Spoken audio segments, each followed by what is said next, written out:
Huaxia Nation. In the Supreme Strategic Command Center, the usual solemn silence had vanished. Today the hall was in utter uproar. Where did this Fang Jiamu come from? How could the heaven-chosen card designate him as Huaxia's most promising? He has been a vegetative patient paralyzed for 3 years.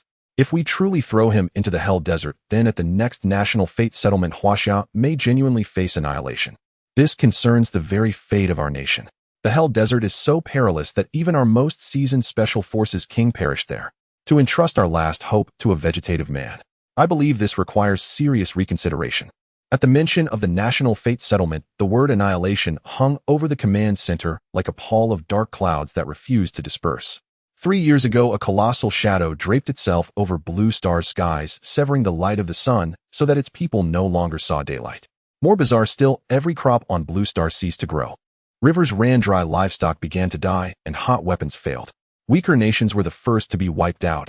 Even the stronger ones, after a year of bitter struggle, found themselves stretched to the brink.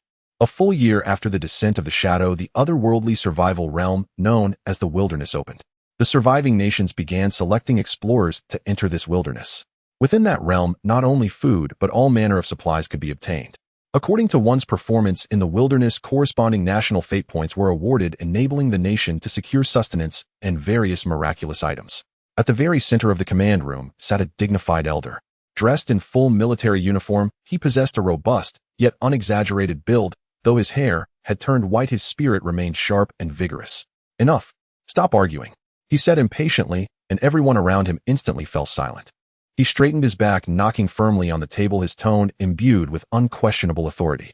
"Our Huaxia has already reached the juncture between life and death. The Hell Desert is far too unsuitable for our explorers. In the first batch of explorers we dispatched, the soldier king Zhao Gaiong managed with great difficulty to obtain a heaven-chosen card from a treasure chest, only to lose his life because of it. The heaven-chosen card's indication points directly to Fang Jiamu. I too do not understand why it would choose a man who has been a vegetative patient for 3 years.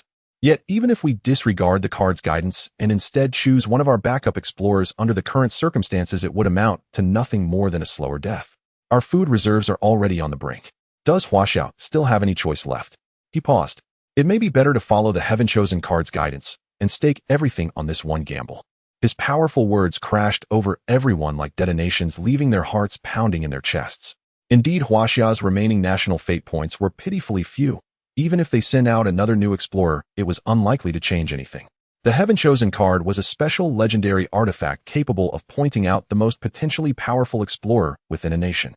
According to previous experience, whatever emerged from treasure chests had always been invaluable and had never once proven faulty. I admit this is risky. Let us vote by a show of hands. All in favor of allowing Fang Jiamu to enter the wilderness as our explorer, raise your hands. As soon as he finished speaking, the elder was the first to lift his hand. Below him, some shook their heads, some sighed, some pondered in silence. Yet in the end, they all raised their hands. The motion passed unanimously.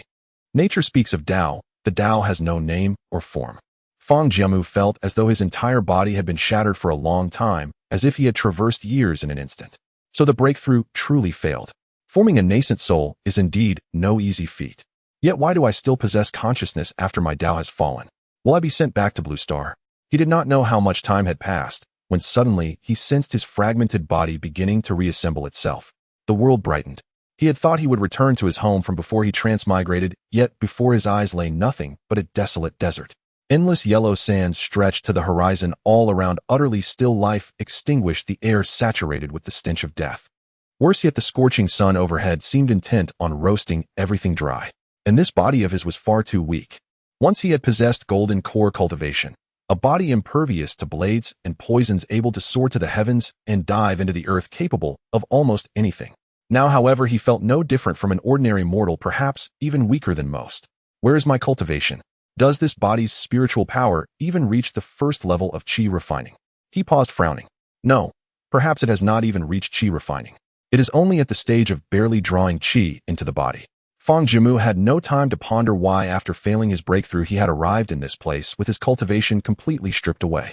He could feel the temperature of his skin rising in a straight line, his head growing dizzy. Even if he barely used spiritual power to sustain himself, that meager bit of qi would not last long. I must find a way to break out of this predicament. To be given another life, so hard-won, and I have not yet returned to Blue Star. I do not know how much time has passed there, how my mother is faring. Having struggled for years in the cultivation world, Fang Jiamu quickly adjusted his mindset. In the long road of his cultivation, the crisis before him was hardly worth mentioning. Fortunately, his spiritual sense and spiritual root were still intact. Fang Jiamu activated the supreme with spiritual root within his body, beginning to forge a faint, elusive connection with the desert around him. Soon he sensed the presence of Wood's spiritual qi in several directions nearby. As long as there was Wood's spiritual qi, there was hope, and he could survive. Move out. Thud. Fang Jiamu had barely taken 2 steps when his leg gave out, and he pitched forward face first into the sand. He pushed himself up with difficulty using both hands. What is wrong with this body? It is truly inferior even to an ordinary person. He gritted his teeth. I must find a way. At the very least, I have to reach the destination before I collapse. The Wood spiritual qi there feels the strongest. As long as I reach that place. With that thought, Fang Jiamu began to employ a cultivation technique, sealing off his 5 senses. By sealing his 5 senses, he could cut off pain. Even under the blazing sun, he could ignore the wretched state of his body. The drawback was that his perception of the environment would diminish, dulling his sensitivity to what lay around him. Thus, he only resorted to this when standing at the edge of utter desperation. Fang Jiamu's eyes grew tranquil, devoid of ripples, his steps firm as he began walking forward. In the personal livestream room of Huaxia's explorer Fang Jiamu, the scrolling comments surged like dark clouds over a city. The majority came from foreign haters. Inghua Nation Nichikawa Okamoto Yoshi. I'm dying of laughter here. I heard that Huaxia finally managed to find a treasure chest the other day and drew a heaven-chosen card. And this is your chosen one. Vegetative patient who has been paralyzed for years. The Han Nation Park Buching, these Huaxia officials must be crazy, right? Look at how he stumbles around. He barely walks a few steps before falling flat on his face. Does he look like someone who can survive in the wilderness, in the harshest hell desert, no less? It's hilarious. Come on, place your bets. I wager Fang Jiamu can only survive 1 day. You're overestimating him. In his condition, can he even last half a day? Inghua Nation Nichikawa Okamoto, if you ask me, just look at how sickly he is. Unless he miraculously finds a water source, he's finished. But Huaxia's luck has been rotten ever since the wilderness appeared. If he survives for 1 hour, I'll recognize Huaxia as my daddy live on stream. Many of these comments instantly ignited the fury of Huaxia's viewers. Where did that barking dog come from? A few hundred years ago, your Inghua Nation truly was Huaxia's son. Now you've gone and taken Beacon Nation as your new daddy. Have you no shame? Exactly. This turncoat with 3 surnames, we don't want him. Ha ha ha, 3 surname lackey. Brother, your insults are impressively eloquent. Get back to your own livestream. You're not welcome here. From ancient times, the core trait of the Huaxia people has been unity. Whenever outsiders dared point fingers at them, how could they possibly endure it? They had to curse back. They could not enter the wilderness themselves, nor could they cheer on the explorers directly. This was the only way they could support Huaxia's explorers and fight back. Huaxia's vast population, through relentless verbal counterattacks, finally drove those filthy comments out. Yet the mockers were not entirely wrong. Fang Jiamu was indeed a vegetative patient who had been paralyzed for 3 years. Previously, every explorer the nation sent out had, without exception, been a soldier king with overwhelming combat power. At worst, they had been field survival experts. Yet this time, such a person had been chosen as an explorer. Though the citizens could not comprehend this decision, they did not doubt that Huaxia had its reasons. Since the shadow descended, the nation had never abandoned a single one of them. At the very least, it had ensured everyone survived at the bare minimum level. Huaxia's luck had been poor, having been assigned to the Hell Desert. The people also understood that the nation was shouldering immense pressure. What they could offer was unconditional trust. All of this Fang Jiamu naturally knew nothing about. At that moment, he felt his bodily functions deteriorating rapidly. Although he had sealed off his 5 senses, he could still faintly perceive that his body had reached its limit. Thankfully, he still wore a gauzy outer garment, shielding him from the sun's direct rays. Otherwise, with the water in his body evaporating at such speed, he might already have died on the spot. Fortunately, he finally reached his destination. This was the place where, within the range of his current perception, the Wood's spiritual qi was the densest. Low hills rose around, enclosing a shallow hollow at the center. At the heart of the hollow grew patches of shrubs. Not only that, but orange-eared fruits dotted the thicket. Though the detour had been long, the corners of Fang Jiamu's mouth lifted slightly. I'm saved. SSSHHH.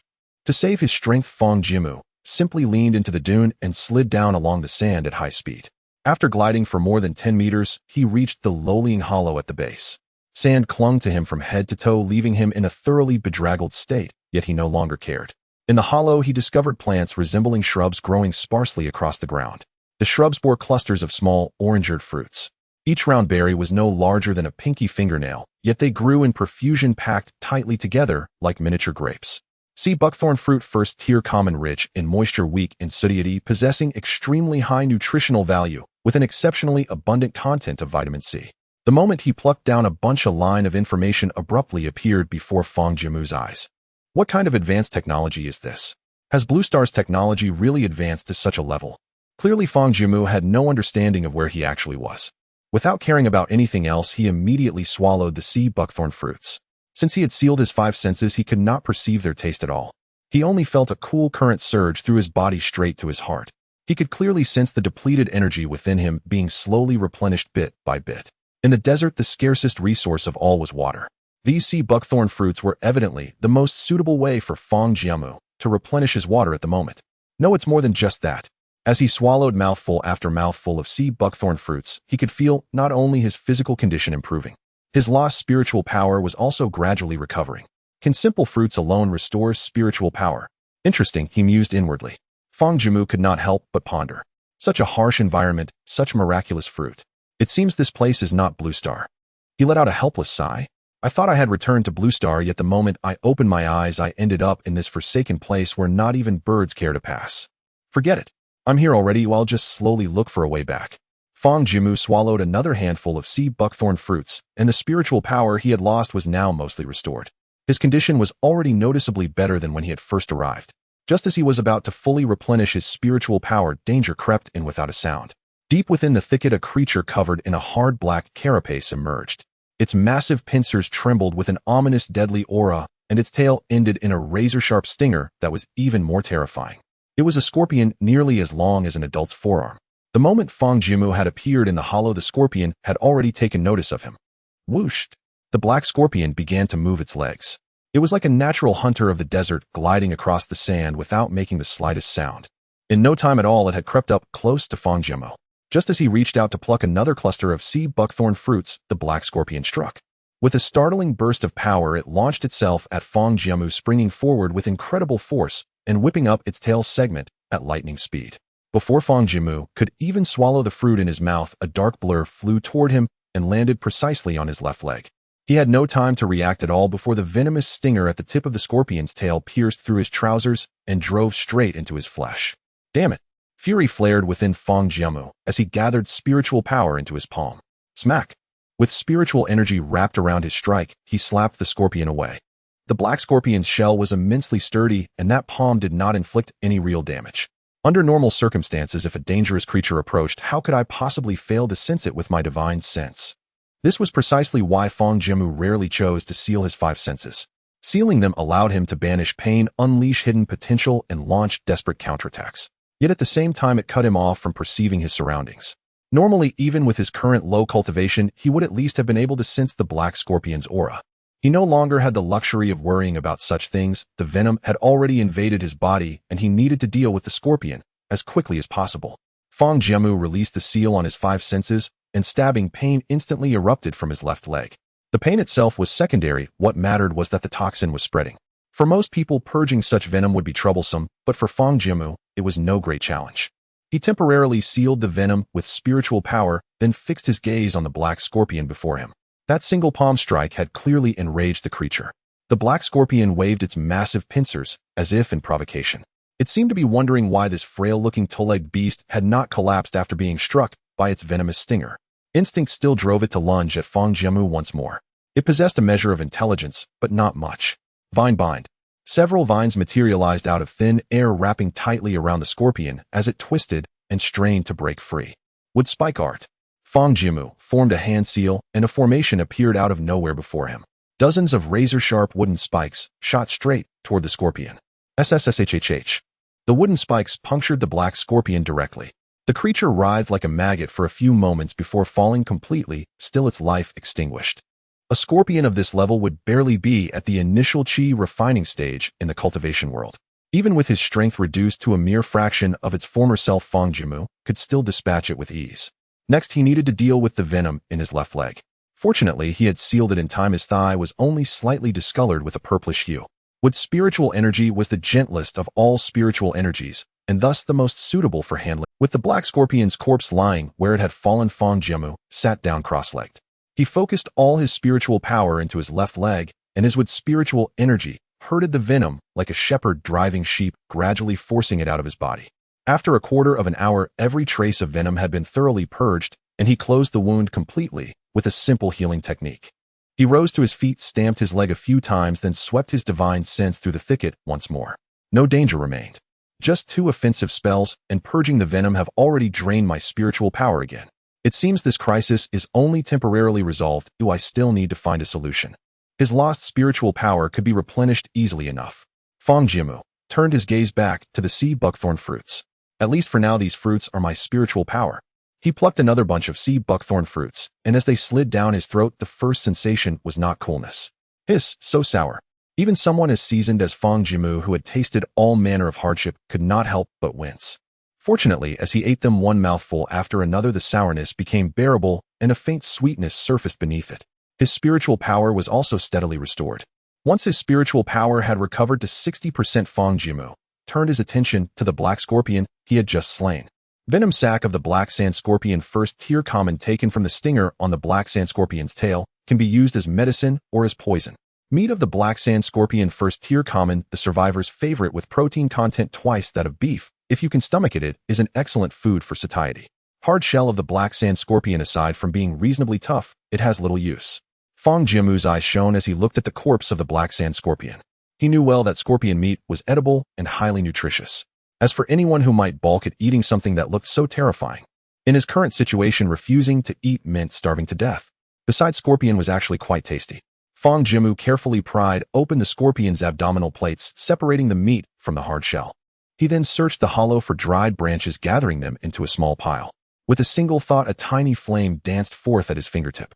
Although Fang Jiamu possessed the purest with spiritual root and could not wield powerful fire techniques, lighting a simple fire was no problem at all.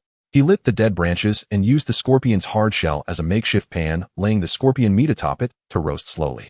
He then picked more sea buckthorn fruits, crushed them into juice, and spread the liquid evenly over the meat. Before long, the scorpion meat was cooked, releasing a rich aroma of meat intertwined with a sweet sour roasted black sand scorpion, first tier, excellent, abundant vitamins paired with protein, a sourness that returns to sweetness, harmonizing perfectly with the meat's fragrance. Truly the work of a seasoned gourmet. As Fang Jiamu lifted the roasted scorpion meat, another entry popped up before his eyes. What caught his attention most was that the previous entries had all been labeled common, whereas this one was now marked excellent. I wonder what the difference between excellent and common truly is.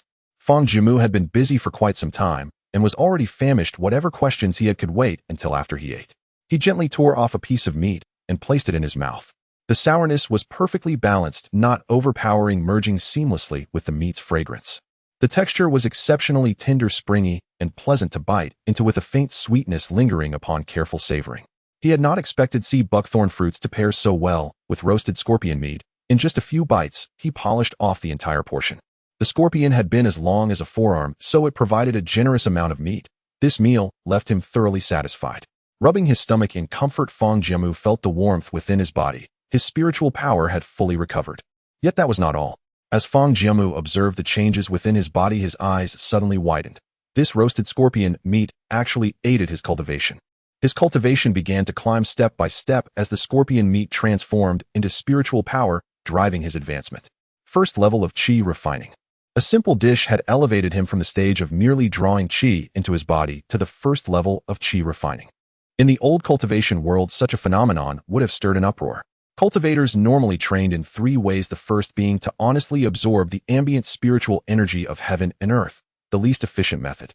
The second method was to consume medicinal herbs that aided cultivation. Lastly, there was the refinement of pills, which offered the highest efficiency, though at great cost. Apart from the core disciples of powerful clans who could treat pills like candy, most cultivators had to painstakingly accumulate spirit stones in order to purchase them. As for learning alchemy itself, it required not only exceptional talent, but also enormous upfront investment. In the cultivation world, Fang Jiamu had been alone, and only when his finances allowed would he buy pills for himself. Yet here a simple dish could assist his cultivation. Fang Jiamu suspected that the excellent rating on the sour-roasted scorpion meat entry played a crucial role. Of course, this was only conjecture. To grasp the underlying pattern, he would need to experiment further. After eating and drinking his fill, Fang Jiamu began to ponder his next steps. First of all, these sea buckthorn bushes were a valuable resource, but their fruit would last no more than a few days. Moreover, the fruit provided water, but did little to satisfy hunger. Thus, Fang Jiamu decided to treat this place as a temporary base. Before the sea buckthorn fruits were depleted, he would have to locate the next resource point. In Fang Jiamu's live broadcast room, the Chinese audience who witnessed all of this was already in an uproar. Did I just see that right? Are you sure this Fang Jiamu is a bedridden patient for 3 years? I have never seen a bedridden person who can knock away the black sand scorpion with their bare hands. Look, he even fell at the start. Is he pretending to be weak to deceive us? Did you not notice how he defeated the black sand scorpion? This black sand scorpion is extremely tricky for explorers who have just entered the Hell Desert. Many early explorers from China have perished under its poisonous stinger. This explorer's abilities are quite extraordinary, using vines and wooden spikes. Abilities we have never seen before. Let's not talk about that for now. What about the Japanese Okamoto in Sakura country? I know you're peeking. Come out and acknowledge your father. Yes, you from Sakura country better not try to back out. In an instant, Fang Jiamu's live broadcast room was filled with a joyous atmosphere. Meanwhile, the focus at the Chinese command center was also on Fang Jiamu. So have you analyzed what Fang Jiamu's abilities are? An elderly man stood in front of the screen staring at Fang Jiamu's survival live stream while asking a nearby analyst. The analyst glanced at the data on the computer, then looked at the elder, hesitatingly replied, Commander Wu, the abilities Fang Jiamu has displayed so far are unprecedented, and we cannot analyze them at the moment. This elder was none other than Wu Gang, the Supreme Commander of the Strategic Command Center. Wu Gang did not respond to the analyst, and instead turned to Meng Jiji. What do you think? Wu Gang looked at the woman beside him, who was also intently focused on the screen, with a tall stature, short hair, and dressed in neat professional attire. Her gaze icy. Commander Wu, please do not call me Meng Jiji. My name is Meng Anan. Ha ha ha, isn't that a joke? Who in the Chinese military doesn't know that you are a human computer, all-knowing and all-powerful? Calling you Meng Jiji suits you better. Meng Anan shook her head helplessly. Commander Wu occasionally had a childish side which she had long gotten used to. The abilities Fang Jiamu is currently displaying indeed need to be observed for a longer period, but besides that, I believe there is a more serious issue. Wu Gang's expression turned serious. What issue do you think is so serious? Meng Anan fixed her gaze on Fang Jiamu, who was struggling in the desert, and solemnly stated, Don't you realize that Fang Jiamu seems to have no understanding of the wilderness at all? As soon as these words were spoken, the surrounding staff paused, and after a few seconds of silence, a discussion broke out. Now that you mention it, Chief Meng, it seems that this Fang Jiamu picked the sea buckthorn fruit and didn't even put it in the explorer's personal space backpack, but directly placed it on his body. Not only that, but it seems he has no concept of being broadcast live to the entire Blue Star. Also, I noticed he hasn't even pulled up his personal panel. Silence. Wu Gang immediately adopted a serious expression. If Fang Jiamu does not know about the various functions of the wilderness, then national fortune points and uploading resources, wouldn't he be completely unaware of all that? This is a major crisis. Meng Anan calmly replied, Indeed, survival at the beginning is the most important in the wilderness. As long as he can survive for a week, the survival rate will increase significantly. Although I don't know if he found this sea buckthorn fruit due to luck or his abilities, if he remains oblivious to more information about the wilderness, it will only become harder for him. She then silently sighed. According to the data, Fang Jiamu has been bedridden for 3 years, and 3 years ago was precisely when the shadow descended. I can't help but feel these two events are somehow connected. We almost assume that everyone knows the various information about the wilderness. After all, nearly everyone watches wilderness live broadcasts, but we overlook the fact that Fang Jiamu knows nothing about it. This analysis was like a bolt from the blue, shaking the entire operations room. Even Wu Gang began to fidget, anxiously asking Meng Anan, What should we do next? Meng Anan's eyes were calm. I think we should use the last communication card. Given Fang Jiamu's current potential, it is worth us doing so. Use the last communication card. Wu Gang hesitated for a moment. Then let's do it. With the commander's permission, Meng Anan left the screen and turned to exit the operations room. Commander Wu, leave this matter to me to handle. The communication card can be obtained in 2 ways. One is by opening treasure chests in the wilderness with a chance of obtaining it. The second is to purchase it directly with national fortune points. The price is not expensive. 1 point of national fortune points can be exchanged for 1 card. However, the national fortune points of China have always been tight, and now there is only 1 point left. If the national fortune points reach 0, the country will not be far from destruction. The communication card was obtained from treasure chests by explorers in China and is meant for a 5-minute video call with explorers in the wilderness. It is used for mutual information exchange. Fang Jiamu, walking in the desert, was completely unaware of all this. After advancing to the first level of qi refining, not only did his physical quality improve, but his perception of spiritual power also became stronger. Centered around this sand depression, he could sense the presence of spiritual energy in 4 different places. They were located to his northeast and directly east. In the northeastern area, one of the places had even stronger with spiritual energy. The vegetation there should be denser than in this sand depression. The spiritual energy in the eastern direction, however, was slightly weaker. But what caught Fang Jiamu's attention was that despite its lower spiritual energy, there was something very strange about one of the places in the east.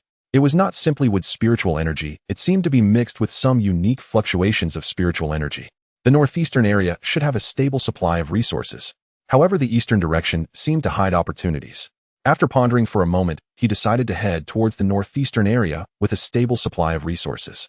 After all, he was running low on food, and if the eastern area did not have the resources he needed, he feared he might. Thus, he harvested several bunches of sea buckthorn fruits to carry with him and headed northeast. In the desolate desert, he walked for a long time, still facing a long journey to his destination. The sun overhead grew increasingly intense, clearly approaching the hottest time of the day. The bright morning light had already made Fang Jiamu uncomfortable, especially since he was only at the first level of qi refining. He felt it was better to avoid the scorching heat. He found a shady and ventilated spot using the dry branches he collected along the way to build a temporary shelter, then lay down inside. As Fang Jiamu quietly admired the endless yellow sand, he suddenly noticed a small phone icon appearing in the lower left corner of his vision. The small phone kept vibrating as if someone was calling him. Fang Jiamu hesitated for a moment, but ultimately chose to answer the call. As soon as he picked up, he saw a tall woman standing in front of a large electronic screen. Meng Anan sighed in relief, fearing that Fang Jiamu might not even notice the connect button. She quickly composed herself and spoke briskly. Fang Jiamu, we only have 5 minutes to talk. The situation is complex, and I hope you can trust me. The screen behind me displays your current situation and information about the wilderness. I need you to spend 4 minutes trying to memorize the contents of this screen as much as possible. In the last minute, I will show you something very important. With that, Meng Anan stepped out of the screen, and all the information was completely presented before Fang Jiamu. Fang Jiamu didn't even have a chance to ask what was happening, but when he saw the first line of text, he was utterly astonished. 3 years ago, shadows enveloped Blue Star, blocking humanity's survival resources. The Blue Star Crisis. Wilderness descended and countries selected explorers to obtain survival resources. Hell Desert. National Fortune Points. Resources upload. Fang Jiamu's worldview was being reshaped. The good news was that he should be back on Blue Star. The bad news was that this place seemed even more brutal than the cultivation world. The information on the screen had been simplified as much as possible, but it was still too much. For an ordinary person, it would be quite strenuous to just glance at it and read the important information. Fortunately, Fang Jiamu was not an ordinary person. With the enhancement of his divine sense, having a photographic memory was merely a basic ability. The 4 minutes passed quickly, and he had memorized all the information on the screen. Meng Anan appeared just in time. I'm sorry to interrupt you, only 1 minute is left. I don't know how much you can remember, but in this last minute, I believe you'll want to know something even more important. Meng Anan exited the screen, and a woman appeared, slightly over 40 years old, thin and haggard, looking malnourished, but with a very resolute expression. The moment she saw Fang Jiamu, her eyes softened and tears welled up in the corners of her eyes. Jiamu, you must have suffered a lot in the past. As soon as these words left her mouth, Fang Jiamu's tears streamed down uncontrollably, just like a dam bursting. Mom. His tears blurred his vision, but he couldn't bring himself to wipe them away. He hadn't seen his mother in 100 years. Wei Yungue, Fang Jiamu's mother, was a practical agricultural university. When Fang Jiamu was young, he often played in his mother's experimental fields. It was precisely because she often worked the land that his mother's appearance bore the weight of the earth and the powerful vitality of all living things. Jiamu, stop crying. We only have a minute left. The Hell Desert is too dangerous. You must take good care of yourself and survive. 3 years ago, you became a bedridden patient due to a car accident, and it was on the same day that the shadows Although the country is struggling, it has not given up on anyone. In other countries, bedridden patients would not receive any resources. I want to stress that the first thing you need to ensure is your safety. However, even though the entire Chinese government does not understand why you are the chosen one, you must possess some unique talent. Therefore, Mom hopes you can work a little harder, just as a way to repay and save China. The countdown timer began to appear in the lower left corner of the video call. 10 and 9. I didn't expect time to pass so quickly. I'm sorry, Mom, for putting such pressure on you right from the start. Mom loves you. 1-0. The call ended, and the screen went dark. Fang Jiamu had already turned into a tearful mess. He did not cry when he crossed into another world, nor did he cry when escaping from the jaws of monsters, or even when being hunted by enemies. He thought his heart had become unbreakable, but But unexpectedly, the first sight of his mother made his tears flow uncontrollably, without even having a chance to say a few more words to her. In his mother's eyes, he was still a child despite having a century's worth of wisdom.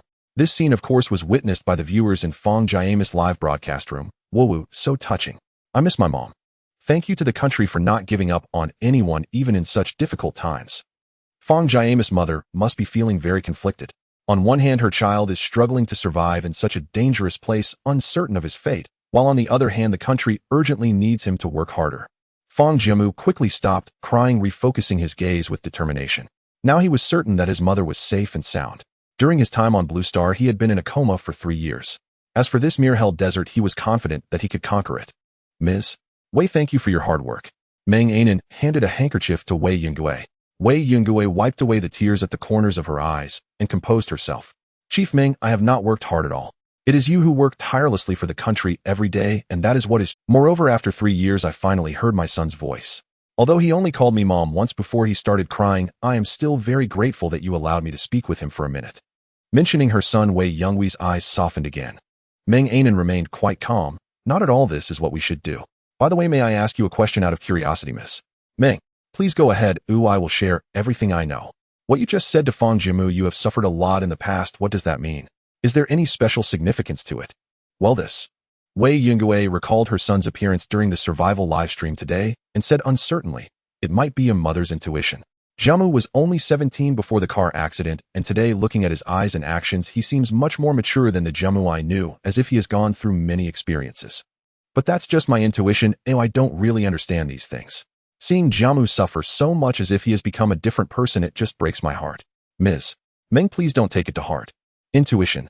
Meng Anan silently repeated the word intuition in her mind. As a humanoid computer recognized by the official government of Huaxia, she always resolved problems in the most rational way. However, for some reason, Fang Jiamu gave her an inscrutable feeling. Therefore, when rationality could not solve the problem, she resorted to this emotional approach. She could not understand why Fang Jiamu was the chosen one. But she knew she had made the right choice today, for Fang Jiamu's demeanor was clearly different from before. Her intuition told her that perhaps this young man could truly save Huaxia. Fang Jiamu did not head northeast, but rather chose to go to the east, where the fluctuations of spiritual energy were abnormal. Now his quest for survival was not solely for himself. It was for his mother and for his country. When conditions allowed, it was necessary to take a gamble. He placed the harvested sea buckthorn fruits into his storage space. When explorers first enter the wilderness, they activate the storage space, which has an initial volume of 1 cubic meter. At the beginning, Fang Jiamu was unaware of the existence of the initial space. Carrying the sea buckthorn fruits and collected dry branches made traveling quite inconvenient. Now stuffing everything into the storage space made traveling much easier. More importantly, he knew how to summon his personal panel now. Explorer Fang Jiamu, physical strength 85100, mental strength 85110, ability, wood element affinity 90, supplies first level sea buckthorn fruit x0, 5 kilograms, dry branch x 1 kg. Personal ranking in 6498, newcomer list of S9 season, overall ranking not included, national fortune points 1. The visualization of personal information panels is truly amazing.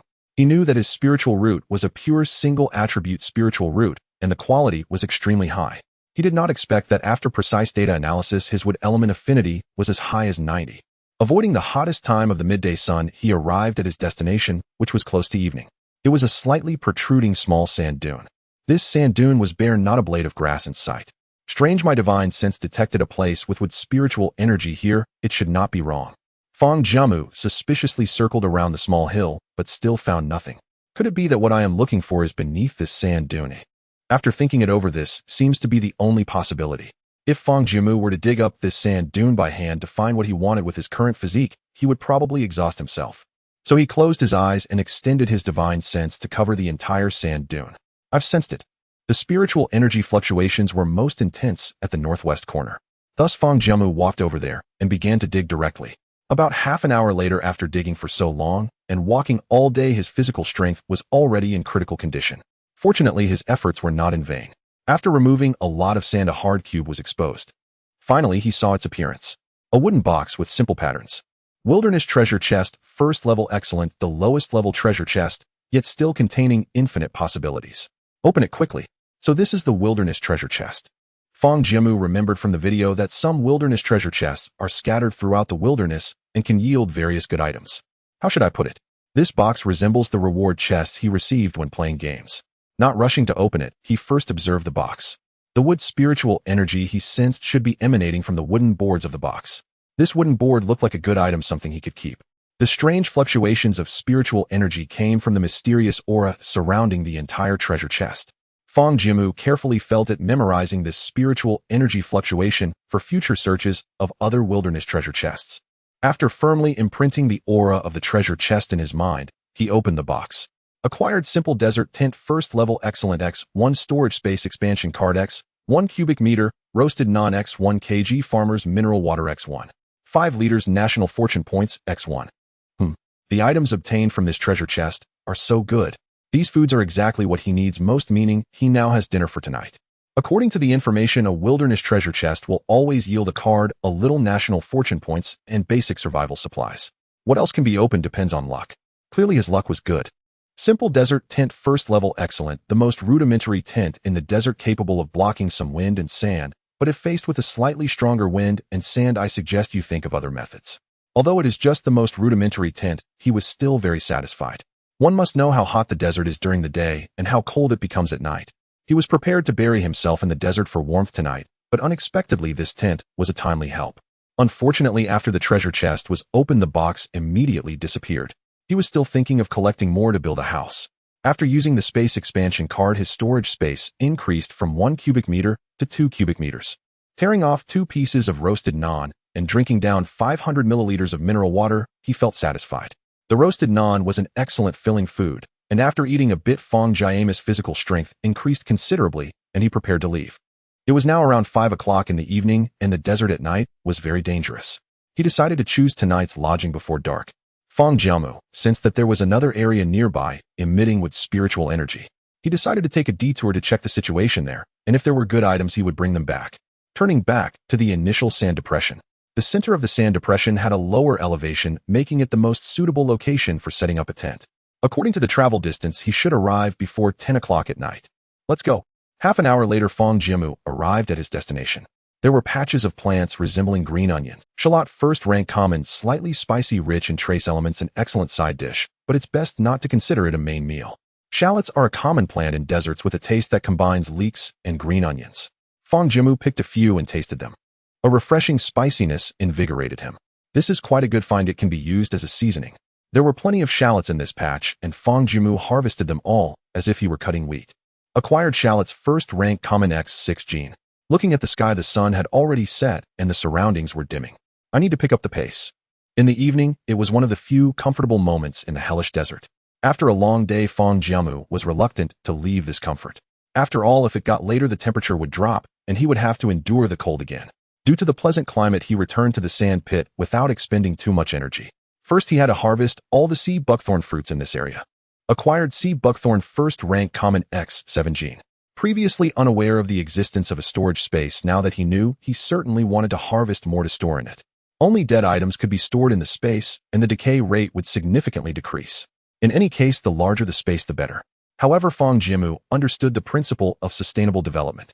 He deliberately left some fruits and was very careful not to damage these sea buckthorn bushes. After all, plants in the desert are hard to grow, and perhaps he could wait for the next batch of fruit. Then he cleared a flat area and took out a simple tent. The tent was very magical and convenient. It didn't need to be set up manually. Just press a button and the tent would automatically unfold and land on the ground. The only thing to do was to stabilize the support legs, firmly inserting them into the sand to secure the entire tent. After finishing all this, the moon hung high in the sky.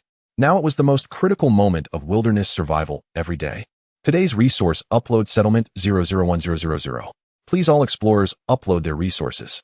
Today is the first day of the 9th season, and new explorers will not participate in the overall ranking for the first month.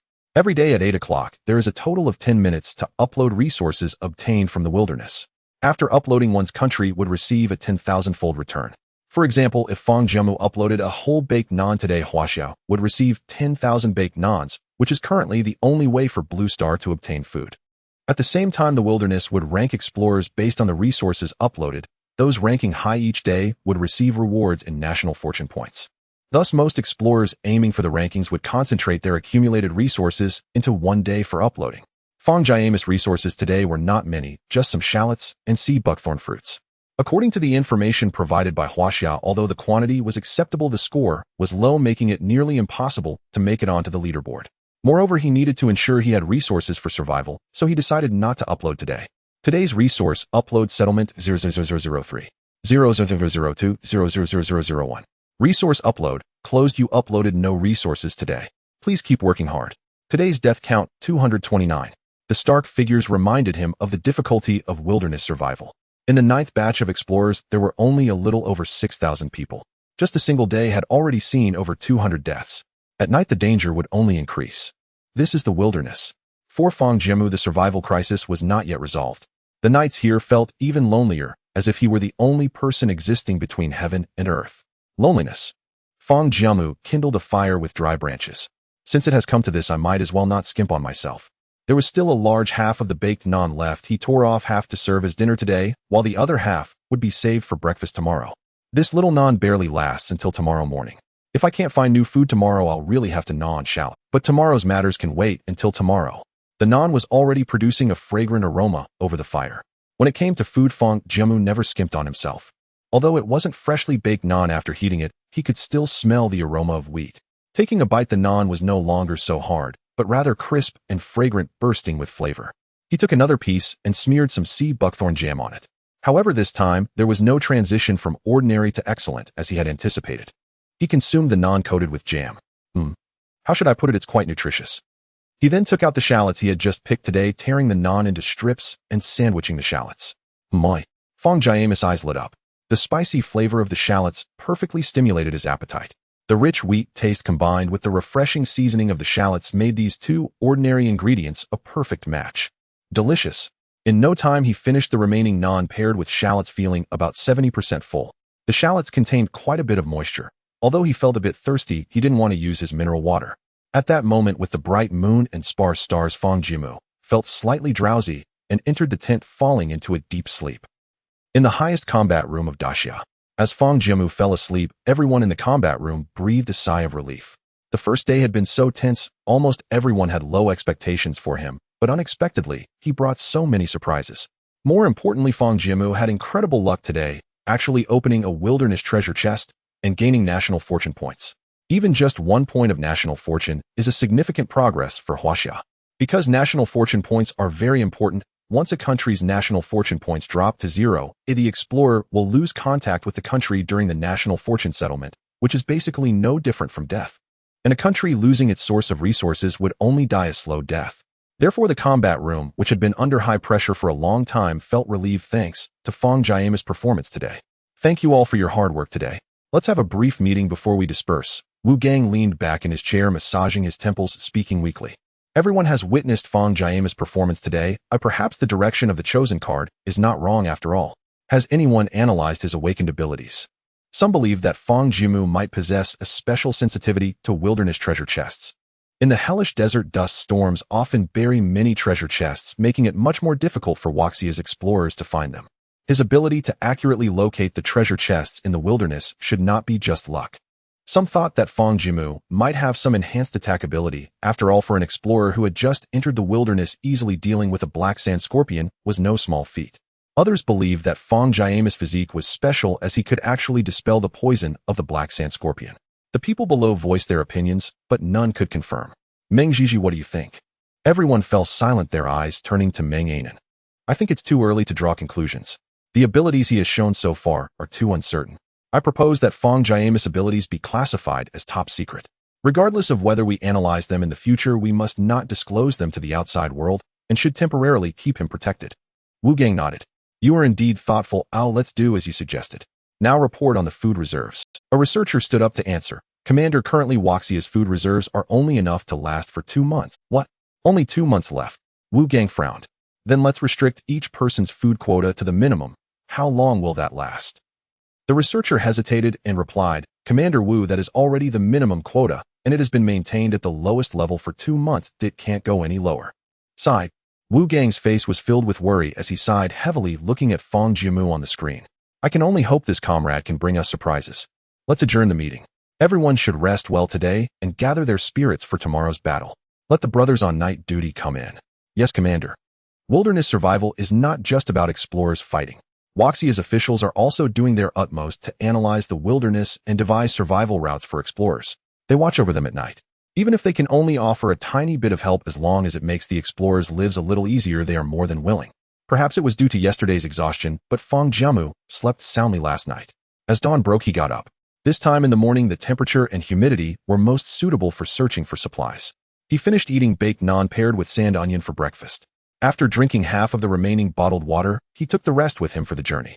With the push of a button, the tent could be retracted to about the size of a backpack.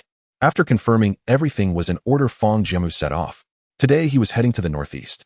The spiritual energy of wood was particularly abundant there, and he should be able to find the supplies he needed. As Fang Jiamu began to move, many viewers gradually flooded into the live stream. Good morning, brothers. Have you eaten yet? Not yet. Life has been tight recently, and I have no breakfast quota left. What Fang Jiamu is eating looks really good. What do you think the taste of sand onion with baked naan is? Brothers, I discovered that if you press your upper eyelids and lower eyelids together, blocking your nose and mouth, you won't need to eat anything. That's quite the theory. Hang in there, my friend upstairs. My grandfather predicted yesterday that Fang Jiamu possesses the aura of an emperor. Once he establishes himself in the hellish desert, well, all be able to eat our fill. Indeed, we must not give up until the very last moment. I have some flour left at home. If you're really hungry, you should give everyone an address so they can send you some food. Thank you for your kindness, but it's unnecessary to send me food. Everyone's rations are limited. I can tighten my belt and should be fine. As shadows fell, food supplies became scarce. Everyone stayed at home, trying to survive with the bare minimum. Almost everyone was in the wilderness live stream, discussing the explorers. They also encouraged each other like just now.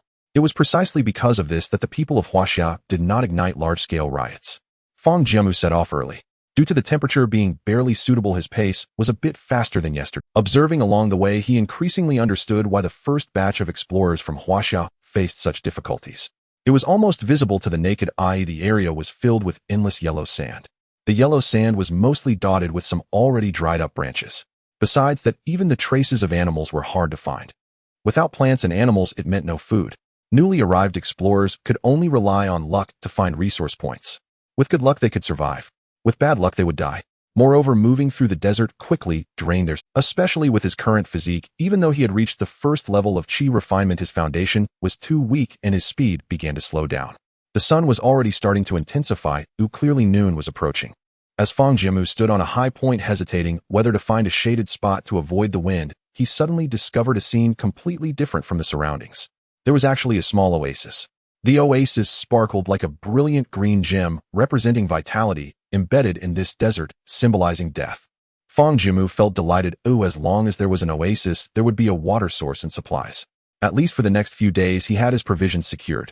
He immediately drank the rest of the bottled water, replenished his stamina, packed away the water bottle, and rushed towards the oasis at the fastest speed.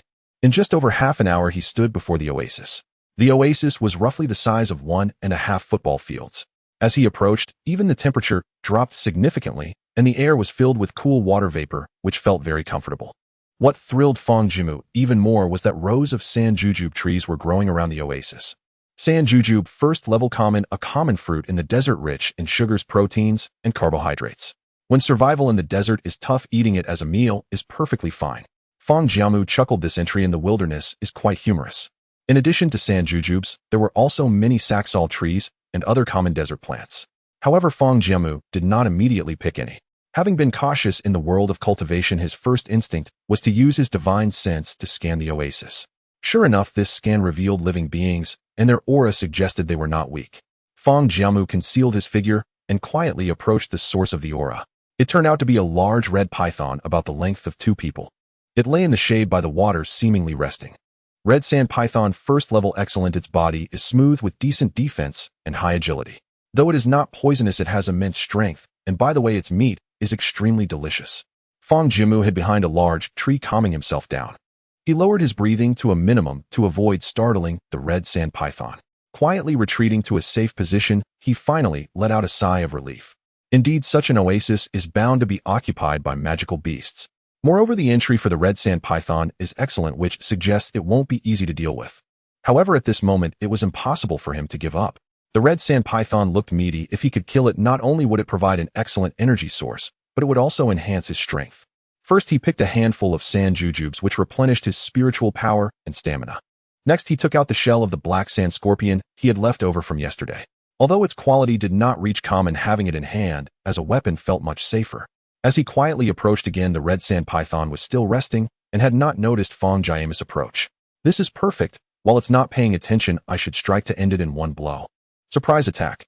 Fang Jiamu unleashed the wood spike technique, sending dozens of wooden spikes precisely towards the red sand python. Hiss hiss hiss.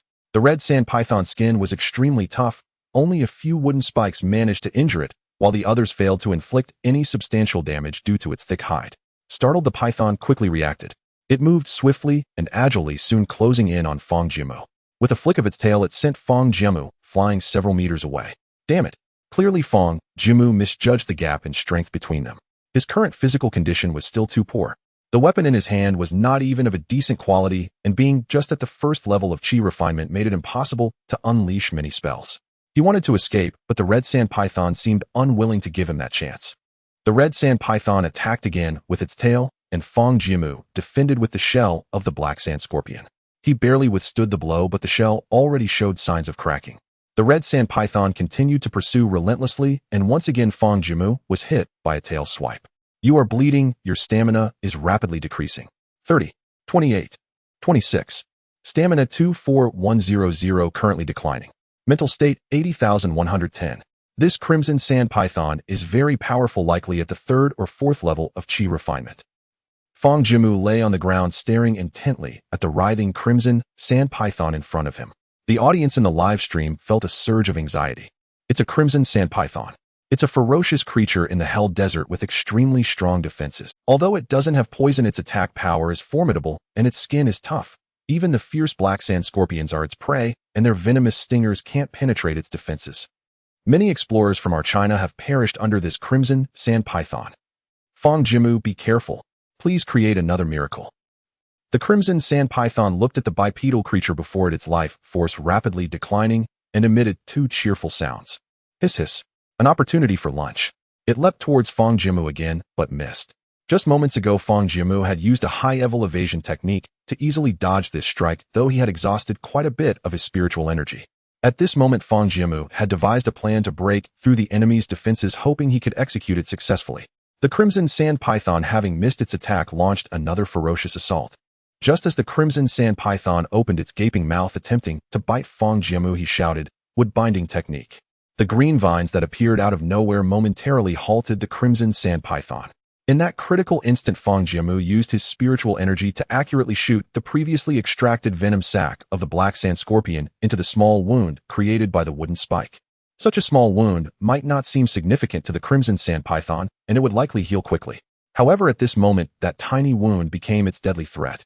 Fang Jiamu's precise control over his spiritual energy allowed him to penetrate the venom sac into the crimson sand python's body with pinpoint accuracy, like a tiny needle. If he had simply tossed the venom sac into its mouth, it would have merely been a source of protein and nutrients for the python. Only by injecting the venom sac directly through the wound would the toxin begin to take effect. As expected, the crimson sand python began to feel a tearing pain throughout its body, thrashing wildly in a desperate attempt to counterattack. However, Fang Jiamu would not give it that chance. He dodged while counterattacking with the wooden spike technique. As the toxin gradually invaded, the state of the crimson sand python continued to deteriorate.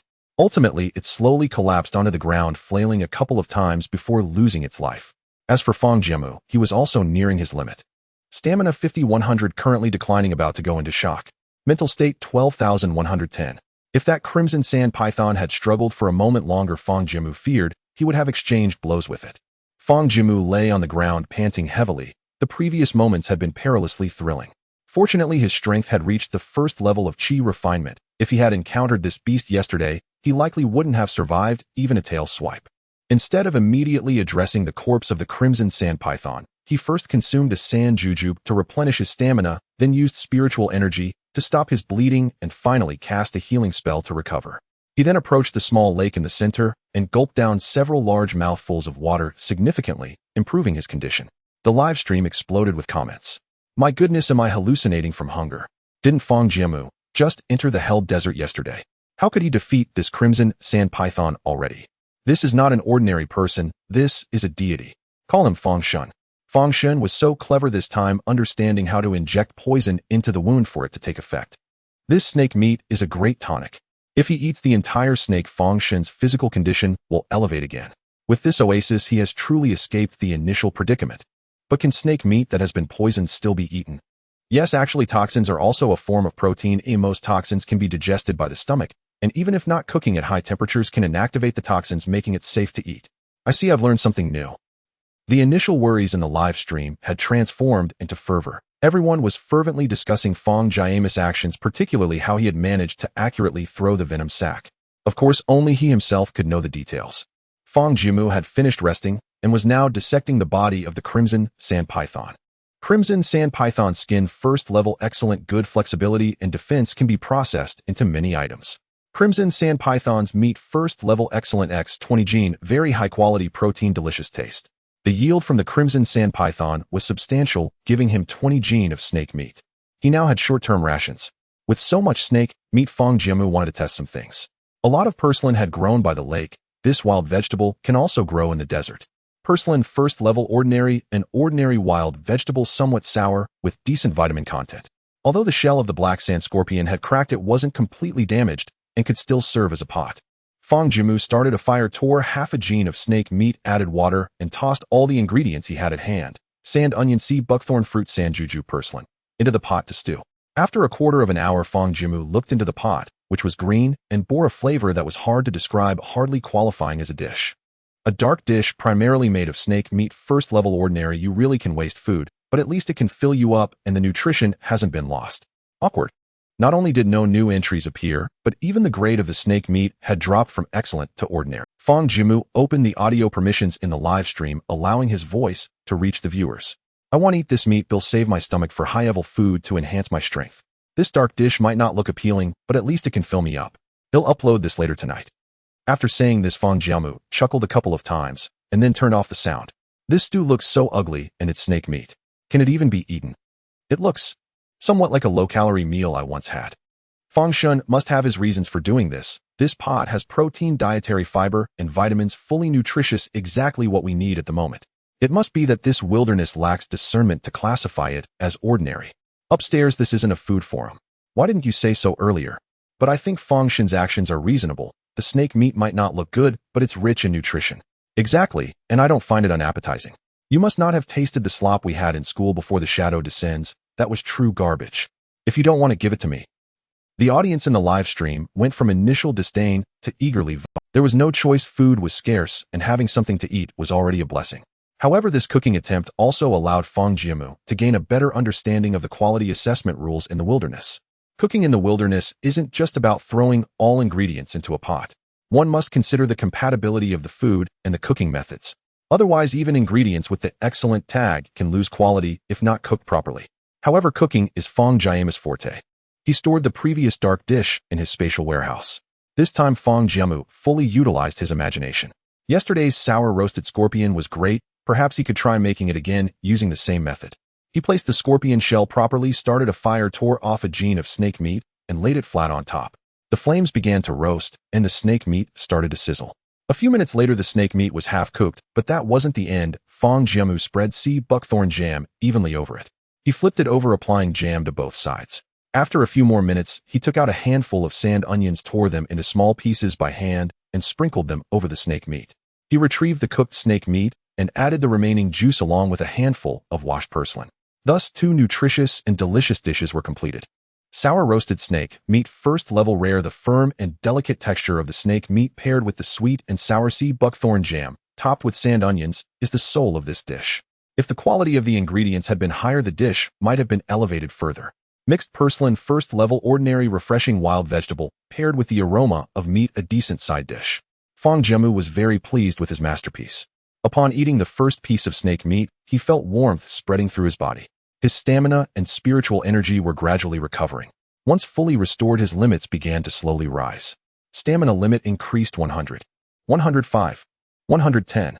Mental limit increased 115. 120. 125. This scene made the audience drool. Wow, this roasted snake meat looks quite appetizing. I really want to try it. It seems Fang Shen is living quite comfortably, starting an outdoor barbecue. I haven't seen any of our Chinese explorers put this much thought into their meals. A person from Lingnan speaks from experience. Snake meat tastes pretty good, very similar to chicken, but more tender and firm with a texture close to that of fish. Just a gentle reminder, not all people from Lingnan eat snake meat. I personally wouldn't dare to eat it. But if Fang Shun uploads the snake meat as a resource, would you eat it? That's unrelated. After eating and drinking to his fill, Fang Jiamu felt that his condition had greatly improved and his abilities had increased. His personal panel was updated. Explorer Fang Jiamu. Stamina 126,135. Mental state 144,150. Stamina surged by 35 points and mental state surged by 40 points. Truly, the excellent quality of the snake meat allowed his strength to advance so rapidly. At the same time, Fang Jiamu also figured out what the data on this personal panel represented. Stamina is related to his physique and vitality. Since he had entered the desert with a weak constitution, his initial values were lower. As for mental state, it is related to his cultivation level. Reaching a mental state of 100 indicates the first level of qi refinement. Now his limit had already reached 150, and he could distinctly feel that he was halfway to the second level of qi refinement. This means that when the limit reaches 200, it indicates he has reached the second level of qi refinement. If he has another meal of snake meat tonight, it should be sufficient. In just 2 days, he can leap 2 levels in cultivation. Although the wilderness is fraught with dangers, it equally presents many opportunities. The food here is genuinely miraculous. Isn't it much more enjoyable than the arduous daily grind of closed-door cultivation in the cultivation world? It was noon, the time when the sun was most scorching in the desert. Even though Fang Jiamu was currently in an oasis, he dared not move about carelessly. He leisurely lay beneath the shade of a tree where the red sand python had just rested. What a rare moment of leisure. If only I had a reclining chair. Fang Jiamu, exhausted from the morning, gradually fell asleep. Witnessing all of this, Wu Gang also breathed a sigh of relief. That kid really scared me. I don't know how many explorers from Huaxia have perished under the red sand python's claws. He was lucky he encountered it the next day and resolved it just like that. Thankfully, he understood the nature of the poison and had just harvested the poison sac yesterday. Otherwise, I don't know how he would have won today. Although Wu Gang criticized him verbally, his expression was already full of joy. Meng Anan also rarely showed a faint smile. I almost thought Fang Jiamu was about to give up resisting, but unexpectedly he managed to turn the tables. However, it seems that although his physical quality is not strong, he appears to possess great talent in certain aspects, and he has skills that are quite practical. One of the analysts stood up. Report to Commander Wu, we have temporarily analyzed Fang Jiamu's abilities, but the accuracy is not high. That's fine, any analysis is better than none. Understood. The analyst held a stack of documents and began to speak. Currently, we have identified 2 abilities. One is Fang Jiamu's combat talent. The combat experience and precision in his attacks are not what a 21-year-old youth should possess. We have checked his background, and there is nothing particularly remarkable, so it is likely that he awakened in the wilderness. Secondly, Fang Jiamu seems to have been born with 2 skills. One is a skill that launches wooden spikes forward, which is very fast and powerful. The other is a control skill that uses vines to bind enemies. These 2 skills have not been seen among other. Wu Gang crossed his arms and spoke sternly. Are you sure there are 2 skills and they have never been seen among other explorers? Have you checked for other countries as well? The analyst replied firmly. I have checked all known explorers and indeed found nothing. Meng Anan's clear voice rang out. Then what about that moment he dodged the red sand python? He was incredibly fast. What was the reason? The analyst nodded towards Meng Anan. I have also analyzed Commander Meng's question.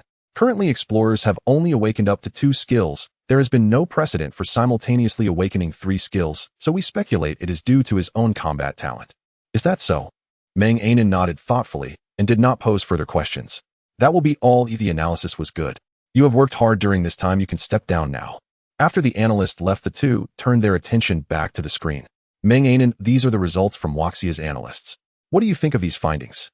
From Fang Jiamu's current performance, the analysis is quite perfect. Wu Gang looked curiously at the usually demanding woman beside him. This is rare. You actually think the analysis is perfect? Unfortunately, we no longer have communication cards, and the national fortune points cannot be used for now. Otherwise, we could send another video to clarify his abilities and current situation, allowing us to formulate a better combat plan rather than feeling our way across the river. Commander Wu, Meng Anan suddenly spoke up. What is it? I still feel that Fang Jiamu's abilities are not limited to this. For him, I believe ordinary strategies will not be effective, so we should observe the situation more closely. Wu Gang squinted contemplatively, looking at the sleeping Fang Jiamu, pondering something in his mind. When Fang Jiamu woke up, although the weather outside was still a bit hot, it was no longer as scorching as noon.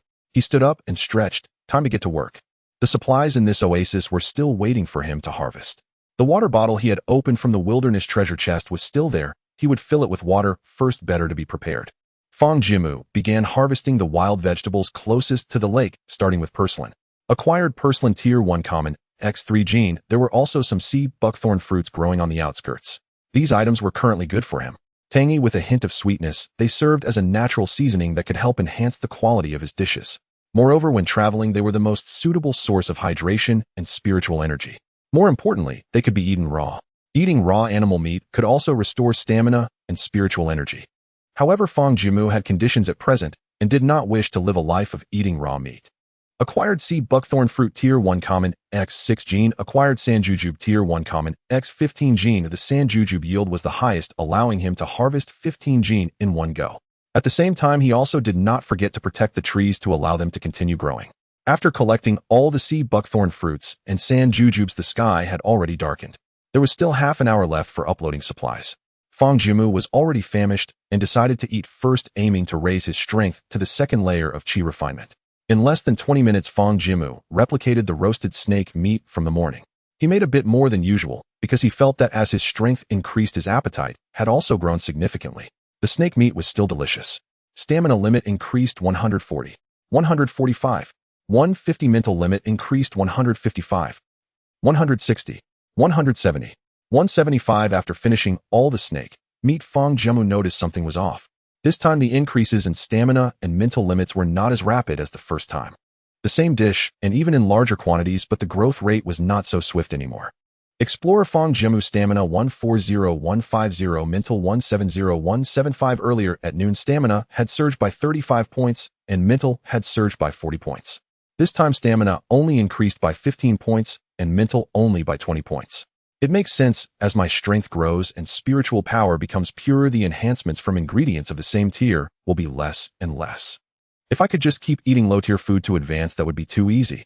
I need to find a way to hunt higher-tier prey. Fang Jiamu sighed, clearly not planning to stop here. He prepared to make another portion of roasted snake meat. While he continued his preparation, the time for uploading supplies had arrived. Today's supply upload deadline.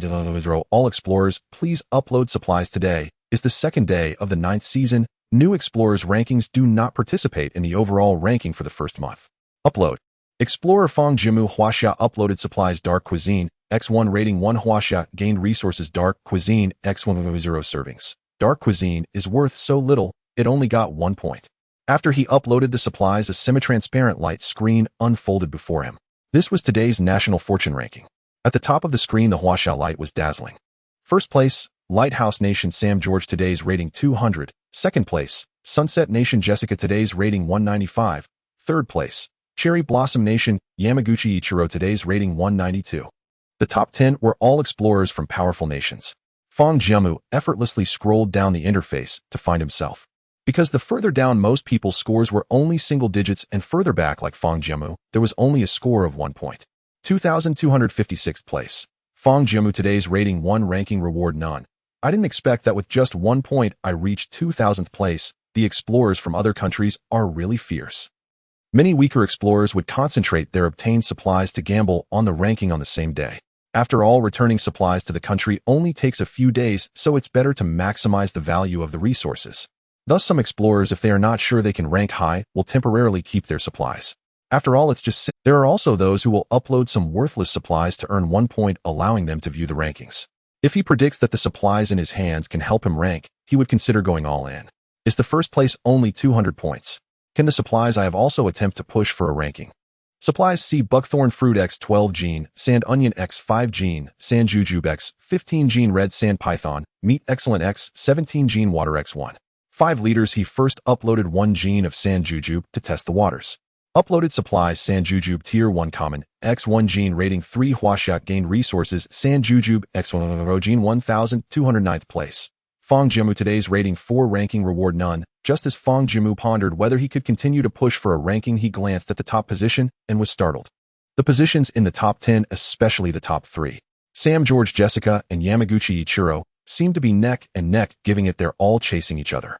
First place, Sunset Nation Jessica, today's rating 568. Second place, Lighthouse Nation Sam George today's rating 550.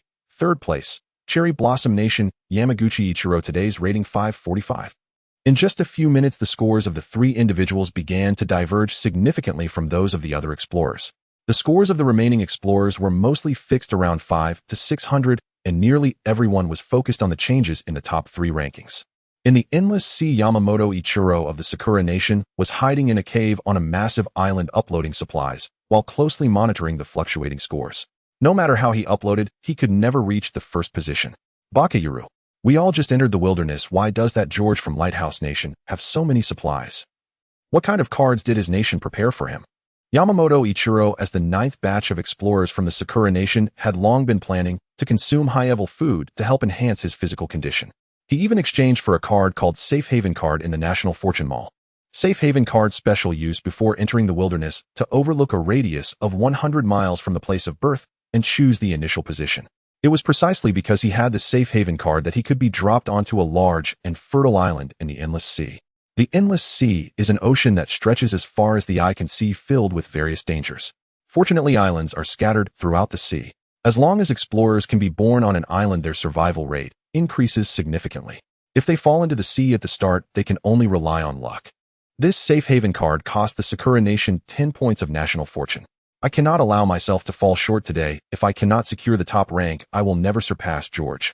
Yamamoto Ichiro, with determination, decided to invest more supplies.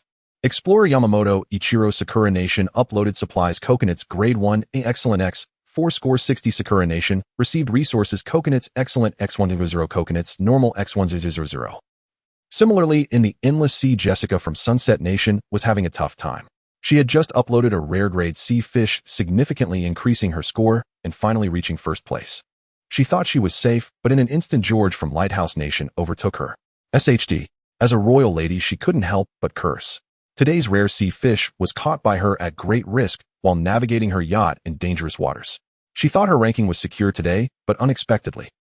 Sunset Nation had also prepared a card for Jessica, a special equipment card. Special equipment card light yacht grade 1 a rare. Jessica bit her lip. I still have supplies.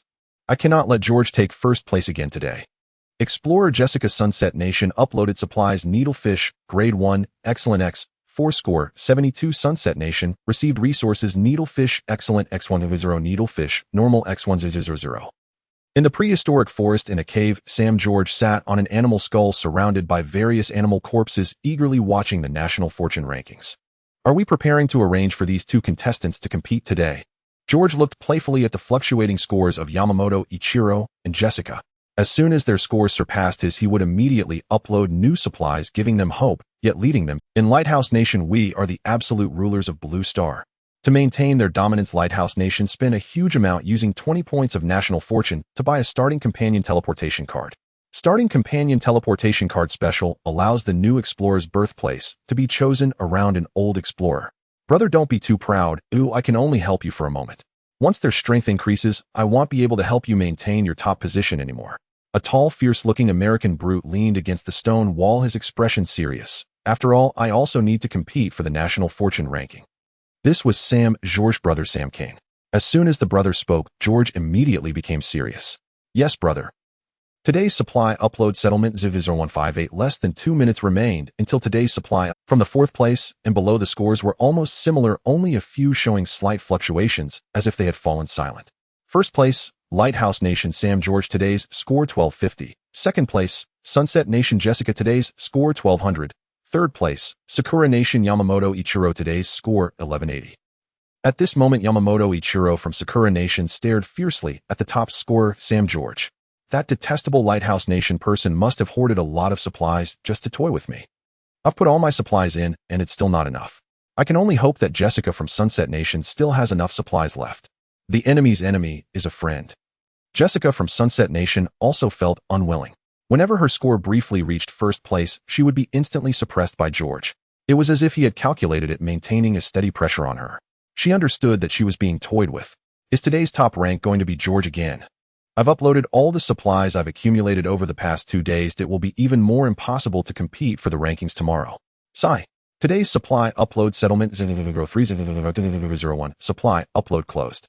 You uploaded today Dark Cuisine X1 Sanjujube X1 LB today's score for today's national fortune ranking 2371. Keep up the good work. Today's death toll 431. First place. Lighthouse Nation Sam George today's score 1570 temporary title reward star of the day national fortune score reward 5 Sam George name turned golden and a light yellow 5-point star appeared in the upper right corner.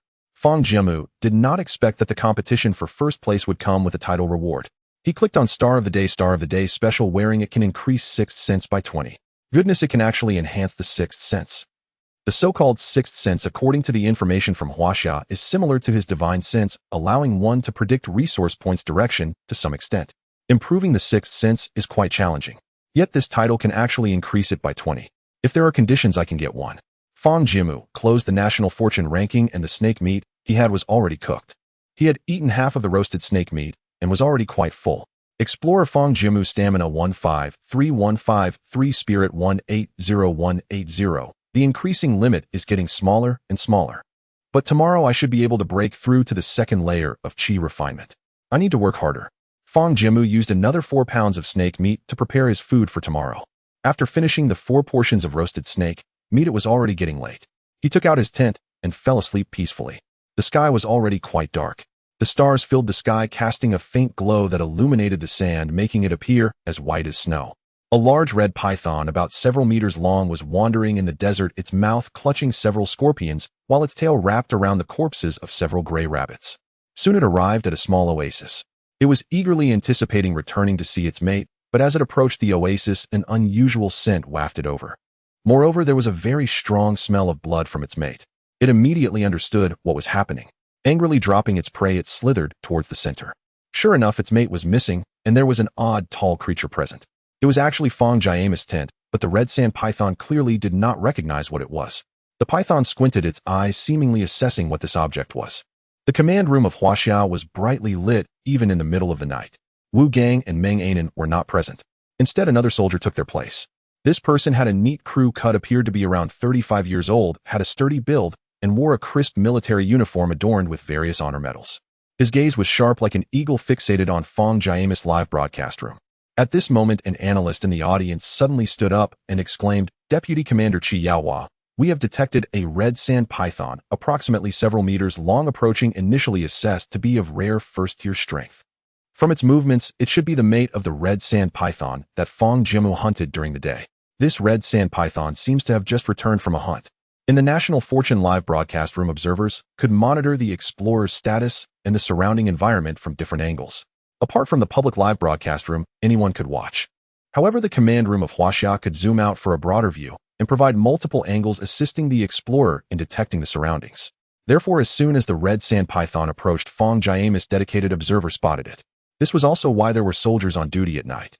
Once this intelligence was released, the command room erupted in chaos.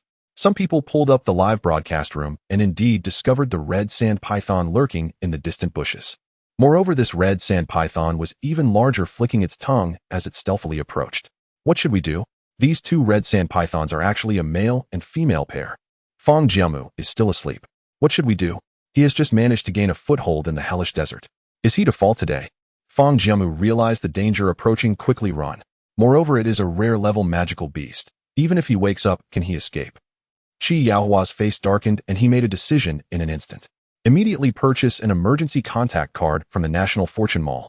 A nearby researcher hesitated and said, "Deputy Commander Qi, our Huaxia National Fortune points are down to 2. An emergency contact card costs 1 National Fortune point. Given the importance of this matter, should we contact Commander Wu first? Even if we wake up Fang Jiamu, he might not." "Shut up." Qi Yaohua slammed the table, causing the corner to be sheared off. "If we report to Commander Wu now, Fang Jiamu will have already become the prey of the red sand python. There's no time. This Fang Jiamu, I must find a way to save him. Enough talking, hurry up, time is of the essence."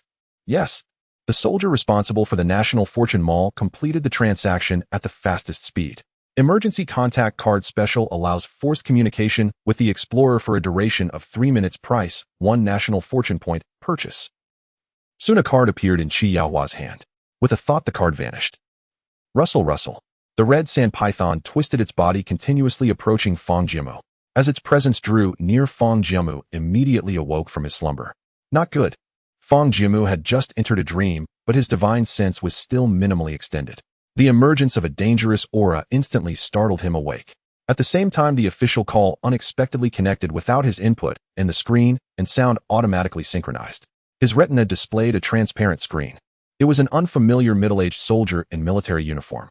His deep voice resonated. "Fang Jiamu, luckily you woke up early. The situation is urgent, please trust us. According to our calculations, the dense woods behind you can be used as an escape route. Those sand jujube trees should be able to obstruct the red sand python's speed to some extent." Without him saying anything, Fang Jiamu's divine sense had already sensed that dangerous aura. "There is a red sand python in the bushes to your right. Its strength should be in the rare first tier. It is slowly approaching you, and it could likely shatter your tent with a single strike. Fang Jiamu, I know this is difficult, but please survive." Qi Yaohua was straightforward, guiding Fang Jiamu in the right direction. When Fang Jiamu heard the first sentence, he felt a surge of energy.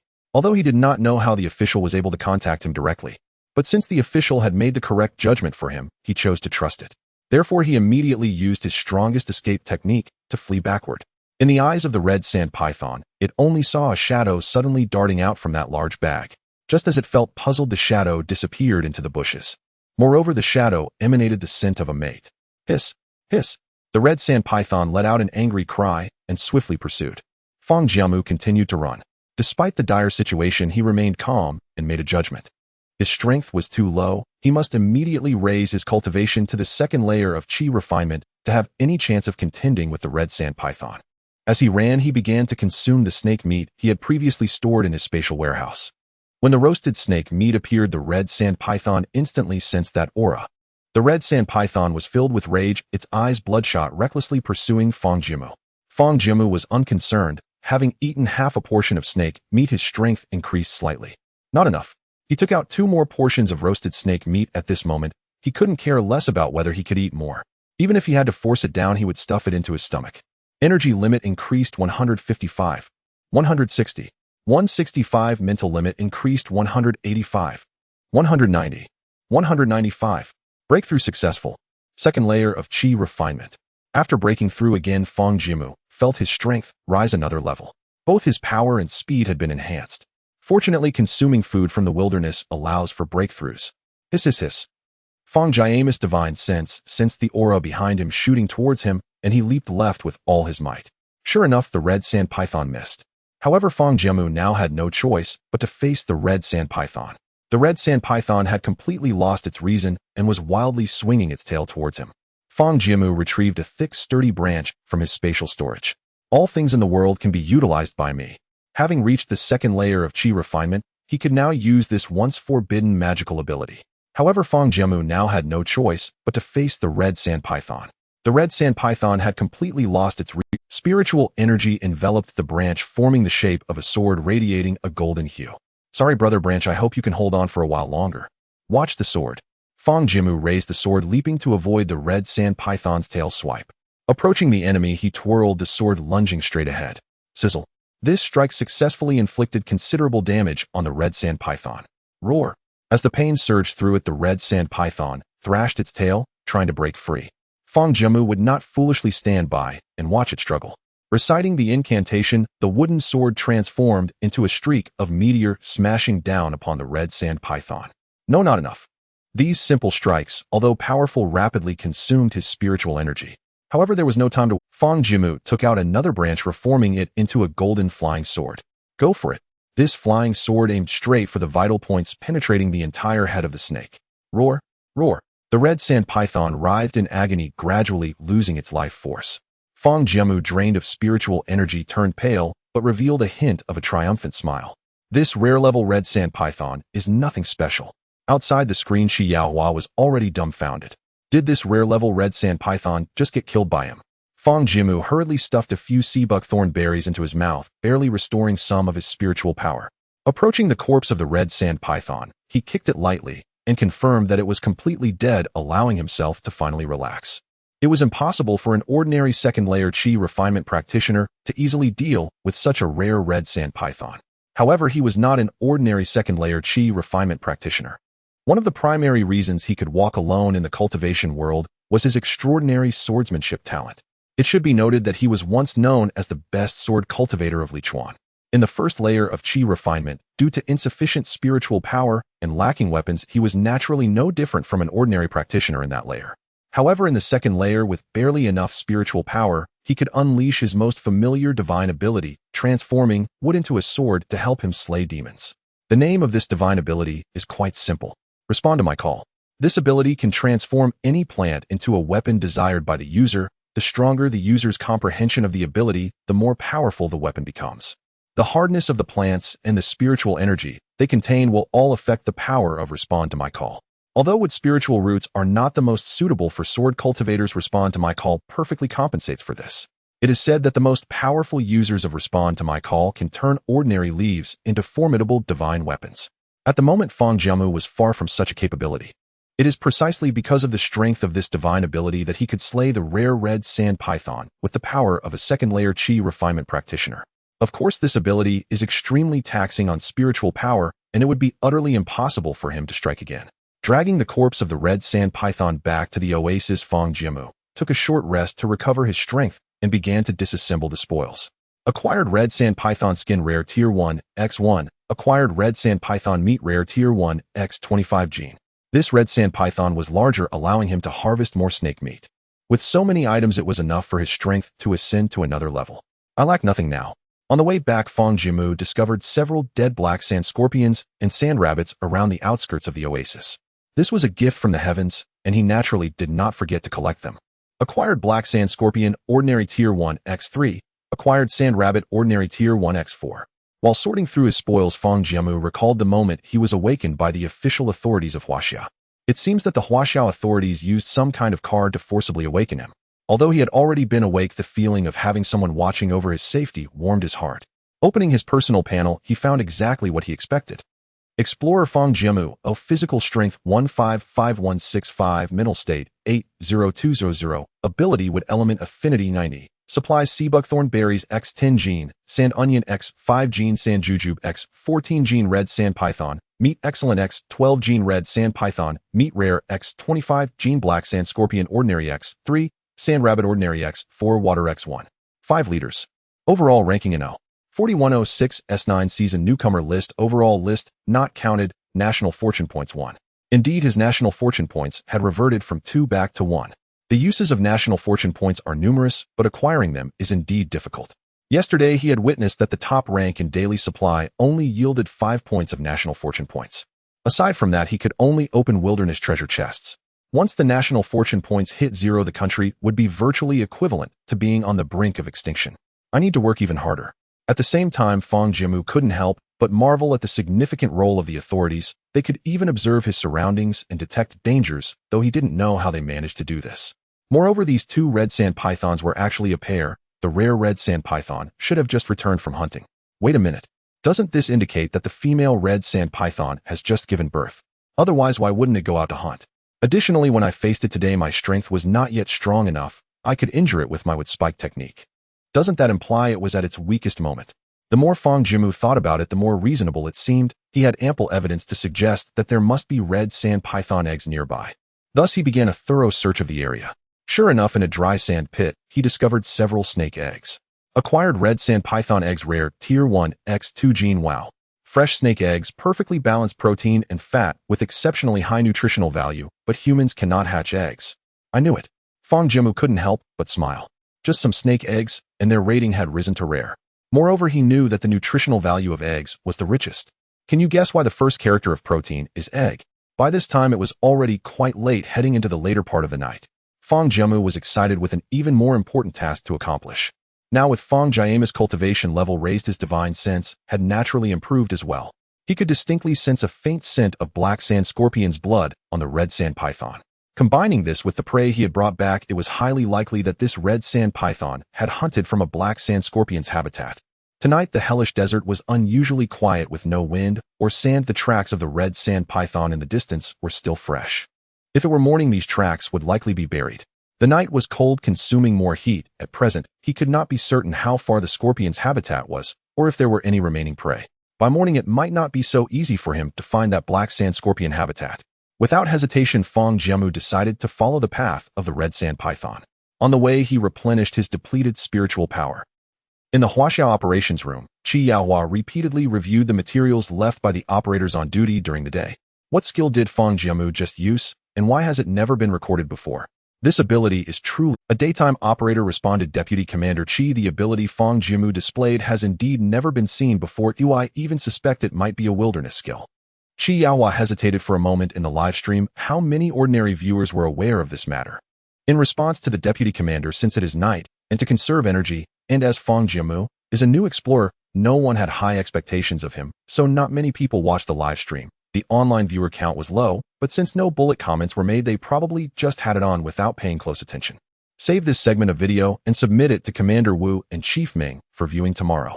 For the time being, keep Fang Jiamu's ability confidential. Once he engages in battle with a monster, we will close the public live stream. To the viewers online, please confirm if they didn't see anything, let it go. If they did, privately tell them to keep Fang Jiamu's ability confidential and also disable their ability to send bullet comments. After conveying the orders, Qi Yaohua looked back at the screen.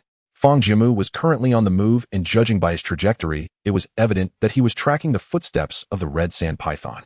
Not bad, quite clever. Now he understood why Wu Gang had repeatedly instructed him to pay special attention to Fang Jiamu. Fang Jiamu, you really have given me a huge surprise.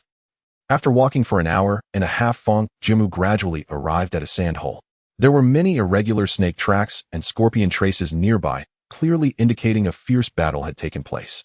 The entrance of the sand hole was severely damaged, evidently done by the red sand python. However, the entrance of the sand hole was quite narrow, and it was evident that a red sand python of its size could not squeeze through. Meanwhile, there was a faint scent of scorpions wafting from the cave. Fang Jiamu immediately concluded that this must be a habitat of black sand scorpions. The narrow hole made it difficult for Fang Jiamu to enter. He needed to think of a way to lure out all the black sand. Currently, the most suitable bait he had was the remaining excellent grade snake meat. It had just endured an attack from a rare grade red sand python and must be exhausted, urgently needing energy replenishment. Rare grade snake meat could easily startle the snakes, while excellent grade was just right. He took out 2 pounds of excellent grade snake meat and used his spiritual power to break it into tiny pieces, evenly scattering them around the sand hole. Then Fang Jiamu concealed his presence in a spot and waited for the prey to surface. Sure enough, within half an hour, a black sand scorpion crawled out from the sand hole. The left claw of the black sand scorpion was still bleeding, seemingly in poor condition. It cautiously approached the nearest piece of snake meat, grasping it with its pincers and bringing it to its mouth. This action surprisingly began to heal its injuries slightly. Afterward, the black sand scorpion circled around, confirming there was no danger before returning to its sand hole. In just 10 minutes, one after another black sand scorpions emerged from the sand hole. 1, 2, 3, 8. There were exactly 8 black sand scorpions. All were of ordinary grade. I struck gold.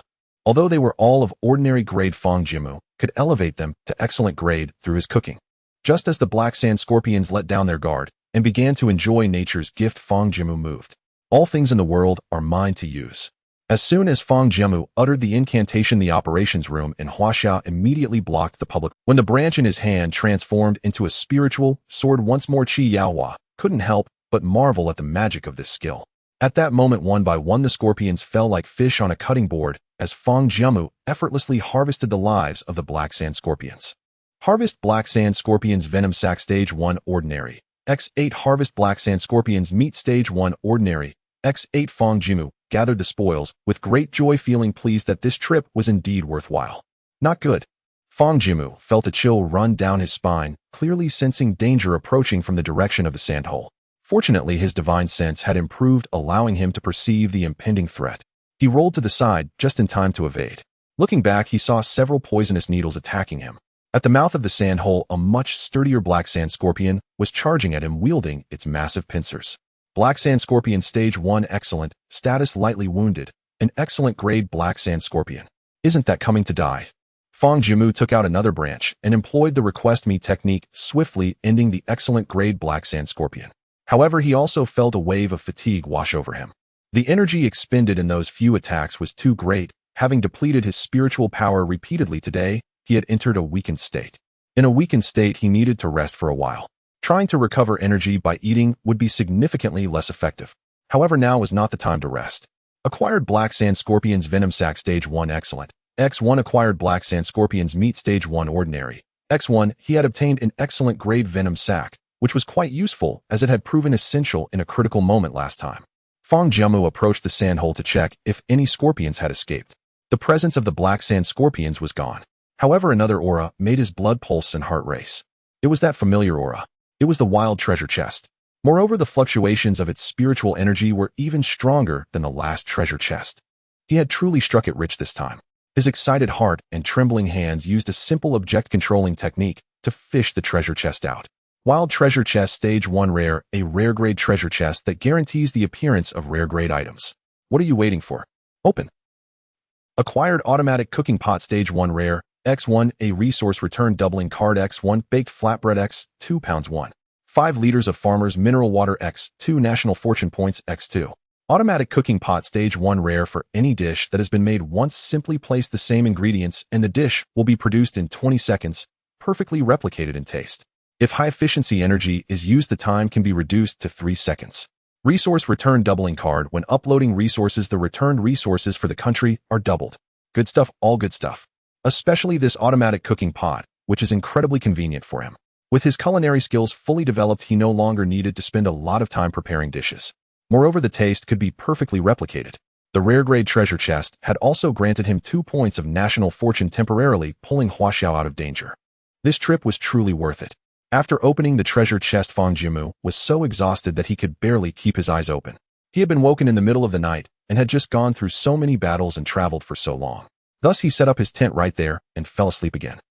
In the operations room, a thunderous cheer erupted. Everyone's faces were filled with smiles, raising their arms in jubilation. Even the usually stern Yaohua had relaxed his brows, a smile gracing his lips. Fang Jiamu truly did outstandingly. His luck is incredible, having opened 2 treasure chests in a row, one of which is rare grade. What is luck? That is strength. How can we mere mortals directly call his name? We should refer to him as the God Fang. Those on night duty are the most exhausted, staring at the explorers for several hours. It's incredibly dull. Tonight, God Fang was so impressive, he entertained me thoroughly. Yaohua said with a smile to his subordinates. All right, don't get too excited. We still need to do our work well. Have the data from today been recorded? Don't worry, Deputy Commander. After following you for so long, how could you doubt our work ability? Yaohua smiled indulgently and did not scold them. The people of Huaxia had been repressed for too long, especially these combatants. Having achieved great success today, they deserve to celebrate. Old Wu has been boasting all day about how good and handsome Fang Jiamu's performance was, saying I missed out not seeing it live. Tonight's performance by Fang Jiamu was no less impressive than during the day. That old rascal really missed out by not seeing the live stream. Yaohua was in high spirits and prepared to boast to Wu Gang about it. Check Huaxia's national fortune points. Huaxia national fortune points 3. Though he knew this number, he still couldn't help but check personally. At 6 in the morning, the moonlight of the Hell Desert recedes. Daylight has arrived. Fang Jiamu is still sound asleep, while the personnel in the operations room are preparing to change shifts. Yaohua's eyes are bloodshot, yet he remains excited. Upon seeing the sleepily dazed Wu Gang and Meng Anan, he immediately puts on a somewhat boastful expression. Commander Wu, Chief Meng, you surely have no idea what happened to Fang Jiamu last night. The two look at him in confusion. Yaohua does not keep them in suspense and immediately orders a recorder to play the exciting clips of Fang Jiamu's battle from yesterday. Fang Jiamu, using a wooden sword, effortlessly slaughters a host of magical beasts, shocking the two. You mean this is Fang Jiamu? How can he be this powerful? Yaohua beams with pride. I've had the recorder document everything. I need to go rest now. You two must stay alert and not slack off during the day. As soon as he finishes speaking, the two immediately pick up the records, becoming increasingly astonished.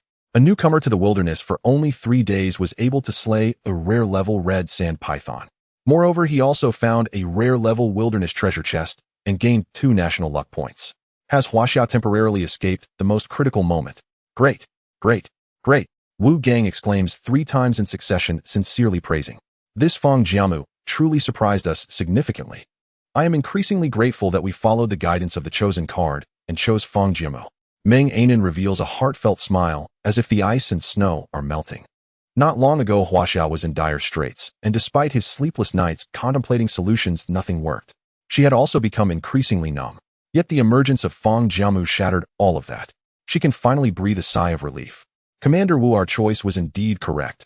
Wu Gang nods in satisfaction. Yaohua did well last night. Even if it costs national luck points, we must save him.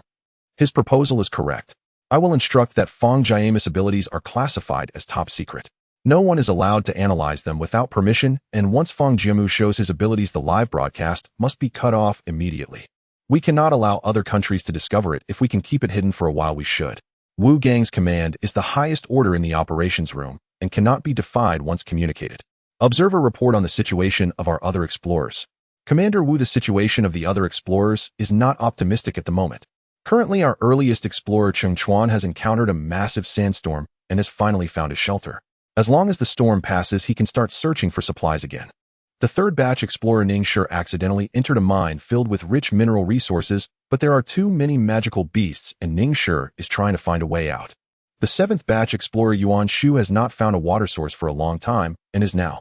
The observer's voice grows increasingly quiet, his tone pessimistic.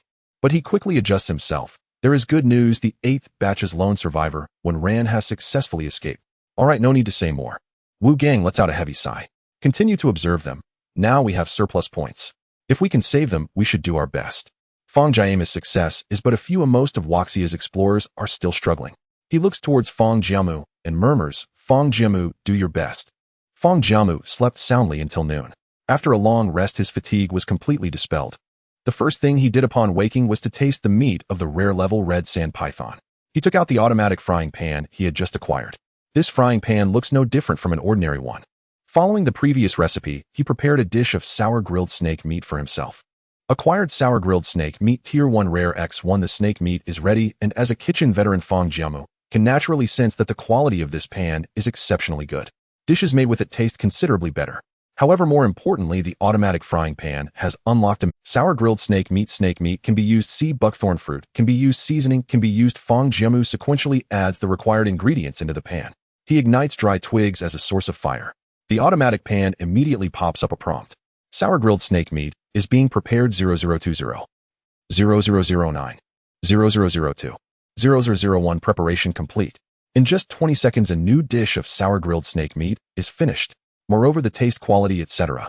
are indeed identical to what he would make himself. This is incredibly convenient.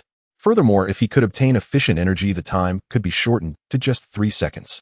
At that time, cooking would become even more efficient. Fang Jiamu's curiosity was piqued, and he began to prepare more dishes.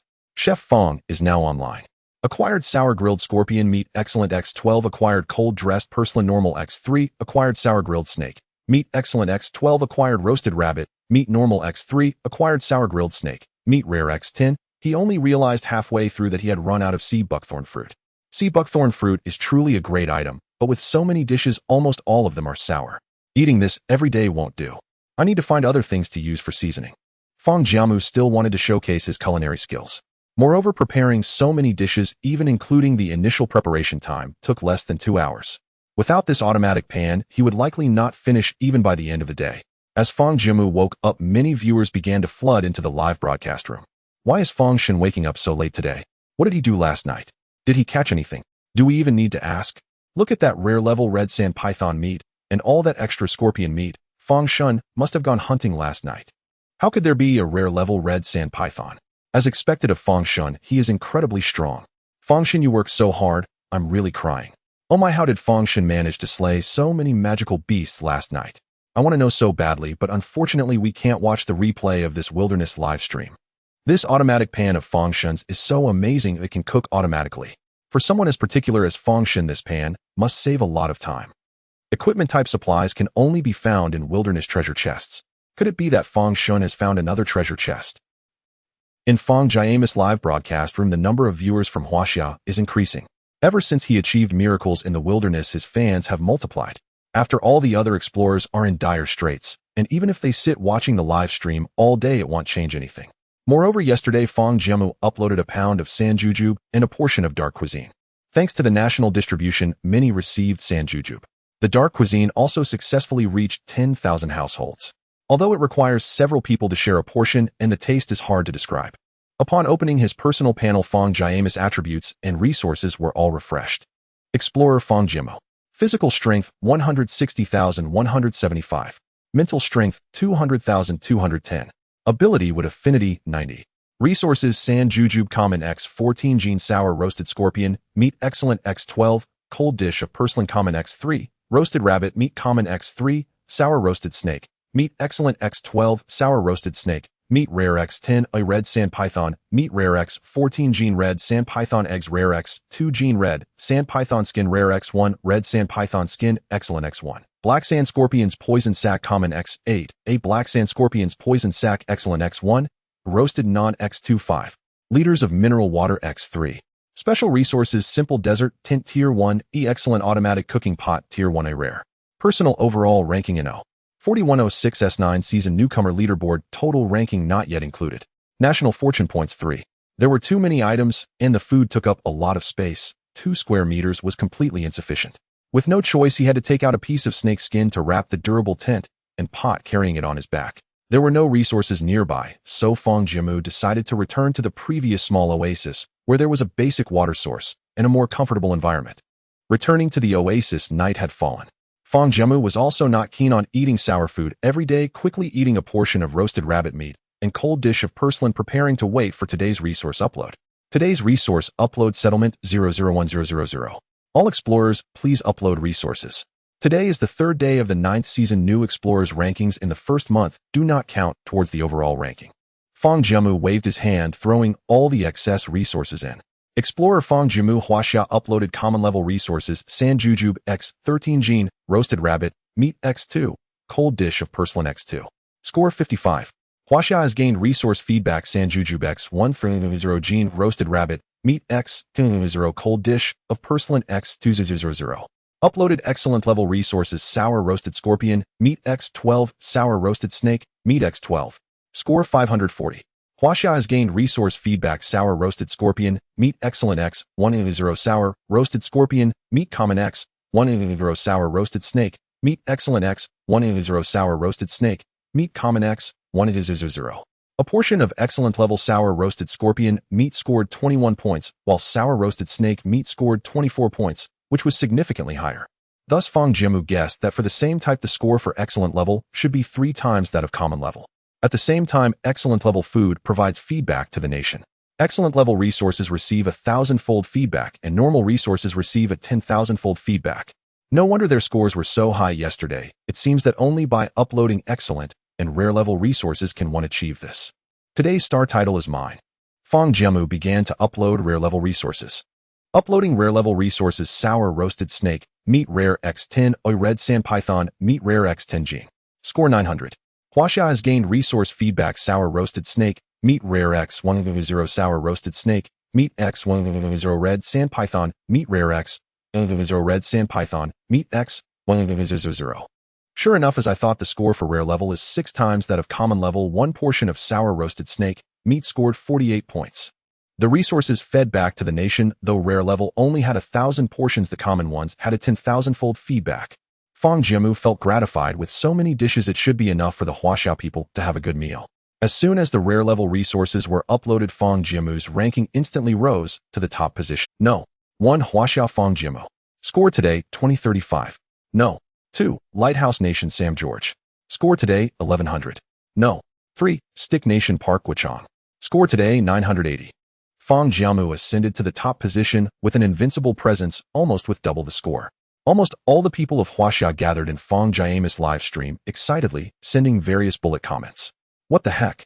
Brothers, am I seeing things? Am I actually first place? Is this a video fabricated by the country to comfort us?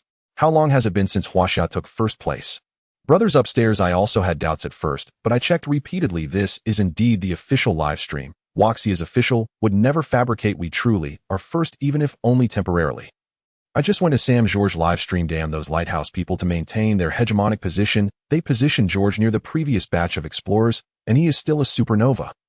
He still had quite a bit of resources on hand, making it difficult for Fang Jiamu to maintain his first place. How could it be like this?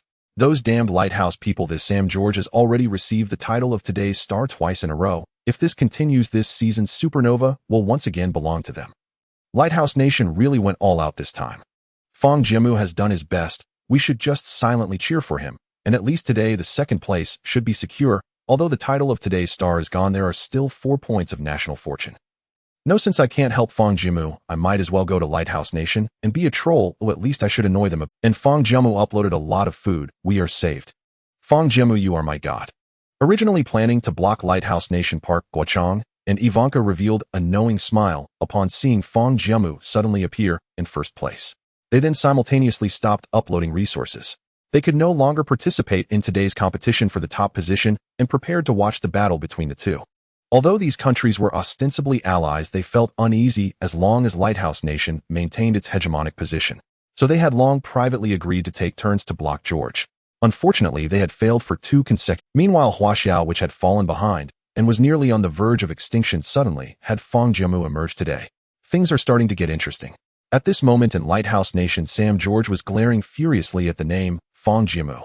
What the hell? Huaxia, this country hasn't perished yet. How did it suddenly emerge with such a high score? Wasn't Huaxia's starting point the Hell Desert? This is the wilderness map where resources are the hardest to find in the early stages. How did he find so many resources in just the 3rd day? Just then, Lighthouse Nation's communication card rang. George hurriedly answered, only to see the battle commander of Lighthouse staring at him with a face full of commander. George was sweating profusely, fearing he had upset the commander.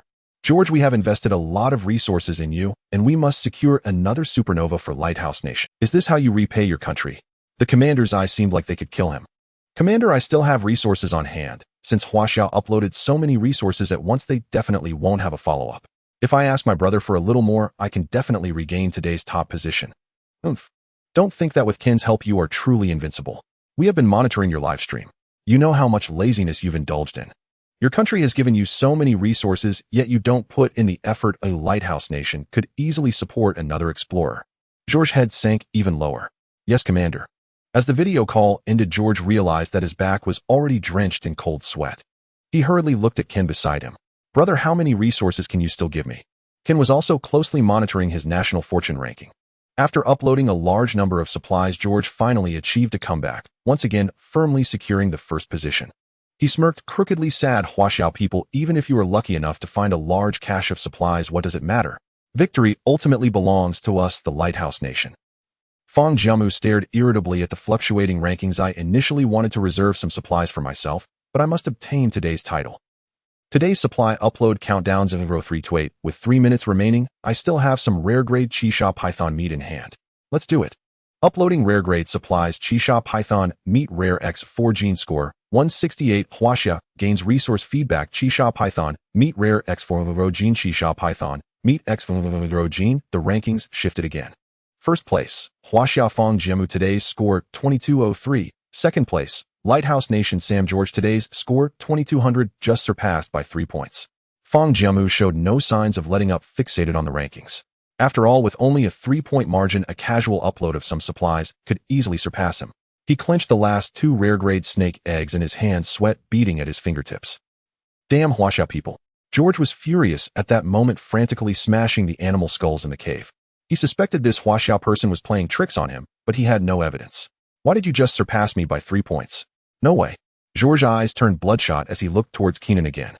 Brother, please give me some beast meat in just 3 points. Keenan, feeling pleased with his stable national fortune ranking, tossed a few more gene of beast meat.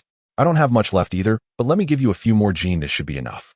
Let's go out and hunt. Well, tomorrow it's time to enter that Triceratops cave. George was overjoyed. Thank you, brother. At this moment, he was filled with confidence. Keenan's casual offerings were several gene of high-quality beast meat, and this Fang Jiamu was doomed. 1st place, Lighthouse Nation Sam George, today's score 2280. 2nd place, Huaxia Fang Jiamu, today's score 2203. Fang Jiamu watched the rankings change again, feeling a bit impatient. This George was truly relentless. Today's supply upload countdowns in the 13. Everyone watched as George topped the leaderboard with a score surpassing 77, a flicker of despair rising in their hearts. Is there really no one who can stop the Lighthouse Nation? At this rate, the gap between them and the Lighthouse Nation would only widen. Inside Fang Jiamu's live stream room, there were no cries of despair, but rather a sense of tranquility. Fang Shen has already done well enough. Our Huaxia started off slowly. It's normal to be outperformed by the Lighthouse Nation. The Lighthouse Nation has won for 3 consecutive days and has become arrogant, and the arrogant are bound to forget about the Lighthouse Nation. How can the brothers from Lingnan explain if this snake meat is delicious? Of course it's delicious as long as you can overcome your fear. Snake meat is a delightful dish. Today's supply upload countdown 030, only half a minute left until the supply upload. Fang Jiamu was extremely tense at this moment, focusing all his attention on the rankings. There had been just a little more. Today's supply upload countdown 00009. Less than 10 seconds remained until supply settlement. Fang Jiamu's score had not moved. Unable to contain himself, George jumped up on the spot, exclaiming in joy, "Haha, poor Huaxia person, you have no supplies left. I bet you've already used up everything today. Let's see how you manage in the coming days. I admit you gave me some pressure, but this is where it ends." 003 Supply upload. Explorer Fang Jiamu Huaxia uploaded supplies. Qisha Python eggs rare X. 2 gene score, 96 Huaxia. Gains resource feedback. Qisha Python eggs rare X. 2000 gene Qisha Python eggs. X gene. Fang Jiamu he. Surprise. George, who was originally celebrating, suddenly felt his perception diminish significantly. What happened? Initially puzzled, he then seemed to realize something. No. Impossible. Absolutely impossible. However, the national fortune ranking felt like a bucket of cold water, drenching him all over. First place, Huaxia Fang Jiamu, today's score 2299. Second place, Lighthouse Nation Sam George, today's score 2280. Third place, Bangzi Nation Park Wachang, today's score 1010. National fortune score reward for Fang Jiamu's golden 5-point star, which had always belonged to him, now felt utterly foreign, piercing George's eyes like a blinding light. The mere 19 points of difference felt like an insurmountable chasm, tearing apart his very being. His mouth slightly agape, he stood in a daze, as if the earlier premature celebration had made him look like a fool. With the supply upload concluded, Keenan let out a quiet sigh of relief. "Brother, there's no time to waste, let's go." Turning around, he saw George's disheveled expression, and he instantly understood. Sam, George. Reward temporary 1-day title star of the day. National fortune score reward 5. Fang Jiamu licked his cracked lips, eagerly donning the star of the day. At the moment he put it on, this title unexpectedly did not merely enhance his sixth sense. Instead, it caused his divine sense to surge dramatically. He felt the spiritual power in this realm much more intensely. The range of his probing also expanded. It's important to note that divine sense is the most challenging aspect for cultivators to refine. A powerful practitioner can kill their opponent with just a thought. Such a title increased his divine sense by a full 20. For other explorers, the star of the day might simply enhance their sixth sense. But for Fang Jiamu, his divine sense was anything but simple. It encompassed foreseeing danger, detecting subtle changes in the surrounding environment, and discerning minute differences in spiritual power. Everything was not just a straightforward 20 enhancement. It was a perfect balance of left foot stepping on the right foot towards the heavens. In Fang Jiamu's livestream room, until the very last moment of supply settlement, they continued to comfort each other. However, seeing the final ranking settlement, the once silent room erupted into complete madness. Damn, Fang Shun. Damn, Fang Shun. Damn, Fang Shun. Fang Shun. Awesome. I want to have Fang Shun's children. First place, that's first place. Our Huaxia has finally taken the first place. In the Huaxia operations room, all the researchers sighed in relief as the supplies were settled. Wu Gang revealed a relieved smile. "This kid has quite the nerves. An old man can't handle the scare." He waited until the last 3 seconds to upload it, not worried about making a mistake from trembling. Meng Anan smiled wryly. "I didn't expect Fang Jiamu was planning to pull one over on the Lighthouse Nation at the last moment.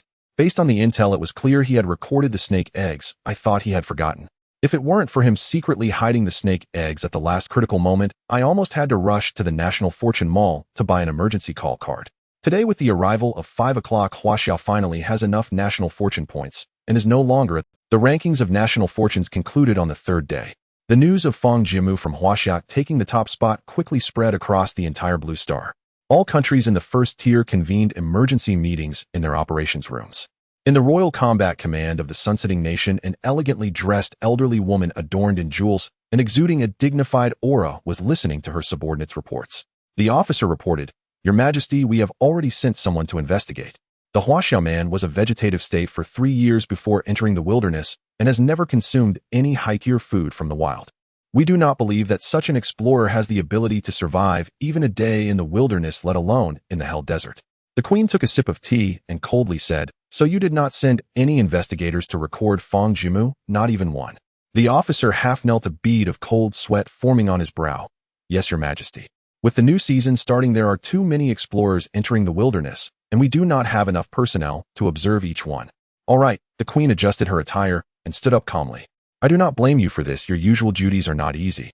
Moving forward, we need to allocate more personnel to observe Fang Jiamu. Do you understand?" "Understood. You may leave now." "Yes." The officer silently retreated, leaving the Queen alone. She slowly walked to the window, gazing at the shadows in the sky, unable to help but furrow her brows. Shadows had descended for 3 years, and the fortunes of the sunsetting nation were not too bad, having been assigned to the endless sea in the wilderness.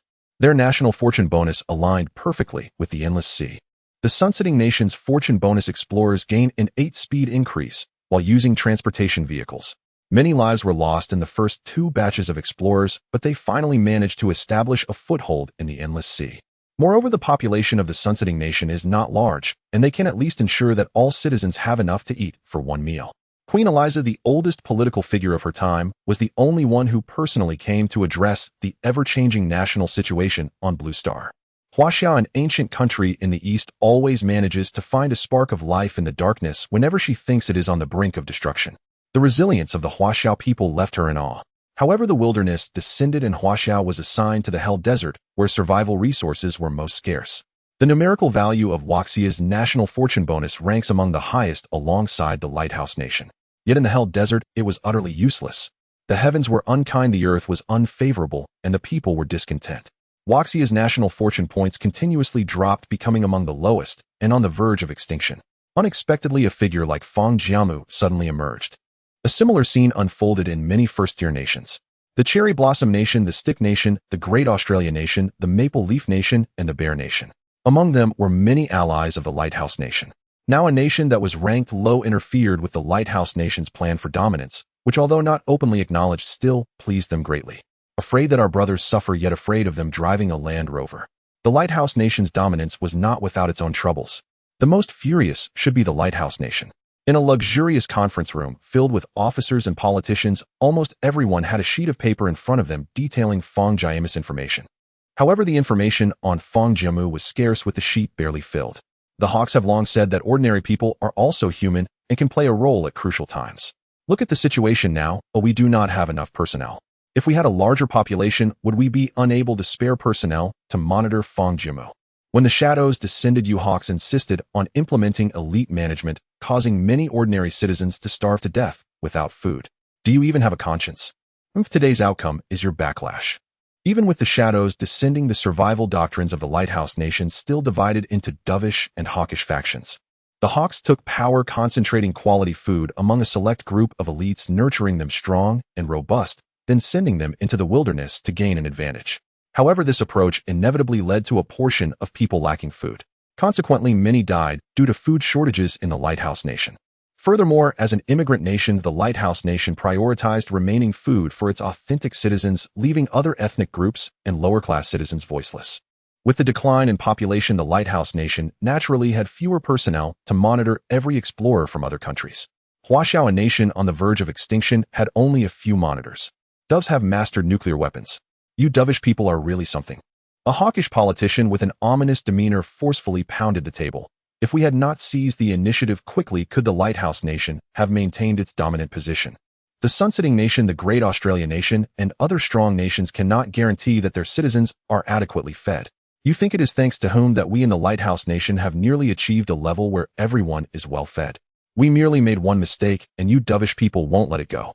Instead of wasting time on that, why not work overtime more? With that, the politician led a group of hawks out in indignation, leaving the doves exchanging glances. Having just finished uploading supplies, Fang Jiamu chose not to rest, but set off again, taking advantage of the starlit night to search for resources. Simply put, his original storage was nearing capacity and had been cleared out. The pressure of survival forced him to embark once more in search of new supply points. His personal panel had changed significantly. Explorer Fang Jiamu stamina 172175, mentality 207210, ability wood affinity 90, supplies sand jujube common X 1, gene red sand python skin rare X1, a red sand python skin excellent X1, black sand scorpion's venom sac common X8, black sand scorpion's venom sac excellent X1, a roasted flatbread X21, 5 liters of mineral water X3, special supplies simple desert tint tier 1, excellent automatic stir fry pot tier 1, a rare personal overall ranking in 18 S9 season newcomer list, overall ranking not yet included, national fortune points 8. Originally, he had a bunch of rare and excellent grade monster meat, which should be enough for him to advance to the chi refining 3rd layer. But now he was left with only 1 gene of sand jujube and 2 roasted flatbreads. If he didn't find new supplies, he would run out of food in 2 days. Thus, explorers often have to make choices between improving themselves and uploading supplies. However, he had no regrets. With this thought, he opened the sound permissions again, imagining that in front of him were countless compatriots from Huaxia. Hello, comrades of Huaxia. Today I uploaded quite a lot of supplies, nearly 3 million portions of food, though it is just a drop in the bucket. But please hold on, in the future I will work even harder to ensure that all of you can have enough to eat. Also, if the national fortune points I earn can buy cards to help other Huaxia explorers, I hope the Huaxia officials won't be stingy. Finally, although I do not know how the Huaxia officials will allocate this batch of supplies, please do not be anxious if you do not receive any supplies. You will all have it. After saying this, Fang Jiamu closed the sound permissions. In the live broadcast room, many Huaxia viewers were already in tears. Fang Shun, I can still hold on. You don't have to push yourself too hard. Surviving in the wilderness is the most. Since the descent of the shadows, Huaxia has not given up on any one of us. Even if we do not receive supplies, I will still feel happy for those who do. Fang Shun, am not hungry. In the operations room, Wu Gang looked at Fang Jiamu on the screen with a tender expression, tears welling in the corners of his eyes. Commander Wu, let's prepare to distribute some supplies to the people of Huaxia. Meng Ainan's call awakened Wu Gang. He quickly wiped away the tears from his eyes. This kid Fang Jiamu, suddenly saying these things is making it awkward for everyone. Looking up, he met Meng Ainan's reddened eyes. The two exchanged a knowing glance and walked out of the operations room together. Let the brothers on night duty come in early, Awai, and Chief Meng will go check the supplies that have arrived. The sincerity between people is more precious than gold. At the headquarters of the Huaxia combat room, there stands a massive deployment tower. When the wilderness descended, deployment towers inexplicably rose across the nation, scattered across various cities and counties. The largest deployment tower at Huaxia's headquarters holds the highest authority. Wu Gang and Meng Ainan arrived together at the deployment tower. Professor Zhou, I came to see how much material has been received from the wilderness at the deployment tower. Zhou, dressed in a white long coat and wearing heavy glasses, was overjoyed to see the two. Commander Wu, you're here. I also watched Fang Jiamu's live stream. It was truly exciting. I have already organized the materials, nearly 3 million ordinary level materials, 24,000 excellent level materials, and 26,000 rare level materials. Wu Gang nodded in satisfaction. This time we have uploaded quite a bit of rare level materials. They are just right for enhancing the physical quality of the next batch of explorers. Professor Zhou, how many materials are currently at the deployment tower? Zhou Yi's previously excited expression dimmed considerably. Commander Wu, the explorers in Huaxia are in grave danger and haven't uploaded much material. Counting the materials uploaded by Fang Jiamu today, there are only 350,000 ordinary level materials. Only 350,000 materials. Wu Gang couldn't help but sigh. Meng Ainan also appeared somewhat regretful. Commander Wu, are we still going to distribute the materials? This small amount of resources is hardly enough to share. Distribute. Of course we must distribute. Today Fang Jiamu worked so hard. It's a joyous day for our dragon country. We must let everyone enjoy it. After much discussion, the three finally finalized the plan. They decided to randomly select provinces and cities to distribute the materials. Additionally, a portion of the materials would be sent to families of 4 or more. While we cannot guarantee everyone will be fed, we still want to share the joy. Once confirmed, the deployment tower began operations. One batch after another of materials started appearing in the tower, which were then handed over to the local military for distribution to the public. Everything proceeded in an orderly manner. Fang Jiamu marked this small oasis. If he couldn't find a new shelter, he would have to return. This oasis still held his last bit of sea buckthorn berries and sand jujubes, enough to keep him going. However, Fang Jiamu should not have any concerns in this regard. After equipping the Star of Today, paired with his current cultivation level of Qi refining stage 2, he could sense the spiritual energy around him more clearly. He selected a destination abundant in with spiritual energy. Along the way, he also planned a route that would lead him through areas rich in with spiritual energy. As long as he didn't take a detour, he would collect along the way. Harvest sea buckthorn, level 1 ordinary X, 5 gene harvest sand onion, level 1 ordinary X, 3 gene luck, was on his side. At both consecutive locations there were materials available. However, after tasting the sweetness of rare level materials, Fang Jiamu began to look down on these ordinary level ones. To climb the rankings, he needed at least a large amount of excellent level materials. He was getting closer to the area with the strongest with spiritual energy. The time was already approaching 12 o'clock. Harvest sand rabbit, level 1 ordinary X, 10 gene harvest sand rice, level 1 ordinary X, 15 gene. He passed by a small oasis, which was even smaller than the previous one. However, there was a nest of sand rabbits and patches of sand rice growing. In addition to the sand rice, there were also 3 climbing vine plants. On the branches there were dense clusters of small red fruits. At first he thought it was another batch of sea buckthorn, but the branches looked completely different. As he approached, a description appeared, and Fang Jiamu nearly drooled. Black pepper, level 1 ordinary, its unique spicy flavor seems to be a way of self-defense. It has little nutritional value, so no animals are willing to eat it. It's actually black pepper. As a seasoned foodie, Fang Jiamu naturally wouldn't miss such a delicacy. With a bit more spicy seasoning, he wouldn't have to eat sour flavors every day. He also knew a bit about the characteristics of pepper. The commonly eaten white and black pepper actually belong to the same plant. When the not so mature pepper is dried, it turns black and becomes black pepper.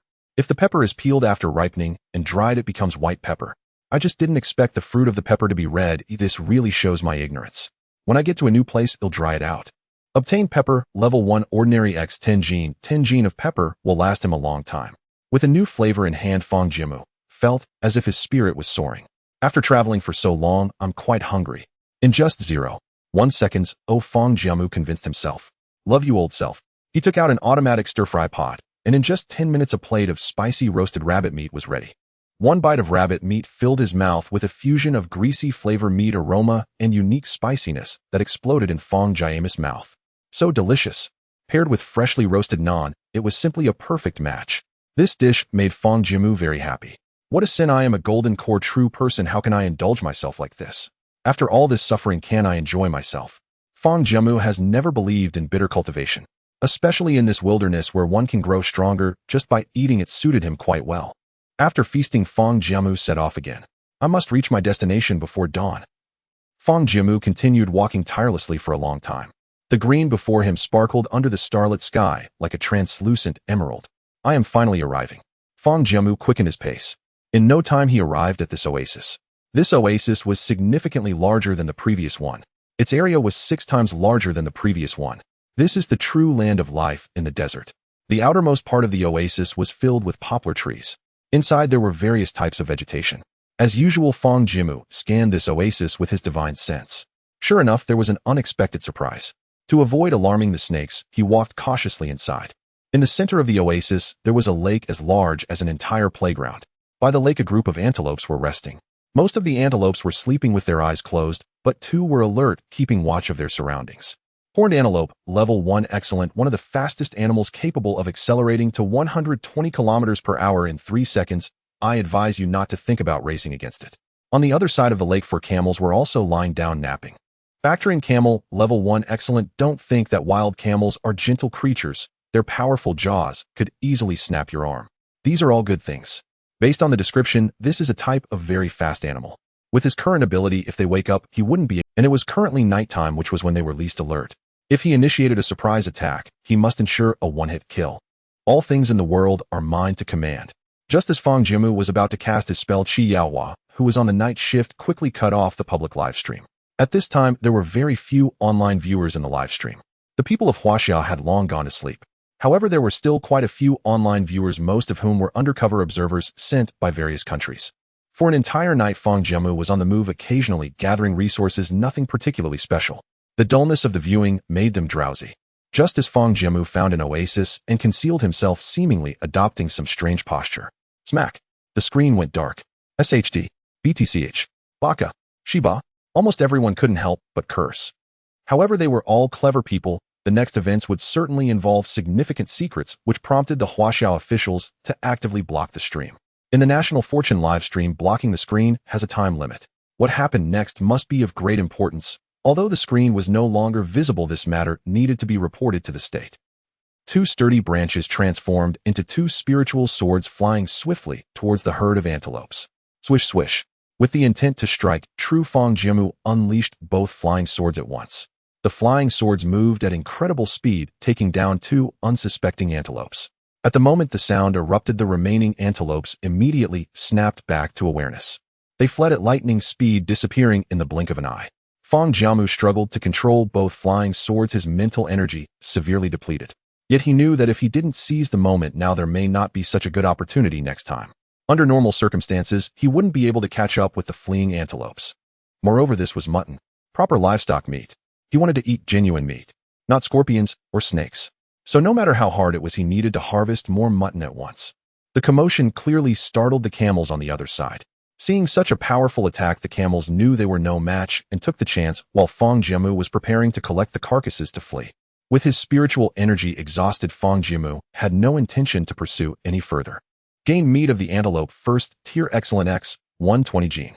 Antelope horn first tier common, a rather hard goat horn sharp at the tip. With some ingenuity, it could be used for many things. He had killed a total of 4 antelopes, obtained 120 gene of mutton, and acquired 8 horns. After processing the antelope carcasses, Fang Jiamu used his divine sense to scan the area again. Though there were still some chaotic auras, there were no major threats.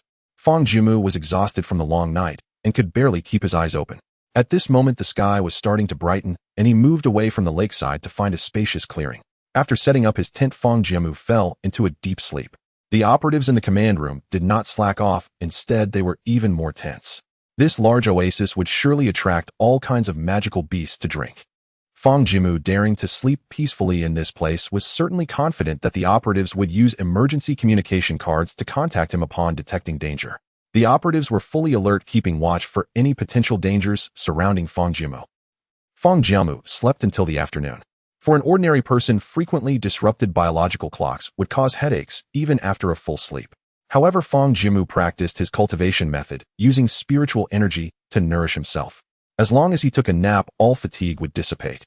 With an empty stomach, Fang Jiamu began preparing his brunch. He hummed a tune as he skillfully dealt with the mutton. At this moment, a noble sword cultivator is preparing his grand lamb feast. No one understands how to find joy in hardship better than I do. Taking a pound of freshly acquired antelope meat, he laid sand onions at the bottom and slowly roasted it in an automatic pot. In the end, he didn't forget to sprinkle some black pepper on top. Gained green onion roasted lamb x1. Fang Jiamu could hardly wait to start eating. The outer skin was fragrant and slightly crisp, the spiciness of the black pepper rushing to the nose with a hint of tingling sensation. The sand onions removed the mutton's gamey taste, adding a touch of sweetness. The mutton was tender and juicy, the meaty aroma mingling with the richness of the pepper, savory and flavorful. Each bite was warm and satisfying, just fragrant enough to make me dizzy. This is what true wilderness survival is. The scorpion meat and snake meat he had eaten before, although nutritious, couldn't compare to mutton in terms of psychology and taste. Fang Jiamu waved his hand, using the automatic stir-fry pot to continue making the green onion roasted lamb. Gained green onion roasted lamb x15. A few minutes later, 15 servings of green onion roasted lamb were ready in the automatic stir-fry pot. With over 100 gene of mutton left, Fang Jiamu had already run out of sand onions. Without seasoning, it would be a waste to cook all this mutton. There was no rush to cook for now. Fang Jiamu preferred to make it tastier. One shouldn't suffer unnecessarily, even in hardship. Being well-fed and satisfied was the true reward of this oasis. On the inner side of the oasis, clusters of fig trees were growing. The trees bore many purple-colored fruits, each about the size of half a fist. Fig first, tier common, richly sweet in flavor with soft and moist flesh. The large temperature difference between day and night in the desert makes figs even sweeter. Fang Jiamu picked a fig and placed it in his mouth. Sure enough, the sweet aroma of the fig instantly spread in his mouth. Such a good thing it can be used as a sweet sauce for cooking. Upon tasting it, he immediately thought of ways to use it in cooking. Fang Jiamu transformed into a diligent little bee, starting to pick figs. Harvested fig first, tier common, x 80 gene. A single fig tree can yield about 3 gene of figs. This grove of trees yielded him a full 80 gene of fruits. In addition, among these common level fruits, there were many excellent level figs mixed in. This was Fang Jiamu's first time encountering excellent level plants. Excellent level figs were larger, fitting in the hand like a big sandbag. Harvested fig first, tier excellent x4. Even with the aid of spiritual energy, it took him quite a while to pick them. But every effort was worth it. In his childhood, especially in autumn, he would always go play in his mother's experimental field. However, during summer, he often hid at home, claiming to do homework and read. In fact, it was because summer was very hot, and at that time, if he went to the experimental field, his mother would definitely call him to help with various tasks. But autumn was different. Autumn was the harvest season. During that time, he would proactively get up early every day, even finishing his homework at school, all for the sake of going to the experimental field to help his mother harvest crops. His mother would always smile and teach him hand in hand how to pick and harvest. Although it was exhausting, it was a lot of fun. Later, when he crossed over to the cultivation world, he also managed some herbal gardens himself as his main source of spirit stones. Thinking of this, Fang Jiamu couldn't help but smile.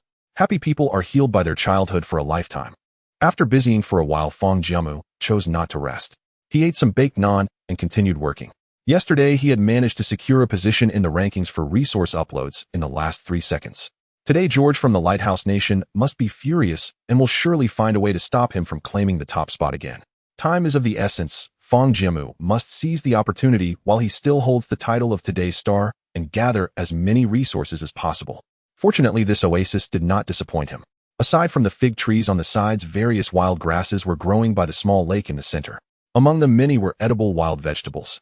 Harvested shepherd's purse, level 1, common X2 gene. Harvested alfalfa, level 1 common X3 gene. Harvested purslane, level 1 common X5 gene. Harvested mudwort, level 1 common X3 gene. In the wilderness, as long as you focus your vision on the plants, you can bring up their details. Thus, many plants, even if unrecognized, can be assessed for their effects based on their names and descriptions, allowing one to judge whether they are edible. In the desert, due to the strong winds, dandelion seeds scatter at any moment, and many oases are filled with dandelions. This one is no exception. The entry for dandelions is quite simple. Dandelion, level 1, common, a type of Asteraceae plant, but in truth dandelions have another name. Popoting. Fang Jiamu really enjoys eating these. They are tender and crisp with a natural fragrance of the wild. He meticulously harvested all the dandelions in this area. Harvested dandelion, level 1 common X7 gene. In the live stream, many viewers sent comments. What is this that Fang Jiamu is collecting? Is it another kind of wild vegetable? I've never seen it before. It looks a bit like dandelion, and I wonder what its use is, but whatever Fang Jiamu is doing must have its reasons. Come on, let us northerners explain. Oh, dandelion has another name, popoting. Cold mixed popoting is delicious. My grandmother would specifically go out to harvest popoting in the spring. Can I apply to the officials and ask if next time Fang Jiamu uploads popoting, we southerners can have a taste? I remember Fang Jiamu is not from the north. How does he know that dandelion is edible? Moreover, I've noticed Fang Jiamu actually knows many kinds of wild vegetables. They say he's a god. Can we understand the actions of a god? After harvesting several different kinds of wild vegetables, it was a pity he didn't have any salt, otherwise he could have made a pot of wild vegetable soup. Speaking of salt, Fang Jiamu felt a headache.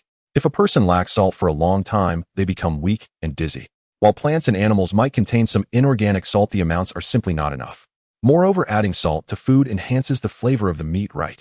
Next time he speaks with the officials of Huaxia, he must ask the senior explorers how they solved the salt issue.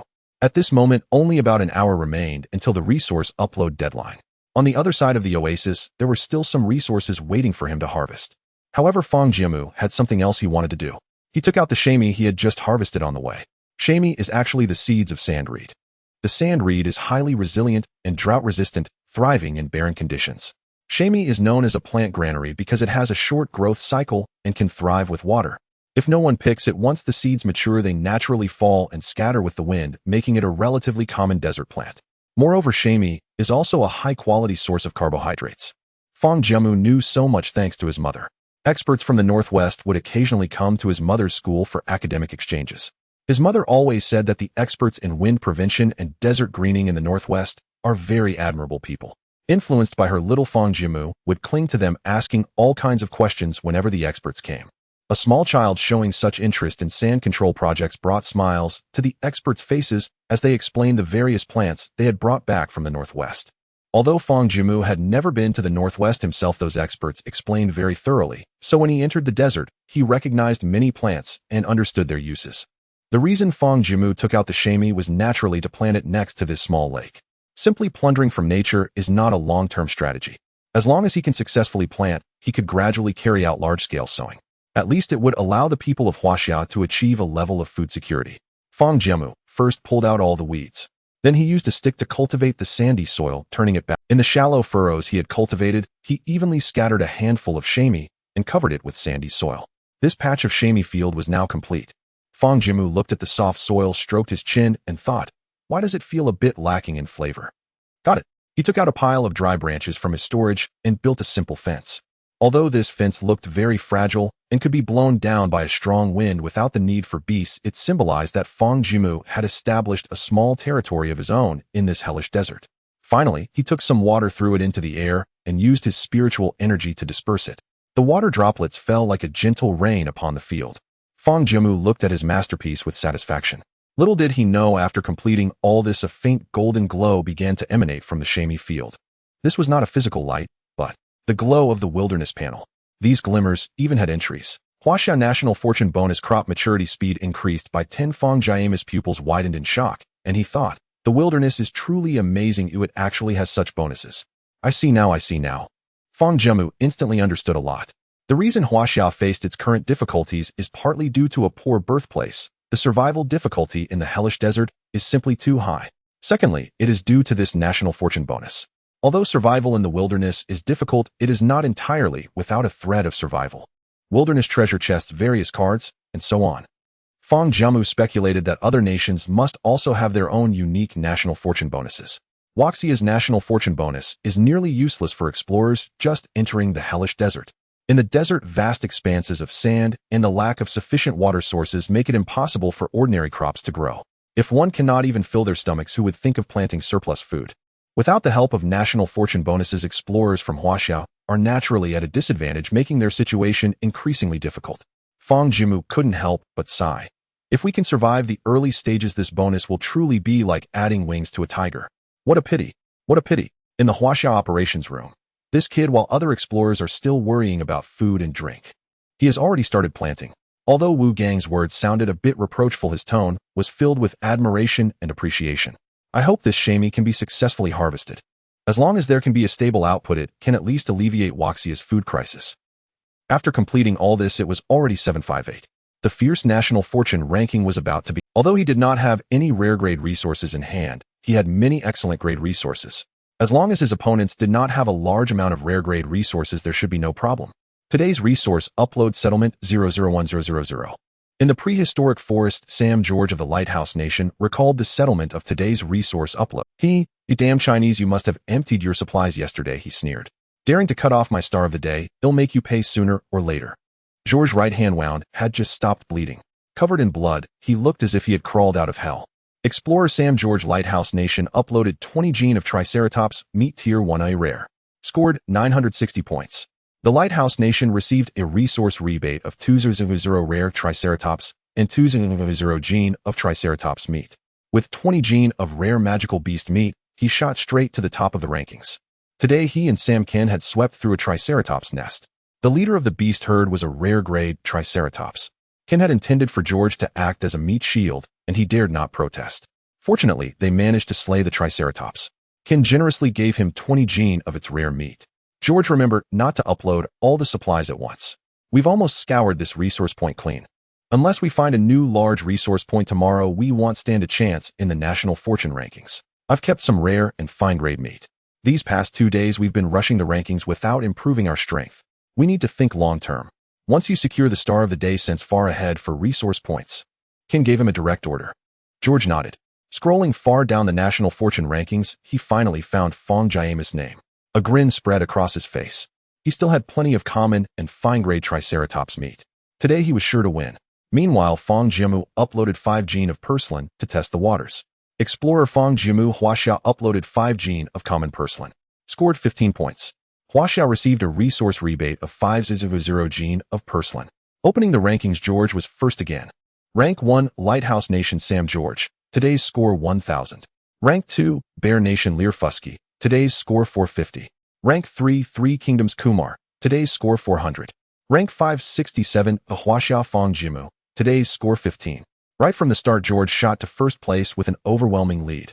Clearly, George must have obtained rare grade meat.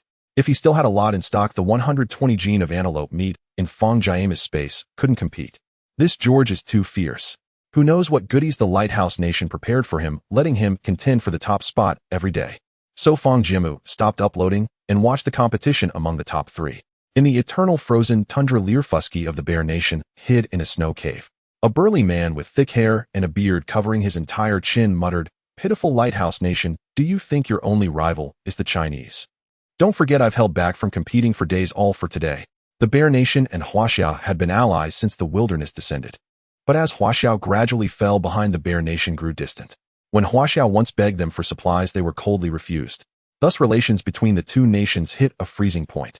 Liufusky cared little about national ties. He only knew that Huaxia's Fang Jiamu had finally broken the Lighthouse Nation's monopoly. Judging by the situation, Fang Jiamu of Huaxia hadn't chosen to compete today, likely due to a lack of supplies. There are no eternal enemies, only eternal interests. The star of the day is mine. With that, Liufusky uploaded over a dozen fine-grade ice fish, instantly surpassing George to claim the top spot. Rank 1, Bear Nation Liufusky. Today's score 1800. Rank 2, Lighthouse Nation Sam George. Today's score 1400. Rank 3, Three Kingdoms Kumar. Today's score 800. Seeing his scores suddenly drop by 400 points, George realized his fiercest competitor for the top spot was not alone. He clenched his fists, veins bulging with fury. Why? Why is everyone against me? Can't they just let me have the top spot? I've wasted so much rare meat.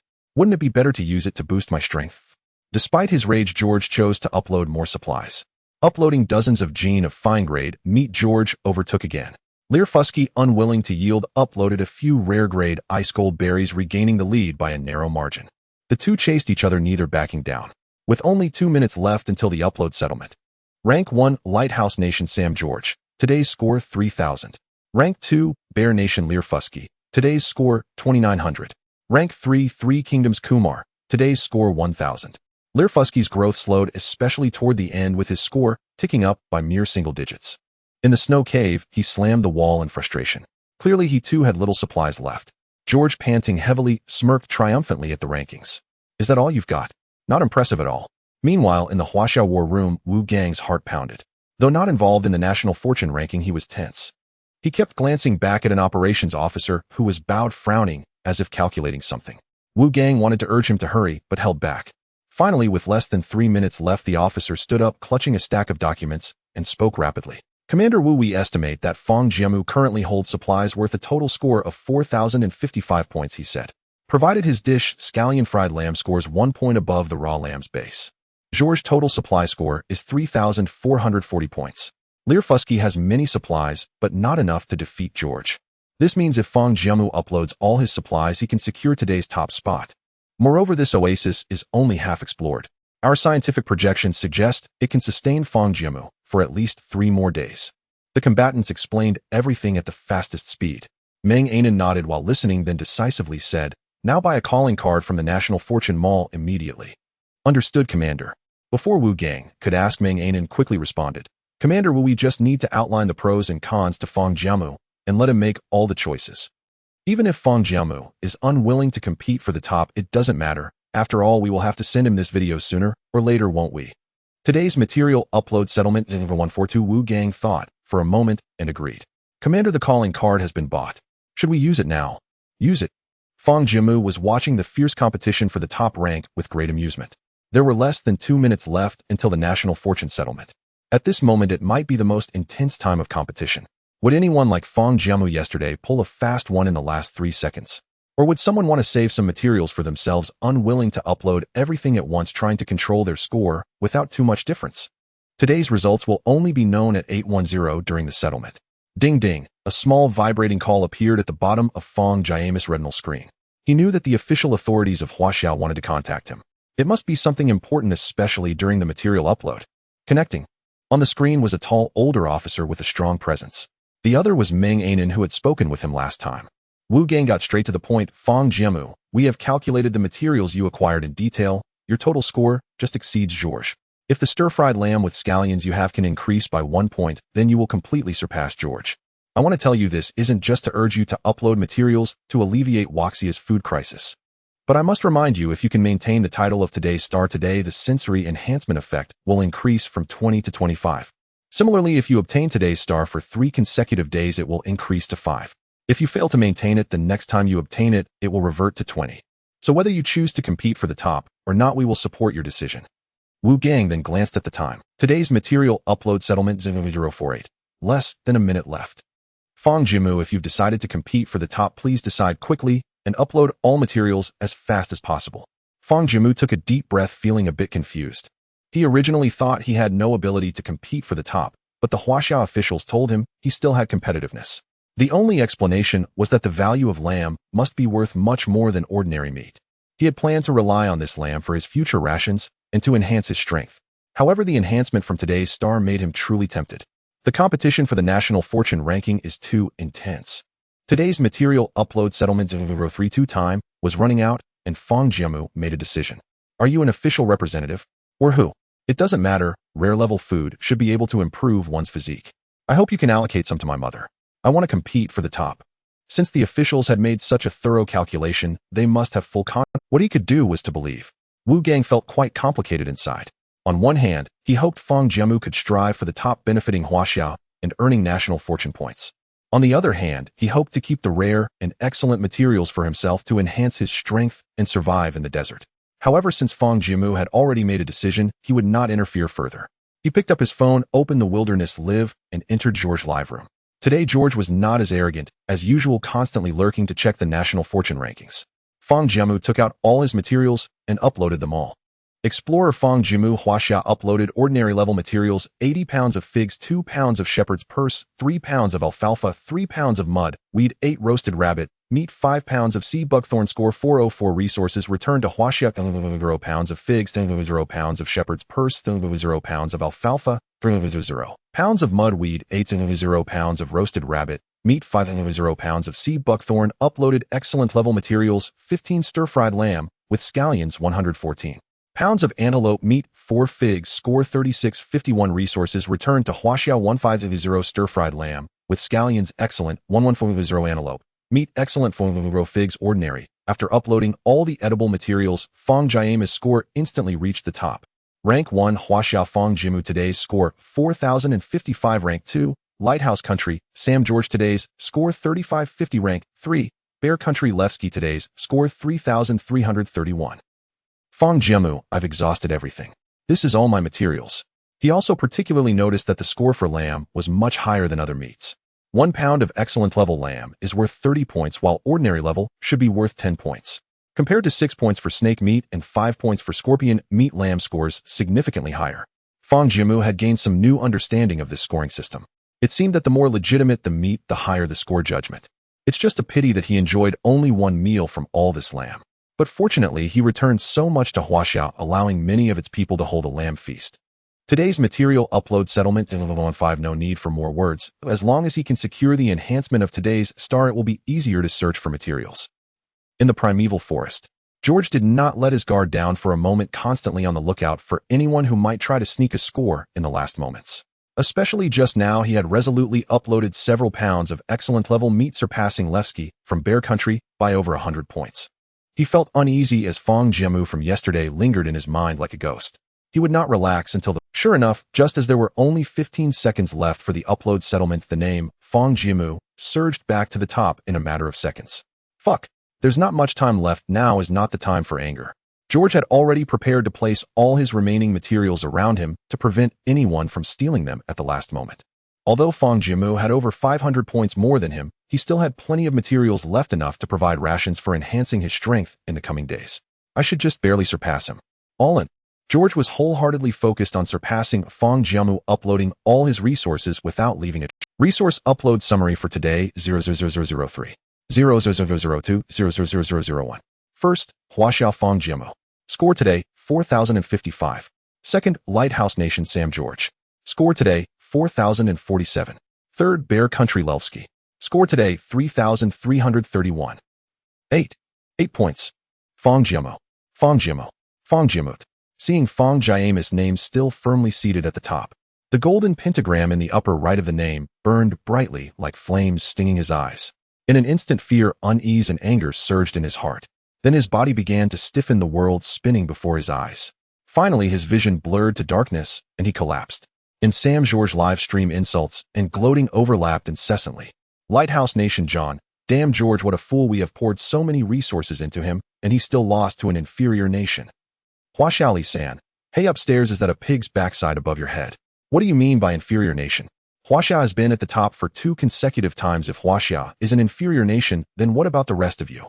Sunset Nation Edson, foolish lighthouse people, I always forget how uncultured and historyless you are. Even when cursing, you have to harm yourselves. By 8,000. Lighthouse Nation John, Sunset Nation, why are you speaking for Huaxia? We Lighthouse and Sunset are allied nations. Sunset Nation Edson, enough on the surface, you Lighthouse want to form alliances, but in reality you are just trying to monopolize. If we Sunset really stop associating with you, do you think your country wouldn't be anxious? Lighthouse Nation John, despicable. Huaxiali San, you Lighthouse better maintain your dominant position. Oh, by the way, aren't you following elitism? You foolish pig, will the Lighthouse still provide you with resources? Bear Country Bielski, I reckon the moment he said that the Lighthouse wouldn't give him resources anymore, you should worry about yourself. Lighthouse Nation John, damn it. Lighthouse official silences John for 300 years. An announcement floated by as other countries joining in the fun spammed ha ha ha in the comments. Apart from John, many Lighthouse people were also mocking the officials and explorers.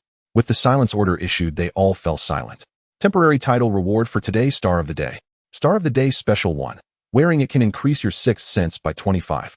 National Luck Points Reward 5. At the moment the ranking ended, the effect of Star of the Day was significantly felt to be enhanced. A warm current surged into his mind, and Fang Jiamu felt a wave of comfort and refreshment. Cough, cough. Fang Jiamu, congratulations. How does the effect of the Star of the Day feel? Wu Gang smiled at Fang Jiamu. It feels great. Although my resources were emptied, the effect of this title is quite good. By the way, I haven't introduced myself yet. Wu Gang straightened up, revealing a row of honor medals on his chest. My name is Wu Gang. I am the commander of the Huaxia Wilderness Combat Department and the highest commander of the Wilderness Combat Room. Fang Jiamu nodded. Hello, Commander Wu. Wu Gang couldn't help but look at Fang Jiamu with admiration. Given his position and aura, ordinary people would feel intimidated upon seeing him. Yet this Fang Jiamu was able to maintain his composure. Such depth at a young age truly made him a form. Hello, Fang Jiamu. My name is Meng Anan. I was once the head of the Huaxia Intelligence Agency, now serving in the Huaxia Wilderness Combat Department as the third in command here. The one who activated the emergency contact card the night before yesterday is the deputy commander of the Huaxia Wilderness Combat Department, the second in command here. Meng Anan smiled slightly, trying her best to appear approachable. Hello, Director Meng. Fang Jiamu's gaze calmly flicked over Meng Anan, showing no ripples, as if he were looking at an ordinary. Meng Anan felt that this man before her was simply too mysterious. In the wilderness and facing them, he was nothing like a typical 21-year-old. Especially his aura, which was even stronger than someone like Wu Gang. She found him even harder to decipher. Alright, introductions are over. Fang Jiamu, if you have any questions you can ask now. We don't have much time left, only 3 minutes. Commander Wu, I would like to ask, what are the specific uses of national luck points? Fang Jiamu was very concerned about the national luck points, because in the wilderness they always involve national luck points. While the uses of national luck points are quite extensive. Firstly, they can be used to deploy explorers in the wilderness every 3 months for a season. On the first day of each season, the country needs to deploy explorers into the wilderness, with each explorer consuming 1 point of national luck points, and a maximum of 100 people can be deployed. Fang Jiamu nodded and asked, the personal panel shows that this is the 9th season. How many people has Huaxia deployed this season? Wu Gang sighed deeply. Before the season began, Huaxia only had 2 points of national luck. We could only deploy 1 explorer, and the guidance of the chosen card was used, so I pushed against all opposition to make you the only explorer for Huaxia this season. Fortunately, I bet right. Thank you, Fang Jiamu. Wu Gang took off his military cap and bowed deeply. Commander Wu, know this is what I should do. In the previous 8 seasons, we could deploy a maximum of 800 people. Given the high mortality rate here, how many explorers does Huaxia have left now? Mentioning the remaining explorers, Wu Gang's expression filled with gloom. Currently, Huaxia only has 18 explorers left, and most of their situations are not good. The combat room's personnel also looked heartbroken. Fang Jiamu felt a bit uneasy. So many explorers had died, and these were all compatriots who had bled for Huaxia. With less than 2 minutes left, it was not the time to be sad, he asked again. Can national luck points be exchanged for various cards? Could you please explain that to me, Commander Wu? Wu Gang quickly regained his composure. The combat room has the authority to use national luck points, and national luck points can be used to purchase various cards in the National Luck Mall. There are many types of cards. The one we are using today is a communication card which costs 1 point of national luck to buy 5 cards. The emergency communication card from last time required 1 point of national luck. In addition, there are equipment cards for explorers which can provide them with various resources. First aid cards can treat explorers. Resource cards, intelligence cards, special cards, etc. As long as there are national luck points, they can be exchanged, and we can assist the wilderness explorers on Blue Star. In fact, we have roughly mapped out the terrain around you based on your movements. If you need it, we can send the map to you via the information card. Fang Jiamu nodded, realizing that survival in the wilderness was not solely a battle fought by explorers. The Huaxia officials were also doing their part to assist the explorers. Time is running out. I have a very important piece of information to tell you. It's about the supernova. Fang Jiamu's expression tightened. What is the supernova? Is it something similar to the Star of the Day? Yes, you should see your personal panel, which shows your overall ranking. The explorers in the new season have a separate ranking for the first month. At the end of this month, there will be a settlement, and the first place will receive the permanent title Supernova. The effect of Supernova is that the first effect can increase your physique and spirit by 20A, and the second effect doubles the resources returned to the country, as well as the national luck points obtained. Fang Jiamu's pupils widened. Such an incredible effect. Indeed, that's why the Lighthouse Nation has provided George with so many resources, hoping their country can produce another supernova. In the lower left corner of the video call, a countdown began to appear. 2019. Commander Wu, time is running out. I also have something to say. The national luck points I earn can be given to the explorers, so feel free to use them. I have no problem with that. For rare-level resources, please leave some for my mother. Meng Anan smiled in response. Your mother is in the villa area near the combat room. We sent rare-level meat to her, but she refused it. She accepted some ordinary-level food and said that rare-level resources should be given to Huaxia's reserve explorers for body modification and should not be wasted on her. Your mother is a commendable person. Fang Jiamu's mind conjured the familiar figure. Knowing his mother, she would definitely do something like this. Then please help me relay that message. Communication card, countdown 4. 3. Love you, Mom. C. Communication card, countdown 2. 1. 0. After ending the call, Fang Jiamu remained unsettled for a long time.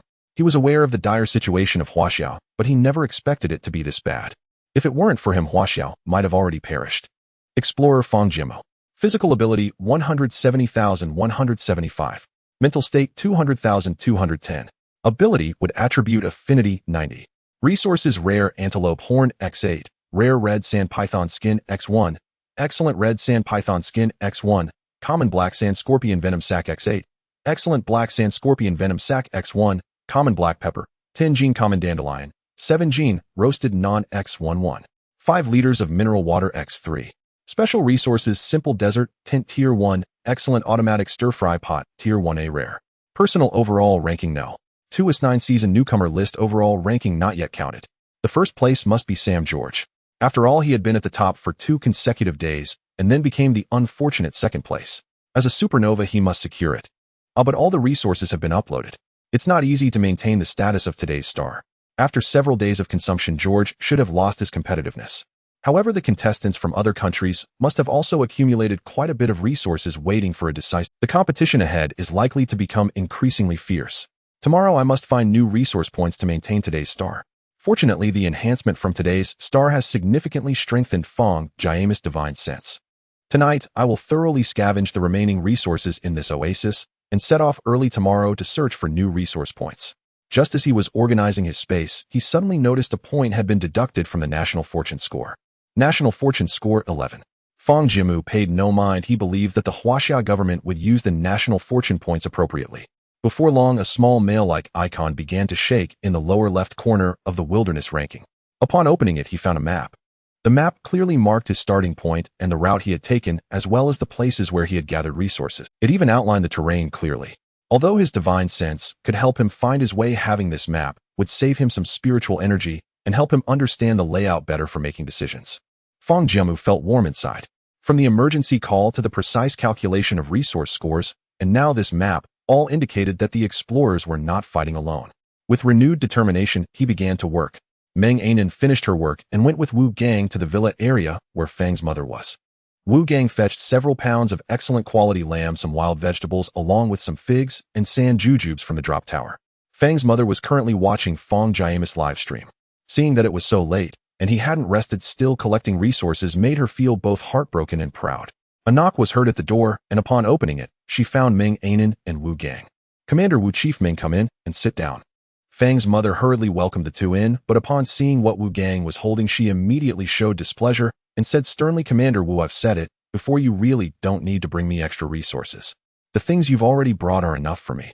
You should keep these good ones for the combatants and reserve explorers. They are the ones who truly need these. Wu Gang chuckled, Miss. Wait, just accept it. Today we spoke with Fang Jiamu. Your son is truly outstanding, and you've done an excellent job as a mother. Fang's mother blushed. Commander, will you flatter me? During the call, the public live stream blocked the screen, but I brought you the recording of the call. It's only 5 minutes long, so please bear with it. Once Huaxia's national fortune points are sufficient, we will arrange for you to have a video call with your son. Fang's mother felt a surge of joy. You all have busy schedules and should rest well. Why would you make a special trip just for me? Though she said that her actions were quite honest as she eagerly accepted the tablet. In the 5-minute video, Fang's mother watched intently. She wished to memorize every action, every expression, and every word of Fang Jiamu, especially when he said at the end, love you, Mom. See you tomorrow. She couldn't help but shed emotional tears. At the end of the 5 minutes, Wu Gang took back the tablet. Commander Wu, could you leave a copy of this video for me? I want to watch it when I have free time. Fang's mother looked at the tablet reluctantly, her tone almost pleading. I'm very sorry, miss. Wei. Wu Gang felt a little reluctant as well, but as the commander-in-chief, he had to be decisive. Matters related to Fang Jiamu have been classified as the highest secret of Huaxia. If you watch the live stream these days, you will notice that we block certain scenes. Thus we can only show you this video once. I'm really sorry. Wu Gang bowed deeply to Wei Yungue. Wei Yungue was taken by surprise and quickly helped Wu Gang up. Commander Wu, please don't do this. I understand the difficulties of the country. I have also fought for the country for half my life. I understand the considerations of the country and will fully support them. You don't need to apologize to me, Wu. I was just being a bit too greedy. Wu Gang spoke with relief. Ms. Wei, thank you for your understanding. All right, let's not be so heavy. Meng Anan timely interjected, breaking the awkwardness. You haven't been eating the meat that Fang Jiamu uploaded. Today I specially brought you some excellent quality lamb. It's much tastier than scorpions and pythons. Didn't your son say in the video that we should give you some rare meat? Even if you don't want it, you should at least try this excellent If you don't eat anything, we will have a hard time reporting to Fang Jiamu. Look, I also brought hot pot based some wild vegetables. Let's eat lamb hot pot together, and you can also tell us stories about Fang Jiamu's childhood. Meng Anan used Fang Jiamu's words to persuade Wei Yungue, making it difficult for her to refuse. You are all so thoughtful. Please sit down, I will go tidy up the pot and dishes. Soon a large pot of lamb hot pot was served on the table. Half of it was bright red spicy beef oil, and the other half was a sweet and sour tomato base. The excellent quality lamb tasted incredibly good, much better than the lamb from Blue Star. This was Wei Yungui's first time eating food of excellent quality brought from the wilderness. After a few bites of lamb, not only was the taste dancing on her tongue, the indescribable deliciousness made her reluctant to swallow. Moreover, it seemed that this meat was transforming her body, making her feel that both her physical and mental states were improving. This is amazing. Harvested alfalfa Tier 1 Common X2 gene. Harvested purslane Tier 1 Common X1 gene. Harvested mudwort Tier 1 Common X1 gene. Harvested sea buckthorn fruit Tier 1 Common X4 gene. Gathered the remaining wild vegetables. Even the smallest fly is still meat. The wild vegetables near the oasis have been cleared, and Fang Jiamu began to search further outwards. Coincidentally, he stumbled upon another area densely populated with white thorns. The white thorns bore clusters of red thorny fruits. The nutritional value of thorny fruits is slightly inferior to that of sea buckthorn fruits. However, the roots of the white thorns generally yield good things. Lakyang. Lakyang typically parasitizes the roots of plants in the white thorn family, having the effects of tonifying kidney yang and benefiting essence and blood, making it highly valuable medicinally. Thus, Fang Jiamu speculated that the quality of Lakyang would not be low. Sure enough, he soon discovered a piece of root-like brownish column protruding from the sandy ground. Fang Jiamu carefully harvested it. Lakyang Tier 1, rare, not the best choice as a staple food. One should not think of strange things while surviving, but it is an excellent choice for enhancing physical prowess and energy. He eagerly consumed the rare Lakyang, experiencing a distinctly bitter taste with a hint of sourness. The flavor was not great. However, the benefits of Lakyang began to manifest. Fang Jiamu could distinctly feel warmth enveloping his body, as if his entire being had undergone a cleansing. He continuously digested the medicinal power which merged into his internal organs, increasing his spiritual energy and improving his physique. Physical capacity limit increased 180, 185, 195, 200, 220, 225, 230. On the panel, his personal stats constantly fluctuated, and upon consuming the last, Fang Jiamu felt a qualitative leap in his strength. Explorer Fang Jiamu. Physical capacity 160,200. Mental capacity 230230. Just a single Lakyang increased his physique by 20 points and his spirit by 20 points. One must realize that with the increase in his strength, even rare-grade beast meat would struggle to provide a 20-point increase in spirit all at once. Especially considering the previous excellent grade lamb, which only provided him with single-digit capacity increases. Cultivation is inherently challenging, especially since practicing in the wilderness has become quite convenient. Fang Jiamu carefully searched again and indeed found another Lakyang. After consuming it, his personal panel experienced another upgrade. Explorer Fang Jiamu. Physical capacity 165,215. Mental capacity 245245. Harvested thorny fruit Tier 1 Common X10 gene. Storing the thorny fruits in the storage space, the resources on the surface of this oasis were nearly depleted. Indeed, on the surface. In reality, deeper within, there are still plenty of good things hidden. If one does not search carefully, it is easy to miss. Firstly, there is a high possibility of a wild treasure chest being buried here. This information was included when the Huaxia government sent him the map. It stated that large resource points like this are very likely to contain wild treasure chests. Just like the last Scorpion Den, there was a wild treasure chest. Of course, it is not absolute. That small oasis did not contain a treasure chest. Fang Jiamu stood in the center of the oasis, extending his divine sense outward. due to his further enhancement in power and the enormous boost from today's star. The entire oasis revealed no secrets to him. Found it. Sure enough, among the chaotic spiritual energies, he discovered the unique energy of a wild treasure chest. It was buried right beneath the poplar trees on the outskirts. The spiritual energy in the poplar forest was abundant, so he did not notice it upon first entering. However, after a thorough inspection, he was able to find it. Wild Treasure Chest Tier 1 Rare, a rare-grade treasure chest that guarantees at least one rare-grade item. What are you waiting for? Fang Jiamu rubbed his hands together silently wishing. Let's see what good thing comes out. Obtain Concentrated Water Bottle Tier 1 Rare X1, Livestream, Shutdown Card, X 24 Hours Roast Bun X2 Gene 1. 5 liters Farmers Mineral Water X2, National Fortune Points X2. Concentrated Water Bottle Tier 1 Rare, a small bottle of water containing up to 2 tons. Livestream Shutdown Card X 24 hours after use. It can shut down the live stream for 24 hours. Fang Jiamu held the concentrated water bottle, playing with it in his hands. It was only the size of a regular mineral water bottle and seemed to function like a spatial container, extremely convenient. With this, Fang Jiamu could transport water resources over a long period. It was a decent piece of equipment. The card for shutting down the live stream could be used to conceal his secrets. After storing all the resources, Fang Jiamu walked in another direction. He arrived at a patch of weeds and lifted them away. Sure enough, a hole as big as a head was exposed. Fang Jiamu peered into the hole. Several sand rats were trembling inside. The sand rats were much larger than ordinary house mice. After all, this was the wilderness where many magical beasts were larger than usual.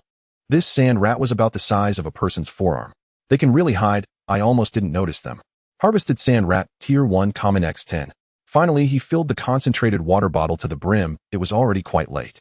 Time to sleep. Ooh, I need to keep working hard tomorrow. Lighthouse Nation Black Palace. It was already late at night, yet the lights were still bright. Nearly half of the researchers in the Black Palace had been watching Fang Jiamu's live stream all day. Now that Fang Jiamu was resting, just as they thought they could relax, the president of Lighthouse Nation, Hipu, appeared. Don't rest yet, let's hold a brief meeting. The researchers all groaned in discontent. Though it was called a brief meeting, who knew how long it would last? What are you all complaining about? The Lighthouse Nation has provided you resources and status, yet you complain after working just a little bit. Researchers from Huaxia, even if you can help the explorers a little, you should do your utmost. Look at yourselves. How can you make the Lighthouse Nation great again with such an attitude? Upon hearing this, the researchers fell silent. One leading researcher stepped up. Mr. President, please don't be angry. I have made some progress in researching Fang Jiamu today. Hipu nodded. Go on. Firstly, we found that Fang Jiamu's sixth sensibility seems to be very strong, always able to detect resource points first. His attacking methods are also quite unique. Although the process was difficult, we managed to gather some information on his attack methods through infiltrating Huaxia's forums. Fang Jiamu woke up early again today. The sun had not fully risen, yet just revealing a hint of white. Time is money, resources, and strength. He needed to seize the opportunity while holding the title of today's star to locate the next resource point.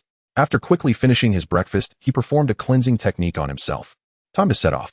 Fang Jiamu's divine sense expanded, and he could now perceive much more spiritual power. For example, to the southwest, the spiritual energy there was decent, and judging by its appearance, it should be a place with sea buckthorn fruits. To the north, there was a place with fierce spiritual energy reeking of blood, likely a habitat for magical beasts. However, both the total amount of spiritual energy and its purity were not very high. These were small resource points which Fang Jiamu no longer found appealing. He explored further into the distance with his divine sense. In the far west, there was a very strong with spiritual energy. Fang Jiamu estimated that it should also be an oasis comparable in scale to the one he currently resided in. Of course, he didn't rush to set off just yet. He decided to sweep through all the areas he could detect with his divine sense to confirm if there were any other places. As expected, he indeed found another location. Completely opposite to the oasis in the west, it was situated directly to the east. The wood spiritual energy there was weaker, but the metal type's spiritual power was stronger. Fang Jiamu was surprised to sense metal spiritual energy for the first time in the wilderness. When he first entered the wilderness, his strength was not strong, and he could only resonate with the wood spiritual energy that was most compatible with him. However, now that his strength was gradually increasing along with the boost from today's star, he could perceive even more spiritual energy. Moreover, in the east, there was not only metal spiritual energy, but also many magical beast auras. Upon sensing the presence of magical beasts, Fang Jiamu couldn't help but feel excited. Magical beasts signify strength and more national fortune points. Given his strength, as long as the magical beasts were not too powerful, he could easily handle them. Let it be for Huaxia. Fang Jiamu quickly made his decision. Set off towards the east.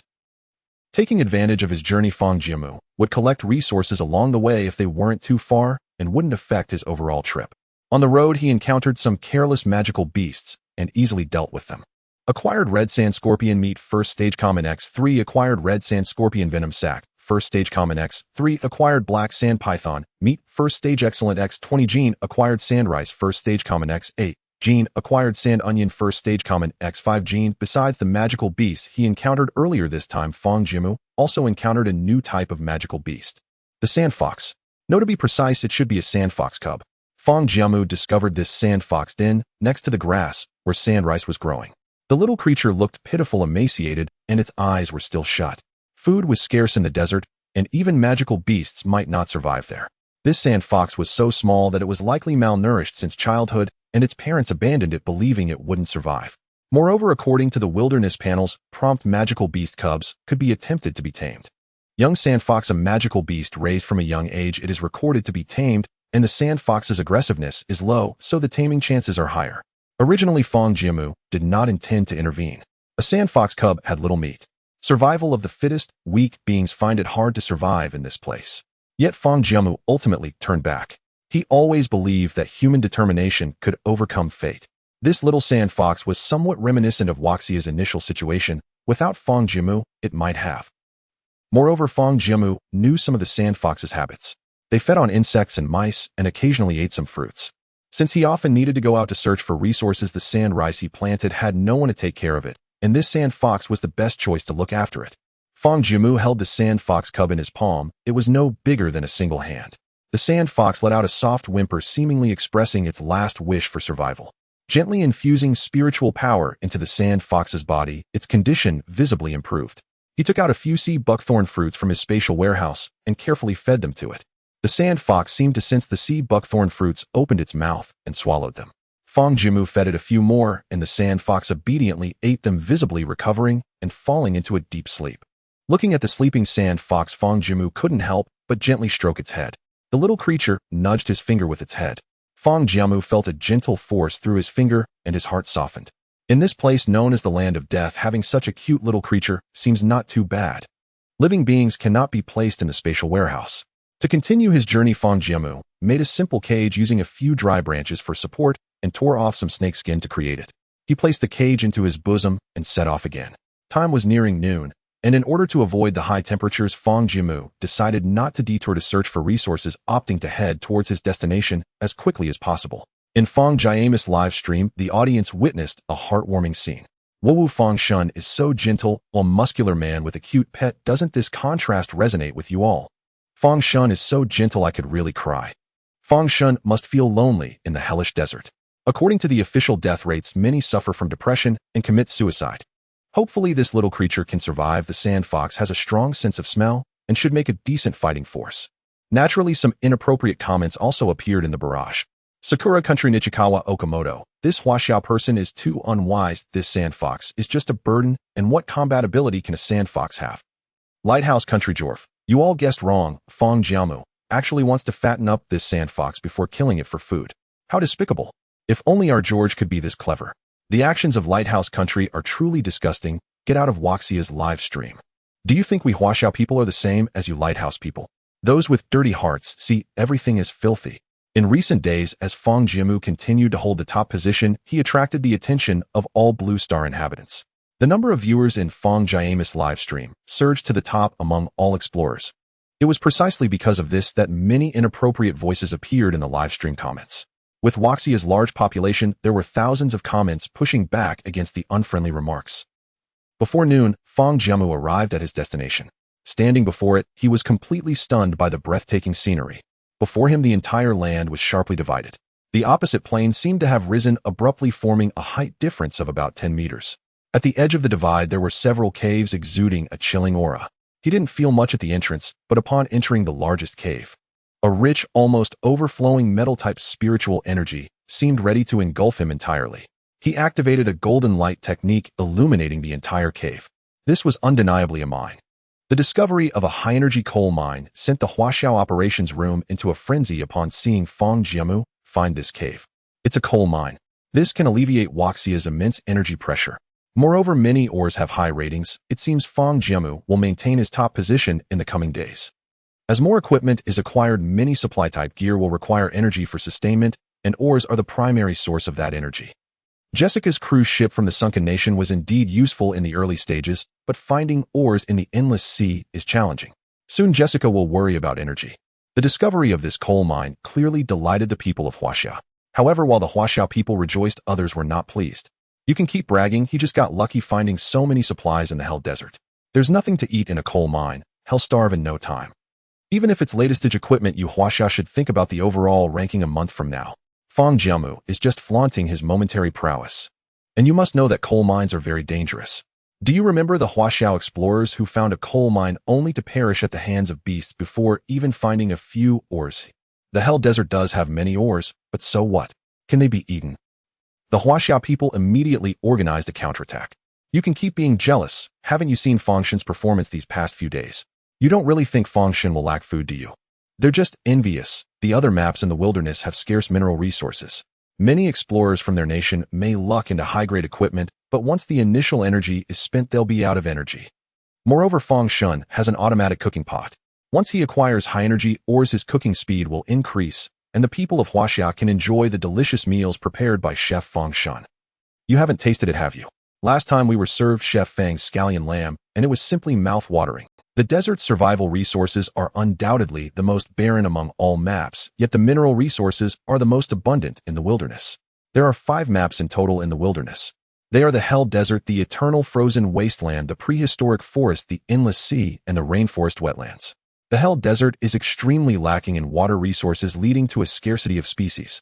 The high-temperature environment makes it difficult for most Huaxia explorers to adapt, leading them step by step into challenging circumstances. As soon as he stepped into the cave entrance, a gust of cool wind greeted him. This would make a good temporary resting spot, Fang Jiamu thought, feeling very satisfied with this coal mine. Especially at the entrance, there were plenty of scattered pieces resembling coal. High-energy coal mine, first order, excellent, small in size, immense in energy. A single piece can burn for half a day. I just wonder if this coal mine can be used for material upload and what its rating is. While Fang Jiamu pondered over the high-energy coal mine, information from the Huaxia operations room came through, mostly explaining the details about desert coal mines. Firstly, desert coal mines will generally have such high-energy coal mines. For explorers, coal mines are of little use. At most, they can start a fire when it gets too cold at night. Using high-energy coal for heating would be a waste. During the day, it is even less useful as the desert can be unbearably hot. In addition, Fang Jiamu's automatic cooking pot requires high-energy coal, as do other supplies. Of course, the most important thing is to upload the coal for materials. For Huaxia, this is a great asset with immense utility. One high-energy coal mine uploaded will yield a return to the nation 1,000-fold. Rare-grade coal will return 10,000 times that of excellent-grade high-energy coal and 1,000 times that of rare-grade coal. With a large supply of energy, Huaxia can continue to develop its technology. Currently, Huaxia faces significant energy issues, since the shadow fell wind energy, nuclear energy, and others can no longer generate power. Fortunately, Huaxia has rich coal reserves which have sustained them thus far. However, the demand for energy is vast, from residential life support to scientific research. Huaxia's technology has remained stagnant. If there were sufficient energy, they could develop more machines to assist explorers. Moreover, high-energy coal mines also provide particularly high national fortune points. High-energy coal mines do not come in ordinary quality, but an excellent quality coal mine can yield 60 points. A small piece of high-energy coal mine is worth as much as 2 genes of lamb. The only caveat is that coal mines are generally fraught with danger, with many ferocious beasts lurking. Caution is paramount. Furthermore, food resources are scarce. If prolonged exploration is needed, it is advisable for explorers to enter only when food supplies are abundant. In addition, some other information has been documented. Efforts were made to keep it concise, ensuring that the most information is contained within the limited word count. A high-energy coal mine is worth 60 points. Fang Jiamu gazed at the vast patches of high-energy coal on the ground, filled with excitement. This is like free points. However, this coal mine certainly emits a sense of danger. Deep in the cave, one can occasionally hear the roars of beasts. Fang Jiamu decided to collect all the high-energy coal at the entrance before continuing his exploration. He set the still sleeping sand fox aside and began his harvest. Fang Jiamu no longer acted during the fruit picking earlier. Most of it was manual due to the fragility of the plant. However, with the coal scattered on the ground, Fang Jiamu directly employed his object control technique to roll up the piles of coal. The spatial storage was once again filled. Acquired high-energy coal first order excellent X180. Besides the excellent grade high-energy coal, there were also a few pieces of rare grade. The rare grade high-energy coal is slightly larger than the excellent grade with a deeper color. Acquired high-energy coal first order rare X8. With so many coal mines, Fang Jiamu's position as today's star is secured for at least 2 days. Fang Jiamu was elated, but the other nations were not pleased. With so many high-energy coal mines, their explorers simply could not compete with him. Left with no choice, they all used information cards to send messages to the explorers in their country, vying for leaderboard positions. The messages were similar, all expressing one viewpoint. Fang Jiamu from Huaxia has found a large resource point. You absolutely cannot compete with him. Don't think about fighting for first place, fame for second or third, or just keep the resources for yourselves. The explorers receiving the messages all felt an invisible pressure. This Fang Jiamu had been ranked first for the past 2 days. Was his luck just too good? How could he constantly harvest such a vast amount of resources? Yet they were not foolish, they naturally understood to avoid danger. But they all breathed a sigh of relief. Finally, there was no need to keep competing fiercely. They could simply lie back instead. They could not compete, not at all. After gathering all the high-energy coal mines from the outer edges, Fang Jiamu's spatial warehouse became increasingly abundant. Explorer Fang Jiamu. Physical strength, 120,215. Mental state, 180,245. Ability wood element affinity, 90. Supplies high-energy coal excellent X180, high-energy coal rare X8. Sea buckthorn fruit X4 gene sand rice X8 gene, sand onion X5 gene alfalfa X2 gene purslane X1 gene mud, who vegetable X1 gene white thorn fruit X10 gene red sand scorpion, meat X3, black sand python, meat X20 gene antelope horn rare X8, red sand python skin rare X1, red sand python skin excellent X1, black scorpion poison sac common X11, black scorpion poison sac excellent X1, black pepper common X10 gene baked. Flatbread X1, 5 liters of mineral water X3. Special supplies simple desert tent Tier 1 E excellent automatic cooking pot Tier 1 A rare concentrated water storage bottle Tier 1 A rare. Cards live stream shutdown card X 24 hours. Personal overall ranking in 2S9 season rookie list total list ranking not included. With such a pile of supplies, Fang Jiamu's spatial storage was filled to capacity. Fang Jiamu did not rush to explore inside the cave. He stepped outside preparing to find a suitable spot nearby to set up camp. Until his spatial warehouse was expanded, he would store the excess supplies. Otherwise, if he found something valuable in the cave, he couldn't just hold it in his hands. Clearing out the space would allow for more gains. Moreover, there seemed to be a very dangerous presence inside the cave. If he established a base here, it would be too perilous. Before long, he indeed found a place. This was also a cave, but it was relatively smaller. The interior was not spacious, but at least it was the size of 2 rooms. Fang Jiamu set up the tent and placed the sand fox inside. He left some necessary supplies in the warehouse. The remaining supplies were wrapped in excellent grade snake skin and stored here. This was still not enough. He even made a curtain at the cave entrance with the leftover excellent grade snake skin. After observing the cave entrance for a while, he remained unsatisfied. It was not concealed enough. The snake skin appeared too conspicuous. If other beasts found him or happened to rest here, his supplies would be taken away in one go. Ultimately, it was still due to the limited size of his spatial warehouse. I've got it. Fang Jiamu, being a former Golden Core expert, knew many small spells. Illusion technique. He pinched his fingers and pointed at the curtain. The curtain gradually changed shape, blending into the surrounding mountains. Only then did Fang Jiamu nod in satisfaction. From a distance, this place looked almost identical to other areas.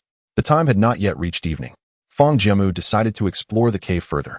Soon he arrived at the cave using the golden light technique as a source of illumination as he walked in. As he proceeded, Fang Jiamu caught a whiff of a foul odor. Fang Jiamu extended his hand to sense the changes in the airflow.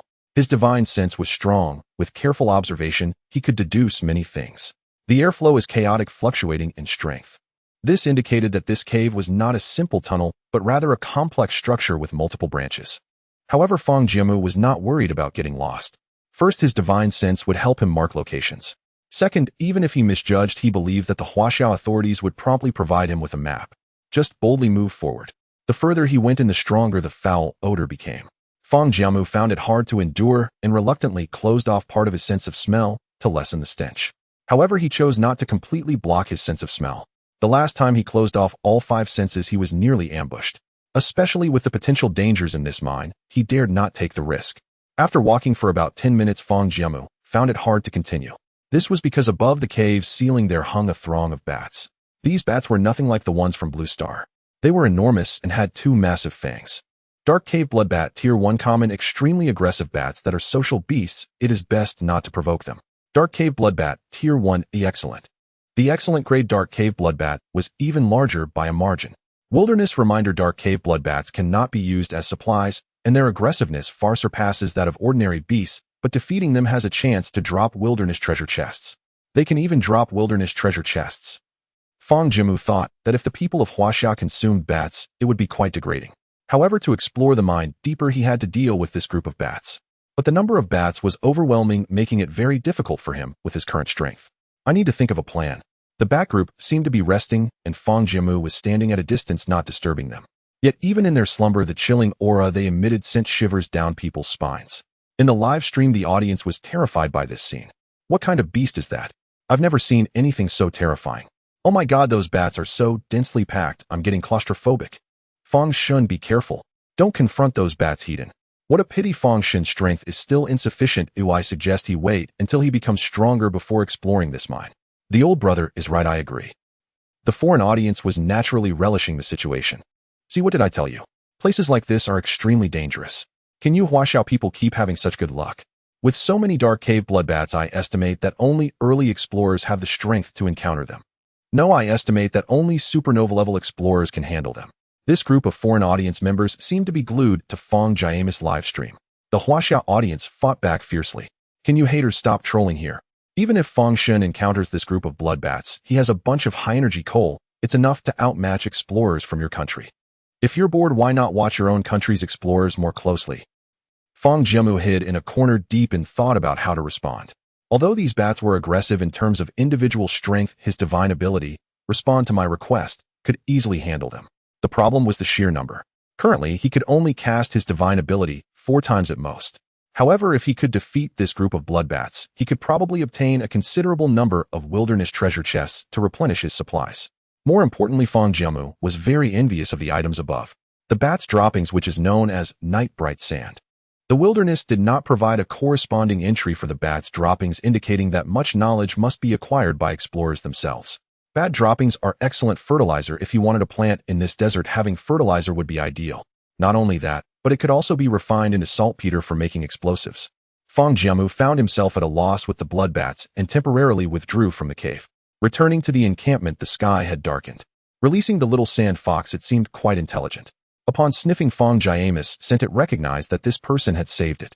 The little sand fox affectionately leaned against Fang Jiamu's palm and licked it with its tongue. Fang Jiamu felt a slight tickle and took out a few sea buckthorn fruits. Eat up, little one. The more you eat, the faster you'll grow, and help me with my tasks. The little sand fox, of course, couldn't understand this and eagerly began to eat the sea buckthorn fruits as soon as they were presented. Fang Jiamu played with it for a while, casually eating some food, and then the most critical moment of the day arrived. Today's resource upload deadlines of 0. All explorers, please upload resources. Today is the 5th day of the 9th season, and new explorers' rankings do not count towards the overall ranking in the first month. Let's try uploading 50 high-energy coal mines first. Explorers Fang Jiamu Huaxia uploading resources high-energy coal mines Tier 1, Excellent X50. Score 3000 Huaxia, gains resource, return high-energy coal mines Tier 1, Excellent X5. Right from the start, Fang Jiamu was far ahead. With a score of 3000, he dominated the rankings, leaving other explorers in the dust. The scoring bomb at the beginning also conveyed a signal. I am invincible, you can do as you please. With Fang Jiamu leading, other explorers naturally avoided his brilliance. The competition for national luck rankings today was far less intense than in the previous days. As 10 minutes passed, Fang Jiamu's ranking remained unchanged. First place, Huaxia Fang Jiamu, today's score 3000. Second place, Lighthouse Nation Sam George, today's score 1900. Third place, Sunset Nation Jessica, today's score 1550. Reward, temporary title for 1 day, Star of the Day, Star of the Day Special 2. Wearing this can increase the sixth sense by 30 national luck points. Reward 5, the enhancement of the title further boosted Fang Jiamu's divine sense. Moreover, when he uploaded the resources worth 3000 points today, his overall ranking jumped to first place. However, a few minutes later, his total personal ranking dropped back to second place. Fang Jiamu felt not the slightest displeasure. On the contrary, he was quite pleased.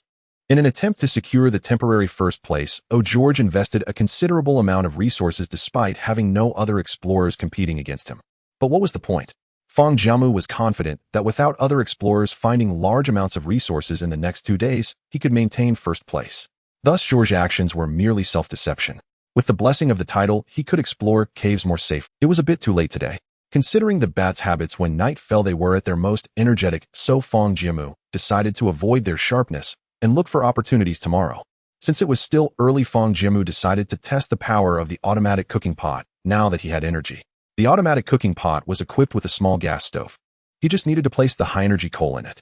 Obtained spicy sour snake meat excellent X20 originally. It took nearly 7 minutes to prepare 20 dishes, but now it was reduced to just 1 minute. The spicy sour snake meat was prepared by Fang Jiamu on the basis of roasting snake meat with sea buckthorn fruit enhanced with black pepper. The spicy and sour flavor elevated the deliciousness of the snake meat. However, it still lacked salt. As he was enjoying the snake meat, the little sand fox was eagerly leaning against Fang Jiamu's feet, its little hands tugging at his thigh, looking longingly at the food in his hands. Fang Jiamu looked gently at the little sand fox. "You're so small, oh, can you eat meat already?" The little sand fox tilted its head, seemingly not understanding. "That's true, after all, you are a magical beast, so you shouldn't be judged by common standards." Fang Jiamu tore off 2 pieces of snake meat, each about the size of his thumb, and placed them in front of the little sand fox. Since the little sand fox was so small, about the size of a newborn kitten, Fang Jiamu didn't dare give it too much. The little sand fox called out twice to Fang Jiamu, seemingly expressing gratitude. Then it opened its small mouth, quickly devoured the snake meat, burped contentedly, stood up, and sat obediently beside Fang Jiamu. Having such a pet is quite nice. That's good to have a companion in the lonely wilderness. After both the man and the fox were full, Fang Jiamu resumed cooking with the automatic cooking pot. Obtained wild vegetable scorpion meat soup excellent X5 ordinary scorpion meat under Chef Fang's culinary skills transformed into an excellent grade. Moreover, this time the scorpion meat soup had a slightly salty taste. This was because he used white thorn fruit as the base, which carried a hint of saltiness. Although it wasn't much, one could still taste it. Adding a bit of black pepper made it a delicious dish. Now all of Fang Jiamu's food resources had been processed into dishes. The automatic cooking pot had an energy progress bar. With so many dishes, it only used 5 of the energy, indicating the enormous energy contained in the high-energy coal. Once everything was tidied up and the entrance's safety confirmed, Fang Jiamu prepared to enter the tent and rest. The past few days had been quite exhausting, and he intended to have a good night's sleep while he had the chance. As soon as he entered the tent and hadn't even laid down, he heard the little sand fox outside, making noises as it scratched at something. Stepping out of the tent, he saw the little sand fox trying to drag its snake skin cage towards the tent with its mouth, using all its strength. But its strength was too small. The snake skin cage could only move a little bit at a time. Seeing Fang Jiamu come out, the little sand fox called out to him and resumed its efforts to move the cage. "Do you want to move the cage next to my tent?" The little sand fox didn't understand and anxiously circled around the cage twice before running to the side of the tent and scratching at the ground with its little paws. Fang Jiamu should have understood its meaning as he placed the cage beside his tent with one hand. The little sand fox joyfully spun around in place twice, called out twice, and wagged its tail excitedly, clearly satisfied. Fang Jiamu smiled and took out a piece of antelope skin from his storage. This was the wool left over from when he had killed an antelope a few days ago. This sheepskin had no descriptive entry in the wilderness, and it didn't even count as ordinary quality. However, Fang Jiamu still kept some just in case his tent got damaged one day, or in case of emergencies. This wool could be used for making blankets or other things. He didn't expect it would come in handy today. He used spiritual energy to cut a small piece of the wool that fit perfectly into the cage. The little sand fox climbed into the cage, rolled around on the wool, then used its paws to tidy up its fur, finding a comfortable position. It called out to Fang Jiamu and then began to doze off. "Good night, little one." Fang Jiamu opened the sound permissions. "Good night to all comrades in Huaxia." As Fang Jiamu lay down in the tent, the live stream chat was filled with various good night messages. "Fang Shun is resting. I'm also going to rest. Good night, brothers, logging off now. Good night, Fang Jiamu." The bright morning sunlight cast its glow upon the golden sands of the desert, illuminating the entire land. Beneath its resplendent surface, however, lay hidden dangers. After waking up today, Fang Jiamu did not venture into the largest cave. Since that passage was guarded by bats, he decided to look for other routes. Fang Jiamu searched through numerous caves along this fault line. Unfortunately, the vast majority of them did not lead further inside. The longest distance he could traverse was barely 10 minutes. It seems that to enter the mine, I must go through that. However, Fang Jiamu was not completely empty-handed. These caves had yielded him 6 pieces of high-energy coal, which though not much were better than nothing. Moreover, he believed that during his search the Chinese government must have meticulously recorded the terrain in this area, which would aid him in exploring the mine more effectively. Fang Jiamu returned to the cave, deciding to temporarily put aside the exploration of the mine and first seek out supplies, aiming to to raise his strength to the third layer of qi refinement as soon as possible. In the lighthouse nation in the highest operational chamber, we must think of a solution. Those damn Chinese have discovered a large mine, and the entrance is filled with high-energy coal. With so many resources, George will have no chance to claim the top spot in the coming days. Moreover, if this continues as long as Fang Jiamu succeeds in developing that mine, this round of newcomers will belong to them, the Chinese. This Fang Jiamu's abilities are certainly extraordinary. He has frequently found so many resource points, which cannot be mere luck. Foolish George. What use was uploading so many resources yesterday? Does our lighthouse nation lack that little bit of national luck points? It would be better to save the resources and gather them for an assault on the top spot. George is truly out of his mind. I should have known he was an idiot and not poured all the resources into him. In the operations room, politicians and military officials of the lighthouse nation were embroiled in a heated argument. Hipu donned a grim expression, remaining indifferent to the quarreling politicians. After arguing for a long time without reaching a conclusion, the politicians turned their attention to Hipu. They anxiously asked him, "Mr. President, do you have any good ideas?" Hipu knew this was the politicians passing the buck to him. He waved his hand. "Don't rush, we must not lose our composure." Shortly thereafter, a researcher hurried in. "Mr. President, the research report is out. Read it."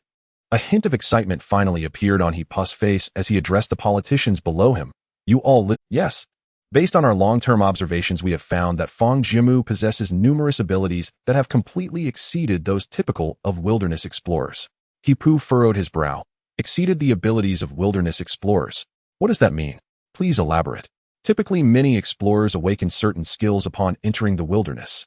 Some may awaken offensive skills, others healing or utility skills or resource-finding abilities, etc. However, prior explorers usually awaken no more than 1 or 2 abilities at most. But this Fang Jiamu is far from ordinary. The researcher took a deep breath, aware that what he was about to say would be utterly astonishing. Hipu and the politicians all held their breath. "Currently, we have identified the following skills in Fang: wood spike technique, vine technique, ignition technique, healing technique. Furthermore, he likely possesses powerful offensive skills, otherwise why would the Chinese government shield his live stream as soon as he attacks? Additionally, we have discovered that he seems to have some special locating function for resource points, always able to find supplies accurately at the first opportunity. Therefore, we deduce that this Fang Jiamu must have some unspeakable secret." All the politicians present gasped in astonishment. "For skills in total, and each one is quite practical." Hipu calmly asked, "So how do you perceive the currently displayed wood spike technique and vine technique compared to Sam Kane's Iato/? Isn't that the awakening skill of that supernova lord?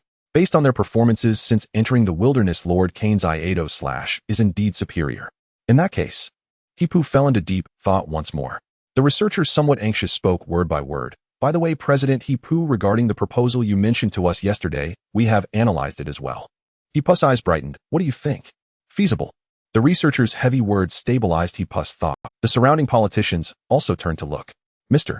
President, what proposal are you referring to? We are unaware of it." Hipu slowly stood up, gazing out at the persistent shadows beyond the window. The words that followed were like those of a demon from hell.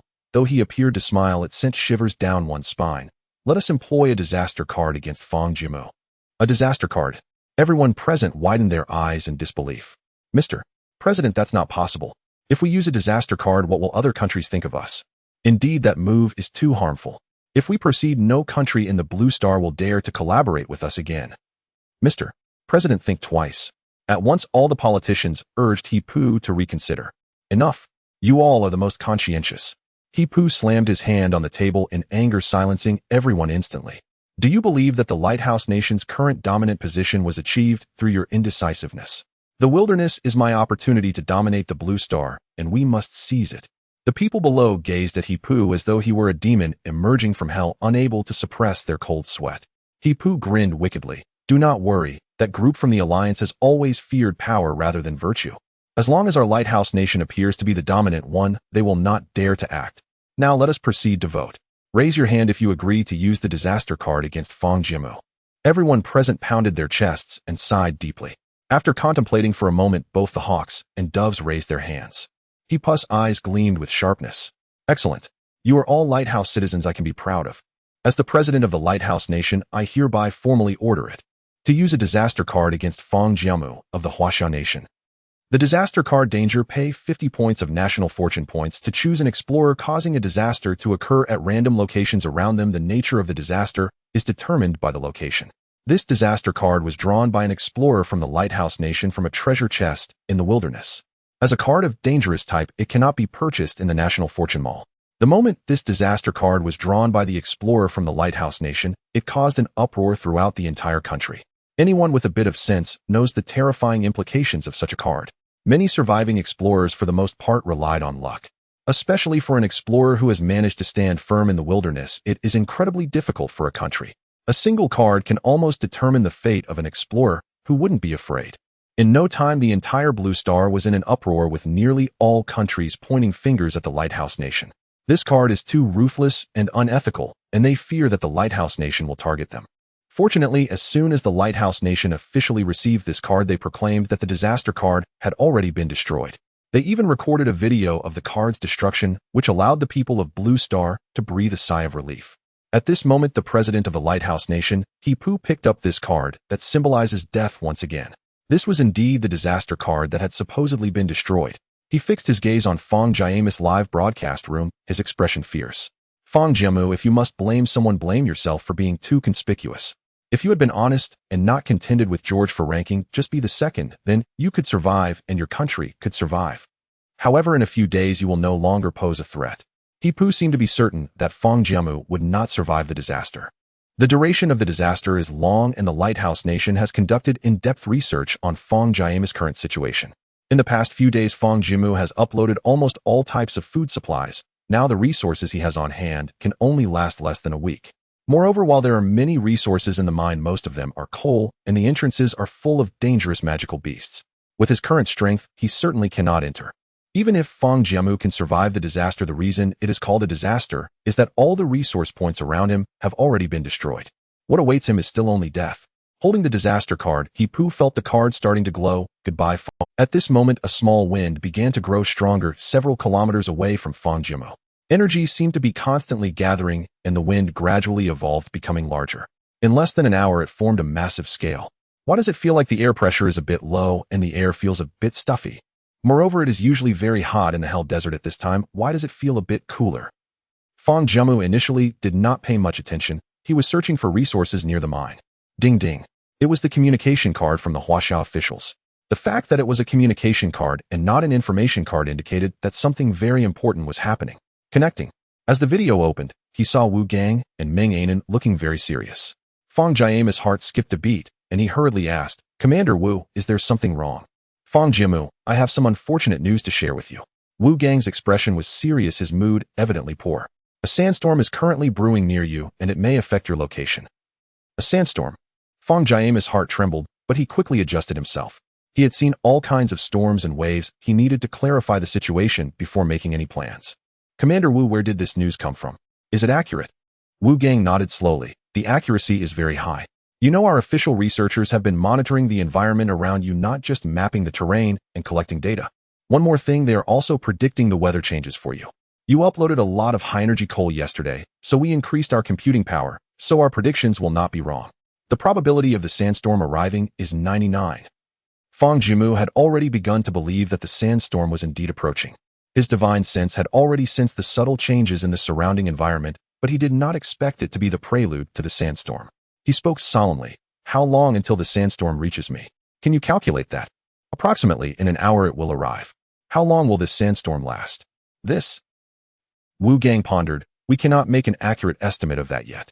But there is one important thing we must tell you: this sandstorm is likely man-made." "Man-made?" Fang Jiamu frowned, very confused, wondering how a sandstorm could be man-made.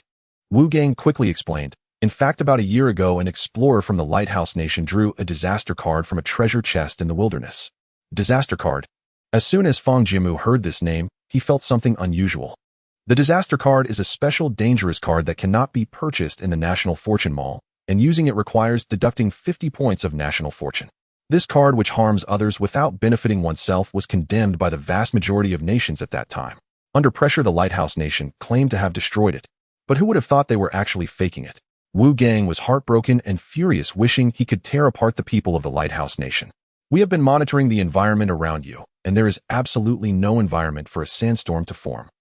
And we just checked the national fortune rankings and found that the Lighthouse Nation's national fortune points suddenly decreased by 50. All the signs indicate that the Lighthouse Nation has used that disaster card against you. Listening to Wu Gang's account, Fang Jiamu felt extremely calm inside. Lighthouse Nation. Disaster card. Disappearing national fortune points. Fang Jiamu instead smiled. Using 50 points of national fortune to target me. This is interesting. Fang Jiamu, the call time is about to end. Just be very careful from now on. As Wu Gang spoke, his tone was filled with sadness. Even if the sandstorm ends, the resource points around you will likely be destroyed, so the food you have is very precious. It's all our fault we insisted on having you compete for the first place a few days ago. Otherwise, how would you have ended up in today's predicament? He covered his face in regret, his actions filled with helplessness. Commander Wu, don't blame yourself. The fault lies not with you or me, but with the Lighthouse Nation. Wu Gang looked up, his eyes red as he stared at Fang Jiamu. Rest assured, Commander Wu, I will survive. As the call ended, Fang Jiamu's eyes turned cold and terrifying. Lighthouse Nation, do you think you can bring me down like this? That is too wishful thinking. I have cultivated to the golden core stage alone. Oh, what kind of scenes have I not seen? If I can survive, the people of the Lighthouse Nation must face retribution. After ending the call, Wu Gang was filled with rage. The Lighthouse Nation must pay the price. He immediately rushed to the Public Relations Department to hold an urgent meeting. The content of the meeting was simple, a denunciation of the shameless actions of the Lighthouse Nation. If it weren't for the fact that the people of the Lighthouse Nation could not understand Chinese, Wu Gang would have issued a public condemnation across the entire Blue Star.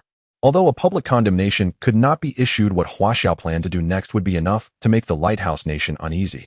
First, they would translate the shameless actions faced by Fang Jiamu into various languages spoken across Blue Star.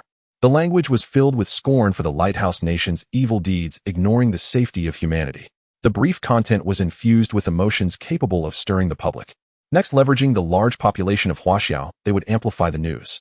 Huaxia would not abandon any of its citizens, as there were numerous talented individuals among the populace. Many of them were proficient in multiple languages. The Huaxia Public Relations Department organized various forces to have these citizens infiltrate forums and trending topics in different countries.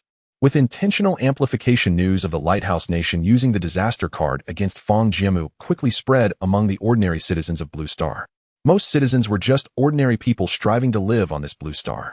They believed that with the shadow looming despite competition among nations, they should unite to combat the shadow and study the wilderness to ensure everyone's survival.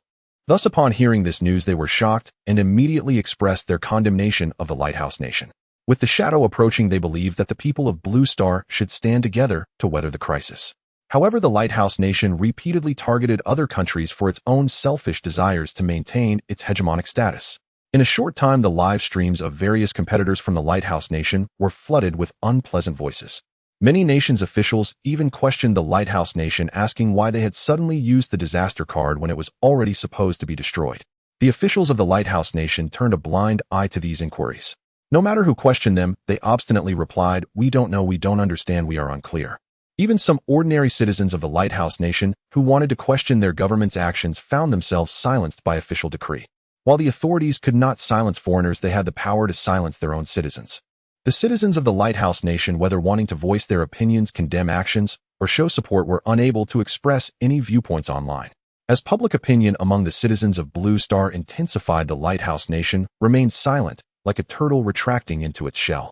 President Hapu even severed all communication with the outside world, shutting down the bullet screen of Fang Jiamu's livestream. They played the shameless card. Of course, many citizens believed that the actions of the Lighthouse Nation were justified. The disaster card was only one, and they used it on a nation on the brink of collapse, so what was the big deal? This at least ensured that their own nation's explorers would not be targeted by the disaster card. Such short-sighted behavior was naturally met with backlash from most rational citizens. On Blue Star, there remained a belief that the actions of the Lighthouse Nation were unjust. Fang Jiamu returned to the cave where he was originally stationed and stored all the supplies in his spatial warehouse. He picked up the little sand fox and headed towards the largest cave. The reason he had previously hesitated to make that his resting point was that he feared magical beasts might enter while he was asleep at night. However, now that a sandstorm was approaching, it was impossible for magical beasts to enter. The beasts in the mine wouldn't fly out either. Thus, the cave entrance was already safe. Moreover, due to the cave's depth, it could at least withstand the onslaught of the sandstorm. The Lighthouse Nation played this card cleverly, clearly having studied their current situation before using the disaster card. They were evidently certain that they had very little food reserves, and that there was little to eat in this mine. Attempting to explore inside, they would not be able to pass the dark cave bloodbaths. Unfortunately, the Lighthouse Nation still did not understand themselves well enough. Their greatest reliance was actually his wood spirit root and the insights he had gained from a century of cultivation. The moment Fang Jiamu learned the news, he thought of a solution. As long as he could defeat that group of dark cave bloodbats and obtain the wild treasure chest, he could ensure his survival. As for how to resolve it, he already had a corresponding plan. After tidying up everything, Fang Jiamu sat cross-legged on the ground and began to cultivate. Yes, he was cultivating. The natural way is the Tao. The Tao has no name. It is merely one nature, merely one primordial spirit. Fang Jiamu began to operate his own techniques, absorbing the spiritual energy of heaven and earth. He had not done this before, mainly because in terms of cultivation efficiency, searching for supplies in the wilderness was faster than the tedious process of cultivation. Thus, since arriving in the wilderness, he had not practiced at all. However, that did not mean it was impossible to cultivate. Moreover, if one could cultivate just by eating, who would be willing to suffer through hard training? The spiritual energy of heaven and earth in this wilderness, while not strong, was still adequate equivalent to a low-level gathering spirit array. These conditions were already quite good. Given his current low realm, he should be able to break through to the third level of Qi refinement in a few days. With an improvement in his cultivation, he would have the confidence to face those dark cave bloodbats. Thus, Fang Jiamu began to close his eyes, carefully sensing the spiritual energy of heaven and earth, inhaling and exhaling, transforming and absorbing it. Physical limit increased 215, 216, 217. Mental limit increased 245, 246, 247. Fang Jiamu vowed to at least break through to the third level of Qi refinement before the supplies ran out. Hapu watched Fang Jiamu on the live stream, revealing a knowing smile.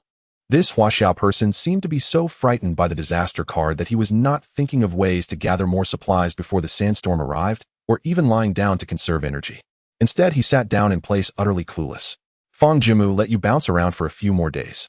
Naturally, many viewers were watching the live stream in Fang Jiamu's channel.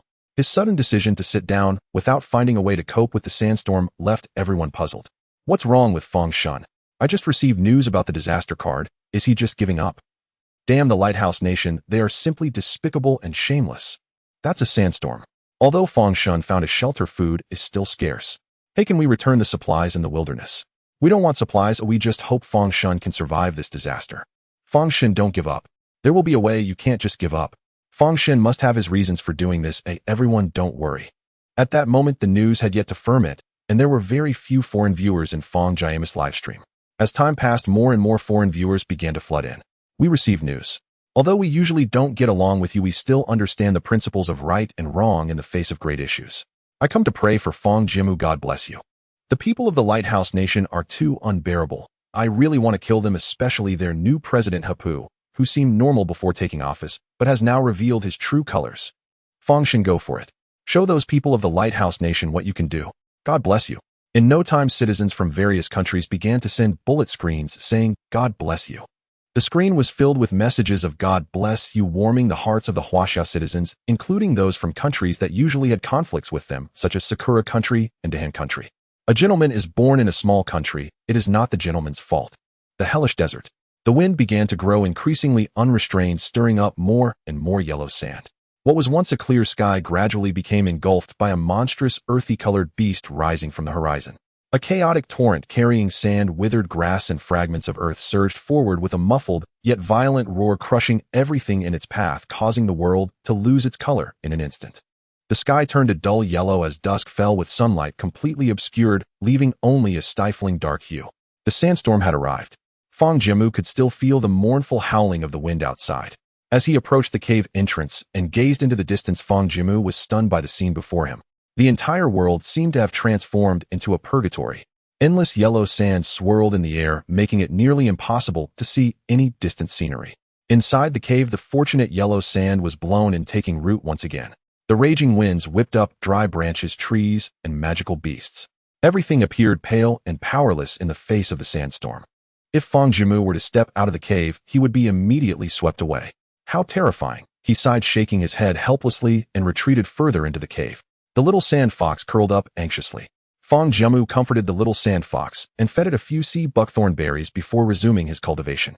However, just as he began to close his eyes and meditate, he couldn't help but open them wide in astonishment. His hands trembled as he incredulously sensed the surroundings. What is this? Fang Jiamu felt intently. Indeed, this sandstorm has brought forth a surge of spiritual power. Fang Jiamu was so excited that he nearly jumped up. If the usual spiritual energy in the hellish desert could only be compared to a small stream. At this moment, the spiritual energy was as vast as an ocean. Fang Jiamu had once accumulated some spirit stones and rented a heavenly stage gathering array for several days to break through. The spiritual energy from the heavenly stage gathering array left an unforgettable impression on him. Now the sandstorm brought a massive influx of spiritual energy comparable to that of the heavenly stage gathering array. Thinking of this, Fang Jiamu couldn't help but smile. That lighthouse nation, how could they possibly wish harm upon me? They must be worried that my cultivation is too slow personally delivering spiritual energy to me. Thank you to the lighthouse benefactor for the generous supply of spiritual energy. In that moment, Fang Jiamu felt like a fish that was about to die of thirst, but suddenly found itself thrown into water. Any distraction would be a waste. Fang Jiamu sat upright and began his frenzied cultivation. Today's resource upload settlement 0. All explorers, please upload resources. Today is the 6th day of the 9th season. New explorers rankings do not contribute to the total ranking for the first month. Fang Jiamu ignored the resource upload and continued his cultivation. This is fantastic. Such rich spiritual energy. In just a few hours, Fang Jiamu successfully broke through to the 3rd layer of qi refinement. The rate of spiritual energy absorption is related to the cultivator's own cultivation level. Although the external spiritual energy was abundant, Fang Jiamu's current realm was low, and his efficiency in absorbing spiritual energy was also low. Thus, even if he exerted himself to the fullest, he could not dramatically increase his cultivation speed. Moreover, the further he progressed, the more spiritual energy he would need. However, even so, Fang Jiamu's cultivation speed was remarkably fast. At this rate, in 2 days, he would be able to elevate his cultivation to the 4th layer of qi refinement. Breaking through to the 4th layer in less than 10 days was an unprecedented feat in the entire cultivation world. Today's resource upload settlement 0. Only 1 minute left until the resource settlement. Fang Jiamu paused his cultivation and took a glance at today's leaderboard. First place, Lighthouse Nation Sam George, today's score 1600. Second place, Sunset Nation Jessica, today's score 1300. Third place, Cherry Blossom Nation Yamaguchi Ikaru, today's score 1100. It was evident that without Fang Jiamu, the competition for national fortune had diminished significantly. Although the title of Star of the Day was currently of little use, Fang Jiamu was wealthy. Explorer Fang Jiamu Huaxia uploaded resources. High Energy Coal Mine Tier 1, Excellent X30 score, 1800. Huaxia Nation receives resource return. High Energy Coal Mine Tier 1, Excellent X30. Fang Jiamu's name instantly rose to the top. In the prehistoric forest, Sam George exclaimed, once again in the last minute, those damn Huaxia people choose to steal the limelight at the last moment. George stared at the national fortune rankings and sure enough saw the name, Fang Jiamu, which irritated him, appearing once again in the final minute. But you are merely enjoying a fleeting moment of glory. George couldn't help but reveal a cunning smile. In a few days you won't be able to jump around anymore. Although you can't achieve the Star of the Day, eliminating Fang Jiamu as a threat means that this season's rising star will be mine. George had already convinced himself that Fang Jiamu would have no competitiveness in the future. Therefore, he did not upload any more resources and awaited the settlement of national fortune for the day. In the endless sea, Sunset Nation's Jessica had been drifting at sea for a long time and finally found a relatively resource-rich island today. Sunset Nation had also sent her a message card advising her to accumulate resources during this time and to compete with George once Fang Jiamu completely lost his competitiveness. She lamented the incident with the disaster card. She had long been dissatisfied with the Lighthouse Nation's behavior, but Sunset Nation was not strong and still needed to rely on the Lighthouse Nation. Having such a competitor as Fang Jiamu was something she was naturally pleased to see. Unfortunately, under the calamity, any explorer appeared pale and powerless. Once Sunset Nation had a remarkable explorer who encountered a massive tsunami. Even though he had already established himself in the wilderness and was quite powerful, he remained vulnerable in the face of catastrophe. Without Fang Jiamu and the Lighthouse Nation as competitors, I will have to work even harder, Jessica murmured. Goodbye, Fang Jiamu, you are a respectable explorer. I hope the national fortune points you earned for Huaxia can help your nation weather this crisis. In the endless sea, Cherry Blossom Nation's Yamaguchi Ikaru exclaimed, Yash Yash. The first place is the Lighthouse Nation. Today, Yamaguchi Ikaru also received news from Cherry Blossom Nation. Unlike Jessica, he found Fang Jiamu extremely displeasing. The prime minister of their nation, Nakanishi Saneo, had always followed the Lighthouse Nation to achieve the current status of Cherry Blossom Nation. When he learned that the Lighthouse Nation had destroyed the disaster card, he was not happy. Instead, he felt furious. Such a powerful card should be used against those explorers who hinder the dominance of the Lighthouse Nation and Cherry Blossom Nation. Baka. The lighthouse nation's submission to the opinions of other countries is simply a sign of weakness. This was his immediate reaction. He knew that as the most loyal vassal of the lighthouse nation, Cherry Blossom Nation would never receive that disaster. To his surprise, the lighthouse nation did not destroy the disaster card, but instead used it against Fang Jiamu. This is the style of a powerful nation. We Cherry Blossom Nation have not followed the wrong person. Two nations, two explorers, two different thoughts. Many explorers in the wilderness also received news responding similarly to these two. However, it was clear that Fang Jiamu had already become a fleeting flower. Yet he indeed alleviated some pressure for them. They no longer had to fight to the death for the top ranking. After all, they could never compete with him. They had ample reason to use the resources they obtained to enhance their strength, allowing them to survive better in this wilderness. On the other hand, explorers from weaker nations had no surplus national fortune points and did not even qualify to know this information. They were still struggling, worried that death might come at any moment. This was the wilderness where strong nations could help their explorers survive better through cards and information advantage.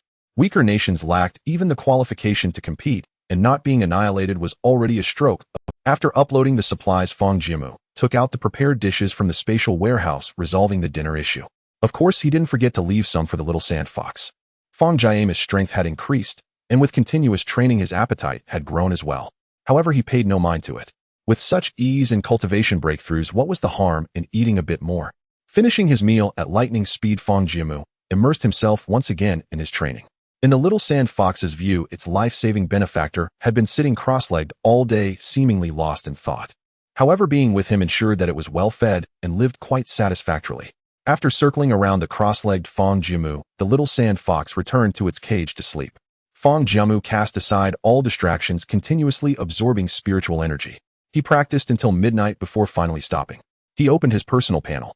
Explorer Fang Jiamu, physical strength 1202, 45 mental state 310 ability, would attribute affinity 90, supplies high energy coal excellent X 105, high energy coal rare X 8, spicy snake, meat excellent X 16, wild vegetable scorpion soup excellent X 4, sand rice X 8, gene, white thorn fruit X 7, gene, horned antelope horn rare X 8. Red sand python skin rare X1, oi red sand python skin excellent X1, black sand scorpion venom sac common X11, black sand scorpion venom sac excellent X1, black pepper common X10, gene 1. 5 liters of mineral water X3. Special supplies, simple desert tent, first level excellent automatic stir fry pot, first level rare concentrated water storage bottle, first level rare cards live stream, shutdown card, X 24 hours resource doubling card, personal, overall ranking NO. 1S9 season rookie list, overall ranking not counted. National luck points, 20 several hours of training had consumed half of his physical strength. Fortunately, he still had several gene of sand rice left and plenty of dishes remained which should last him for quite a while. When the food was nearly exhausted, it would be time for him to hunt the bats. Fang Jiamu went to check the cave entrance again. The entrance was almost completely buried by sand, and outside the howling wind showed no signs of letting up. Sandstorm, please don't stop so soon, it must blow a little longer. Fang Jiamu was grateful for having an excellent shelter, wishing for the sandstorm to persist. Afterward, he returned to the tent, replenished his physical strength, and concluded today's training. The viewers from Huaxia who witnessed all this were naturally puzzled and began discussing in the comments. What's wrong with Fang Shun? Why is he just sitting outside instead of lying down and conserving energy in the face of supply shortages? This posture looks like he's training. Does anyone understand? But have you noticed that Fang Shun's appetite has changed and his demeanor seems different? Gods are gods. Can we mere mortals comprehend them? You above, stop licking. They really don't distribute. The next morning at 6 o'clock, Fang Jiamu rose early. Time is money, oh no. Time is spiritual energy. It is cultivation. Fang Jiamu only needed to ensure the shortest sleep, using the rest of his time entirely for cultivation. Upon exiting the tent, he found the little sand fox had already left its cage and was chasing its tail. Upon seeing Fang Jiamu, it immediately acted like a little dog, raising its paw, flattering him by prostrating at his feet and standing on its hind legs, constantly pawing at him. While panting and wagging its tail, Fang Jiamu crouched down to pet the little sand fox's head and took out a few pieces of white thorn fruit from the warehouse. The little sand fox became even more excited upon receiving the white thorn fruit, joyfully calling out while gazing at him with its bright, sparkling eyes. Don't rush, let's eat meat. Fang Jiamu took out half a gene of sand rice and a portion of roasted snake meat from the warehouse. He shared some snake meat with the sand fox, but it obviously wasn't satisfied, obediently sitting on the ground and tapping the floor with one paw. Oh, your appetite has certainly increased quite a bit. Speaking of which, it seems you've grown larger than before. do magical beasts grow this quickly? When he first caught the little sand fox, it was barely the size of his palm, just enough to fit in his hand. But now it was already a whole circle larger than his palm. Moreover, its vitality seemed even better, more lively. It appeared to understand what Fang Jiamu was saying. What a marvelous species. The smarter it became, the happier he was, indicating it would soon be of use. Yet the little sand fox was unaware that this might be its last moment of leisure. Fang Jiamu divided some sand rice and snake meat for the little sand fox, and this time it finally felt full. Go play once you're full. Ooh, I have serious matters to attend to. He made a face at the little creature. Be careful not to wander too far, and don't go deeper. There are very dangerous things there. The little sand fox glanced warily into the depths of the cave and instinctively moved towards the entrance. It seems this is the survival instinct of magical beasts. After teasing the little sand fox, Fang Jiamu began to focus on serious matters. After finishing his meal, he started cultivating. The next 2 days were spent entirely in training. In 2 days of uploading supplies, he had uploaded 50 gene of high-energy coal, each time firmly securing the first place. His today's star bonus had reached a terrifying 45. This meant he had consecutively held the top spot for 6 days. However, the supplies in Fang Jiamu's possession were nearly depleted. The few remaining pieces of high-energy coal had other uses and could not be used for uploading supplies anymore. Meanwhile, his food was also running low. Fortunately, he was only 1 step away from reaching the 4th layer of chi refinement. He would definitely break through tomorrow. Outside, the sandstorm showed no signs of abating, and the sand at the cave entrance kept piling up. With a sigh, Fang Jiamu returned to his training. That night, he deliberately allowed himself to sleep a bit longer. Tomorrow, not only would he break through to the 4th layer of chi refinement, but the bonus from today's star would also reach an absurdly high level. At the very least, he needed to utilize the huge bonus from today's star to help him tackle that group of dark cave bloodbats. In Fang Jiamu's live stream, the number of detractors was increasing. Anyone with keen eyesight could see that Fang Jiamu's supplies were dwindling. Especially tomorrow, he would no longer qualify to compete for the daily supply upload top spot. No matter how high the today's star bonus was, what use was it if he couldn't go out to gather supplies? Moreover, Fang Jiamu had been sitting still for several days, appearing to expend significant energy, and they all noticed that he had consumed a lot of supplies. This made the already scarce supplies even less. The foreign viewers who had initially come to support gradually felt that Fang Jiamu was oblivious to the basics of wilderness survival and began to leave. Although the Huaxia viewers continued to encourage him, they too felt uncertain. Tomorrow, it seemed, would be the day Fang Jiamu would fall from grace. During this time, the Huaxia operations room also sent a message card expressing that they disagreed with Fang Jiamu's actions. However, he paid it no mind. What exactly Fang Jiamu intended to do could only be slowly awaited. The next day, Fang Jiamu woke up early, and after a hearty meal, he began training again. Continuing to train through the afternoon, he felt the spiritual energy in his dantian reach fullness. It's about to happen. More and more spiritual energy filled his dantian. A stroke of inspiration came as he continued to attempt to absorb it. 4th layer of chi refinement. A warm current surged to his heart, and he felt that both his spiritual energy and physical strength had improved significantly. Many of the techniques he had once mastered were now within his reach once more. Fang Jiamu was filled with joy, consolidating his spiritual energy before taking out the live stream shutdown card. So, it's the Lighthouse Nation you like to monitor, right? Next, I'm going to make sure you don't know how I lose. In the moment when Fang Jiamu actively used the live broadcast shutdown card, all the viewers saw the screen go black. The barrage of question marks continued to scroll. Not only that, but even the live feed from the operations room was also cut off. Wu Gang, who was already anxiously watching Fang Jiamu waste energy in the operations room, became even more anxious at the moment the live broadcast was shut down. Comrade Fang Jiamu, I increasingly cannot understand your actions these past few days. He had just sent her a message card the day before urging her to pay attention to her energy consumption and to stay put in the tent. Why would she still shut down the live broadcast now? Wu Gang felt extremely frustrated at that moment. Meng Ainan's expression wasn't great either, but she still tried to console him. Commander Wu, please don't be anxious. I feel that Fang Jiamu is not an ordinary person. Perhaps she already has a solution. Though she said this, Meng Ainan was actually not very confident. After a few days of live broadcasting, Fang Jiamu indeed seemed to be doing nothing, meditating on the ground all day. It made it look as if she were training. However, based on her understanding of Fang Jiamu, despite appearing to be in her early 20s, she was quite mature in handling affairs. She was unlikely to engage in such meaningless activities. Commander Wu, the fact that she chose to actively shut down the live broadcast indicates that she has her own secrets and doesn't want us to know. Haven't you always said that our operations room exists to help explorers survive better? At this moment, we must choose to trust her. Meng Ainan's firm words eased Wu Gang's heart a bit. Sigh, I hope Comrade Fang Jiamu can survive this disaster. If necessary, we will do everything we can to help her through this crisis. Wu Gang leaned wearily against the chair behind him, rubbing his temples. In that case, let's reduce the number of people in the operations room. Everyone has worked hard these past few days, so let's take a good rest. Once there are any signs from Fang Jiamu's live broadcast, report immediately. He then looked at the dim screen, silently praying, Comrade Fang Jiamu, you must endure through this natural disaster.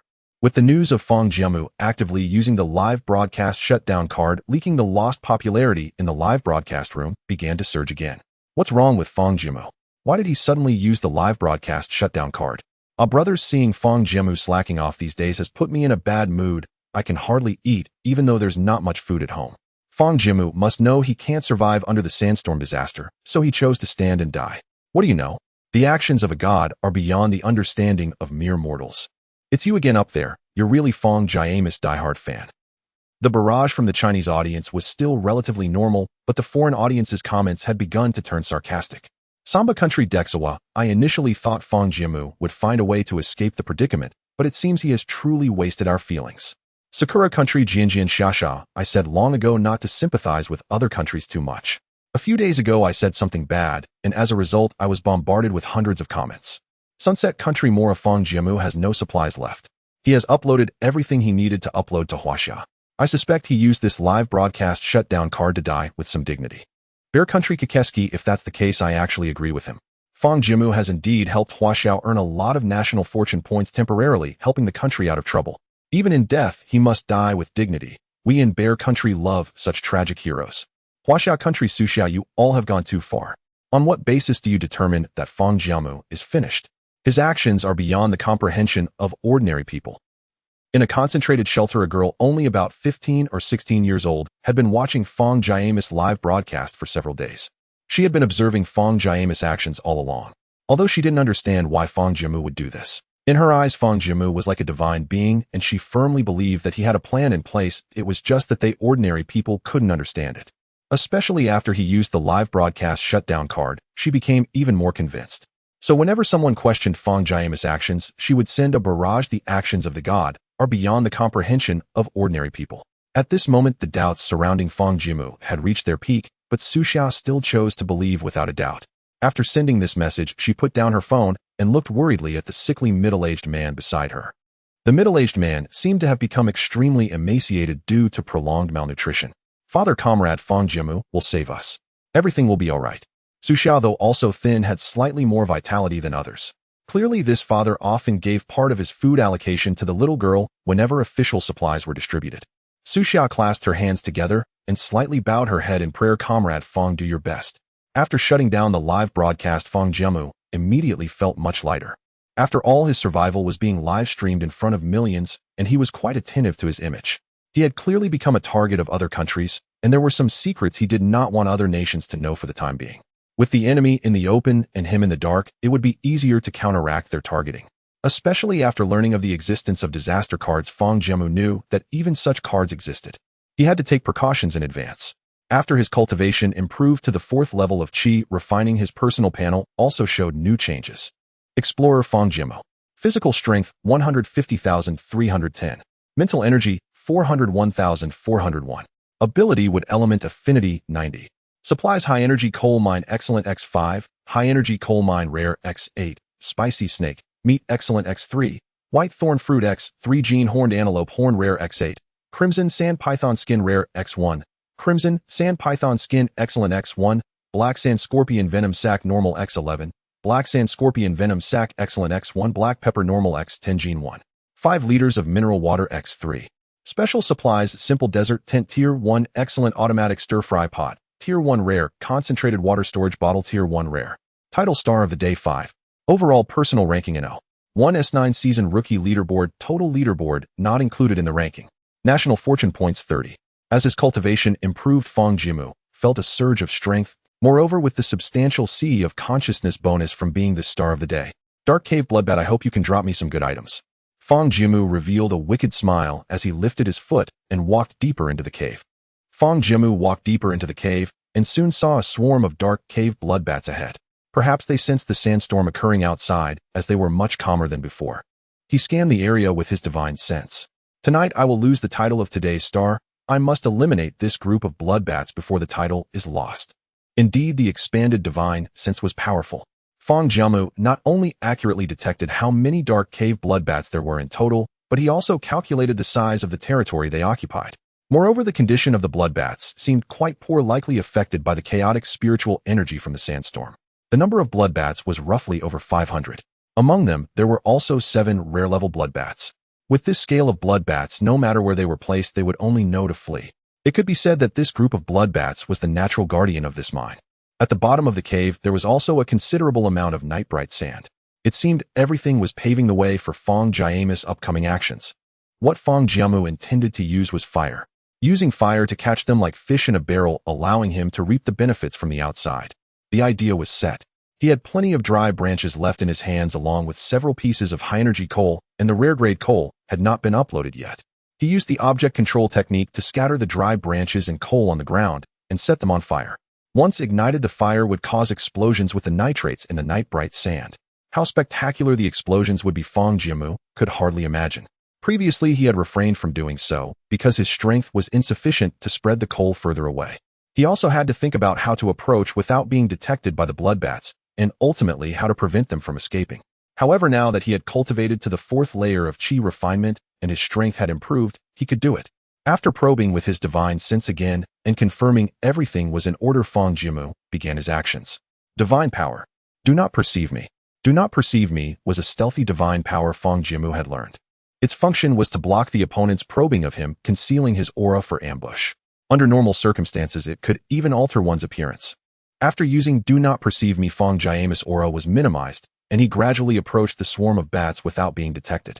This was precisely why Fang Jiamu was eager to enhance his cultivation.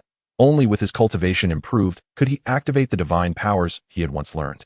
Then, under the immense boost of today's star, Fang Jiamu used the object control technique to evenly scatter all the remaining high-energy coal on the ground, including the farthest distance. Of course, he kept one piece as a fire starter. For the final step, he threw out all the collected dry branches. Everything was ready. Fang Jiamu took a deep breath. Ignite. The high-energy coal in his hand was ignited, and Fang Jiamu used his spiritual power to throw it out. The moment it stuck to the dry branches and night-bright sand, the flames began to spread. Fang Jiamu stood in the center, using a barrier technique. He firmly sealed off the exit here. Ahead, the flames grew larger. The high-energy coal stored a vast amount of energy, and with the aid of the night-bright sand and dry branches, it burned even more fiercely. Bang! Bang! The powerful energy caused the nitrates in the night-bright sand to explode. One side was fire, and the other side was explosions. The bloodbats, like frightened flies, scattered in all directions. Some were scorched by the flames and fell to the ground. Others tried to fly towards the cave entrance, but seemed to crash into an invisible barrier. They did not know why a natural barrier had suddenly risen, but their instinct for survival made them crash around. The barrier was the spell cast by Fang Jiamu. Fang Jiamu stood firmly at the cave entrance, channeling his spiritual power to prevent the bloodbats from escaping. Fortunately, the bloodbats were not strong, and no matter how they crashed, they could not break through. Time passed slowly. The fire blazed brightly, illuminating the entire mine as if it were daytime. The sounds of explosions mingled with the cries of the bloodbats. There were also crackling sounds, the noise of bat bodies being scorched. The number of bloodbats dwindled until they eventually disappeared.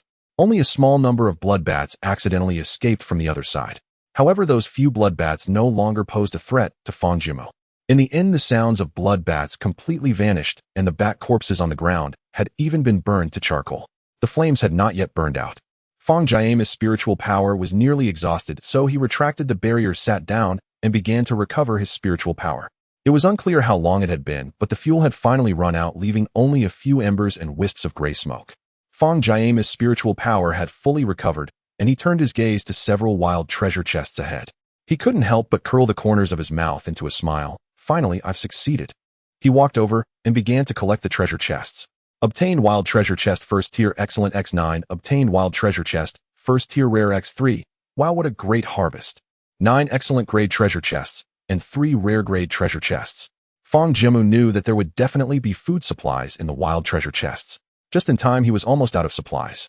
More importantly, what was the most crucial thing in the treasure chests? It was equipment and cards. Thus, Fang Jiamu joyfully opened one wild treasure chest after another, starting with the excellent grade 1. Obtained national luck points 9. Obtained equipment supplies, simple alloy shovel, first tier, excellent, X3. Desert hiking shoes, first tier, excellent, X2. Desert Windbreaker, First Tier Excellent X2, Simple Living Backpack, First Tier Excellent X1, Simple Temperature Regulator, First Tier Excellent X1, Obtain cards 1 cubic meter space, Warehouse Expansion card X3, 24-hour live broadcast shutdown card X2, Chick Hatchling card X1, Excellent grade material quality upgrade card X1A resource. Doubling card X1 obtain supplies roasted flatbread X4 gene roasted buns X2 gene fried pancakes X2 gene rice X1 gene 1. 5 liters of farmer's mineral water X9. He opened all 9 excellent grade treasure chests, significantly boosting his supply reserves. The alloy shovel could be used for digging things in daily life, which was quite nice. These supplies all had durability, and he received 3 at once, enough for him to use for a long time. The desert hiking shoes and windbreaker were also very much needed supplies, with 2 items perfect for changing. Fang Jiamu was very satisfied, as he was a bit particular. Besides that, several supplies caught his attention. Simple Living Backpack First Tier Excellent contains 5 cubic meters of space, can hold living creatures, but growth will stop. Chick Hatchling card after use, can obtain 10 chick hatchlings. Isn't this just a double-yolked egg? With chick hatchlings, as long as he could raise them, he would have a stable source of chicken eggs and chicken meat. This living backpack was also quite remarkable. It meant that the chicks he raised could now follow him wherever he roamed. The little sand fox could also be placed inside. Additionally, he obtained 3 space warehouse expansion cards. His original 2 square meter space had often proven insufficient. Now, with 3 cards in hand, he used them, and Fang Jiamu's space warehouse expanded to 5 square meters. It was truly a timely boon. He was also in dire need of the 3 live stream shutdown cards. He had been praying that this batch of treasure chests would yield at least 1 such card. His subsequent actions indeed required these cards. This time 3 were dropped, granting him greater flexibility in dealing with the Lighthouse Nation. There were also 2 new cards. Excellent grade material upgrade card Tier 1 excellent upgrades any single excellent grade material to rare quality. National contribution material doubling card Tier 1 after use the next material uploads contribution to the nation is doubled, applicable only to Tier 1 materials. Both of these were highly practical for him. Next came 3 rare grade treasure chests. Fang Jiamu rubbed his hands together. Gold. Open for me. Obtained random category weapon blueprint Tier 1 rare X1 hand-pulled noodles X2 gene national fortune points X2 obtained automatic sprinkler Tier 1 X1 material upload score doubling card Tier 1 X1 refined salt X1 bag national fortune points X2 obtained delectable Beijing roast duck Tier 1 rare X5 national fortune points X2 ow. A golden legend. The contents of the rare grade chests were indeed excellent, with most items being precisely what he needed most. Random category weapon blueprint Tier 1 rare, select a weapon category to obtain a blueprint for crafting that weapon. Automatic sprinkler Tier 1 automatically irrigates a 10 by 10 field, requires sufficient water stored in the sprinkler center, and can adjust water output automatically. Material upload score doubling card Tier 1 after use. Today's uploaded material scores are doubled, applicable only to Tier 1. 1 blueprint, 1 automatic sprinkler, and 1 card. Fang Jiamu first used the blueprint. The blueprint activated. Please select weapon type, sword, blade, spear, axe, hidden weapon. As a sword cultivator, Fang Jiamu naturally chose the sword. You have selected sword type weapon, now randomly drawing. Obtain Qing Yuan's sword blueprint. Once materials are collected, it can be automatically crafted. Required materials: mysterious iron X1, a refined iron X1, Wumu steel X1, hardwood X1. Seeing these required materials, Fang Jiamu felt as if a bucket of cold water had been poured over him. How could he possibly gather all these materials? He could only hope that the mine contained the ores he needed. Nonetheless, though the sword could not be forged for now, the other chest rewards were still quite enticing. He received a bag of salt, which would add more flavor to his dishes. The aroma of the roast duck was also irresistible. Even though it was of rare grade, the lamb he had prepared earlier paled in comparison. Even among rare grades there were disparities. Storing all his gains in the space warehouse, Fang Jiamu began to collect his final spoils. That was the bat guano. After thorough burning, the element saltpeter had almost vanished. What remained was essentially natural fertilizer. Moreover, the odor was almost gone. Fang Jiamu took out the snake skin and began gathering the guano. Such a large quantity would be enough to fertilize a vast area for planting. In the Chinese operations room, only 1 person remained assigned to Fang Jiamu. Though short-staffed, they did not. One operations officer responsible for managing national fortune points had just organized some data and glanced at the points balance out of habit. As the officer in charge, he was most familiar with the balance. 2 hours ago, China's national fortune points, suddenly it had surged to 48. He rubbed his eyes in disbelief and double-checked several times. It was indeed 48. Since it was not yet time for material uploads, such a sharp increase could only mean. The officer immediately thought of Fang Jiamu's reassuring figure. He checked the details. The latest entry clearly read, Fang Jiamu contributed national fortune points. 18 news. Big news. Quick contact Commander Wu, there's a major development. The team leader looked at the officer in confusion. What's the matter? Why all the fuss? What happened? Team leader, come see this. Fang Jiamu has contributed another batch of national fortune points. The team leader leaned in to look at the screen, and his eyes widened. You all hold the fort here. I'm going to report to Commander Wu. Obtain Bat Guano X100 gene because the guano had hardened after burning Fang Jiamu's collection. This wilderness system has no taste. This is fine bat guano, top quality fertilizer. And calling it bat guano, how vulgar. Today's material upload settlement to all explorers, please upload materials. Today is the 9th day of the 9th season. New explorers rankings do not count toward the overall ranking for the first month. Fang Jiamu was happily gathering guano and hadn't noticed that it was almost 8 o'clock. I wonder how many points the system will give for this guano. Let me try uploading some. Explorer Fang Jiamu China uploaded material bat guano X. 1 gene score insufficient for 1 point. Please continue uploading materials. China receives resource contribution bat guano X100 gene, Fang Jiamu. Blind system. Explorer Fang Jiamu China uploaded material bat guano X1 gene. Today's score 1. China receives resource contribution bat guano X100 gene. In total, he had uploaded 2 gene of guano, earning 1 point. While I certainly won't be contending for today's material upload rankings, though losing the title of Star of the Day, but he understood the principle of a tall tree catching the wind. He had held the top spot for several consecutive days. If he continued, other nations would target him instead of the Lighthouse Nation. Pity without the divine sense enhancement, he'll need to be more cautious in this mine. Fang Jiamu resumed collecting the guano. Today's ranking competition was exceptionally fierce. Most explorers had been laid back in previous days, but had now amassed a huge stockpile of materials. The most competitive explorers had all received messages from their nations that Fang Jiamu was out of resources and that the rankings were up for grabs. Thus, just 3 minutes after the rankings opened, the scores had already reached a terrifying level. First place, Sunset Nation Jessica, today's score 4,300. Second place, Lighthouse Nation Sam George, today's score 4,100. Third place, Sakura Nation Yamaguchi Ichiro, today's score 3,900. Jessica of the Sunset Nation had refueled her yacht yesterday on a mineral-rich island. In recent days, she had minimized her rest time tirelessly collecting materials. Upon receiving the news today, she was determined to seize the Star of the Day. This would enhance her sixth sense, allowing her to better explore the boundless sea. In the Huaxia operations room, the previously resting operatives gathered once again. Wu Gang, who had been troubled for several days, finally relaxed his brow and smiled at the national fortune point. I just gave everyone a break at noon, allowing them to rest for a few days, but after only half a day I called them back. Though Wu Gang said this, he was already overjoyed inside. The members of the operations room also wore cheerful expressions. Commander Wu, if you really want me to rest, I still can't relax. I'm worried about Fang Jiamu, fearing that he truly. I too, Commander Wu, had little focus this afternoon, just watching Fang Shen's replay on my phone, trying to see if there were any details I missed. Now that you've called us back, we actually feel much more relaxed. Commander Wu, Fang Jiamu uploaded supplies today. What did he upload? 2 kilograms of bat droppings. Meng Anan pondered for a moment before speaking. I understand. Fang Jiamu seems to have dealt with that group of... What? Everyone was in disbelief. How is that possible, Commander Meng? Are you sure that Fang Jiamu dealt with that swarm of bloodbats alone? Those are bloodbats from the dark cave. Even seasoned explorers might not handle them. How could Fang Jiamu, who just entered the wilderness, 9 heavens, manage that?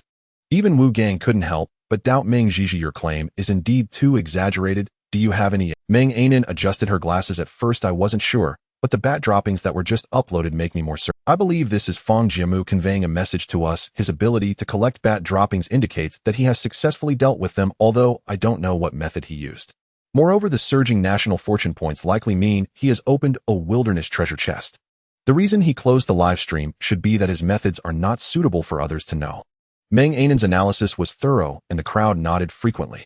Wu Gang nodded in satisfaction. It seems that Fang Jiamu has indeed escaped danger. There are plenty of food supplies in the treasure chest. He has overcome the hardship. Then he said with a serious expression, in the coming days allocate some manpower to other explorers. Now that our national fortune points are abundant, it's time to help others. Yes, Commander. Wu Gang felt as if he had truly been dreaming these days. 10 days ago, Huaxia was on the brink of annihilation. But now Fang Jiamu alone had brought them so many national fortune points, even allowing them to spare points to assist other explorers. All of this was thanks to Fang Jiamu. At this moment, Fang Jiamu had no idea about the analysis happening in the Huaxia operations room. After uploading the supplies, he glanced at the leaderboard. Jessica from the Rising Sun Nation held the first place with 6,321 points, while George ranked second.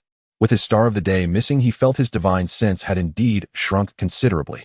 However, that wasn't really his strength. Fang Jiamu remained calm and indifferent. The people of the Lighthouse Nation must feel terrible every time they get robbed of their achievements. Seeing the Lighthouse Nation suffer, Fang Jiamu felt in high spirits, and even his speed in collecting luminous sand increased. He continued harvesting until late into the night until he had gathered all the luminous sand. Acquired 400 pounds of bat droppings. The snake skin was filled to the brim with bat droppings. Fortunately, he had closed the live stream, otherwise those who didn't understand could have thought he was a pervert. Returning to the tent, the little sand fox was anxiously glancing around. Upon seeing Fang Jiamu, it immediately pounced on him like a little dog. Its tail wagged continuously, making a "een" sound, seemingly worried about why he had been gone for so long. Fang Jiamu patted the little sand fox's head. "Let's sit over there. I brought some delicious food today."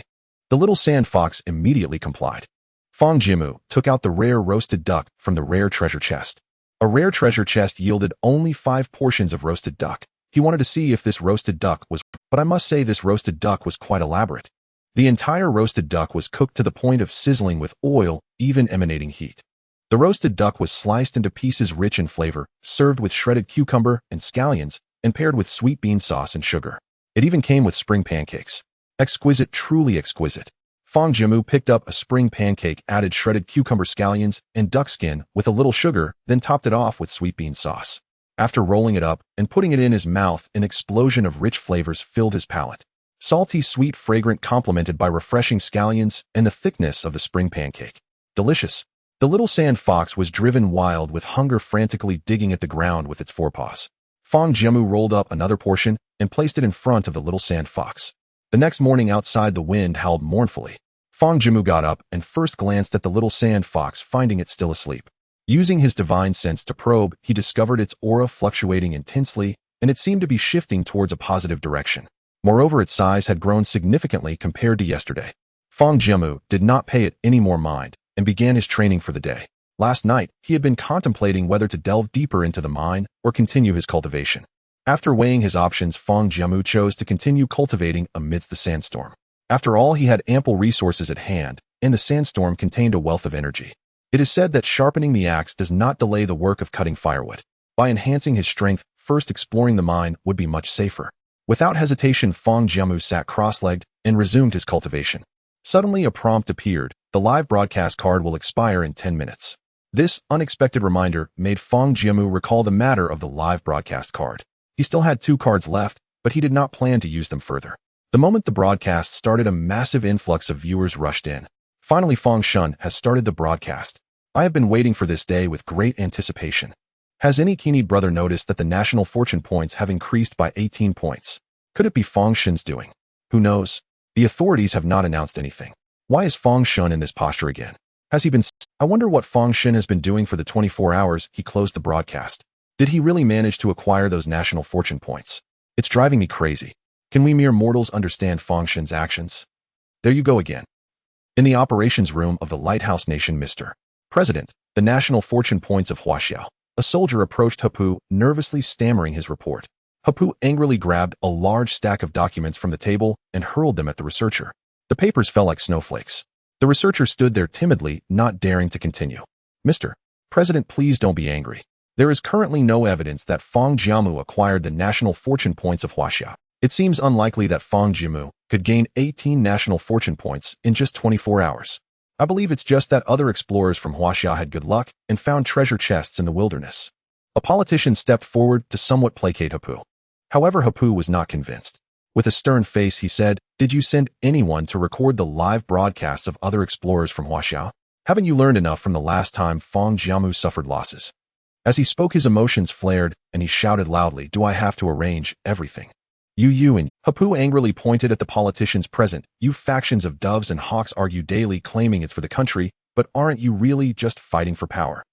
If you have the time for this, you might as well watch the explorers' live broadcasts to gather intelligence." Hapu was genuinely furious this time. Once the Lighthouse Nation held a dominant position in the wilderness, and while these people fought for power, he had always turned a blind eye. Yet now at this critical juncture, they still couldn't unite. All the politicians present lowered their heads in shame. There's no point in discussing this now. Hapu said expressionlessly, "From now on, both factions need to stop arguing and focus all manpower and resources on the wilderness." especially Fang Jiamu from Huaxia along with the other explorers, must be closely monitored. Yes, Mr. President. After giving his orders, Hapu finally sat down, his tone slightly weary. Researcher, please continue your report. What has Fang Jiamu been doing in the last 24 hours? How many resources does he have left to withstand this sandstorm? The researcher finally breathed a sigh of relief and began to report in a measured tone. According to their analysis, given Fang Jiamu's strength, it was almost impossible for him to surpass the group of bloodbats in the dark cave. As for killing them, that was an even more absurd notion. The sudden surge in Huaxia's national fortune points had not been disclosed by Huaxia's officials either. Thus it must have been due to some other explorer's stroke of luck. As for Fang Jiamu originally, if he restricted his activities and limited his daily intake, he might have been able to survive the sandstorm and venture out to see if he could find resources. However, after observing him for a few days, they noted that Fang Jiamu had been meditating in place and had not skimped on his food. Therefore, his resources should be nearing exhaustion. In the recent rankings, Fang Jiamu had not been seen, indicating he was likely out of resources. After the researcher finished reporting, all the politicians present let out a sigh of relief. I told you, even if this Fang Jiamu has the best luck, he has reached the limit. Finally, we can rid ourselves of this looming threat. Mr. President, don't frown so much. Heepa's mood did not improve significantly after hearing this. The Lighthouse Nation's research has always been reliable. Rationally, he knew that Fang Jiamu indeed had no chance of survival. If he could survive this, it would be utterly unfathomable. Yet he still felt an ominous premonition in his heart. He slowly closed his eyes. I hope that's the case. Fang Jiamu continued his cultivation for another 2 days, consuming 1 portion of roasted duck each day. The roasted duck was quite substantial, and when paired with some staple food, it was enough to sustain him for the entire day. He hadn't competed for a ranking in these 2 days either. His rank had dropped from first place. Personal overall, 16 Season 9 rookie ranking, overall ranking not included, it seemed that the competition had been fierce these past few days, causing him to fall to 16th place. However, this was only temporary.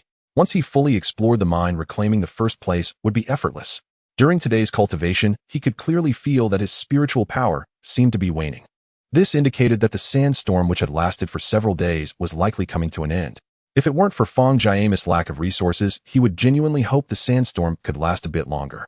The Lighthouse Nation probably never anticipated that their disaster card meant to harm him would end up aiding him instead. Moreover, due to his cultivation growth, the efficiency of his spiritual power absorption had also increased. Thus, his cultivation speed was not significantly different from before. Coupled with the benefits of the rare roasted duck, Fang Jiamu estimated that within 2 days his cultivation would break through. What surprised him even more was that the little sand fox had grown significantly larger. It had gone from the size of a palm to being able to reach his knee. Its fur was not only smoother, but its eyes sparkled, and its body was more solid, completely different from the bony figure it had been a few days prior. Moreover, it had developed some intelligence, as it could now understand what Fang Jiamu was saying. During the day, it was always lively, running around the cave, ever since the bloodbats had been eradicated. Indeed, the growth rate of magical beasts was unlike that of other creatures. Watching the little sand fox squeezed in the cage, he thought, once we get out, I'll find a way to build you a new cage. Fang Jiamu practiced for another day. Originally, he was set to break through today, but he increasingly felt that his spiritual power was gradually diminishing. Fortunately, he was only 1 step away from the breakthrough. The remaining spiritual power was likely to become less and less. To save time, he even canceled his sleeping hours. Thus, the next day arrived. Fang Jiamu was sitting cross-legged in the cave, feeling the spiritual power within him becoming more complete with his dantian swelling. He knew this was the prelude to his impending breakthrough. He took out the live broadcast shutdown card from his spatial storage. Use. After shutting down the live broadcast, Fang Jiamu cleared his mind and began to prepare for the breakthrough. With the broadcast off, the previously quiet live stream room became lively again with comments. The screen is gone again. Did Fang Shen use the live broadcast shutdown card again? Fang Shen is really strange. He's been meditating in the same spot for days, not doing anything. And every time it comes to mealtime, the Huaxia officials actively shut down the live broadcast room, as if they had agreed on it. Fang Shen, what on earth is going on with you? Can you give a clear answer? You're making people anxious. Can you all understand Fang Shen's behavior? I have a feeling he has already passed the crisis. I up here have no strength left to complain. Huaxia's operations room. In recent days, they had been recording Fang Jiamu's actions, even though he was merely meditating in place. The day before yesterday, Fang Jiamu activated the voice permission, requesting that the live broadcast room be shut down whenever he prepared to eat. Although the officials did not understand why they complied. However, today, they felt a sense of relief. According to their records, Fang Jiamu only had 1 live broadcast shutdown card before this, and he had already used it. Yet just now he used another one, which meant he had activated a new wilderness treasure chest. Outside, the sandstorm raged, and he naturally could not go out. The only possibility was this mine. They had previously been unable to determine accurately, but with this card they could be certain. Fang Jiamu had indeed dealt with that group of bloodbats. Meng Jiji, how do you think Fang Jiamu managed to do it? There were hundreds of bloodbats. Did he really take care of them? Wu Gang praised repeatedly, still somewhat incredulous. Meng Anan smiled in response. Commander Wu, I am only known as a human computer, but that doesn't mean I am a computer. Can we truly understand Fang Shen's actions? Now that Fang Jiamu had escaped danger, she breathed a sigh of relief, having maintained a serious demeanor for several days, now showing a relaxed expression. Haha, that's right. Wu Gang laughed heartily, although I don't know how Fang Shen did it, just as the Huaxia audience said mere mortals cannot comprehend Fang Shen's actions. Wu Gang was utterly impressed by Fang Jiamu, and his title changed to Fang Shen. In contrast, the operations room of the Lighthouse Nation felt out of place amidst the jubilation. Inside the operations room, the atmosphere was tense, and everyone felt on edge. Hipu noticed that everyone below was silent and smiled sarcastically. What's wrong? Weren't you all quite talkative earlier? Speak up. Everyone in the audience kept their heads down, silent. Hipu's face turned dark as he sneered. At this point, there's nothing more to say. It's meaningless to scold you all. From now on, the Dove faction and Hawk faction should stop fighting for power and focus on the wilderness instead. Place Fang Jiamu as a key monitoring target and allocate some manpower to oversee various explorers from Huaxia. His words struck each person in the operations room like thunder. A researcher quietly stood up. Mr. President, we no longer have any personnel to allocate to Huaxia. If there are no personnel, then recruit from the civilians. The Lighthouse Nation has supported them for so long, it's time they contributed. Hipu was nearly brought to tears by his subordinates' foolishness. At this moment, he seriously doubted how the Lighthouse Nation managed to achieve a position of dominance with such people. Fang Jiamu had now reached the crucial moment of his breakthrough. Reverse the light. All use the reverse method. Focus on the heavenly heart. The heavenly heart resides between the sun and moon. The incantation's echo lingered in the air, and his dantian became increasingly full. Break. A fragrance instantly wafted through the air.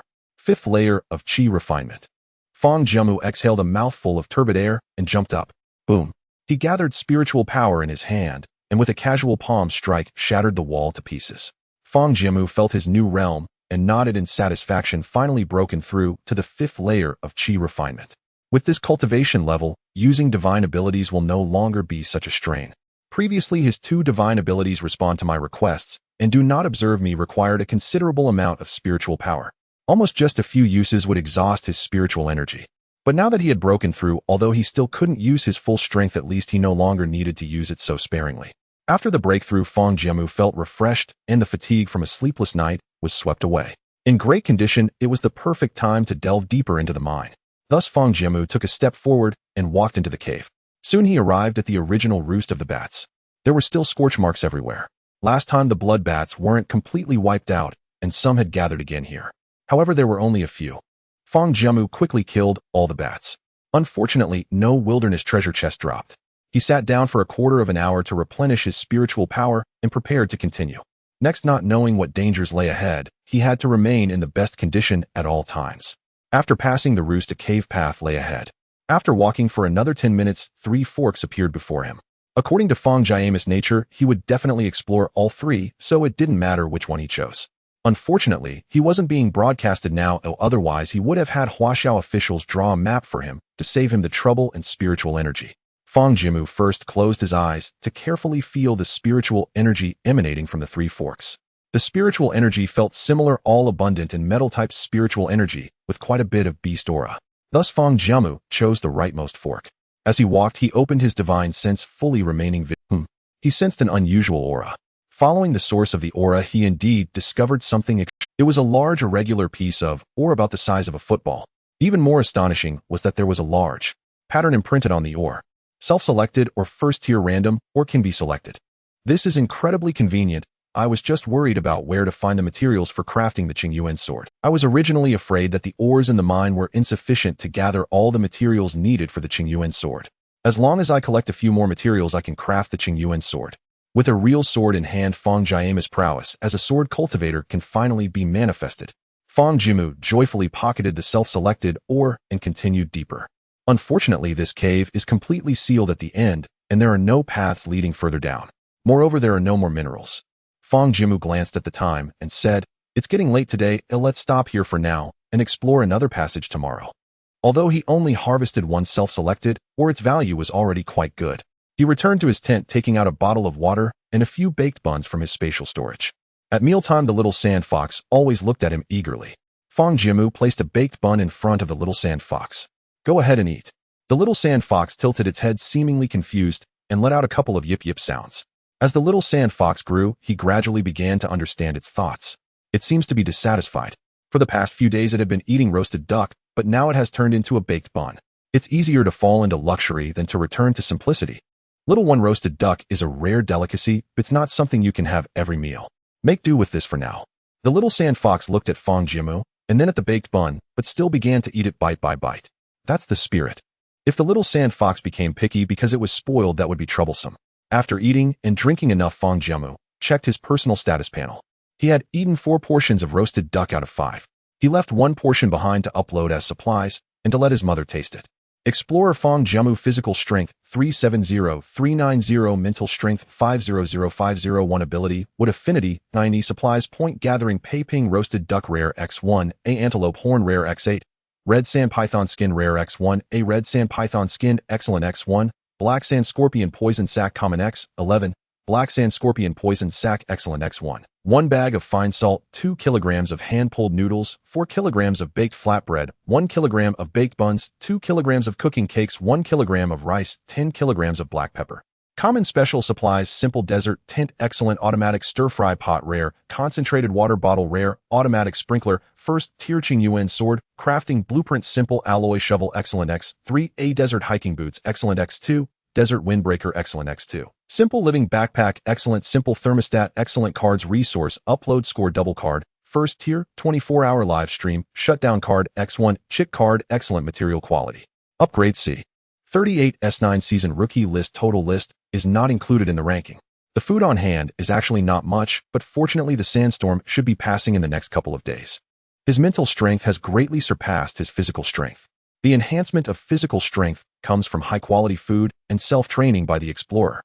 Fang Jiamu indeed has a few body refining techniques.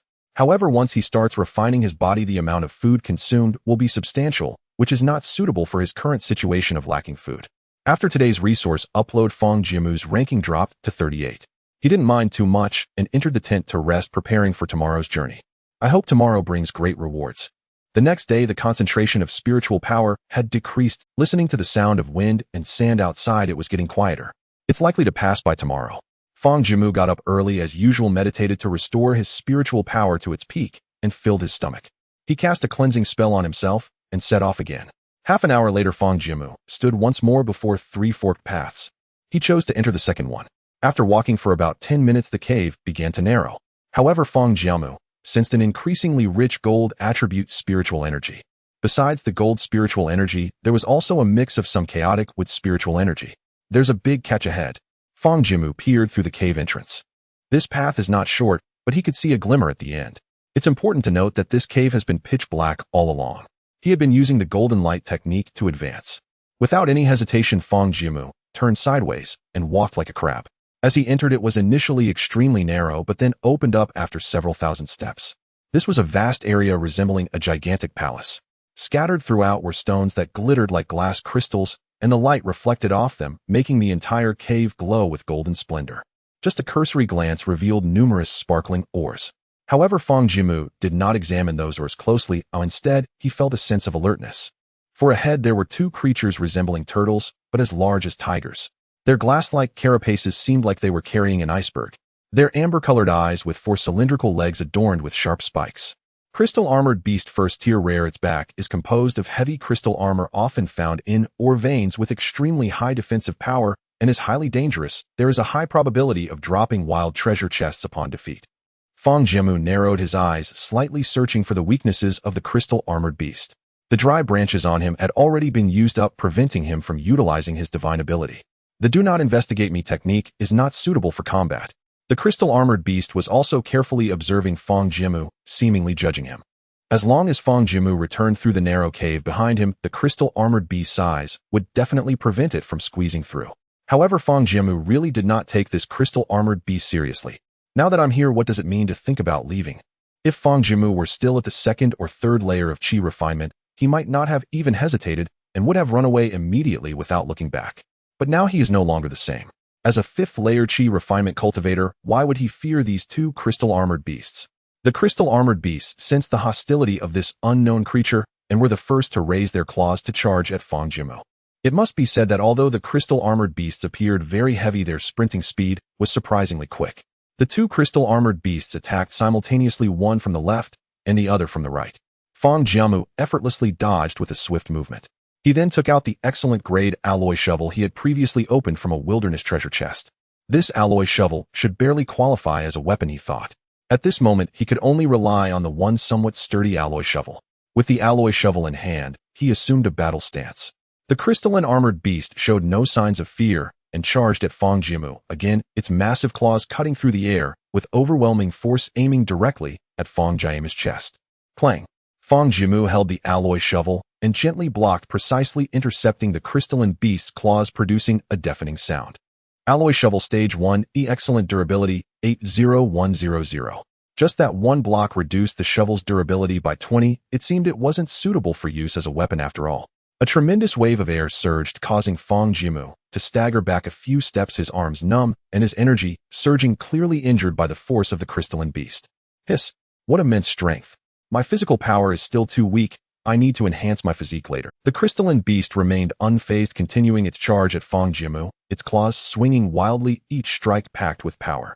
Fang Jiamu silently marveled, continuously infusing pure spiritual energy from his dantian into the alloy shovel. Die! Fang Jiamu shouted, thrusting the alloy shovel fiercely at the crystalline beast's chest, the power of thunder and fire erupting instantly in an attempt to breach the beast's armor. Clang! The alloy shovel struck the crystalline beast's armor, producing a crisp metallic clang as sparks flew. Surprisingly, only a small scratch appeared on the armor, causing no actual damage. Alloy shovel stage 1, excellent durability, 50100. Another crystalline beast let out a thunderous roar, also charging at Fang Jiamu. Fang Jiamu's expression hardened, knowing that ordinary attacks could not pierce the crystalline beast's defenses. He had to strike its weak points. He sensed the defensive power of the mirror-like armor on the beast. With his current strength, he could never breach it. The only weak points were its legs and abdomen. Vine technique. The vines ensnared the legs of the two crystalline beasts, toppling them to the ground as they charged at full force. A great opportunity. Fang Jiamu flashed forward, striking the body of the crystalline beast with the alloy shovel, producing a deafening roar. The crystalline beast let out a shrill scream as its armor was instantly scorched by the thunder and fire, cracks appearing all over, blood gushing from the fissures, and its vitality declining rapidly. Seizing the moment, Fang Jiamu quickly appeared behind another crystalline beast, thrusting the alloy shovel sharply into its wound. The crystalline beast screamed in agony, its body trembling violently, attempting to retaliate, but could not hit Fang Jiamu at all.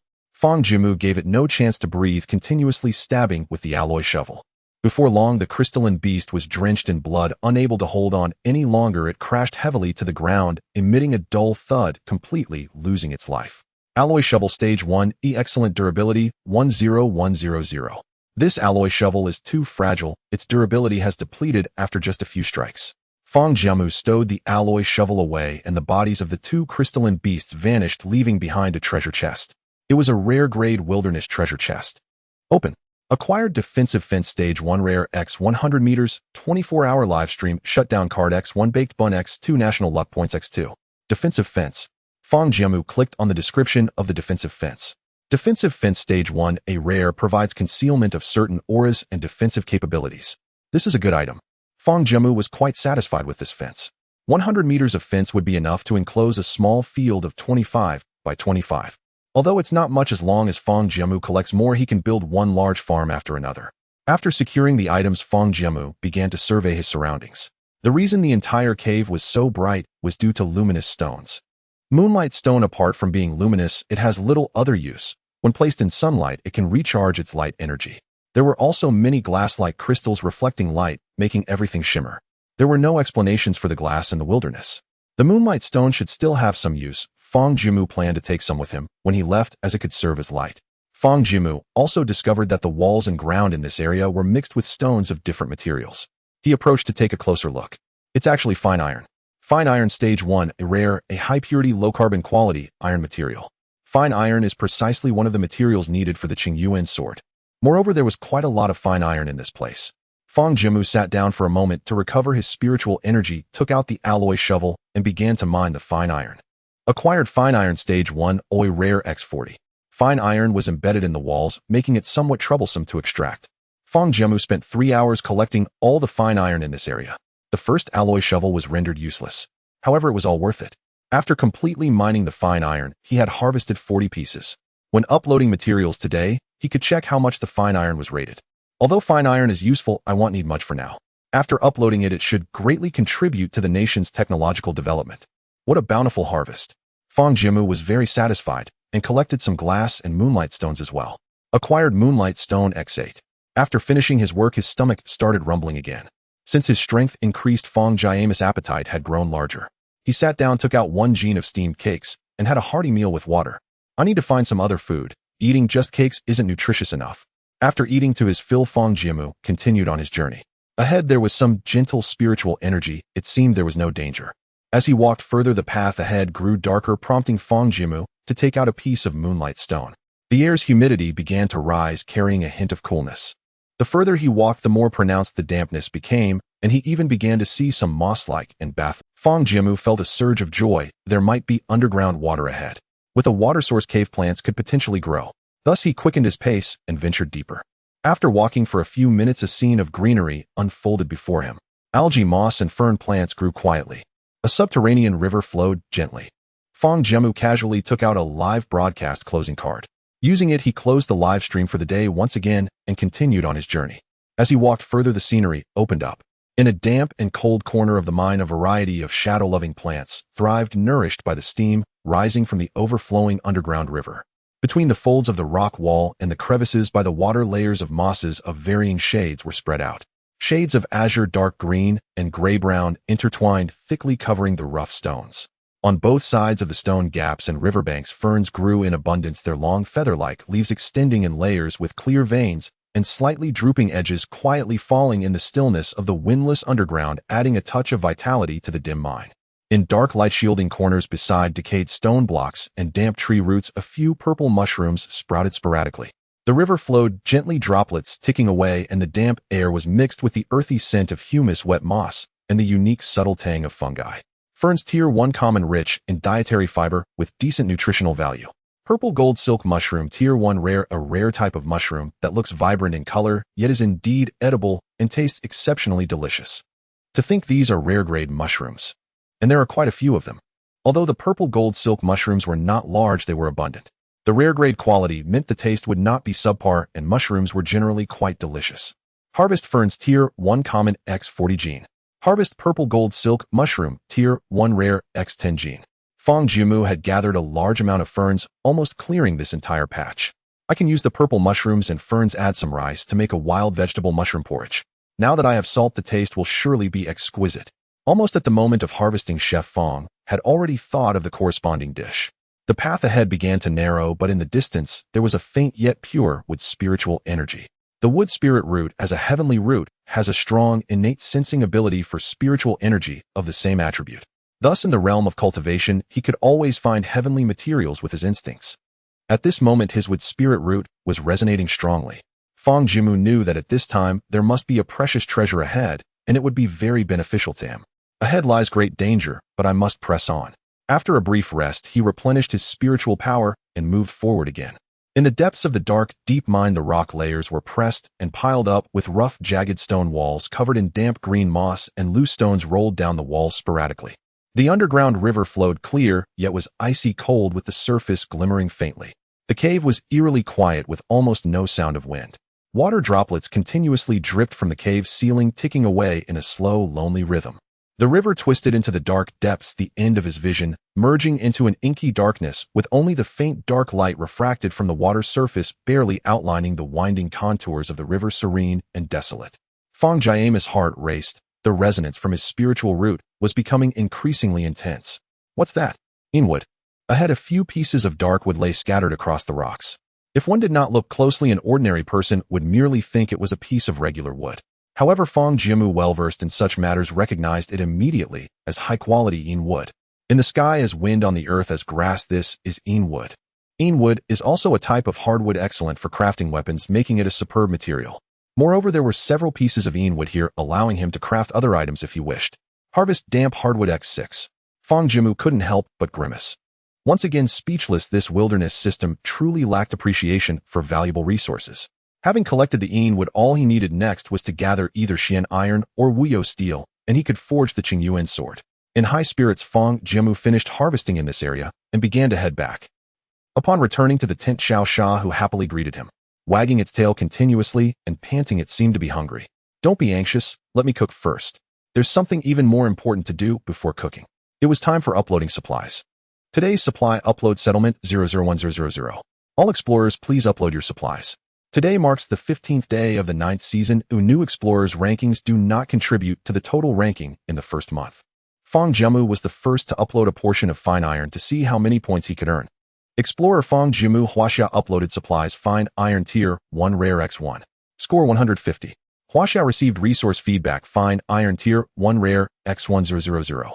Fine iron or scores so high. He had a total of 40 pieces of fine iron, or which could amount to 6,000 points. Of course, he couldn't upload them all at once. Explorer Fang Jiamu Huaxia uploaded supplies fine iron tier 1 rare x28. Score 4,200. Huaxia received resource feedback fine iron tier 1 rare x28000. He kept 11 pieces of fine iron for himself. If it wasn't enough, he could use the mushrooms and ferns he collected today to make up the difference. Fang Jiamu had dropped a heavy bomb at the start, propelling him to the top of the leaderboard. First place, Huaxia Fang Jiamu. Today's score 4,350. Second place, Sakura Country Yamamoto Ichiro. Today's score 1,200. Third place, Bear Country Lear Fusky. Today's score 1050. Just as Fang Jiamu returned to the top, the world was shaken. Although there were no visuals in the live stream, the comments flooded in like snowflakes going wild. Fang God has received supplies and his score has soared to first place. It seems he has weathered the storm.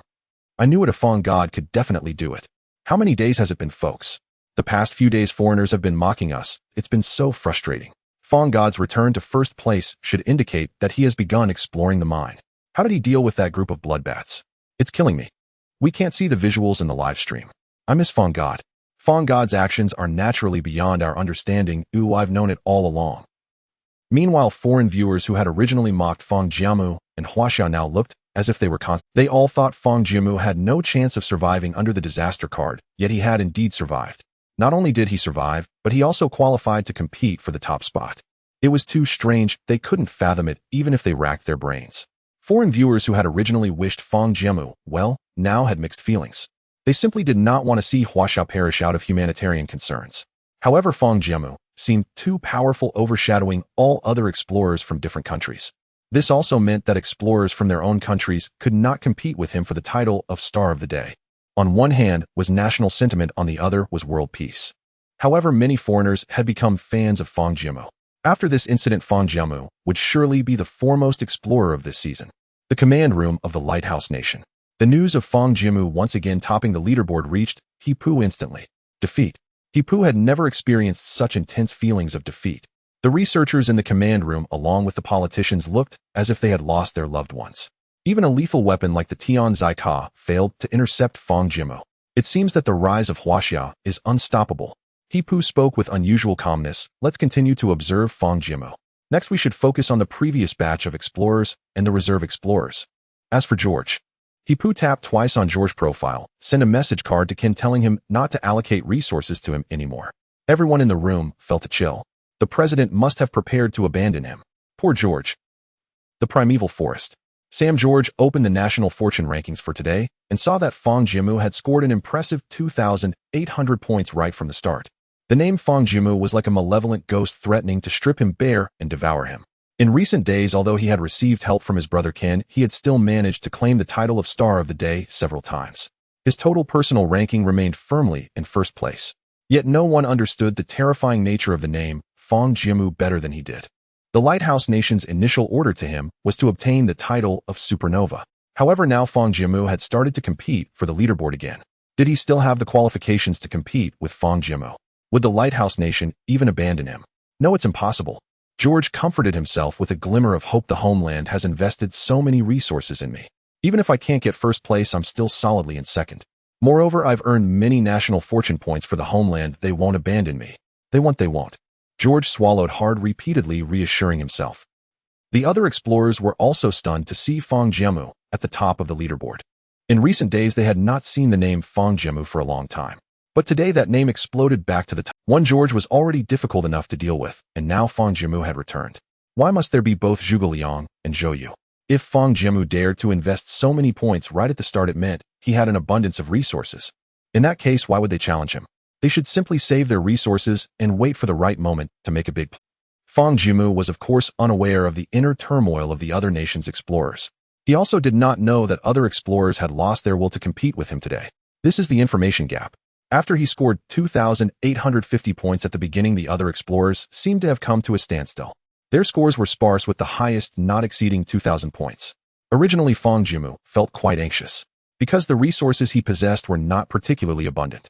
If anyone wanted to compete with him for the leaderboard, he had only some ferns, rare mushrooms, roasted duck, and so on.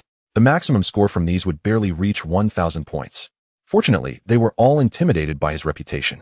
Today's resource upload settlement 3 reward temporary 1 day title star of the day national fortune points reward 5 with the title of star of the day. Returning Fang Jiamu immediately felt a surge in his spiritual sense. Sure enough, with the substantial boost from being the star of the day, his exploration would be safer. The first two forks in the path were too calm, and Fang Jiamu felt that the last fork might not be so easy to deal with.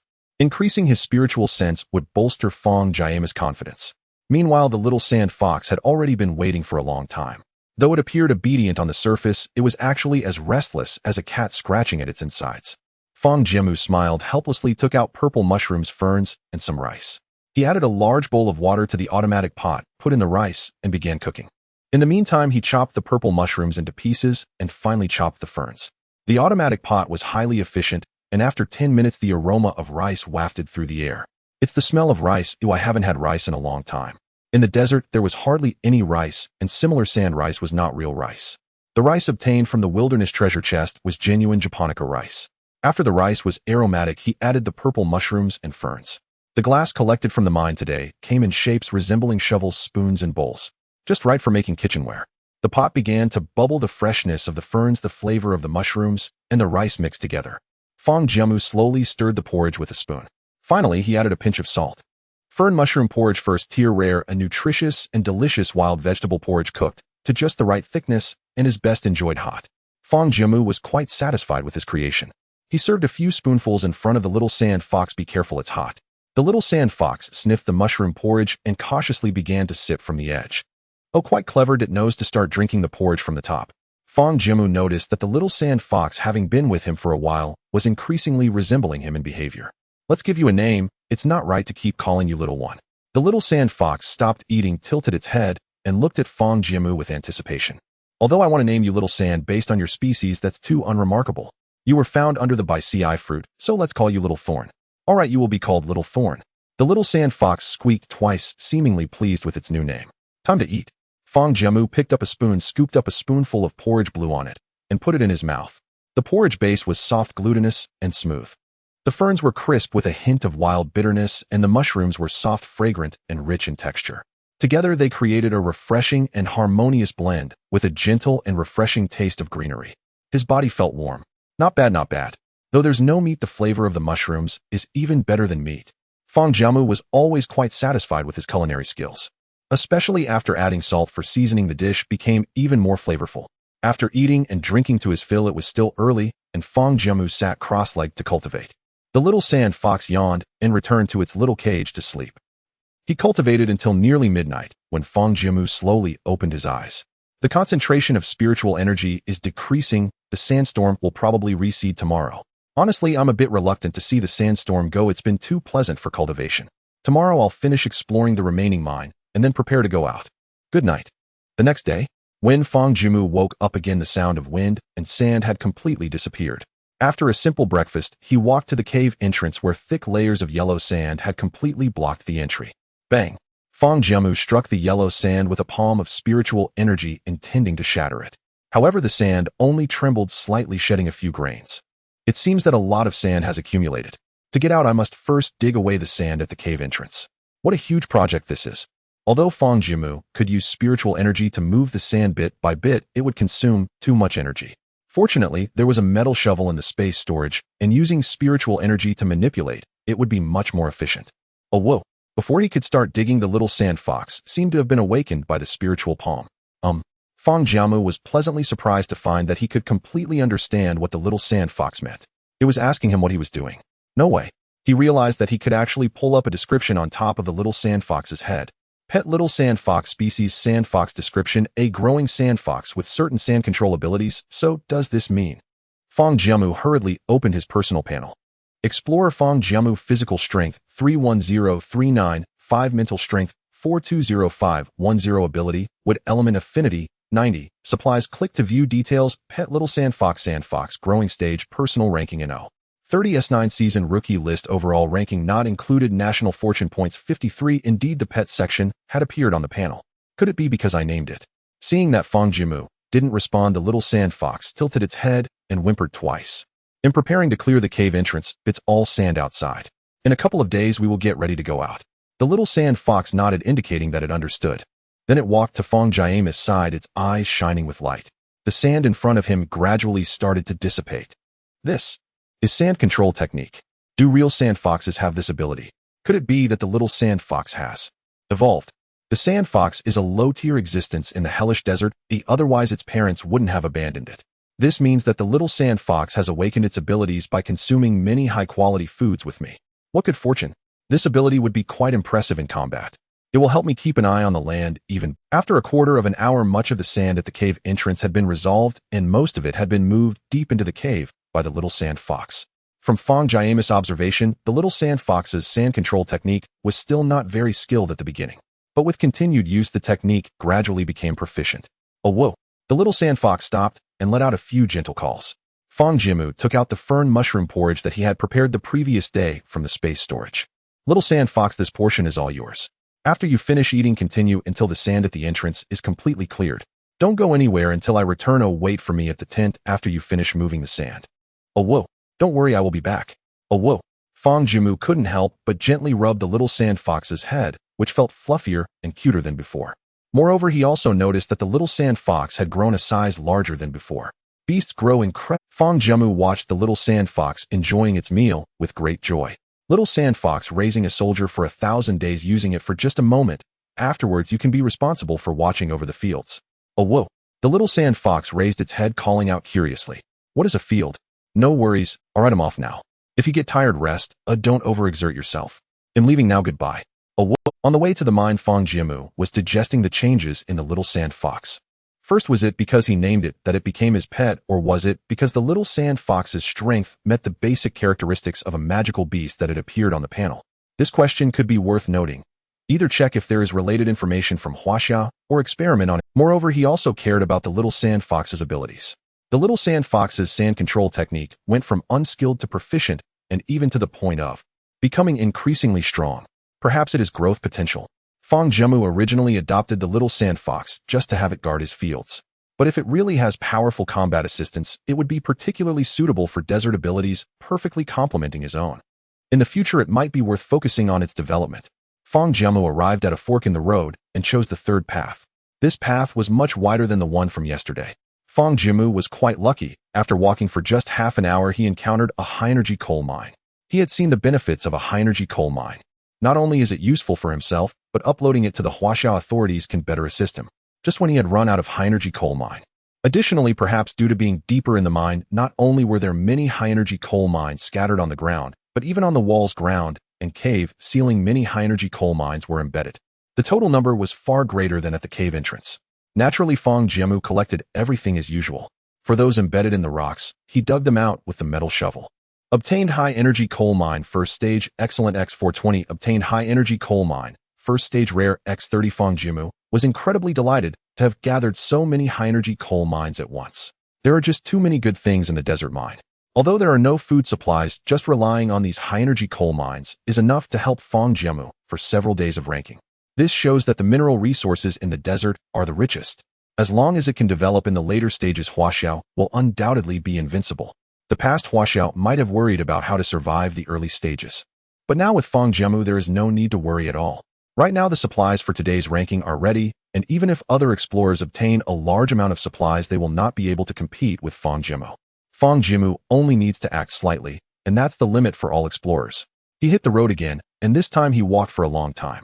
His brow furrowed tighter as the aura ahead was extremely dangerous. Along the way, there were many corpses of bats, various insects, and other animals. Ahead, there was likely a very powerful existence.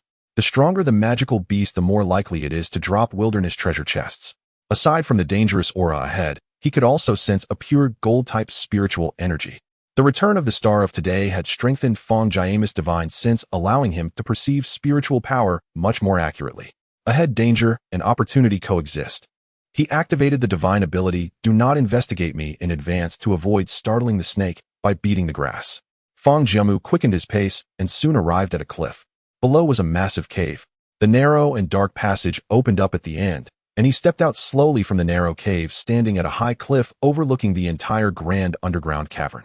It looked like a huge rock that had been forcibly cracked open, with the ground beneath him suspended, looking down at the magnificent underground cavern that was at least 100 meters high and extremely vast. The surrounding rock walls were dark and rough, with cold stone patterns crisscrossing. The air was cold and damp, enveloped in the unique chilling aura of metal. Above, there was a massive spider web with many corpses entangled within. At the bottom of the cave, there were many dark-colored stones that faintly revealed a red hue. Mystical iron, first stage rare. This was another material for forging the Qingyuan sword. As long as he had it along with the selected stone in his hand, he could forge the Qingyuan sword. However, Fang Jiamu did not celebrate too early. It was simply because at the center of the cave there resided a gigantic legendary magical beast. The human-faced demon spider, rank 1, legendary, a super dangerous legendary beast that is best faced with caution. Defeating it will guarantee the drop of a legendary wilderness treasure chest, but you should not attempt it recklessly. It is a massive spider with a body diameter exceeding 1 meter, its 8 long legs resembling sharp spears planted into the ground. Its entire body is covered in a glossy black shell. On the underside of the spider, there are some white markings that oddly form a grotesque human face. 6 small eyes are closely situated on its underside, seemingly in a state of rest. Fortunately, Fang Jiamu had anticipated the danger and activated his "Do Not Probe Me" spell just as the human-faced demon spider was taking a nap. Rustle. Fang Jiamu's presence still caused a slight stir. The human-faced demon spider raised itself, its long legs supporting its entire body, exuding a dangerous aura as it opened its 6 blue haunting eyes to scan up and down. Fang Jiamu concealed himself deeper into the shadows, already drenched in cold sweat. A legendary beast's strength is roughly at the peak of chi refinement, perhaps even on the verge of foundation establishment. With his own strength only at the 5th layer of chi refinement, it would be nearly impossible for him to confront it head-on. Currently, my strength is still weak. It would be wiser to lie low for a while, temporarily avoiding its sharpness. Once my strength advances further, I will have a meeting with it. Yet I desire the legendary treasure chest, and I understand the principle of not confronting a powerful foe directly. For now, I shall spare its life, and in the future I will undoubtedly come to reap it. 30 years in the east, 30 years in the west. Do not bully the poor youth. Just as Fang Jiamu was preparing to retreat, a series of sounds emanated from within the cave, capturing his attention. Quietly approaching the cave entrance, the human-faced demon spider was rapidly climbing to the top of the cavern. Its 8 legs moved like plowshares, clearing the sand accumulated at the top little by little. The sand fell to the ground like snowflakes. What is it doing? Fang Jiamu watched the hard-working demon spider and glanced at the large web woven above the cave. The web contained many corpses of creatures that did not belong to this cave. Could it be He suddenly connected the dots. The top of the cave should have originally been like quicksand. Once a creature stepped on it, it would be drawn in and ultimately fall into the vast web woven by the human-faced demon spider. However, due to the sandstorm, a large amount of yellow sand has piled up, solidifying the quicksand. The bloodbaths in the mine were almost all burnt out by Fang Jiamu. In other words, this human-faced demon spider has likely been in a state of hunger for several days. Fang Jiamu seemed to arrive at a significant conclusion. If that's the case, he cautiously peeked out, carefully observing the actions of the human-faced demon spider. Indeed, its movements appeared somewhat sluggish. Moreover, given Fang Jiamu's brazen appearance, normally, even if he activated "Do Not Probe Me," the opponent with peak chi refinement strength, given the vast difference in realms, would certainly detect him. Yet this human-faced demon spider showed no signs of noticing him, continuing to clear the sand at the top. Fang Jiamu's heart raced. Perhaps there was indeed a chance. His other spell, "Answer My Call," could transform trees into weapons. The hardness and spiritual energy of the trees would enhance this spell, and he just happened to have several pieces of wood. Using Een wood as the medium for the Answer My Call spell would greatly amplify its power. If only I could forge the Qingyuan sword. Relying solely on Answer My Call to deal with a hungry, human-faced demon spider was not very secure. He just needed a good sword. Fang Jiamu could not help but focus on the Xian iron or on the ground, as long as he could get one. Looking at the human-faced demon spider that had not noticed him, he made a firm decision. If not now, then when? As long as he used his object control technique at the fastest speed to precisely grab a piece of Xian iron, he would then dash away.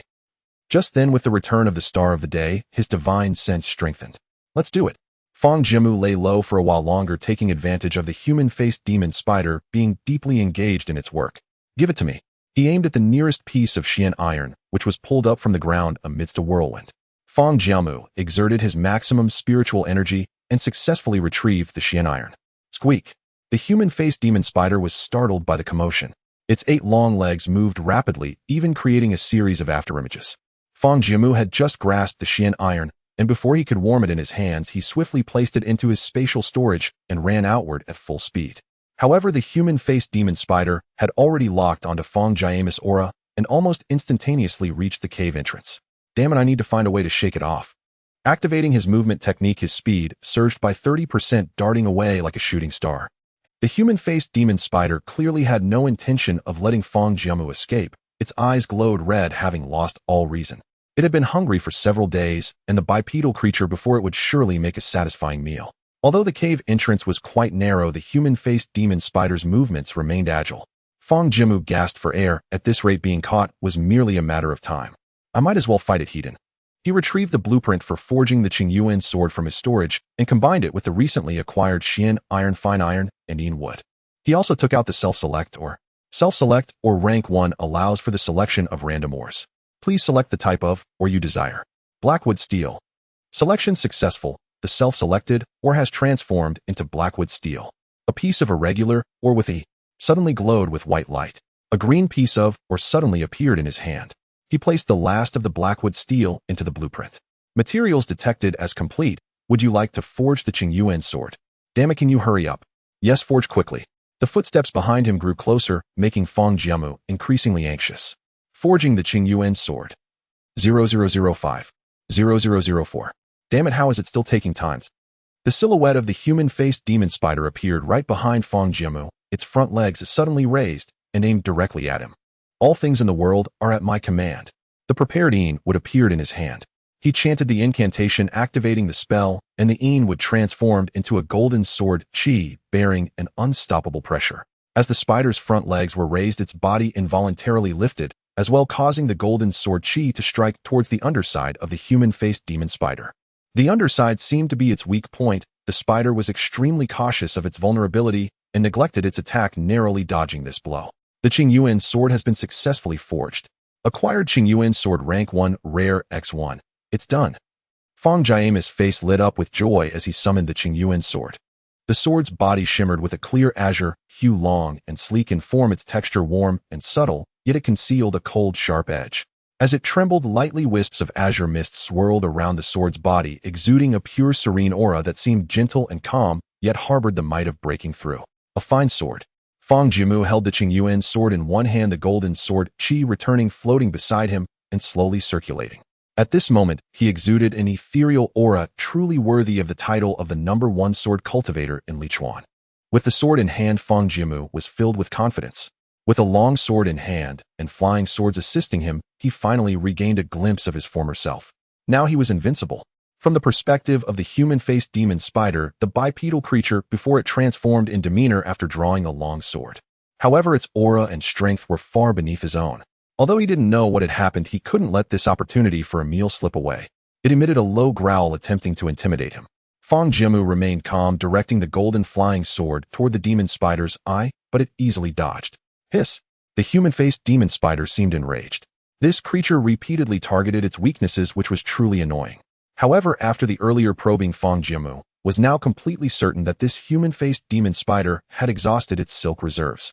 It was capable of weaving enormous webs in the cave, indicating a strong ability to spit silk and hunt large numbers of animals. Thus, its silk must have been quite formidable. This was likely its significant reliance. But for a spider, silk was not infinite. Yet now facing him it had not used its silk, even once confirming Fang Jiamu's speculation that this human-faced demon spider had indeed not fed for a long time. In that case, there's a chance. As the human-faced demon spider approached again, it flicked its long legs swiftly. Fang Jiamu did not retreat, but instead raised his sword to meet it. The blade of the Qingyuan's sword glowed with a blue-white sword light, fluctuating like breathing. As Fang Jiamu raised an eyebrow, a blue sword light instantly shot forth, forming a sword qi 2 inches wide that soared into the air. The sword techniques of the world vary greatly, but generally fall into a few realms: sword light, sword essence, and sword intent. This strike just now was the sword light that Fang Jiamu had comprehended long ago. The sword light whistled as it struck toward the human-faced demon spider, forcing it to retreat. Just as it barely dodged this attack, a golden sword qi awaited it on its escape route. It was indeed to respond to my call technique. Using a common branch as a medium, the technique would dissipate after one strike with minimal power. However, with the support of the yin, would respond to my call could persist without dissipating. The human-faced demon spider had no time to evade as the golden sword qi struck at an exceptionally tricky angle, successfully severing two of its long legs. It wasn't over yet. The golden sword qi swiftly turned in midair, aiming for the other two long legs of the demon spider. Using both the sword and the respond to my call technique, although it consumed vast amounts of mental energy, this was Fang Jiamu's most formidable form of attack. The spider tilted its body and managed to protect its legs, but the hard shell on its back took a solid hit, leaving a deep sword mark that oozed with fresh blood. The human-faced demon spider's eyes turned green. It once was the top predator in this cave, so how could it be injured like this by something that appeared from nowhere? Given the circumstances, it no longer intended to hold back. Though it had lost two legs, it could still walk, raising its body and shooting a purple light from its 6 eyes. The purple light moved quickly, leaving Fang Jiamu no time to dodge. Just as he thought it was some terrifying entity, the purple light entered his sea of consciousness, causing a momentary suspension of his divine sense. When he realized what it was, Fang Jiamu smiled. So this human-faced demon spider can also attack with divine sense. That last strike would likely have turned anyone else into an idiot. But too bad it met me. His true strength was not merely that of a 5th-layer qi refinement. In his past life at the peak of Golden Core, he possessed a powerful divine sense, and with the enhancement of today's star, even a divine sense attack from the Foundation establishment stage wouldn't pose a threat to him. In his sea of consciousness, that purple light resembled a flickering flame swaying in a storm. A gentle blow would make it vanish. The human-faced demon spider raised its foot, confident that the previous strike could confuse Fang Jiamu. It leaped high, ready to pounce on Fang Jiamu.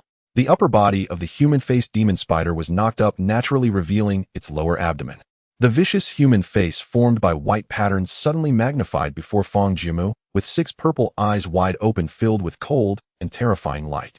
Its weakness was laid bare. Fang Jiamu remained unperturbed, raising his sword and clearly stating, "One sword suppresses the south." Fang Jiamu's aura exploded, the Qingyuan sword emanating an unstoppable pressure, as if only this sword remained in the world. For the first time, complex emotions appeared in the eyes of the human-faced demon spider. Confusion, shock, fear. The Qingyuan sword pierced through the entire body of the demon spider, shattering its most prized armor. Corrosive blood began to flow from the human-faced demon spider, and Fang Jiamu harnessed his spiritual power to fling it away. That last strike had nearly drained all his spiritual power, and he hurriedly took out a purple golden silk mushroom to quickly replenish what he had lost. The human-faced demon spider was roughly thrown to the ground, its black-shelled body suddenly stiffening. Immediately afterward, its entire body began to roll violently on the ground. Gradually, the demon spider's rolling became smaller and smaller, its shell covered in a layer of blue-purple light, while purple-black liquid continuously flowed from its wounds.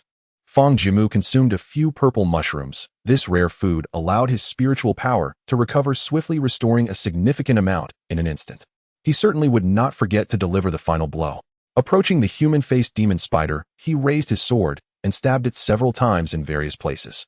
The demon spider let out several pained cries, its body gradually stiffening, completely devoid of life. Fang Jiamu let out a long sigh of relief, lying on the ground as if he had survived a calamity. Indeed, with a 5th-layer qi refinement, cultivation forcing out one sword suppresses the south was still too much of a strain. Fortunately, while maneuvering around the human-faced demon spider and the golden sword qi, he had taken the purple golden silk mushroom early on to restore his power to its peak. Otherwise, that strike would have truly left him as dried meat. Before him, the corpse of the human-faced demon spider became ethereal, dissipating like willow fluff.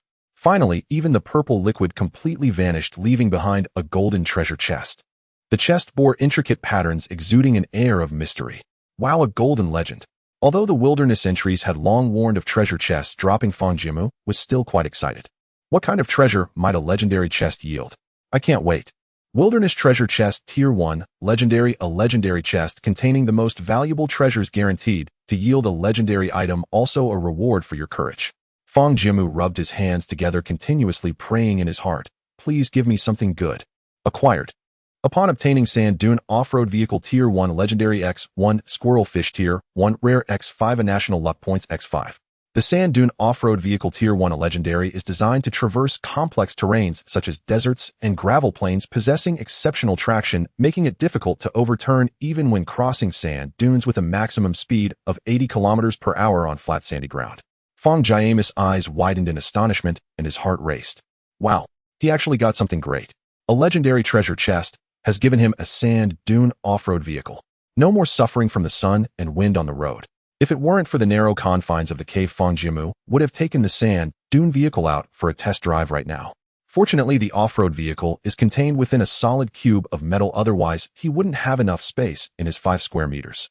After placing the metal cube into his spatial storage, Fang Jiamu turned his attention to the squirrel fish. Fish are the most scarce resource in the desert, and this squirrel fish with its sweet and sour flavor is just what he needs to satisfy his cravings.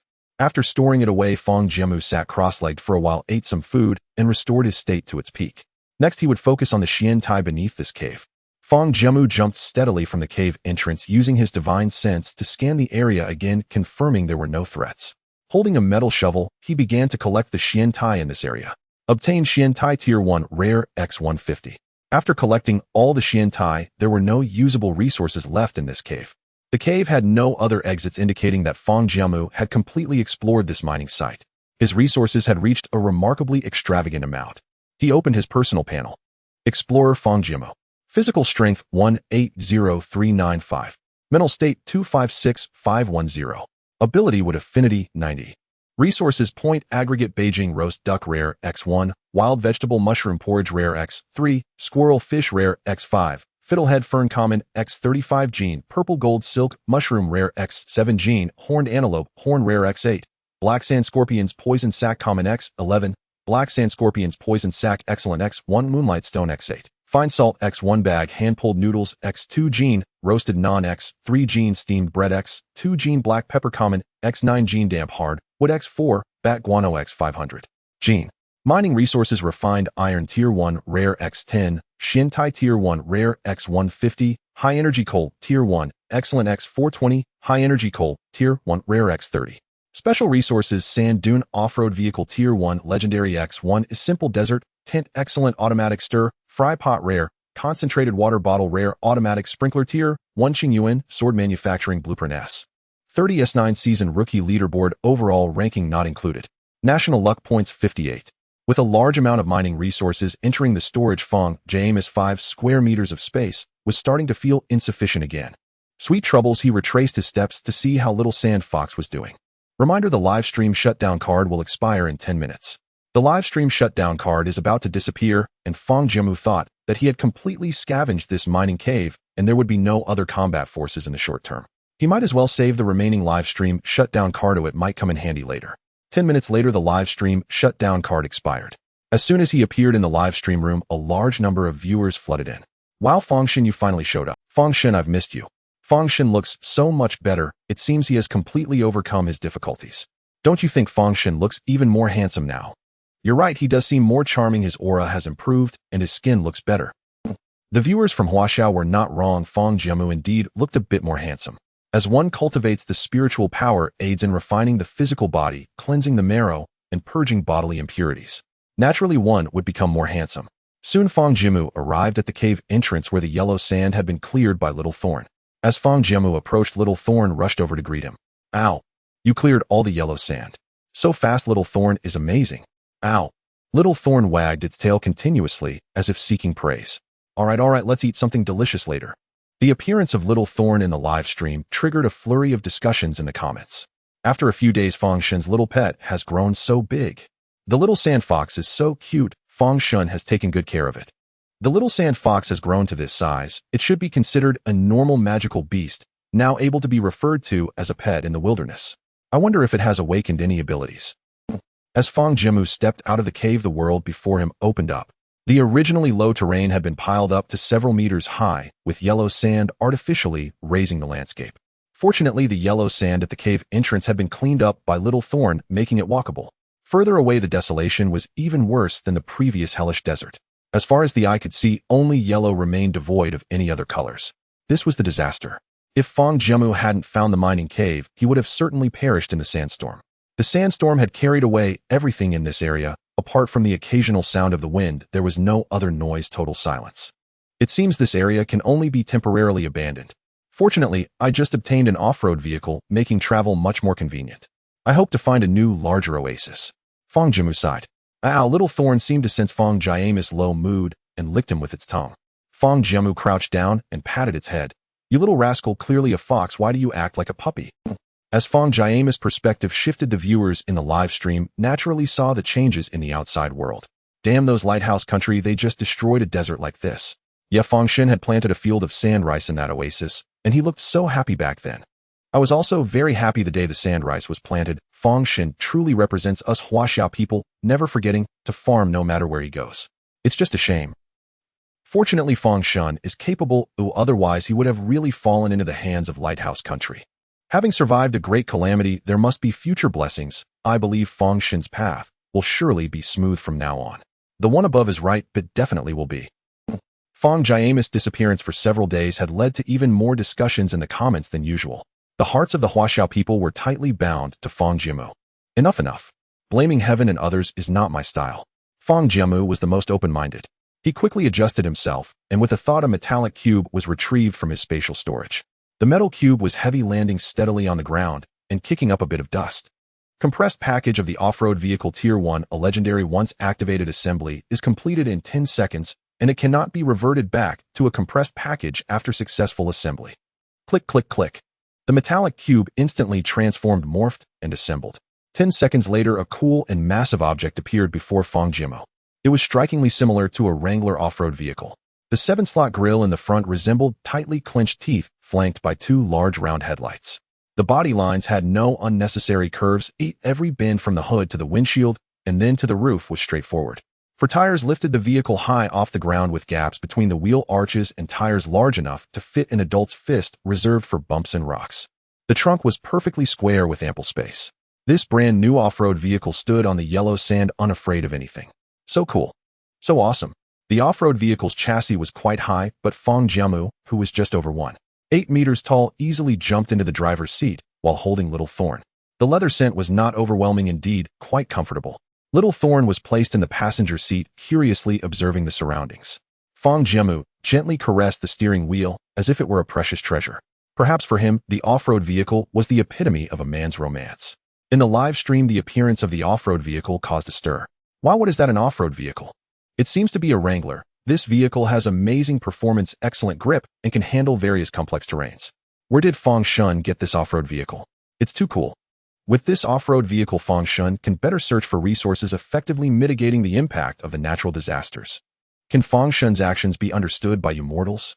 What the upstairs said is right. Fang Shen's actions are indeed beyond our comprehension. The audience in Huaxia were naturally overjoyed, yet many foreign viewers were already driven mad with jealousy. From the sunsetting country brown, it's just an off-road vehicle, what's there to show off? Doesn't our Jessica also have a yacht? It's not inferior to this off-road vehicle. Come on, your Jessica's yacht was exchanged with a lot of national fortune points. Fang Shen got his on his own, just be baka. How can Fang Jiamu be so lucky even getting an off-road vehicle? Don't you think the lighthouse country is ridiculous? They sent a sandstorm to Fang Jiamu, and he ended up with an off-road vehicle. Speaking of which, it has been a while since I saw viewers from the lighthouse country getting flamed in the comments. Are they still muted? Manually tagging all citizens of the lighthouse country. From Hans Country Muller, this off-road vehicle is indeed of high quality. As an automotive engineer, I have to admit that its craftsmanship is far superior to that of Blue Star. The comments from foreign viewers were diverse. Yet every word revealed their envy towards Fang Jiamu, which made the people of Huaxia unable to help but feel proud. Fang Jiamu was naturally unaware of all the comments. He had already set off in the off-road vehicle for a joyride. Although he had never driven a car in the cultivation world, flying with a sword and piloting a flying boat made handling an off-road vehicle an easy task. Moreover, more importantly, in the desert, there were no roads, no signs, and no pedestrians. He could drive however he wished, which was simply exhilarating. The window was rolled down, although it was hot outside. The wind blowing in was quite pleasant. Fang Jiamu drove recklessly, while Little Thorn rested its front paws on the window, finding the current experience very novel. I should get Little Thorn some sunglasses that would look good. Little Thorn, hold on tight. We're speeding up. The speed of the off-road vehicle was indeed fast. After nearly half an hour, Fang Jiamu returned to the oasis, where he had previously planted sand rice. Remaining energy of the off-road vehicle 96,100. Half an hour used 4 of energy. With full energy it can run for over 10 hours, which is nearly 1,000 kilometers. Fang Jiamu was quite satisfied with its endurance. According to his memory, this area was indeed the previous. However, when he got out of the car and stood on the yellow sand, the scenery was completely the same, with nothing special to see and not a hint of green in sight. His positioning could not be wrong. The Huaxia authorities had also shared a map with him through the information card, so this was indeed the former oasis. Fang Jiamu kept walking, and his expression grew darker. He bent down and extended his hand, probing carefully with his spiritual energy. He could no longer sense any with spiritual energy. Clearly, whether it was the water source or the trees, the entire oasis had been destroyed by the sandstorm. The patch of sand rice he had once planted here had naturally disappeared without a trace. If the sand rice had not been destroyed, I suppose it would have started to sprout by now. At that time, Fang Jiamu truly hoped to see the maturity of the sand rice. Unfortunately, Fang Jiamu could not stand seeing food being destroyed like this. Little Thorn called out in confusion, seeming not to understand why Fang Jiamu, who was so happy just moments ago, was now so downcast. Fang Jiamu spoke calmly. Let's go back. It's not safe to stay here at night. Little Thorn obediently followed behind Fang Jiamu step by step. Before leaving, Fang Jiamu looked back at the scenery that seemed no different. He silently thought, I must make the lighthouse country pay. In the live stream, many recognized this place. Brothers, this place seems to be the oasis Fang Shun was in before, which now looks completely destroyed by the sandstorm. Fang Shun had even planted a patch of sand rice there. I was looking forward to the harvest back then. I hope Fang Shun doesn't take it to heart. Although Fang Shun escaped the natural disaster, he couldn't protect the oasis. Now he's so upset. It seems this oasis holds special significance for him. Damn lighthouse country, they really deserve to die. The lighthouse country's officials are still playing dead. The Chinese combat room. A researcher wearing thick glasses stood up to report, Commander Wu, this place is indeed the original oasis. It has been confirmed. Understood. Wu Gang looked at the pale-faced Fang Jiamu on the screen, feeling somewhat disheartened. He had thought that the fortune of China would finally make a difference, but it was crushed by the lighthouse nation. Wu Gang wanted to get angry, but a wave of helplessness surged within him. He had believed that the fortune of China would finally be of use to the explorers, but reality gave him a harsh slap in the face. The atmosphere in the combat room was somewhat oppressive, until a bright female voice broke the tension. All right, everyone is so worried. In any case, Fang Shun has successfully survived the sandstorm, so it's all good. Moreover, now he has an off-road vehicle. Finding the next oasis is just a matter of when he sets off. Everyone lift your spirits. There is much work to be done. Now that our national fortune points have increased, let's do our best to support China's explorers. Meng Ainan's words brought smiles to everyone's faces. That's right, it's just an oasis. Now that Fang Shun has an off-road vehicle, how can he not find a new oasis? Fang Shun, you just fly, and we will always be with you. Meng Shouzhong is right. The explorers are not the only ones working hard. We must do our part too. The atmosphere in the combat room was instantly ignited, and everyone began to work enthusiastically. Wu Gang looked at Meng Ainan with a smile. Thank you, Meng Shouzhong. It's nothing but what I should do. Half an hour later, Fang Jiamu parked the off-road vehicle outside the mine and returned inside with Huaxia. His mood had calmed considerably. The sky was approaching evening. Traveling at night was dangerous, so Fang Jiamu decided to set off tomorrow and pack up tonight. Next came mealtime. Huaxia was also hungry and whining. He took out a portion of sweet and sour squirrel fish from the spatial warehouse, and the fragrant aroma quickly filled the cave. Fang Jiamu's appetite was piqued. It had been a long time since he had fish, especially the sweet and sour squirrel fish. Whoa! The moment the fish appeared, Xiaoxi's keen sense of smell detected it, and it bounced joyfully. Fang Jiamu placed the squirrel fish in front of a flat stone platform, portioned out a piece, and served it in a glass bowl before Huaxia. Whoa! Let's eat. The first thing he smelled was the sweet and sour caramel scent mixed with the aroma released by the hot oil, which invaded his nostrils. Just that was enough to stimulate one's appetite. The fish was cut into chrysanthemum patterns, and each petal was fried to a golden fluffiness with a thin and dense crust. Biting through the crispy outer shell, the white tender fish meat melted in the mouth. The extreme crispiness and tenderness exploded simultaneously in the mouth with the sweet and sour tomato sauce, perfectly coating each strand of fish, brightly stimulating the taste buds. After the sweet and sour flavor, the fresh sweetness of the river fish slowly emerged from the tongue's root. Delicious. Both the person and the fox focused on devouring the squirrel fish. Once the fish was finished, it was not over yet. Fang Jiamu took out half a kilogram of hand-rolled noodles from the spatial warehouse, took a pot, added water, and turned on the heat. After the water boiled, he added the hand-rolled noodles. A few minutes later, he scooped the noodles out and poured them directly over the remaining sauce from the squirrel fish. Pour it on. The noodles perfectly melded with the sweet and sour sauce. Slurp. The noodles, made in a flash of inspiration, were just right. Oh whoa. Fang Jiamu smiled as he picked out some noodles and placed them in Huaxia's bowl. Huaxia howled to the sky and began to eat. A few minutes later, the noodles were perfectly devoured. Indeed, it said that food is the priority of the people. With spiritual energy and physical strength replenished, Fang Jiamu comfortably squinted his eyes to rest. Today's material upload settlement in 0. Please all explorers upload materials. Today is the 16th day of the 9th season. New explorers rankings do not participate in the overall ranking for the first month. It's time for the material upload. Explorer Fang Jiamu, China, uploaded materials. High energy coal mine, level 1 excellent, X60 score 3600. China gains resource feedback. High energy coal mine, level 1 excellent, X60. Fang Jiamu immediately dropped 60 high energy coal mines at the start, quickly climbing to the top. He had intended to use the same tactic as yesterday, using an opening bomb to drive back the other explorers.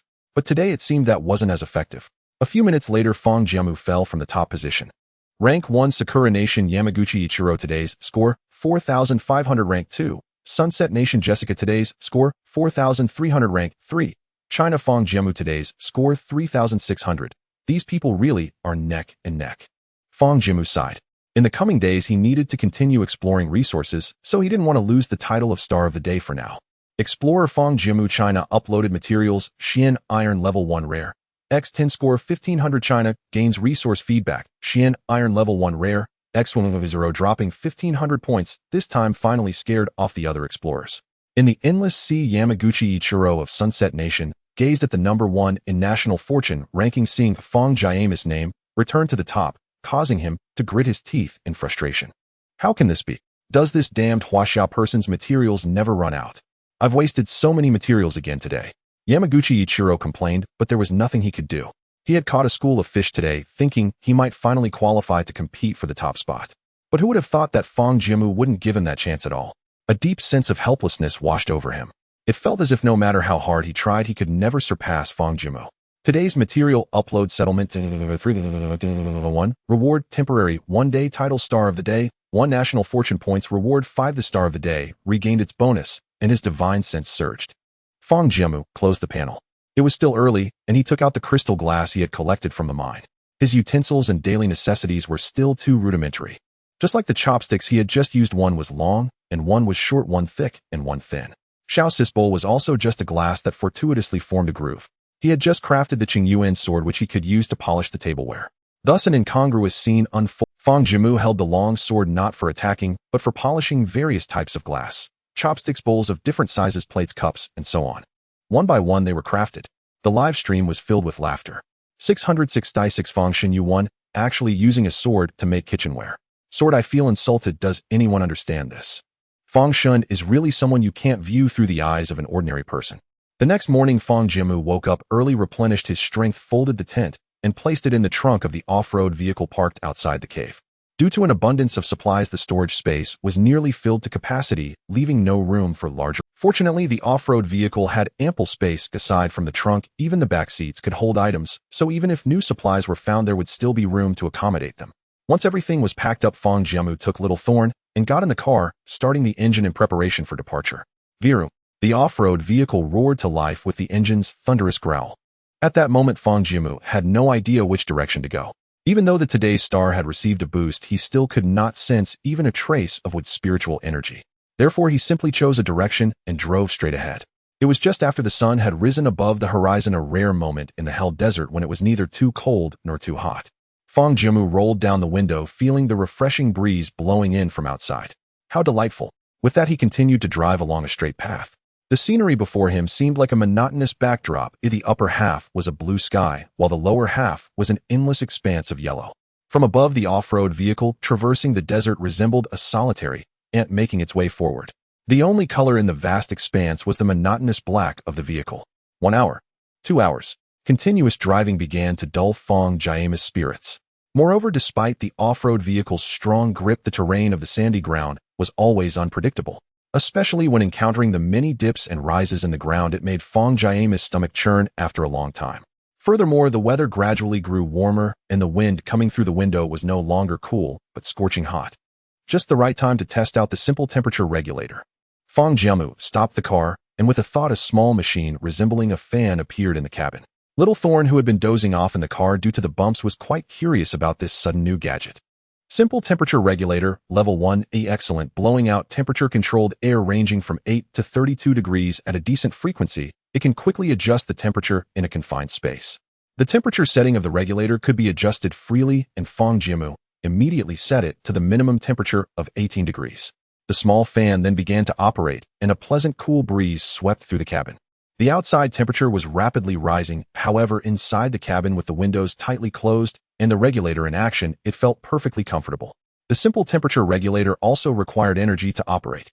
Remaining energy of simple temperature regulator 99100. After blowing for a while, it had only decreased by 1%, indicating that its endurance was quite good. Roughly calculating, Fang Jiamu noticed that the number of energy-driven supplies he had on hand was increasing.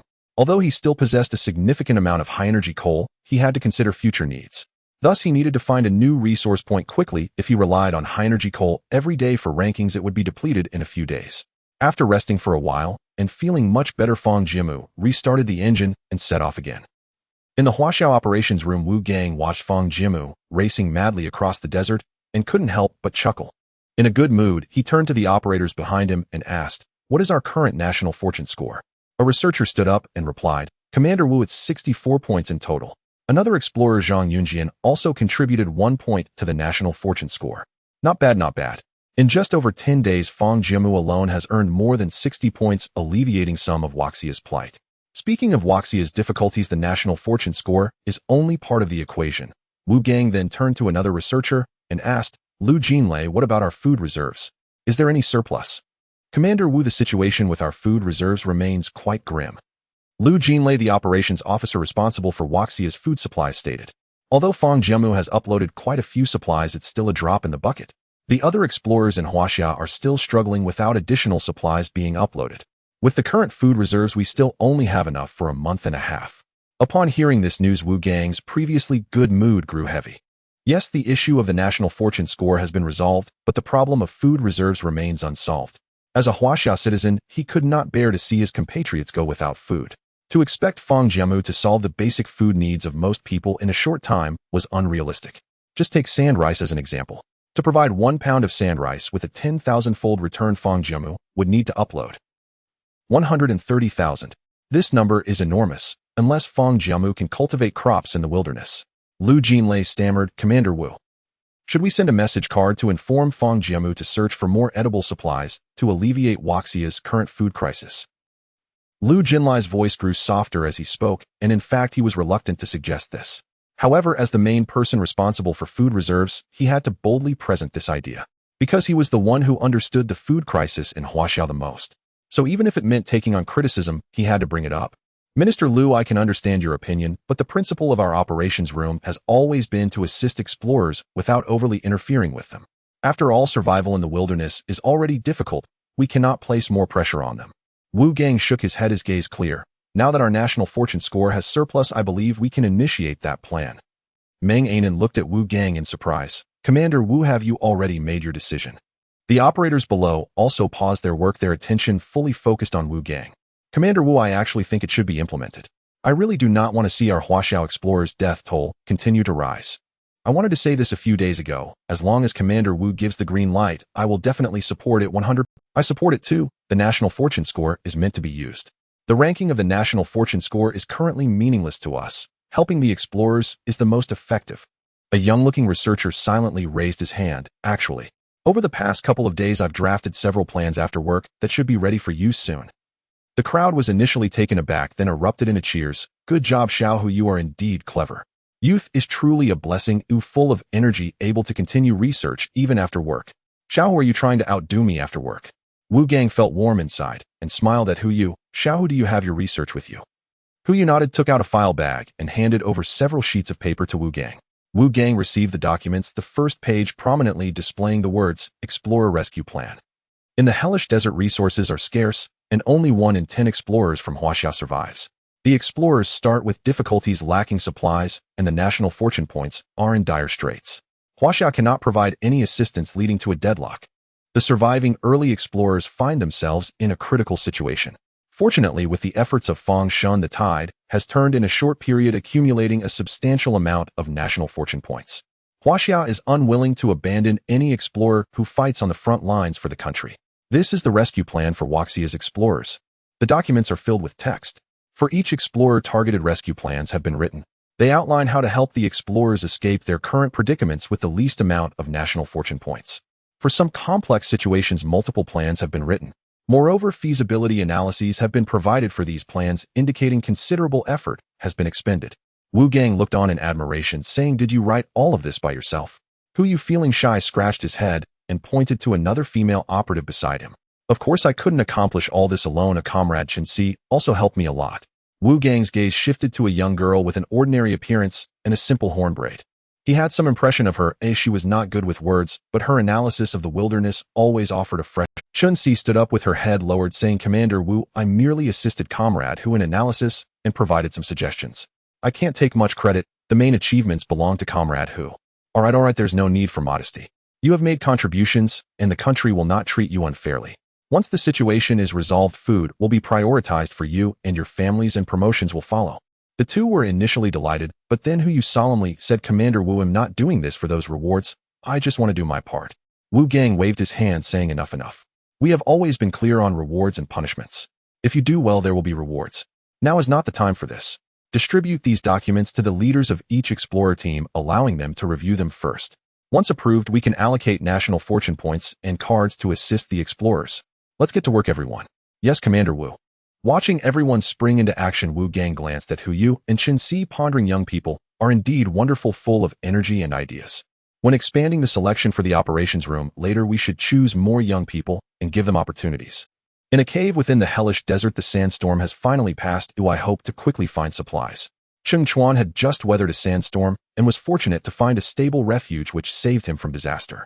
However, he had nearly exhausted all his supplies in the refuge, and if he couldn't find more today, his stamina was already dangerously low. "At least I need to hold out until 8 o'clock tonight.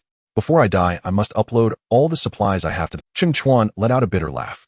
As one of the first batch of explorers, he had endured so much hardship. It's a pity that he encountered a sandstorm which not only deprived him of the opportunity to search for supplies for several days, but also destroyed all resource points in the area. This once strongest soldier of Huaxia didn't know how to break the deadlock. Hint: Huaxia officially using your supply transfer card. Supply transfer card can be used by the explorer to transfer a rare level supply to the explorer, lowering the rare level to excellent level. Obtain sour roasted snake meat, first level excellent X1. Ching Chuan couldn't help but widen his eyes at the hint. A supply transfer card. This is something that costs 3 points to purchase. Right now what he needed most was a supply of food, truly a timely assistance. With this excellent level snake meat, he felt a greater confidence in finding the next resource point. 4. In a cave within the hellish desert, Ning Shi hid in a concealed narrow opening. Her entire body was purple, seemingly poisoned. Ning Shi entered the cave and initially found a lot of ores, but just as she relaxed, she was attacked by a rare-level poisonous moth. She fled for her life, but accidentally got infected with the toxin, and now she was in grave danger. Having been infected for several days, she was fortunate to have harvested some detoxifying herbs in an oasis. Otherwise, she would have been dead long ago. However, the herbs couldn't cure her completely, and the toxin was worsening. She was almost ready to give up hope, thinking that since she hadn't died, yet she might as well search for more supplies, and when the supplies were uploaded, she could give back to Huaxia. After all, the supplies on her were of no use anymore. Hint: Huaxia officially using your detoxification card. Detoxification card can be used on an explorer for rapid detoxification, ineffective for severe poisoning and near-death states. Am I dreaming that I'm going to die? No, it's not even 8 o'clock, yet my supplies. No, wait, my body. The toxins in Ning Shi's body were slowly expelled, and her previously paralyzed body gradually revived. Really detoxified. Ning Shi looked at her changes in disbelief. She stood up and tore a piece of cloth from her body to re-bandage her wound. She knew that a detoxification card costs 10 points of national fortune. The country chose not to give up on her. For Huaxia. In an underground labyrinth, explorer Zhang Yunjian darted around like a lost fly, anxiously flitting through the maze. He was increasingly anxious. A few days ago, he had mistakenly entered this underground labyrinth. At the entrance, there was actually an excellent-level wilderness treasure chest. Thus, he thought that surely there were more treasure chests waiting for him within the maze, and he stepped in without hesitation. Originally, he had marked his path, but who knew the maze would change in real time? In the end, he got lost. As his supplies dwindled, he couldn't find his way out and encountered no resources, leaving him in a state of deep anxiety. At that moment, a message prompt appeared below his field of vision. He clicked on the message. Comrade Zhang Yunjian, please continue moving in the maze. We will accurately map out this section of the maze for you. If the maze changes, we will update it in real time, ultimately rendering a complete depiction of this area. Please do not give up. Thanks to Fang Jiamu's upload of high-energy coal mines, Huaxia temporarily solved the energy crisis. Many precise resources can be put to use. After reading the message, Zhang Yunjian felt much more at ease. Let's go. Meanwhile, many explorers facing hardships also received varying degrees of assistance from Huaxia. The battle for national fortune survival is not one they fight alone. Fang Jiamu drove an off-road vehicle through the hellish desert, stopping intermittently for a full 3 hours before finally sensing a faint trace of its spiritual energy. It was just the hottest time in the desert. Even with the temperature regulator helping to cool the vehicle, the outside heat was unbearable. Coupled with the stifling atmosphere inside, Fang Jiamu began to sweat profusely. Huaxia was nearly sticking to the temperature regulator. The off-road vehicle's engine began to heat up. There's a tall sand dune ahead. Oh, let's drive down to the shaded area to cool off. After parking the vehicle steadily, Fang Jiamu leaned against the shadow, took out some food, and shared it with Huaxia. After eating his fill, he instinctively checked his status panel and found that the national fortune points had changed. National fortune points 40. It seemed that the Huaxia government was using special means to assist other explorers. Fang Jiamu was very satisfied. According to his thoughts, the Huaxia government should have used the national fortune points to help other explorers long ago. After eating and drinking, Fang Jiamu took a tent out of the off-road vehicle's trunk, planning to take a nap to recharge his energy. He needed to find a new campsite, as he might need to venture out at night if necessary. Although the hellish desert was more dangerous at night, Fang Jiamu's strength had greatly increased. He even hoped that magical beasts would come to him willingly, becoming his meal. In the Huaxia operations room, nearly all the researchers had been busy all night without rest. Each person bore varying degrees of dark circles under their eyes and messy hair, yet they remained spirited. Before this, each explorer had their own independent departments, with most departments having only a few assigned researchers responsible for recording and research tasks. However, since yesterday, the command from the main operations room had been issued, filling the personnel in various subdepartments. Previously idle precision instruments were reactivated for real-time monitoring of explorers. Now they could finally do their utmost to assist the explorers. For example, in Zhang Yunjian's department, over a dozen researchers collaborated with him through the night, consuming nearly 10 information cards back and forth. They finally managed to map out a large portion of the maze where he was located. Zhang Yunjian also lived up to the researchers' efforts, exploring the maze step by step according to the guidance, and found 2 excellent-level wilderness treasure chests. The 2 excellent-level wilderness treasure chests not only yielded supplies, but also granted 2 points of national fortune. Although it wasn't much, it was a tangible return for Huaxia. Zhang Yunjian also learned from the information cards that all the national fortune points were acquired solely by Fang Jiamu. This unfamiliar name made him curious about what kind of explorer he was. Moreover, according to the researchers' studies, the deepest part of this maze was likely to contain a rare-level wilderness treasure chest. Through exchanges on the information cards, Zhang Yunjian and the researchers hit it off, deciding to take a gamble and search for that treasure chest. After Ningshi was cured by Huaxia's detoxification card, she regained her vitality. The researchers also drew up a map of the mine for her. Ningshi avoided the rare-level toxic moth and found quite a few ores. At the same time, she marked the location of the toxic moth, intending to reclaim her territory when her strength improved. Although Cheng Chuan had not yet found a new resource point, Huaxia was generous in providing him with supplies. Previously, Fang Jiamu uploaded a lot of rare-level food which Huaxia had specially set aside. Although sending supplies would result in a drop to excellent level and cost 3 points of national fortune, as long as Cheng Chuan could survive, it would all be worth it. Receiving a series of supplies made Cheng Chuan aware that the country did not intend to abandon him. As one of the first batch of explorers, he was always aware of the hardships faced by Huaxia. Nearly all his former comrades had perished in the struggle for national fortune. 20 days ago, when he saw that Huaxia's national fortune points had dwindled to just 2, he was almost plunged into despair. Every time an explorer was sent into the wilderness, it cost 1 point of national fortune. This meant that in the 9th season, Huaxia could only send 1 explorer. He wanted to strive, but felt hopeless knowing he could do nothing. However, one day, he suddenly noticed that Huaxia's national fortune points began to grow, and even more so later on. Even when faced with a devastating sandstorm, his heart was filled with joy. He even considered that since Huaxia had escaped from the predicament, and he was almost a useless person now, perhaps it would be better for the country to give up on him. But Huaxia did not. Since the motherland had not abandoned him, he could only fight for the country to repay this kindness. Other explorers in Huaxia were also escaping their current dangers with the help of the government. Those who had not yet escaped danger were also diligently researching how to implement assistance. Everything was progressing in a positive direction. Fang Jiamu waited until the sun was not so intense before setting off again. He glanced at the remaining energy of the off-road vehicle. Remaining energy of the sand off-road vehicle 71,100. The energy was still sufficient. With maximum horsepower, the vehicle kicked up a cloud of dust and sped away. The target was the nearest with spiritual energy he sensed. With the help of the off-road vehicle, Fang Jiamu arrived at his destination in just a quarter of an hour. Here grew a patch of sand rice. Fang Jiamu and Huaxia got out of the car, scanned the area with divine sense, found no danger, and began to harvest. This patch of sand rice was not very vigorous, and the yield was not high. Just as Fang Jiamu began to collect the sand rice with spiritual power, he heard Huaxia's call. Ow! Ow! Fang Jiamu stopped, couldn't help but look back at Huaxia and asked with some doubt, Huaxia, are you saying you can control this sand rice and harvest it quickly? Ow! Ow! Huaxia chirped, happily walked up to the sand rice and stood still, radiating a glow. Sure enough, the sand rice in this patch began to detach, effortlessly floating towards Fang Jiamu. Acquired sand rice, first level common X10 gene. The entire harvesting process took only about 10 seconds. Although Fang Jiamu could also assist himself in harvesting with spiritual power, these small and trivial tasks still required a considerable amount of time and effort. Fang Jiamu greedily looked at Huaxia, which caused him some difficulty.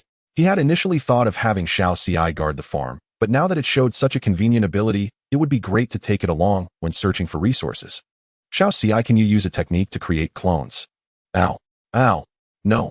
What a pity. He felt a bit disappointed. Huaxia, does this ability consume a lot of energy? Ow, no. That's good.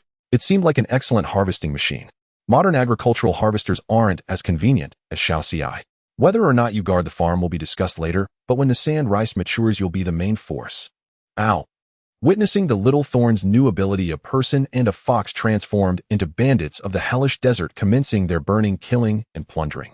Having completely left the area affected by the sandstorm, Fang Jiamu's divine sense, enhanced by the star of the day, allowed him to more precisely locate resource points. By around 7 in the evening, they had already looted 5 or 6 small resource points, yielding bountiful results. Gain sea buckthorn fruit, first stage common, X10 gene. Gain sand onion, first stage common, X4 gene. Gain sand rice, first stage common, X15 gene. Gain fire ginseng fruit, first stage common, X8 gene. This time they also discovered a new variety, the fire ginseng fruit. The fire ginseng fruit is oval-shaped with a golden shiny skin covered in dense small spikes. Its texture resembles jelly, and its taste is somewhat like a mix of cucumber and lemon. Fang Jiamu ate one, and the taste was exceptionally refreshing. Additionally, he casually slaughtered several magical beasts. Gained red sand scorpion meat, first stage common X5. Gained sand rabbit meat, first stage common X8. Although the quantities at each resource point weren't large, the cumulative amount was satisfying, helping Fang Jiamu resolve his immediate food shortages. Driving the off-road vehicle, Fang Jiamu's resource gathering felt like a game, sparking heated discussions among the viewers in the live stream. Did any brothers record how much material Fang Shan collected this afternoon? I feel like it's more than several days' worth of what was collected before. The off-road vehicle is so convenient. Jessica from the Sunset Nation became one of the most powerful explorers in wilderness survival just because she had a yacht. Moreover, the sand fox's ability is truly handy. This harvesting technique greatly enhances efficiency. However, I feel like the little sand fox looks somewhat different from its original breed. Is it mutating? I was worried that Fang Shan wouldn't be able to find new resources after coming out of the mine, but this afternoon he collected enough food for several days. It's my fault. I shouldn't have doubted Fang Shan and worried for nothing. Fang Shan, you are my god. The sky was darkening, and it was 8 o'clock. Today's resource upload settlement 001000. All explorers, please upload your resources. Today marks the 17th day of the 9th season. New explorers will not participate in the overall ranking for the first month. Let's upload some food for everyone first. Explorer Fang Jiamu China uploaded resources: fire ginseng fruit, first stage common X6 gene, sand rice, first stage common X10 gene. Score 64. China's resource feedback: fire ginseng fruit, first stage common X6 gene, sand rice, first stage common X10 gene. These are all basic food items with no national luck points. Fang Jiamu simply wanted to alleviate China's food shortage. Even though this was just a drop in the bucket. To compete for the rankings, he still needed to rely on the ores in hand. Explorer Fang Jiamu China uploaded resources, Xian Iron First Stage Rare X30. Score 4,500. China's resource feedback, Xian Iron First Stage Rare X3000. Spending 4,500 points instantly propelled Fang Jiamu's ranking far ahead. However, today it seemed Fang Jiamu couldn't win so easily. In the endless sea on an island rich in resources, Yamamoto Ichiro sat beside a tent, eagerly watching the national luck rankings. Today he was confident about pushing for a national luck ranking. Originally alone in the sea fishing, he accidentally stumbled upon this massive island today. The island was rich in resources including fruits, animals, and so on. There were even many rare-grade resources. Based on his rough estimate, the resource points should reach 7,000 points. This was just the harvest from one day. Especially in the center of the island, there was a passage that seemed to lead underground, exuding a dangerous aura. He needed the Star of the Day's enhancement to aid his exploration. However, he knew that Fang Jiamu likely had a substantial amount of resources. Going head-to-head with him would leave him with no chance. He could only emulate Fang Jiamu's previous trick of stealing from George, surpassing him in the last few seconds of resource upload. To be safe, Yamamoto Ichiro prepared the resources he intended to upload in advance, estimating that his score would exceed Fang Jiamu's by several hundred points to avoid underestimating himself. Everything was ready now, he just needed to time it and hit the mark in the last 10 seconds. Today's resource upload settlement 00010, 00009, 00008. Just wait a bit longer. Yamamoto Ichiro was tense, focusing all his attention on the countdown for the resource settlement.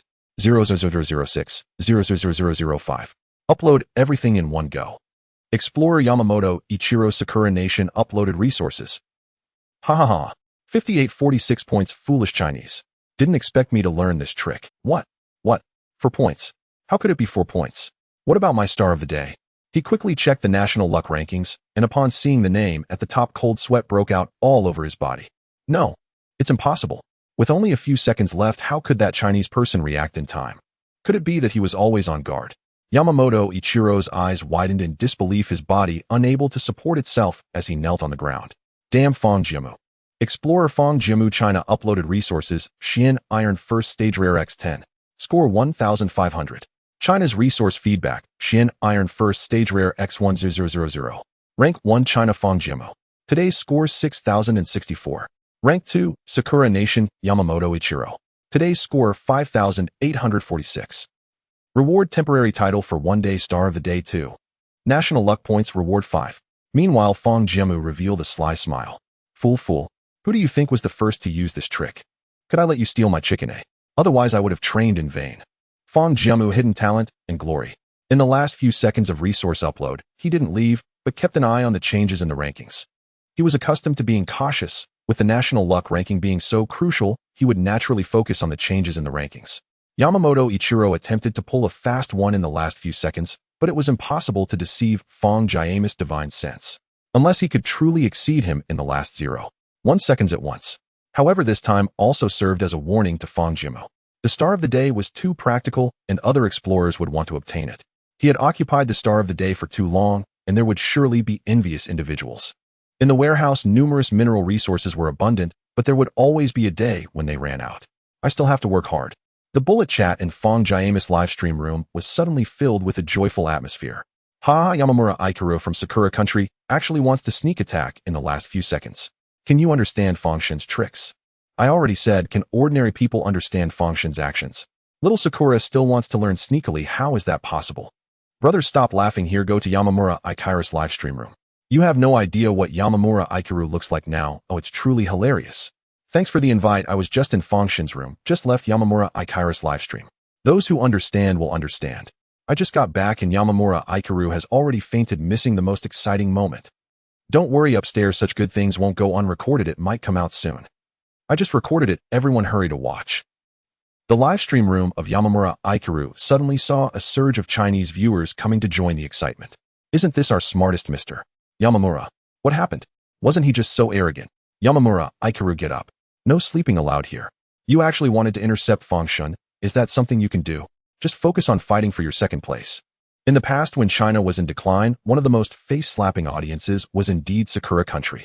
Now that Fang Jiamu has finally won around, the Chinese people can finally hold their heads high. They must reclaim their honor. The viewers from Sakura country were ridiculed face-to-face, their faces flushed red with helplessness.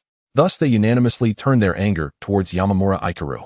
Sakura country Chishi. That fool Yamamura Ikaru, couldn't he upload more supplies to be safer? Now we're being mocked by those damn Chinese. Sakura country Gongsao. If only Yamamura Ikaru had worked a bit harder today, taken a little less rest, he could have gathered more supplies. What a disgrace to Sakura country. Sakura country. China Wu Ming. I'm dying of laughter, comrades. Are the people from Sakura country all fools? Their explorers are risking their lives on the front lines, and when they suffer a temporary setback, their own people point fingers. If I were him, why would I upload any supplies? China Xiao Rue. I can laugh at the explorers from Sakura country, but they actually joined us in the attack. China Wang Yi. Sure. With just a little trick we made them fall for it. They're so easy to deceive. China, haha. Sakura country official bans Chishi Gongchao and others for 24 hours as the bullet chat in Yamamura Ikaru's livestream became increasingly chaotic. Sakura country took action to rectify the situation, directly banning several viewers. The chat improved significantly afterwards. Most of the Chinese viewers were there just to join the fun. With no monkeys to entertain them, they also left. Fangshan's livestream was still more enjoyable. Fang Jiamu successfully defended the title of Star of the Day, and his divine sense strengthened once again. You've worked hard today, or it's time to eat. His physical and mental energy had long been depleted, and Little Thorn was looking at him pitifully from the side. Today Little Thorn had worked even harder than he did. With a thought, a dish of squirrel fish appeared, and Little Thorn's eyes lit up. The two quickly finished the squirrel fish and used the remaining broth to mix with hand-pulled noodles. The difference was that Fang Jiamu this time only ate until he was 80 full. As his strength increased, his appetite grew larger. A large portion of rare-grade squirrel fish and some hand-pulled noodles were no longer sufficient to satisfy his hunger. Of course, there was also an important reason. Little Thorn's appetite was also growing larger. Especially since Little Thorn was currently in a growth phase, Fang Jiamu didn't want to shortchange him. You little rascal, you're going to eat me out of house and home. Fang Jiamu picked up Little Thorn, whose body was half suspended in the air, looking at him blankly. Little Thorn had grown from just the size of a palm to now weighing over 10 pounds. He was already bigger than an ordinary fox dog. He patted Little Thorn's body, which felt firmer and meatier than before. It seemed that his careful feeding was, "Oh, whoa. All right, Little Thorn, no resting, yet we still have work to do." "Oh, whoa." After eating and drinking his fill, Little Thorn was revitalized and expressed that he could still help Fang Jiamu with his work. "You don't need to help me gather things anymore. I sense some faint, unusual spiritual energy ahead. It should be emitted by magical beasts. Moreover, the types are different. It seems to come from several types of magical beasts, and they all seem to be heading towards one place." After gaining the enhancement from today's star, Fang Jiamu carefully sensed the spiritual energy ahead and noticed something unusual about it. He tried to speculate, but couldn't figure it out. Feeling somewhat concerned, he thought of driving to check the situation. If he encountered danger, he could use the off-road vehicle to escape. Get ready to set off. He glanced at the remaining energy of the off-road vehicle. Remaining energy of the sand off-road vehicle, 44,100. After driving and stopping for nearly a day, there was still close to half the energy left. The energy replenishment could rely on high-energy coal mines. Fang Jiamu planned to wait until the off-road vehicle's energy ran out to see how much energy an excellent high-energy coal mine could provide to replenish it. He turned on the car's headlights, taking advantage of the bright moonlight to speed away. After about 20 minutes, Fang Jiamu saw a group of deer-shaped magical beasts running ahead. White-tailed deer, first stage, excellent, with a wide white tail. Its fur is a reddish-brown, and it runs very fast. It's great meat. Fang Jiamu wanted to drive up to catch them, but found another group of antelopes rushing over at an incredible speed. Their speed was comparable to that of his legendary off-road vehicle. More importantly, he noticed that the herd of deer and the herd of antelopes, though coming from different directions, were all heading towards the same place. Something's not right, very not right. Fang Jiamu felt suspicious. If a place could attract two of the most vigilant groups simultaneously, there might be a treasure appearing. He closed his eyes, focused his qi in his dantian, and opened his spiritual sea. Indeed, in the direction the herds were moving, he sensed an unusually pure wood-type spiritual energy. Even at a great distance, Fang Jiamu's wood spiritual root produced a strong desire for that wood spiritual energy.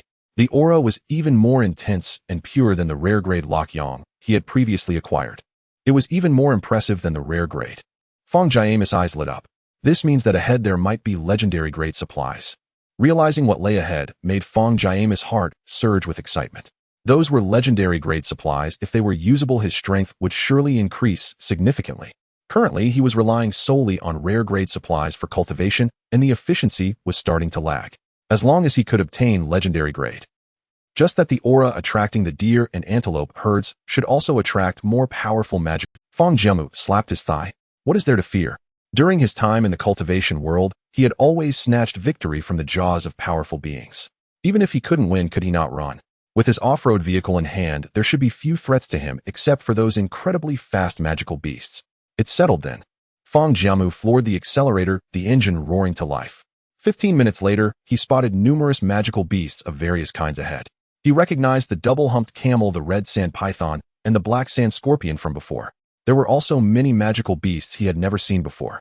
Dunjia lizard, first-rank rare, thick scales, extremely strong defense, king cobra, first-rank rare, long and slender body, very agile, with extremely sharp fangs, and potent venom, giant centipede, first-rank rare, a mutated giant centipede up to 8 meters long. Killing it guarantees a wilderness treasure chest. There were already 3 types of rare magical beasts in sight, and further out more excellent magical beasts were eyeing him. This was merely what Fang Jiamu could see with his naked eyes. As he scanned the area with his divine sense, he discovered even more types of spiritual energy. This also indicated that many magical beasts were hiding deeper within. The weaker ones dared not show themselves, while the rare beasts remained cautious, not daring to take a step forward. All eyes were on a more dangerous presence further ahead. Desert giant dragonfly, first-rank legendary, its wings stir up, sand moving rapidly, and with great agility in the air. Its call is deceptive. It was a creature 4 meters long with 3 pairs of legs and 3 pairs of wings. Its wings were transparent, making its flight nearly invisible to the naked eye. Its body was entirely green with compound eyes the size of a basketball. The desert giant dragonfly circled low over the oasis. Clearly, it was the master of this oasis. This desert giant dragonfly stood guard ahead like a guardian deity, emitting a series of piercing low sounds in an attempt to drive off all magical beasts. However, the rare magical beasts were not so easily deterred, and they too eyed the presence ahead with great interest. Fang Jiamu drove a little closer, arriving at a relatively safe distance, and the world before him suddenly opened up. Ahead lay a vast oasis. The oasis unfolded before his eyes like a continuous green landscape painting. Fang Jiamu roughly estimated its width to be over 20 kilometers. The sky was quite dark, but the stars twinkled, casting the entire oasis in a dark green hue. The wind and sand blew, rustling the leaves. Tall poplar trees grew scattered at the outer edge. Through the poplar trees, Fang Jiamu noticed something sparkling like a star in the bushes further away. Roadsong, first-rank rare, a highly valuable herb known as the desert ginseng. Consuming it leads to unexpected changes. Mutation status: a mutated Roadsong about to fully mature. Once mature, it could elevate to legendary level. Seeing the description of Roadsong, his pupils trembled. It was actually a mutated Roadsong, and it could elevate to legendary level. A rare treasure. Every cell in Fang Jiamu's body screamed in desire for the Roadsong. However, he quickly calmed down. That desert giant dragonfly was not something he could provoke at this time. The last time he managed to kill the human-faced demon spider was entirely because it wasn't at its peak state, which allowed him to succeed in a surprise attack. Apart from that desert giant dragonfly, the other 3 rare magical beasts were enough trouble for him. The little thorn that had originally sat in the passenger seat was now curled up in the back seat, trembling. Fang Jiamu comforted the little thorn. Don't worry if things go wrong, while slip away. Awoo. The desert giant dragonfly in front looked increasingly agitated as more magical beasts gathered outside the oasis, constantly flapping its wings. This oasis was originally its territory. Several months ago, it had discovered a Roadsong in the oasis that had undergone mutation. As a legendary magical beast, it had gained considerable intelligence. It knew that once the Roadsong fully matured, it would elevate to legendary level. If it could consume it, its strength would surely rise another level. However, it never expected that the legendary grade resource would emit an unusual fragrance just as it was about to mature. The scent was so potent that it spread far and attracted so many magical beasts' greedy gazes. These magical beasts were merely its food on ordinary days. But now it had to guard the Roadsong while keeping an eye on the numerous magical beasts before it. It feared that if it engaged one beast, the others would take advantage of its distraction. This situation put it in a dilemma. Fang Jiamu hid in the car, his mind racing. He wanted the Roadsong, but he couldn't defeat the desert giant dragonfly. Now that he thought of retreating, he felt reluctant. In the live stream, Fang Jiamu's predicament stirred the audience into a heated debate. Although there are good things ahead, the danger is too great. Even for Fang Shun, I think it's better to retreat. While I would like to see Fang Shun take a gamble, with so many rare magical beasts and a legendary beast, I don't think he can snatch the Roadsong. Agreed, as long as the green mountains remain, we need not worry about firewood. With Fang Xin's abilities, he should take his time to develop steadily. No, it's more than just that. As he swallowed mouthful after mouthful of sea buckthorn fruits, he could feel not only his physical condition improving. I feel the same way. Me too. The Chinese audience analyzed the situation coherently, but the audience from Sakura Country finally found an outlet to vent, flooding the comments with insults. Sakura Country, Kawakami seated, isn't your Fang Jiamu supposed to be so capable? If so, why not face the giant dragonfly Hedon? He looks nothing special. This so-called Fang Shun is just a coward. A timid fellow. The influx of negative comments from Sakura Country quickly unsettled the Chinese audience. Where did these dogs come from? Get lost. You don't know anything. Charging in without assurance is called bravery, but without it you're just a fool. How can the people of Sakura Country be so foolish? No matter how much you insult us in the Chinese live stream, it won't change the fact that Yamamoto Ichiro just lost to Fang Shun. I find it amusing that these Sakura people think they can talk down to us. Great, it's a martial general we have. In the Chinese operations room, Qi Yaohua, who was originally on the night shift, was about to take over, but Fang Jiamu was facing a major event, and the day shift operators lingered without leaving. Both groups gathered in the cramped operations room, their attention fixed solely on the large screen. One operator couldn't help but speak. Commander Wu, should we send an information card to warn Fang Jiamu? That desert giant dragonfly is not something he can provoke. China once had an explorer who started near a vast oasis. It seemed like a perfect beginning, but then he encountered a desert giant dragonfly. The desert giant dragonfly could have killed him with a single blow, but its methods were extremely cruel. Once an explorer dies, the live feed cuts off. Yet that time, even though the explorer was drenched in blood, the feed remained active. The Chinese operations room was silent for nearly an entire day. Later, based on that explorer's ordeal, they analyzed the desert giant dragonfly's data. In short, it was extreme. Qi Yaohua also looked at Wu Gang. Commander Wu, Fang Jiamu is our most promising explorer. I agree with this operator. Wu Gang's expression turned serious as he nodded, but before he could speak, a crisp female voice interrupted. I think we can send one information card, but we should only state the dangers of the desert giant dragonfly without influencing Fang Jiamu's decision. Everyone in the operations room turned to look at Meng Anan. She lifted her chin and said, I believe Fang Jiamu has his own ideas. We should just assist him. Don't you agree, Commander Wu? Wu Gang pondered for a moment and quickly made a decision. You're right. Do as Chief Meng suggests. Operator immediately used the information card and report all intelligence on the desert giant dragonfly to Fang Jiamu. The operator in charge of the information card nodded and replied, yes, Commander Wu, but the data on the desert giant dragonfly is extensive. Should we condense it into one card? If we include everything, it will require 2 cards. The desert giant dragonfly was the first legendary grade magical beast China had ever encountered. The operations room had meticulously studied every aspect of it. Even with limited footage, they had analyzed a great deal. 2 cards then. Just send them. Before the oasis, the magical beasts and the desert giant dragonfly seemed locked in a standoff, staring at each other without moving. Fang Jiamu's heart was tense. He knew this was merely the calm before the storm. The scent of sistanch grew stronger, indicating it would soon. The next move was crucial. A soft chime announced an information card from the Chinese authorities. He opened it to find it densely packed with intelligence on the desert giant dragonfly. The desert giant dragonfly is an extremely ferocious magical beast with considerable intelligence. It delights in torturing its prey. The more agonizing the screams, the more excited it becomes. Its wings vibrate at a high frequency, granting exceptional agility in the air. Its compound eyes allow for a 360-degree field of vision without blind spots. Fang Jiamu skimmed through it. In essence, it was overwhelmingly powerful. He also learned that a previous explorer had fallen victim to its savagery. Although the Chinese authorities didn't detail that incident, he knew the explorer must have endured immense agony. Damn it! At this thought, Fang Jiamu clenched his fists. He glared fiercely at the desert giant dragonfly, vowing to at least snatch the sistanch from it. Fang Jiamu formed a preliminary plan. Let's start with something real. Everything in this world serves my will. The Ainwood transformed into a golden sword, striking at the desert giant dragonfly, but it dodged with a swift movement. Since the golden sword appeared out of nowhere, the desert giant dragonfly couldn't trace its origin before the blade redirected, attacking all the magical beasts present. This time the sword moved much slower, as if ensuring the other beasts could evade. As expected, the golden sword's appearance triggered a sudden upheaval. As if breaking the calm, the beasts roared and charged toward the oasis. Chaos erupted, and Fang Jiamu focused on manipulating the golden sword, ready to escalate further. After stirring up the frenzy, the golden sword now aimed directly at the sistanch. The desert giant dragonfly's compound eyes tracked the sword's position. It moved with incredible speed, intercepting the golden sword with its hard body before it could reach the Sistanch. With a single clang, the answer my call ability dissipated. Truly formidable. In terms of physical strength alone, this desert giant dragonfly was likely more powerful than the human-faced spider. Fortunately, Fang Jiamu had successfully incited chaos.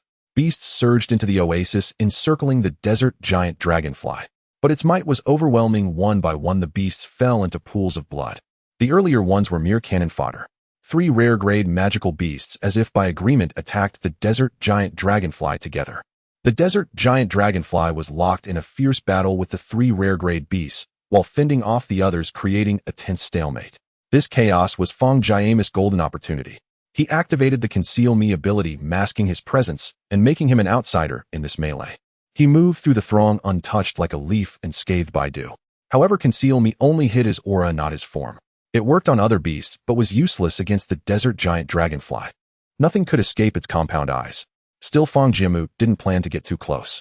He had telekinesis. The Sistanch had not yet fully ripened, and the desert giant dragonfly aimed to block all intruders until, once ripe with its speed and aerial advantage, no beast could outpace it. It would devour the Sistanch immediately, ending any further coveting. That was its plan. Yet while locked in combat, it noticed the Sistanch's exotic fragrance gradually fading until it vanished completely. Its barely awakened intellect faltered for a moment. Then, abandoning all beasts, it raced at its fastest speed to the Sistanch's location. But it found nothing. The Sistanch had disappeared. Before Fang Jiamu made his move, the official channels of Huaxia had promptly cut off the public live broadcast. All the viewers only saw Fang Jiamu protecting the magical beasts in front of him. What happened next became a mystery. Why did the live stream suddenly cut off? I really want to know what happens next. What does Fang Shen intend to do? I am so curious. Fang Shen's every thought is always unpredictable for us. It's simply not enough to see more. The person upstairs is right. They'll come back once the live stream resumes. In recent days, Huaxia had been almost glued to Fang Jiamu's live stream. In these days, her father's condition finally showed some improvement thanks to the various supplies Fang Jiamu uploaded, which were distributed to them.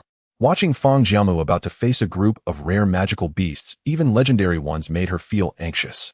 Despite her instincts telling her that Fang Jiamu wouldn't act recklessly.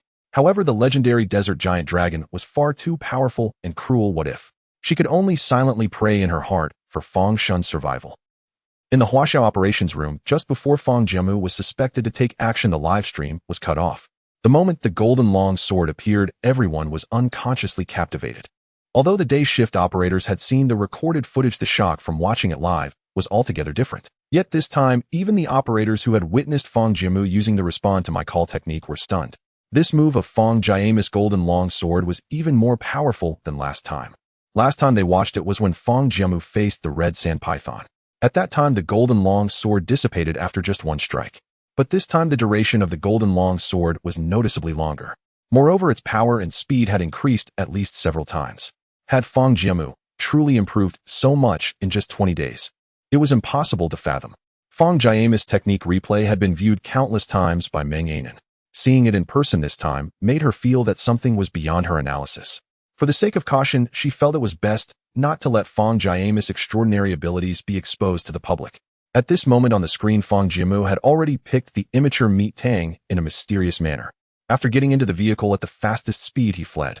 Wu Gang nodded, expressing his support for this approach. I think Fang Jiamu is right to do this. Since he cannot obtain the legendary materials, he shouldn't let other magical beasts have them either. During this period, Fang Jiamu should be searching for resources in this area. If a powerful magical beast suddenly appears, it would greatly increase his difficulty in gathering supplies. In any case, he has no qualifications to compete with other magical beasts, so let's not let anyone have it. Wu Gang's analysis was logical, and the researchers present nodded in agreement. Meng Anan found this analysis reasonable, but she felt that Fang Jiamu didn't seem to think that way. But what exactly was his thought process? She truly couldn't fathom. Qi Yaohua also nodded. Old, you guys don't need to watch anymore. Go rest early. We can keep watching. Hey, you brat, are you getting cocky? Dare to disrespect me like this? Wu Gang pretended to be displeased. All right, your brothers need to continue their shifts tomorrow, so get some rest early. After saying this, he turned to the operators only to find them full of energy, their eyes sparkling, clearly looking forward to Fang Jiamu's next move. Wu Gang chuckled. Just watching a bit longer won't hurt. After all, once they go back, they'll just be watching Fang Jiamu's live stream in the dormitory. Fang Jiamu has set off a big event for us tonight. Everyone is eagerly anticipating what comes next. This statement instantly drew responses from the operators. Yes, Deputy Commander Chi, we are all alert. Staying here can help share some of the burden for you. If we go back, we will definitely continue watching Fang Shen's live stream. It's even better to watch closely here. You guys? Chi Yaohua helplessly shook his head, then smiled lightly. Then don't just stand there, get to work. Yes? A man who does not showcase his ambitions is wasting his height of 8 feet. Who among us has not faced defeat? To return in glory and reclaim the throne. Looking across the 3 realms, I have only realized one word. Run. Fang Jiamu's first action upon acquiring the meat tang with his control technique was to run. He was not foolish enough to take on so many magical beasts alone. His confidence stemmed entirely from the fact that once an external object entered the space warehouse, its aura would be completely shielded. The meat tang, still unripe, was pulled out by the roots, bringing along some sand. It was immediately tossed into the space warehouse by Fang Jiamu. Afterward, he used the escape technique to return to the off-road vehicle, flooring the accelerator to make a quick getaway. The aura he had picked up was also quickly cleared away by Fang Jiamu. The desert giant dragon could only flail about like a headless fly, utterly clueless on how to track him. It could only suspect the other magical beasts present, but that was futile. Moreover, throughout the ordeal, Fang Jiamu had been using the do not investigate me technique. It was impossible to track him solely by his aura. In other words, in the end, this meat tang belonged to Fang Jiamu. The desert giant dragon probably couldn't comprehend that before the meat tang fully matured, it was merely a high-quality rare material. Once the meat tang was uprooted, it would cease to grow and could never reach the legendary level. This move only served to harm others without benefiting oneself. At the super-large oasis, the desert giant dragon had fallen into a complete rage, indiscriminately attacking all magical beasts. Many magical beasts perished under its assault. The remaining magical beasts, unable to sense the meat tang's aura, fled in all directions due to the desert giant dragon's fury. The desert giant dragon was driven mad, unable to comprehend why the meat tang's aura had completely vanished. Meanwhile, the instigator of this incident, Fang Jiamu, had already driven his vehicle dozens of kilometers away. Confirming a significant distance from the oasis, he found a sandy area with tamarisk and finally felt at ease to get out of the car. He did not deliberately pick the meat tang early to let it remain at the rare level. On the contrary, he wanted the meat tang to advance to the legendary level. As for how to do that, then it would require Fang Jiamu's other divine ability, endless life. As a wood spirit root cultivator, he cultivates life, vitality, and the concept of ceaseless existence. Especially since Fang Jiamu possesses exceptionally high talent as a wood spirit root, he has a deeper understanding of wood spiritual qi. The divine ability, endless life, was created by Fang Jiamu based on his comprehension of the heavens and the earth. It has 2 main functions. Firstly, in combat, if he is heavily injured, he can draw upon the life force from the heavens and the earth to heal himself and restore his spiritual power. However, the wood's spiritual qi contained in this desert is far too scarce, and currently it is insufficient to support his use of this divine ability. Secondly, it can be used for planting. It can assist in the growth of plants and even rare and precious herbs. This ability is one of the fundamental reasons why Fang Jiamu can establish himself in the cultivation world. Wealth methods, partners, and land. Wealth comes first. Thanks to his endless life, when he tends to his spiritual fields, the efficacy and growth speed of the spiritual herbs he plants are superior to those of ordinary spiritual herb cultivators. This has allowed him to earn a significant amount of spirit stones. Using endless life on freshly sown spiritual herbs can increase their survival rate and growth speed. For the spiritual herbs that are currently growing, it can enhance their efficacy. It can also help the herbs approaching maturity to ripen early. However, the same spiritual herb can only benefit from endless life once for maximum effect. Subsequent uses of the divine ability yield diminishing returns. He did not use it when planting sand rice before, because his strength was too low to utilize it at that time. In fact, most of the divine abilities he mastered are extremely taxing on spiritual power, and only during the foundation establishment stage, or even later in the purple mansion stage, can their true effects be fully realized. The divine ability he is currently using is merely a youthful version of the original. Even so, the youthful version still consumes a tremendous amount of spiritual power. However, as Fang Jiamu's strength grows in the future, the divine ability's power will reveal its true form. Now Fang Jiamu is about to use endless life on this meat sustanch. Before that, he spreads out his divine sense again to ensure that there are no dangerous magical beasts nearby. Especially that desert giant dragonfly. Even if Fang Jiamu's strength increases, after consuming the meat sustanch, he does not have complete confidence in defeating it. After all this, having both respond to my call, and using telekinesis to dig up so many items, his spiritual power has already consumed over half. Endless life also requires a considerable amount of spiritual power. He takes out a portion of mushroom and wild vegetable porridge, quickly finishing it to restore his spiritual power to its peak. Without a moment's rest, he then retrieves the meat cistanch from his spatial storage. It is over a meter long, resembling a thick corn cob wrapped in scales, but it has a yellowish-brown color. The meat cistanch is a parasitic plant. To ensure its integrity, Fang Jiamu specifically dug up the tamarisk tree nearby as well. Its roots were still covered in sand. Fortunately, in the spatial storage they do not grow, but also do not die. However, once taken out, the vitality of both the tamarisk tree and the meat cistanch is gradually fading. The exotic fragrance that was about to mature no longer emanates. Next, it might trigger the exotic fragrance again. Therefore, he specially distances himself from that oasis to ensure that the desert giant dragonfly cannot detect the scent. Moreover, this exotic fragrance acts as a natural bait, potentially attracting nearby magical beasts. Killing two birds with one stone. Fang Jiamu carefully plants the tamarisk tree and the meat cistanch in the sandy soil. Divine ability, endless life. Pure wood spiritual qi begins to flow slowly. The tamarisk tree rejuvenates. The previously lifeless meat cistanch begins to show signs of life. The exotic fragrance starts to waft. Fang Jiamu's divine ability is still in effect. Half a minute. 1 minute. 2 minutes. Hurry faster. The scent is too strong, it might attract nearby magical beasts. Fortunately, the meat cistanch is quite effective and does not take too long. After 5 minutes, it is fully mature. Meat cistanch Stage 1, Legendary. A legendary meat cistanch. Its effects are unparalleled, able to revive even a dying person. Will you please use it with care? Upon maturity, the entire body of the meat cistanch swells dramatically. The flowers on it bloom even more vibrantly. Whoa!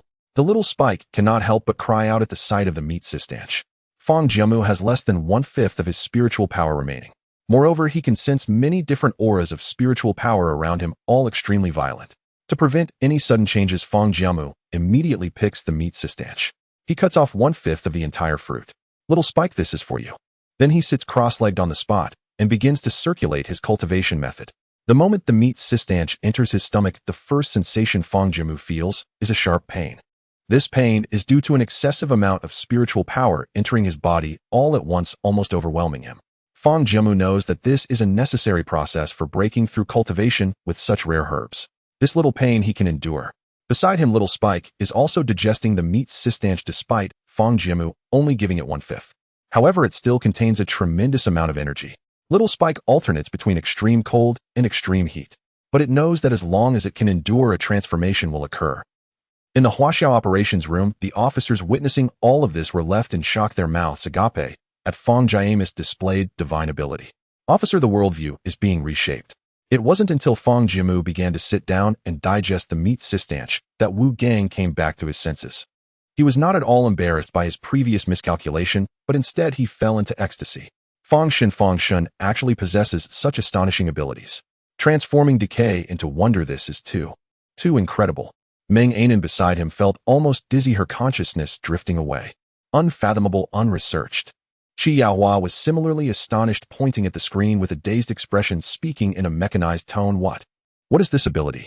Is this a wilderness ability? The ability exhibited by Fang Jiamu is so incomprehensible that it can help crops regrow. This is a strategic capability. As long as Fang Jiamu can successfully plant in the future, combined with the national fortune of Huaxia, the prospects are limitless. Wu Gang was shocked for a long time before coming back to his senses. In any case, everyone record Fang Jiamu's performance today. Next time we communicate, we can inquire about his specific abilities. Of course, for the sake of precaution, if Fang Jiamu is unwilling to share, we cannot force him, and everyone must not conduct secret investigations. Lastly, no one is allowed to speak of what happened tonight. Wu Gang emphasized its importance seriously. The officers, being astute, immediately understood the significance of this matter. Yes, Commander. The upper limit of physical capacity increases 405, 410, 400. After enduring the initial sting, the spiritual power became gentle, beginning to enhance Fang Jiamu. As the technique operated, the spiritual energy circulated within his dantian and throughout his meridians as if he were receiving a full-body massage. A tingling sensation nearly made him cry out in pleasure. The upper limit of physical capacity increases 435, 440, 445. The upper limit of spiritual capacity increases 570, 580, 590. The last trace of spiritual energy from the legendary meat Songrong was exhausted, leaving Fang Jiamu just 10 points away from reaching the 6th level of qi refinement. His spiritual value was originally 525, but this legendary meat songrong unexpectedly boosted it to 590, a significant increase of 65 points. It's important to note that this is the spiritual value for the 5th level of Qi refinement. With his current strength, even if he consumed rare materials like the squirrel fish, it would only add a few points to his spiritual limit. Legendary materials are indeed terrifying. Fang Jiamu stabilized his cultivation and turned to look at Little Thorn, who had already fallen into a deep sleep. Pet Little Thorn. Type Sand Fox. Description: a growing sand fox with strong sand control abilities. Status: evolving. Is Little Thorn evolving? It seems the legendary materials are having an effect. Meanwhile, Fang Jiamu also noticed that the previous description had changed from certain to very strong regarding the sand control ability. It seems that these past few days Little Thorn has been enjoying a rich diet, and its abilities have significantly improved. Fang Jiamu carefully placed Little Thorn on the off-road vehicle, gently stroking its fur, and parked the vehicle at a safe distance. Looking into the distance under the moonlight, several swift figures kicked up a cloud of dust as they rushed towards him. It was the group of white-tailed deer. Fang Jiamu's heart raced. He had indeed attracted other magical beasts. With his current strength, as long as it wasn't that desert giant dragonfly, he could easily handle them. And the white-tailed deer are prime meat. Last time, when he ambushed the horned antelope, it was because of his insufficient strength that most of them managed to escape. But with his current increase in strength, he needed to hunt as many as possible. Considering the speed of the white-tailed deer, Fang Jiamu activated Do Not Check Me to conceal his aura. Then he concealed himself and buried himself in the sand, waiting in ambush. Due to the limited daily closure time of the live broadcast by Huaxia, Fang Jiamu only opened the streaming room after escaping the oasis. Half an hour later, Fang Jiamu stopped the car, having just used Everlasting Life, when Huaxia immediately cut off the live stream again. Due to Fang Jiamu's bizarre behavior, even Huaxia officials were unaware of his subsequent actions. Who would have thought he could allow mutated crops to continue maturing? Therefore, his recent use of Everlasting Life was seen by the viewers in the live stream. What is Fang Shen doing? I don't understand. Is Fang Shen performing some kind of ritual? I'm quite curious about how Fang Shen obtained the meat songrong, but it seems the meat songrong hasn't evolved to the legendary level and was picked early. Fang Shen is right. If I can't have it, neither can you. Why did the officials cut off the live stream again? I'm really curious about what Fang Shen is doing. Although it was only a 2-second clip, is Fang Shen planning to revive the meat songrong? That seems impossible. Everyone stop guessing. Since Huaxia has cut the live stream, it must be to protect Fang Shen. Don't forget, there are many foreign spies lurking in Fang Shen's live stream. What the person above said is correct. If they discover Fang Shen's secrets, who knows how they might deal with him. Just as the audience in Huaxia mentioned, in Fang Jiamu's live stream, there were indeed many foreigners specifically monitoring his stream to gather data. They were responsible for real-time observation, relaying information back to their home country. However, after so many days of surveillance, the information obtained was quite limited. Either Fang Jiamu activated the live broadcast closure card, and for a whole 24 hours, there was no sign of him. Or at the most critical moment, Huaxia officials would cut off the live stream. Even when Fang Jiamu was collecting materials, they were not allowed to see the specific quantities gathered. As a result, even though they dispatched many personnel for real-time recording, they still didn't know how many resources Fang Jiamu had in hand. Not knowing how many resources he had made it impossible to strategize on how to intercept the explorers in the wilderness during daily rankings. What if they instructed explorers to go all in on resources one day to seize the title of today's star, only for Fang Jiamu to pull out even more resources? They found that since the implementation of the natural disaster card, Fang Jiamu had become even harder to deal with. At this rate, unless a certain explorer strikes it lucky and finds a supersized resource point, it would be impossible to defeat Fang Jiamu again. Today's information is still somewhat useful. Fang Jiamu possesses a certain special ability, but the specifics remain unknown. It was basically a non-statement, but at least they had something to report. Fang Jiamu crouched atop a small sand dune not far away. The area where the meat songrong had grown still retained some aura, which could serve as bait. The first to take the bait were the white-tailed deer. There were as many as 14 of them, all of excellent quality.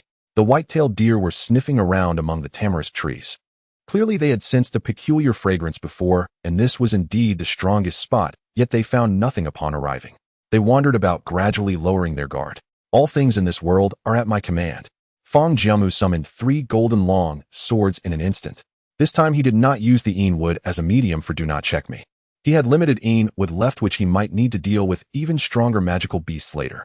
These 3 golden long swords were made from sturdy branches he casually broke off. This will suffice. The golden long swords whistled through the air, attacking the group of white-tailed deer at lightning speed. Yo yo yo! A few white-tailed deer let out pitiful cries and collapsed. White-tailed deer are extremely alert creatures. Upon seeing their companions fall, they immediately accelerated to flee in all directions. In times of danger, each flew their own way. Truly, they are among the fastest creatures. The fleeing speed was such that Fang Jiamu's flying swords couldn't catch up, and they ultimately dissipated. Despite several white-tailed deer escaping, several corpses remained on the scene. Fang Jiamu did not rush to deal with the spoils, but quickly threw the bodies into his spatial warehouse and tidied up the bloodstains. After replenishing his spiritual energy, he concealed his aura once more. The aura of the legendary meat Songrong had yet to fully dissipate, and his divine sense sensed that a wave of magical beasts was approaching from afar. This was indeed a fortuitous opportunity. He just needed to continue waiting in ambush. As expected, 10 minutes later, another group of antelopes arrived at the scene. However, this time the antelopes were far more cautious than the previous batch of white-tailed deer. This was partly because the aura of the legendary materials had gradually faded, and partly because the stench of blood was undeniably difficult to mask. The antelopes lowered their heads, carefully sniffing the ground, yet they remained on the outskirts, hesitant to approach. Fang Jiamu displayed remarkable patience, resembling an owl poised in the darkness, waiting for the antelopes to take the bait. As long as the herd came close enough, his summoned Mi would be able to swiftly eliminate the antelopes. Although his control over the flying sword was not slow, the vigilant antelopes, once sensing any disturbance, would surely accelerate and flee in an instant. To launch a surprise attack, he could only rely on patience.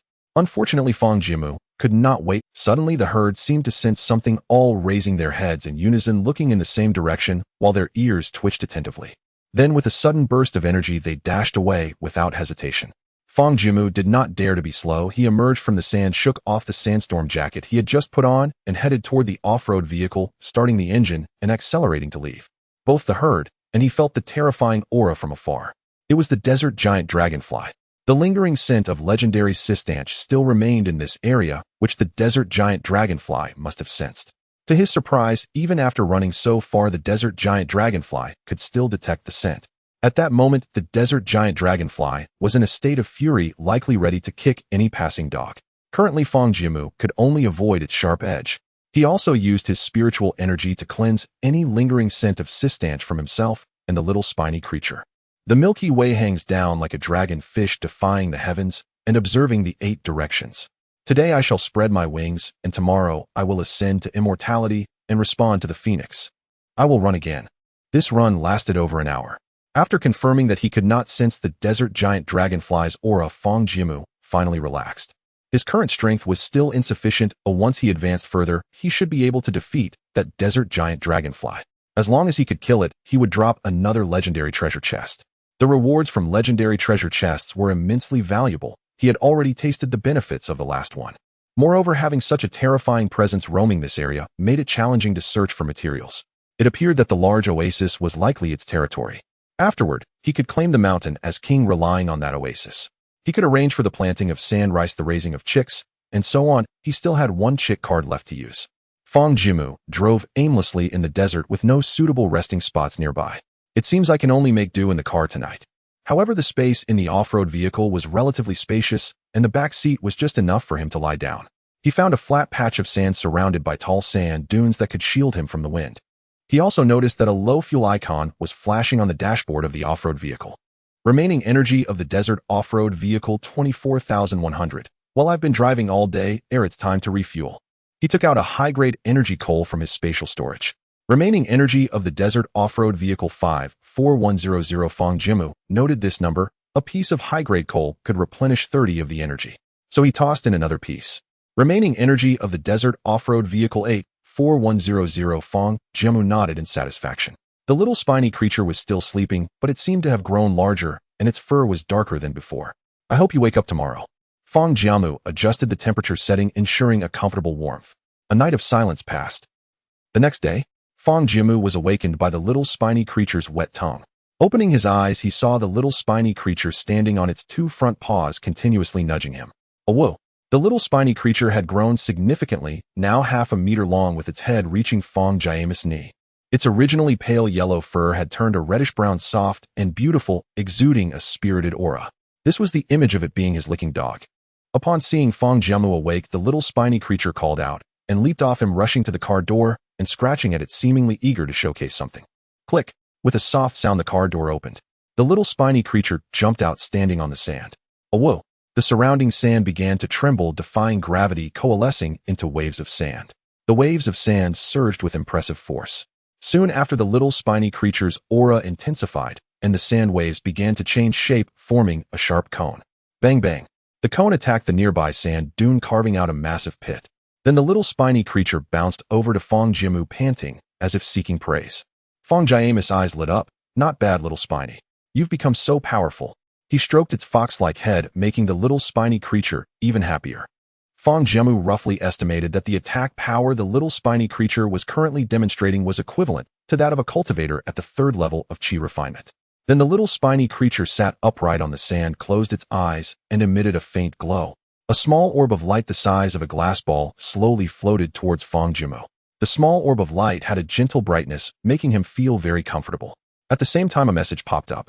The little spiny creature requests to establish a contract with you. Do you agree? Contract? What is this? The little spiny creature stared with wide eyes. Oh, whoa. Little spiny, are you saying that as long as I touch this orb we can form a contract and it would benefit both of us? Oh, whoa. Since the little spiny creature said so, it must be something good. Fang Jiamu extended his hand, lightly touching the orb, which immediately blended into his body. When he looked at the little spiny creature, he was surprised to see a panel resembling his own.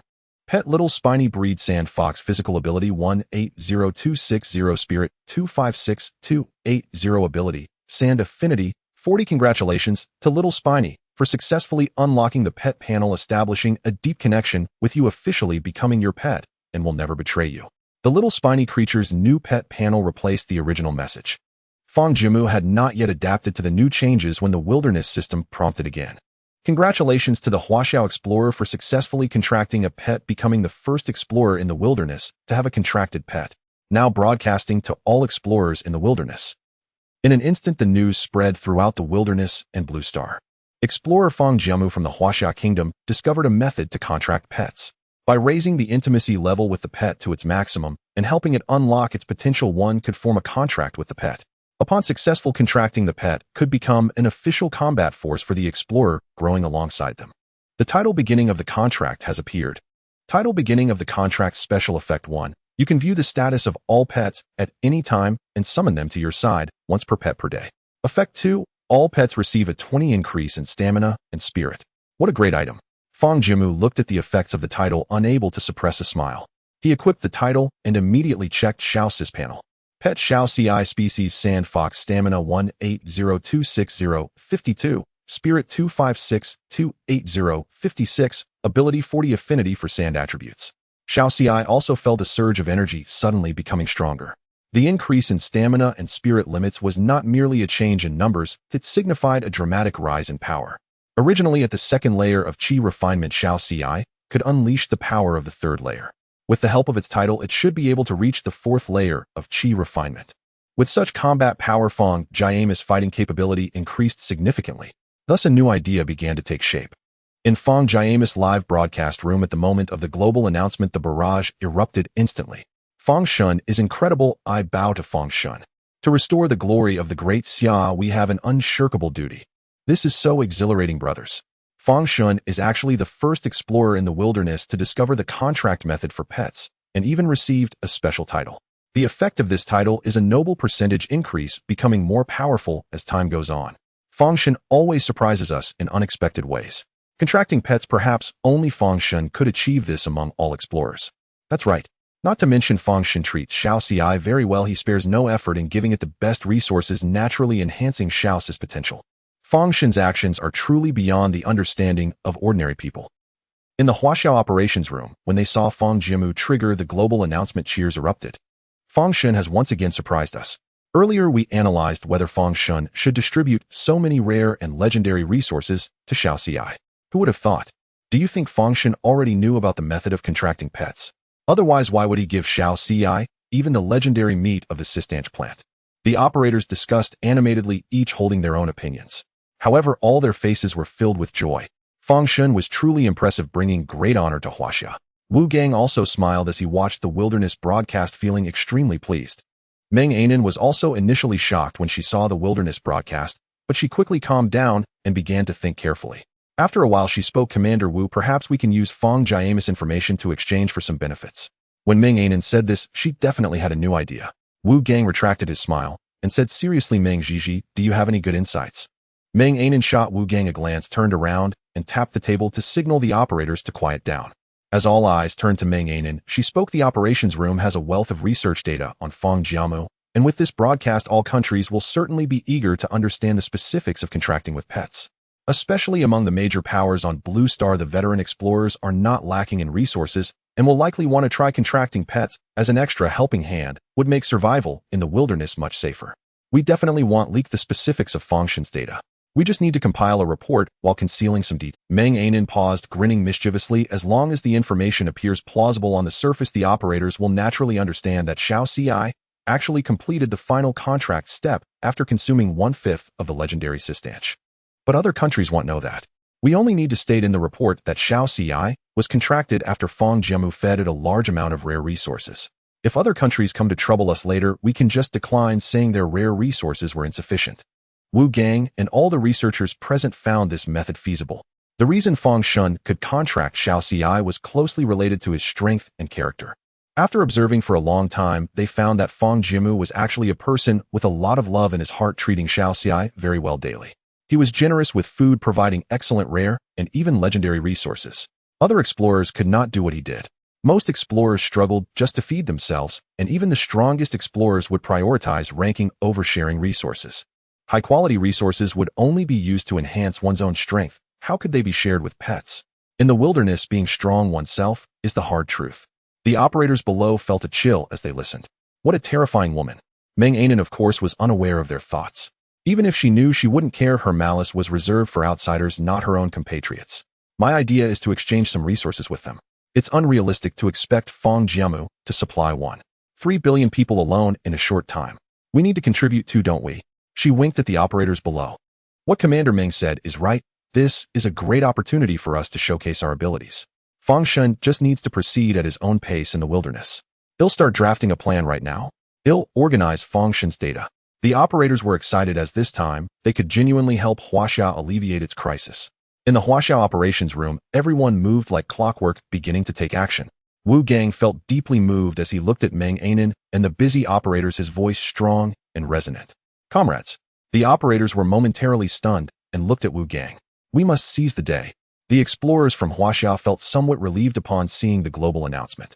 Although they struggled to survive in the wilderness, witnessing Fang Jiamu's repeated successes filled them with pride.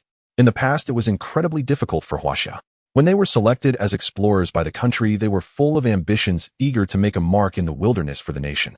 But reality had dealt them a harsh blow. They couldn't even survive, let alone upload resources. Fang Jiamu's emergence was like a beacon of light for Huaxia. With Fang Jiamu's encouragement, everyone's spirits were further strengthened, determined to conquer this hell. Fang Jiamu had it easy, but the other explorers did not fare as well. The veteran explorers from other countries saw the announcement, especially the title, and nearly shattered their teeth from clenching. Currently, there are only a few known titles in the wilderness. The star of the day changes in real time, while the supernova is awarded to only one person every 3 months. They were aware of the title's effects, which grant significant bonuses, yet they were at a loss for how to acquire them. Meanwhile, this newcomer had obtained the Soul title in just over 10 days. After the merging of new explorers in a few days, it seemed this person would pose a significant threat. Sam George nearly fainted when he saw the global announcement. The name Fang Jiamu had become a nightmare for him. Although he did not know what he looked like in his dreams, he appeared 4 meters tall with 3 heads and 6 arms, scaring him awake each time. Especially now the official Lighthouse Nation had all but given up on him. His brother Kin also received orders from above to abandon him, but as a gesture of brotherhood provided him with some life-saving supplies before leaving. He never expected that the Lighthouse Nation would simply give up on him. Fortunately, he discovered an excellent resource point. If he could defeat the raptor guarding it, the Lighthouse Nation would likely reassess his value. Fang Jiamu was only 10 points away from reaching the 6th layer of Qi refining.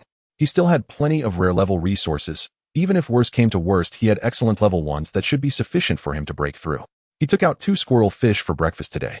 With his and Xiao Si's enhanced strength, their appetites had grown. The 2 of them could easily finish 1 portion of squirrel fish. He quickly finished the squirrel fish. Now only 1 portion remained in his storage. He wanted to save the rare roasted duck and squirrel fish, keeping 1 of each to upload for Huaxia. After a hearty meal, Fang Jiamu prepared to start working. He took out the white-tailed deer he hunted yesterday. Counting them, he had managed to hunt 8 in total. Due to the small size of the white-tailed deer and having placed some special materials and minerals in the off-road vehicle's trunk last night, it was manageable. Nevertheless, even with all that, his storage was packed to the brim. Sweet Trouble's Fang Jiamu began expertly processing the carcasses of the white-tailed deer. Obtained white-tailed deer meat first tier excellent X2 80 pounds. Although the white-tailed deer is not large, it still provides 35 pounds of excellent meat. Moreover, deer meat has a unique flavor. After consumption, the body feels warm, suggesting it would be beneficial for cultivation as well. After processing the deer meat, Fang Jiamu took out the automatic cooking pot. These past few days had yielded him a lot. It was just right to turn all the disposable resources into dishes, making future uses more convenient. Chef Fang is online again. Obtained sour roasted scorpion meat, first tier ordinary X5. Obtained roasted sand rabbit, first tier ordinary X8. Obtained wild vegetable mushroom porridge, first tier rare X14. Obtained roasted deer meat, first tier excellent X40. By the time he finished making 40 portions of roasted deer meat, he had run out of salt. The wild vegetable mushroom porridge was made using sand rice instead of regular rice, which turned out quite well. Huaxia had been following him, and having eaten well no longer looked as greedy as before. After putting away all the dishes, Fang Jiamu took out the spoils he obtained from the black sand scorpion, the poison sac. He had a method of refining it using spiritual energy to compress and concentrate the poison into poison bombs. Using spiritual energy for close range, throwing aloud for precise poisoning. He crafted 6 poison bombs from all the poison sacs he had. Fang Jiamu opened his personal panel. Explorer Fang Jiamu. Physical strength 360446. Spirit 520,592. Ability would attribute affinity 90. Resources point gathering vaping roast duck rare X1, wild vegetable mushroom porridge rare X14, squirrel fish rare X1, a roasted deer, meat excellent X40, white-tailed deer, meat excellent X2 40 pounds, fern ordinary X 30 pounds, sour roasted scorpion meat ordinary X5, roasted sand rabbit ordinary X8. Sea buckthorn fruit ordinary X 9 pounds, sand rice ordinary X 8 pounds, fire ginseng fruit ordinary X 1 pound, antelope horn rare X 8, moonlight stone X 8, cooking cake X 2 pounds. Black pepper ordinary X 7 pounds, moist hard wood X 3, bat droppings X 500 pounds. Mining resources refined iron first tier rare X 10, a dark iron first tier rare X 100, high energy coal first tier excellent X 360, high energy coal first tier rare X 30. Special resources sand off-road vehicle first tier legendary X1, simple desert tint excellent automatic cooking pot rare concentrate. 1S9 season newcomer list total ranking is not yet included. He noticed that the national fortune points seemed to have decreased slightly, indicating that Huaxia had been working hard to assist other explorers. He hoped they would remain safe. Next time, when uploading a large quantity of food resources, it would be time to use the resource reinvestment doubling card, including the squirrel fish and roast duck he had deliberately set aside. Especially since ordinary level resources were of little use to him, he could simply package and send them to Huaxia, as he only needed to consume rare level resources. Originally, he thought it best to wait until he reached the 8th or 9th layer of chi refining before tackling the desert giant dragonfly. However, with Huaxia now being part of his combat strength, perhaps he could advance the timeline. Thanks to the high efficiency of the automatic cooking pot, Fang Jiamu finished his tasks before noon. He began to continue driving to search for resources. Since he had fled randomly yesterday, this area was still an undeveloped new place for him. He grabbed Huaxia and got into the car, continuing his search for resources. He planned to find a shady spot to rest when the sun was at its peak around noon. The day passed peacefully, just like that. Unfortunately, Fang Jiamu was not always lucky. Previously, while searching for resources in an area with spiritual energy, he occasionally found nothing. This is because most of the vegetation in the desert consists only of ordinary saxaul trees, offering little in terms of edible resources. Thus, he went to several locations without finding anything. The only consolation was that he found an excellent level wilderness treasure chest. Upon using the space storage expansion card, his storage capacity increased to 7 cubic meters. After consuming 2 servings of rare wild vegetable mushroom porridge with Huaxia, they should be able to advance within 2 days. Today's resource upload summary 001000. All explorers are requested to upload resources. Today marks the 18th day of the 9th season, and the rankings of new explorers will not affect the overall ranking in their first month. Explorer Fang Jiamu Huaxia uploaded resources high energy coal mine tier 1, excellent X70. Score 4,200. Huaxia received resource feedback high energy coal mine tier 1, excellent X7000. The news of Fang Jiamu hunting down 9 white-tailed deer naturally reached most explorers, approaching 10000 points. They were simply outmatched. There was no choice but to continue hiding. They should no longer be eligible to compete for the title of supernova. After 10 minutes, no explorers chose to invest a large amount of resources. First place, Huaxia Fang Jiamu. Today's score 4,200. Second place, Music Country Shernate. Today's score 1,100. Third place, Sunrise Country Lu 2. Today's score 941. The rewards included a temporary title for one-day star of the day 3. National Luck Points, reward 5.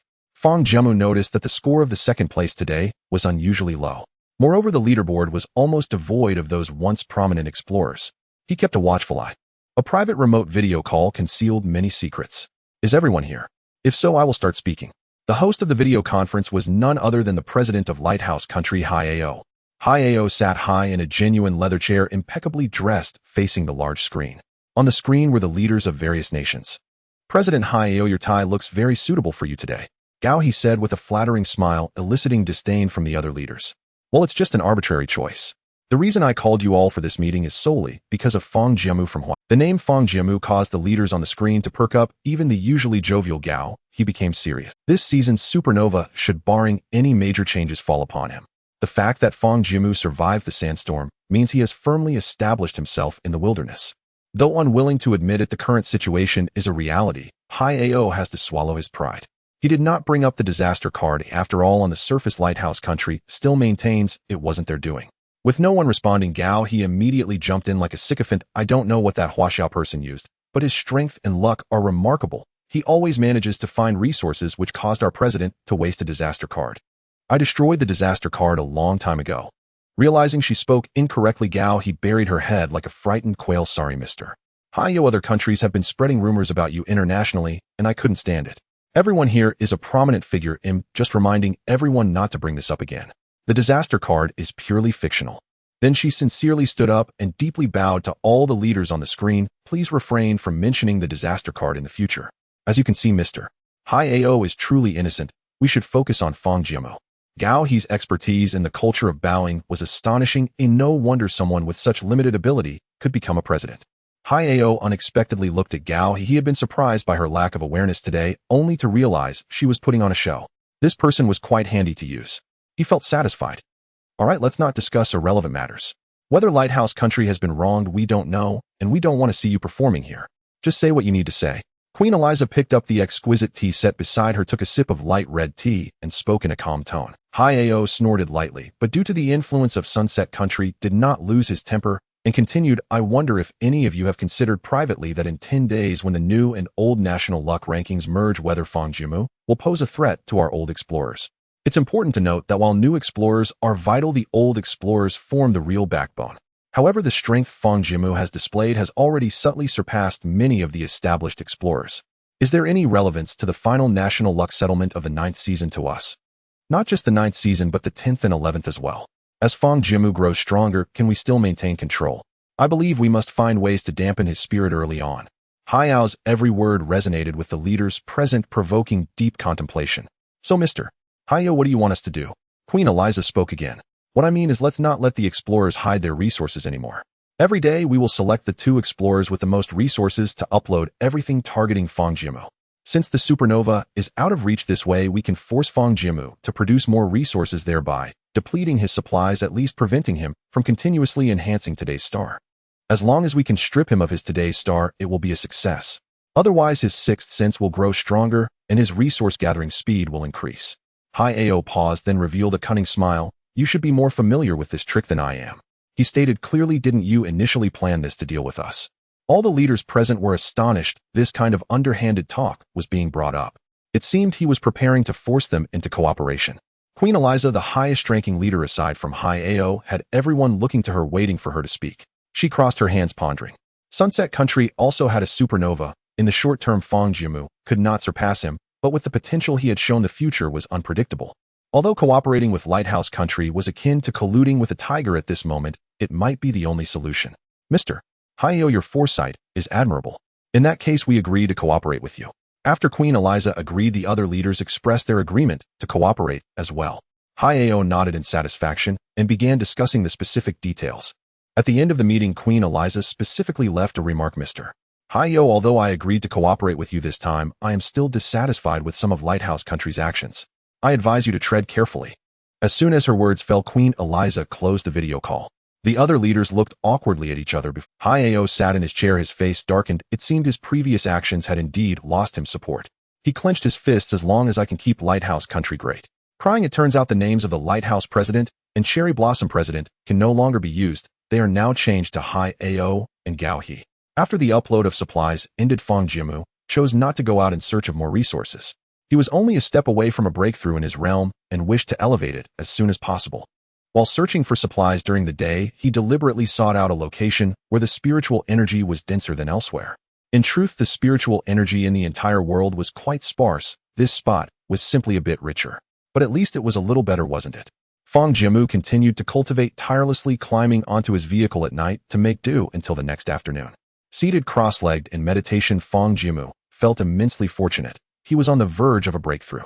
Moments later, his entire body seemed to unlock, forming a whirlpool that began to crazily absorb spiritual energy. He felt an indescribable mystique, as if he had achieved a transcendence. Suddenly, a change occurred.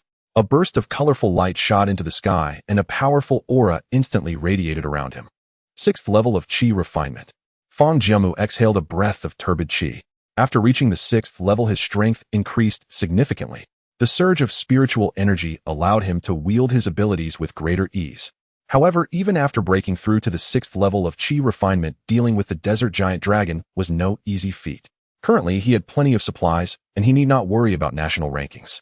He still needed to continue enhancing his strength.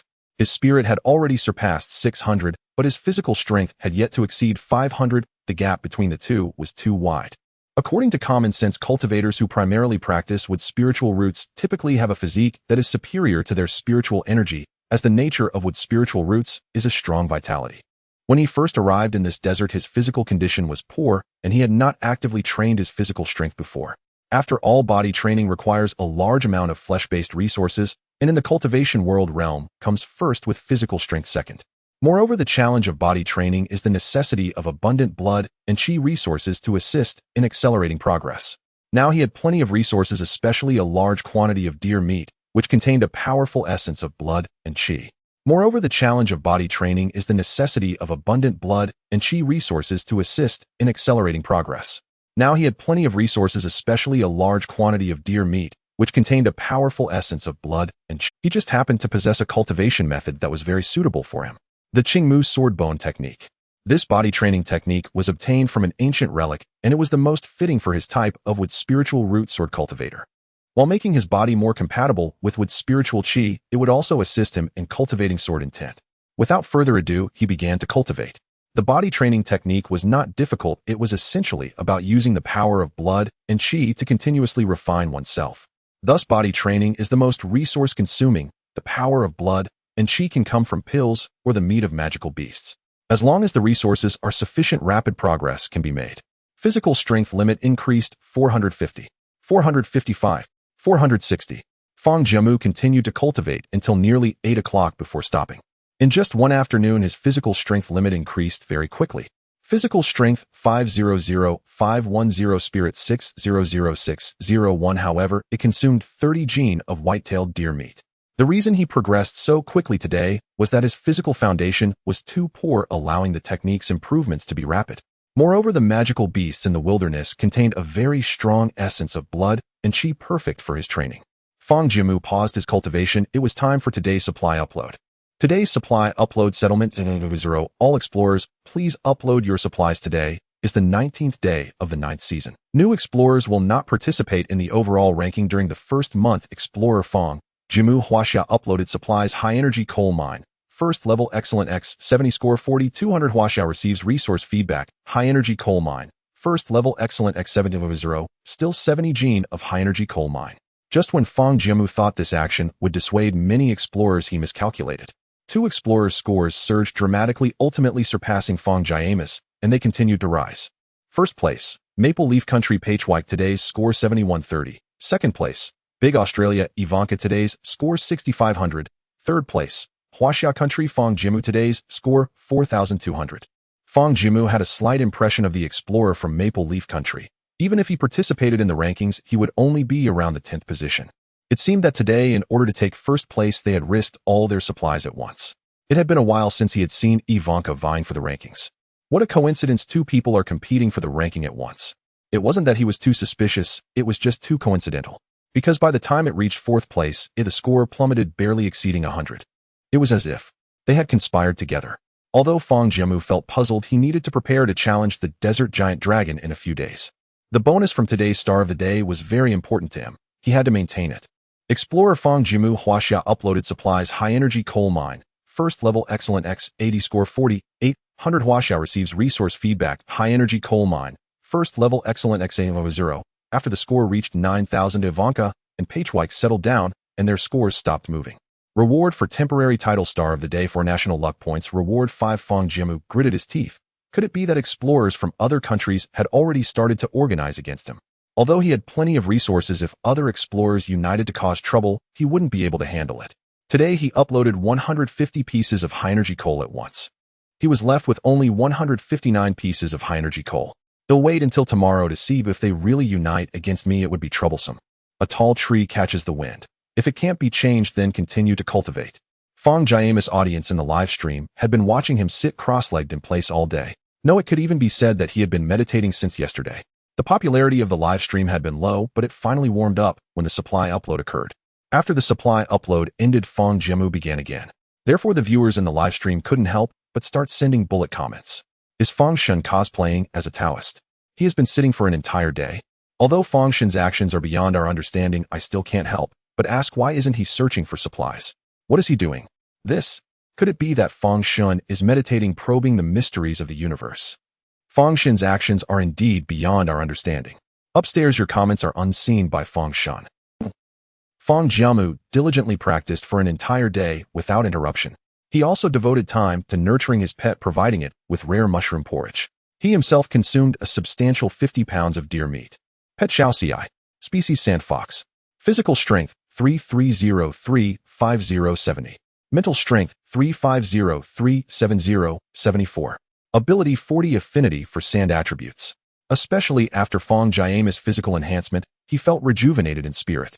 Now wielding his sword again, he would undoubtedly be more powerful than before. Today's resource upload deadline 00100. All explorers are requested to upload their resources. Today marks the 20th day of the 9th season, and the rankings for new explorers will not affect the overall standings. Indeed, Fang Jiamu remained passive, and the scores of those ranked high were surprisingly low. 5 minutes later, 2 explorers seemed unable to hold back and began uploading resources in large quantities. First place, Bangzi Nation Park, Gukchang.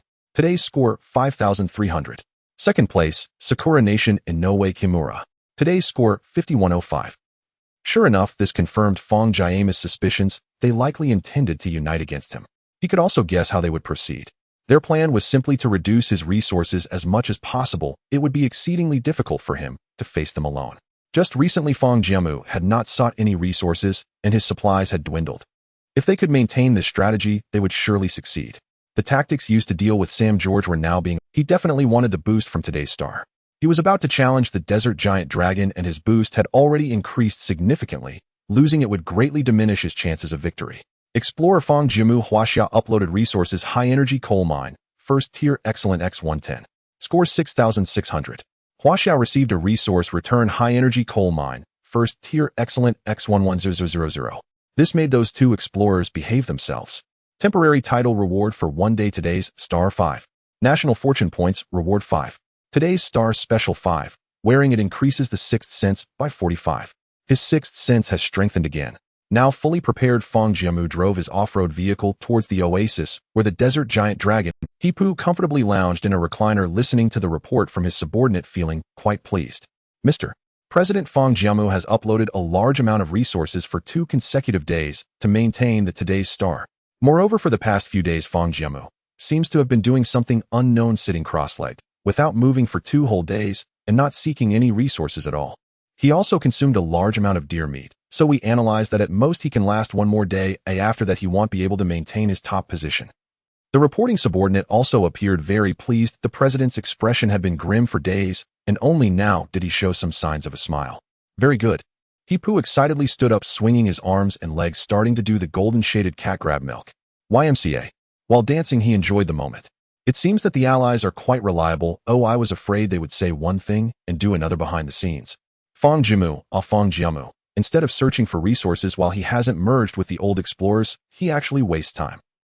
This is what a weak nation is. Their country doesn't even realize this. Ha ha ha. In the live broadcast room, upon seeing Fang Jiamu finally set off, the lost viewers returned. Why is Fang Shen setting out so late? What is he up to? Fang Shen hasn't done anything for 2 whole days. What's going on? Has Fang Shen gotten even more muscular? Did you just notice? I noticed it long ago. He already looked handsome in that desert windbreaker, and now he can fill it out. I can't wait to see the muscles under the jacket. The windbreaker is like men's cosmetic surgery, don't you understand? I understand. Wait, comrades, don't you think the place Fang Shen is heading to seems a bit familiar? It does seem so. Isn't that the area leading to the oasis? No, that desert giant dragon is still there. What does Fang Shen want to do? No, don't. Huaxia's operations room. In the past 2 days, even the operators could not figure out what Fang Jiamu intended to do. Even as Wu Gang repeatedly contemplated using the communication card, he was stopped by Meng Anan. The entire operations room was almost fixated on watching Fang Jiamu sit cross-legged for 2 days. As for research, nothing was produced. Fortunately, when the resource upload concluded today, Fang Jiamu finally set off, allowing them to breathe a sigh of relief. However, just an hour later, they were again unsure of what Fang Jiamu was planning. They realized that Fang Jiamu's off-road vehicle was heading directly towards that vast oasis. A terrifying thought arose in their minds. Is Fang Jiamu planning to challenge the desert giant dragon? As soon as this idea emerged, everyone panicked. What is the desert giant dragon? It can be considered the top predator of this desert. The dragonflies on Blue Star may seem small and harmless, but in the Carboniferous period 300 million years ago, they were the super rulers of the skies. One could say that dragonflies are the pinnacle of the insect world. Therefore, one can imagine how powerful the desert giant dragon must be. Fang Jiamu, having only been a wilderness explorer for 20 days, how could he possibly compete with the desert giant dragon? Wu Gang could not restrain himself any longer and immediately attempted to issue a command to use the communication card to talk to Fang Jiamu. But he was still stopped by Meng Anan. Commander Wu, our role is only to assist and not interfere with the explorer's decisions. But, Commander Wu, I know you are worried about Fang Jiamu. I am also very concerned, but we both understand Fang Jiamu's character. He would not engage in a battle without confidence. So please trust him. Meng Anan's advice finally calmed Wu Gang down. He gazed at the screen, feeling deeply anxious. Everyone pay attention to Fang Jiamu's status at all times. If necessary, purchase any cards that can assist. Understood. After a long journey, the off-road vehicle finally reached the vicinity of the oasis. Choosing to attack at night, firstly because he had the enormous boost from today's star, he could locate the giant dragon even in darkness with his divine sense. Secondly, the function of the desert giant dragon's compound eyes would be somewhat diminished at night. Approaching the target, he conducted a final check of his equipment: Qingyuan sword, poison bomb, coal mine branches, shadow wood. After checking the supplies, Fang Jiamu took out the Qingyuan sword. Under the moonlight, the Qingyuan sword gleamed sharply, emanating a cold aura. Using his divine sense to probe the oasis, he sensed the presence of the desert giant dragonfly, its aura much steadier than last time, likely resting at night. As dragonflies are diurnal creatures, Fang Jiamu's nighttime strike could give him the upper hand in the first round. The little fox beside him also sensed the dangerous aura ahead, trembling as it hid behind Fang Jiamu. Fang Jiamu crouched down and said earnestly to the little fox, I am going to duel with that desert giant dragonfly next. It is very dangerous. He patted the trembling little fox. With your current strength, the desert giant dragonfly is indeed too powerful for you. You should stay here and watch the vehicle. After spending a long time with the little fox, Fang Jiamu had developed feelings for it. Initially, he wanted the little fox to assist him, but it was just a sand fox with an instinctive fear of powerful creatures. The little fox timidly glanced at the distant oasis and then at Fang Jiamu. It perked up, standing in front of Fang Jiamu, took a deep breath, and forced itself to calm down. This action surprised Fang Jiamu. Little fox, you don't have to force yourself. Ow. The little fox turned its head, its eyes resolute, and bounced twice on the spot, causing the sand around it to whirl. Ow. Are you saying that your strength has improved, and you want to help me, that you want to fight alongside me? Ow. The little fox let out a fierce roar as if the timid little fox had vanished, and its determination moved Fang Jiamu deeply. You must remember the desert giant dragonfly is very strong. Be cautious. I will take the lead, and you will assist. I will distract it while you use your sand control technique to interfere, especially aiming for its eyes. No matter what danger you encounter, or if it attacks you, just run. Don't worry about me. Just ensure your survival. Fang Jiamu carefully instructed. Ow. He took out the simple living creature backpack from his spatial storage. Little fox, you go in first. This backpack can conceal your aura. Wait until I sneak over before I let you out. Fang Jiamu could activate the Do Not Probe Me divine ability to shield his aura, but the little fox could not. However, as long as the little fox entered the living creature backpack, it could help conceal its aura. Stuffing the little fox into the living creature backpack, Fang Jiamu activated Do Not Probe Me and stepped towards the oasis. To confuse others' inquiries about him, he casually used a livestream closure card. The livestream was cut off, and the barrage erupted in wails. Wu Fang Shun, don't go ahead as hell. Is Fang Shun really going to challenge the desert giant dragonfly? Will he win? Does Fang Shun have confidence? He could have waited longer to develop before challenging it. I can wait a bit longer without issue. Please Fang Shun, create another miracle for us. Fang Shun's actions are beyond our understanding. We cannot change his decisions, we can only pray for him. Su Xia had just sent this message, closed her eyes, and placed her crossed fingers gently on her forehead. Fang Shun, you must survive. No matter what she would believe in Fang Jiamu. In the Huaxia operations room, when Fang Jiamu actively used the livestream closure card, the atmosphere turned somber. Wu Gang was furious. This little brat, how long has he been in the wilderness? He actually thinks of confronting the dominant desert giant dragonfly Hedon.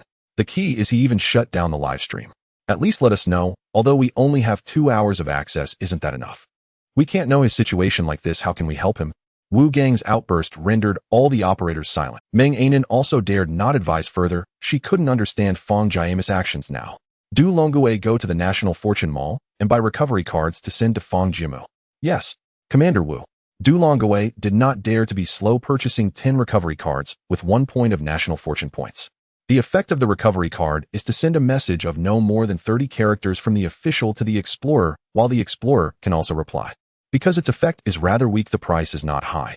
After sending the recovery card to Fang Jiamu, a moment later a reply was received. Commander Wu. What did he reply? Read it out. He said he would win. Fang Jiamu casually replied to the official message as he crept forward. He was still quite a distance from the desert giant dragonfly and dared not advance further. Even if it was sleeping, its 2 large eyes remained open. Fortunately, all the way Fang Jiamu had been using bushes and other cover to hide his form, so he was not detected. The sleeping desert giant dragonfly was resting steadily on a tall poplar tree, its aura calm. Its 3 pairs of wings appeared beautiful when still shimmering in the moonlight. It was the perfect time to strike first. All things in the world are at my disposal. 3 pieces of deadwood transformed into golden swords streaking across like meteors. Fang Jiamu had placed poison bombs on the tips of the deadwood in advance, and the edges of the golden swords were tainted with poison. Buzz, buzz, buzz. As the desert giant dragonfly saw the golden swords, it immediately awakened. However, it was already too late. The 3 golden swords were extremely fast, and their angles were tricky, making it impossible for it to dodge all of them. But it had a strong combat awareness, quickly changing angles, causing 2 of the flying swords to miss. Only 1 sword struck its torso. Sizzle. The flying sword grazed its body, leaving a shallow wound from which pale blue blood slowly flowed out.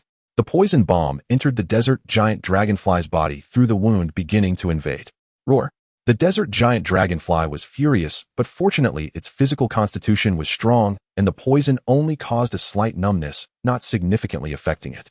As long as it rested for a while to expel the toxin, it would heal itself. But obviously Fang Jiamu would not give the desert giant dragonfly the time to recuperate. He was still eating roasted lamb to recover his spiritual energy. With the Qingyuan sword in one hand and a piece of shadow wood transformed into a golden sword beside him, he charged forward.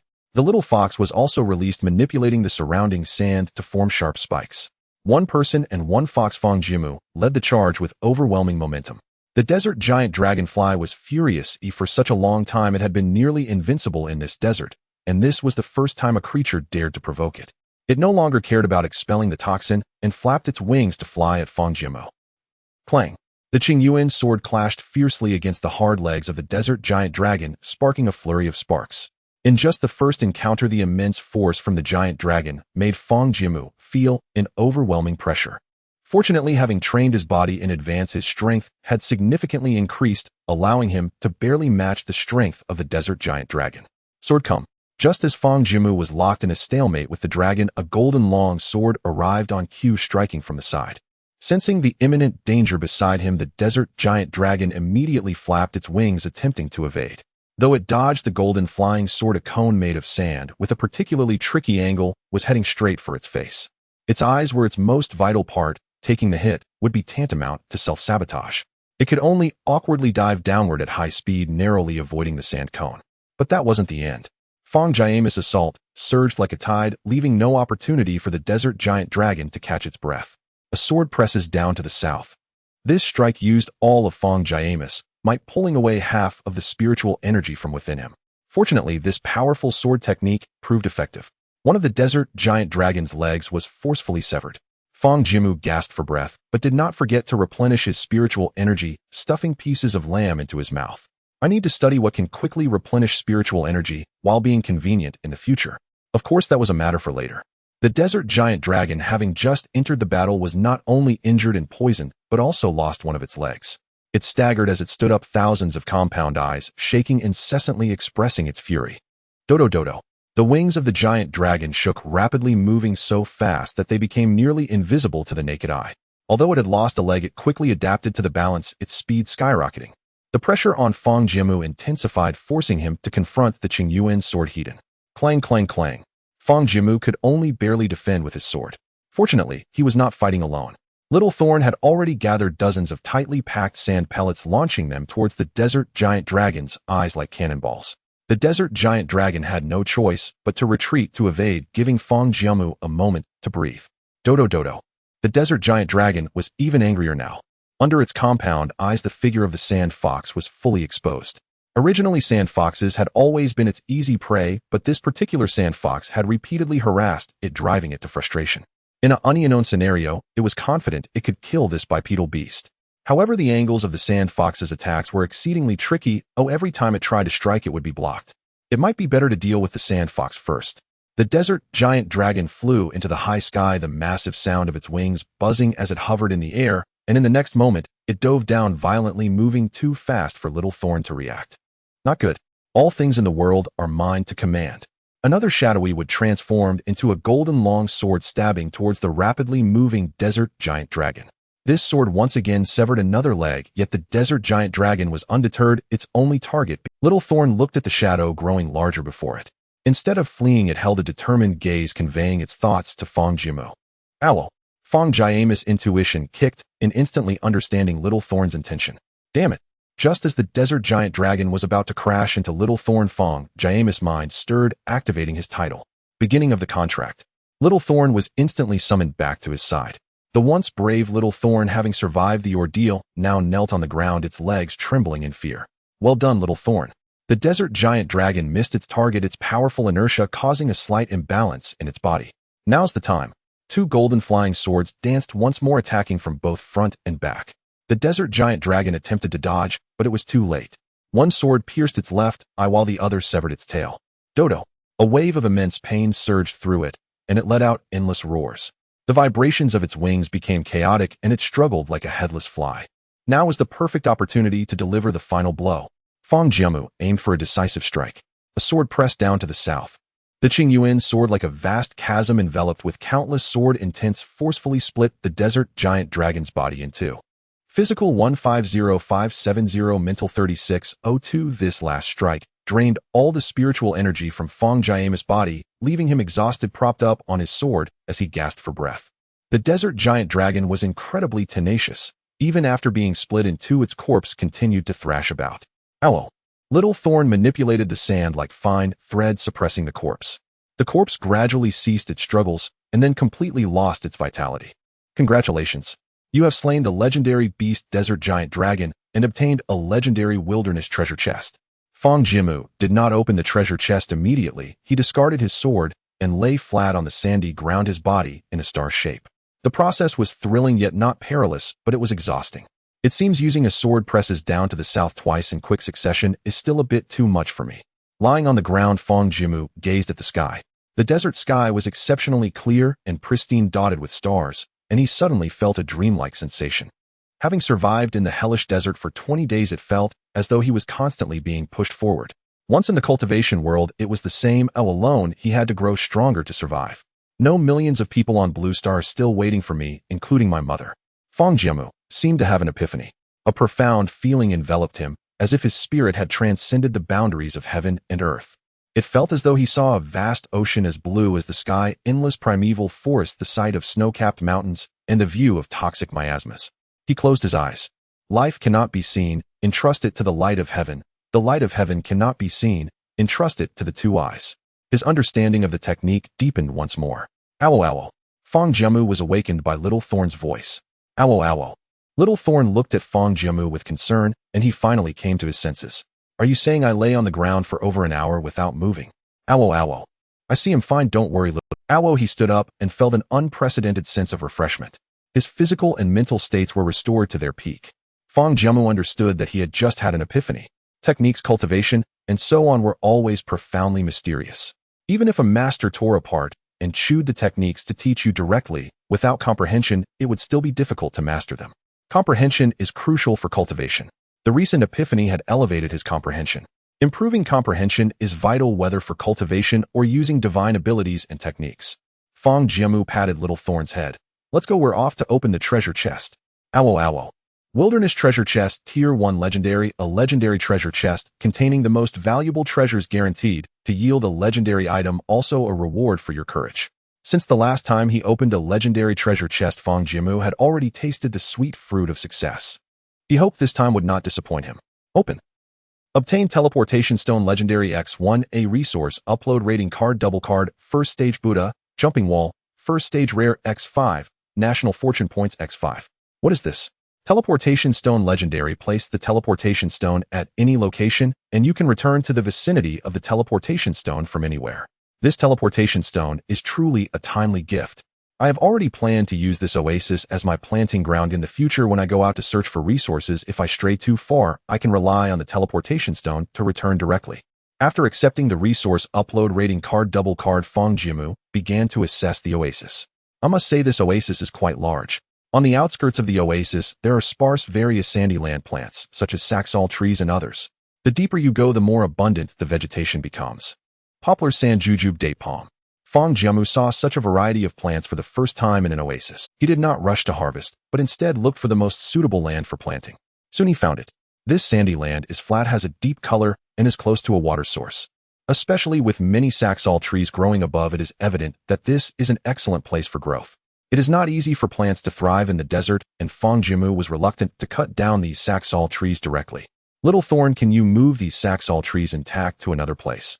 Of course, these trees are not easy to grow. This oasis will be our home from now on, so we must treat them well. Little Thorn nodded, standing in place, and then the saxaul trees in this area along with their root soil were uprooted and floated in the air. Little Thorn, follow me. Fang Jiamu led Little Thorn to the outskirts of the oasis. Just plant them here and space them out.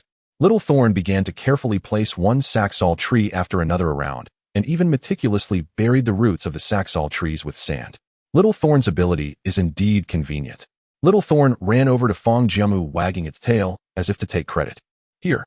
Fang Jiamu took out a portion of roasted lamb from his space, and Little Thorn happily began to eat. Returning to the now barren sandy land, he took out the defense fence obtained from the wilderness treasure chest. Constructing a 100-meter fence into a 25 by 25-meter field, placing a first-stage sprinkler in the center. Lastly, taking out sand rice, he sprinkled it gently with spiritual energy, evenly covering the field. 8 pounds of sand rice as seeds, just enough. The sprinkler began to operate and water turned into a fine mist, nourishing the entire field. National fortune enhancement, crop maturation speed increased by 10. Sand rice is originally a fast-growing crop, and with the enhancement from the national fortune entry, it should mature quickly. But that's not all. Fang Jiamu activated the divine ability, Endless Life. Under the effect of Endless Life, the sand rice was bursting with vitality, and within just 2 minutes, tender shoots began to sprout. At this rate, it might mature in just 2 months.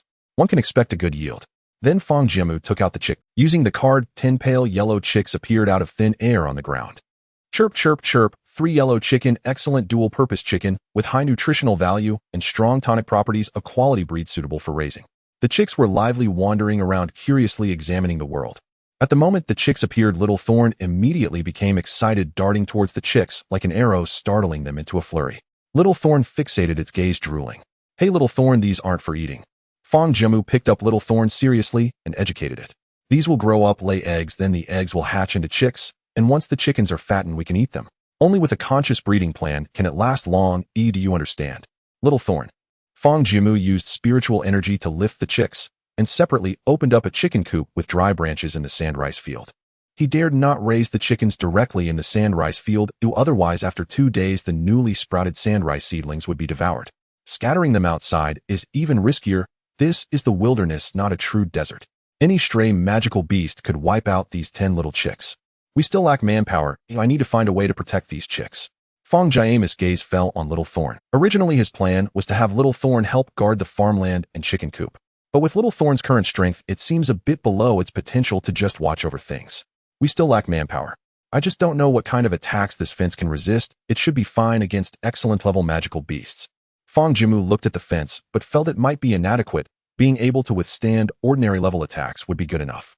After pondering for a long time without coming up with a solution, he decided to look for ways later. After gathering some wild vegetables and fruits nearby, he mixed them and threw a handful into the chicken coop. The chicks rushed forward. Are chicks considered crops? Why not? Reasonable. I didn't expect that breeding could also gain the national fortune enhancement. Oh, what a profit. After arranging everything, Fang Jiamu set up a tent next to the sand rice field and fell asleep. In the Huaxia combat room, everyone was anxious and Wu Gang was pacing back and forth in the combat room. Qi Yaohua also arrived at the combat room and became anxious upon learning of Fang Jiamu's actions. I got it, Commander, I got it. What? What did you get, Dulonga? Wu Gang immediately became excited and rushed to Dulongwe's side. The national fortune points moved, increasing by 5 points. What did you say? Wu Gang was overjoyed, leaning closer to the screen. Sure enough, the national fortune points, originally 50, it jumped to 55. Now is not the time for national fortune settlement. Wu Gang impatiently opened the details. National fortune points 5 obtained by Fang Jiamu. Good. Wu Gang slapped his thigh, overjoyed. Fang Jiamu really killed that legendary desert giant dragonfly. Oh, what a face-saving moment. He was blushing and radiant. That is a legendary level magical beast. Fang Jiamu, you truly... Upon hearing this, everyone breathed a sigh of relief and then erupted in joy. Wow. Fangshan, you are amazing. Fang Jiamu is truly a god. He just entered the wilderness for 20 days and was able to kill a legendary level magical beast. A legendary magical beast is sure to drop a legendary treasure chest. By then, Fangshan will have 2 legendary materials. After experiencing the earlier gloom, the combat room was once again filled with joy.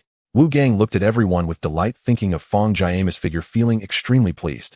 Such good news cannot only bring us joy. Arrange the PR department to announce this to all of Huaxia and Blue Star. We should be low-key when necessary, but now the whole world should know a glimpse of Fang Jiamu's capabilities. The new explorer from Huaxia, Fang Jiamu, has slain the legendary beast, the desert dragonfly. This news, propelled by the intentions of the Huaxia authorities, has completely shocked the world. Although there was no footage in Fang Jiamu's live stream, the barrage of comments flooded in like snowflakes. Did Fang Shen really kill a legendary beast? Is this for real? Am I just delirious from hunger? This must be an illusion, right? It doesn't seem like an illusion. This is indeed news released by the authorities. But this is too hard to believe. That's a legendary beast. Are you really surprised? Do you think Fang Shen is incapable of this? 606 the one upstairs, you're still good at licking. The Huaxia authorities not only announced Fang Jiamu's success in slaying the desert giant dragonfly, but also released the speculative details to make it credible. During a non-material upload period, Fang Jiamu contributed 5 points of national fortune to Huaxia. Considering he actively closed his live stream, he was presumably preparing to hunt the desert giant dragonfly. Within 2 hours, Huaxia gained 5 points of national fortune, and the other explorers had not activated the wilderness treasure chests. In just 2 hours, finding at least 2 wilderness treasure chests was nearly impossible, given Fang Jiamu. In fact, even without knowing exactly what Fang Jiamu did, anyone with discernment could see that he had successfully hunted the desert giant dragonfly. However, some people only wish to believe what they want, especially the people from Sakura Nation and Lighthouse Nation.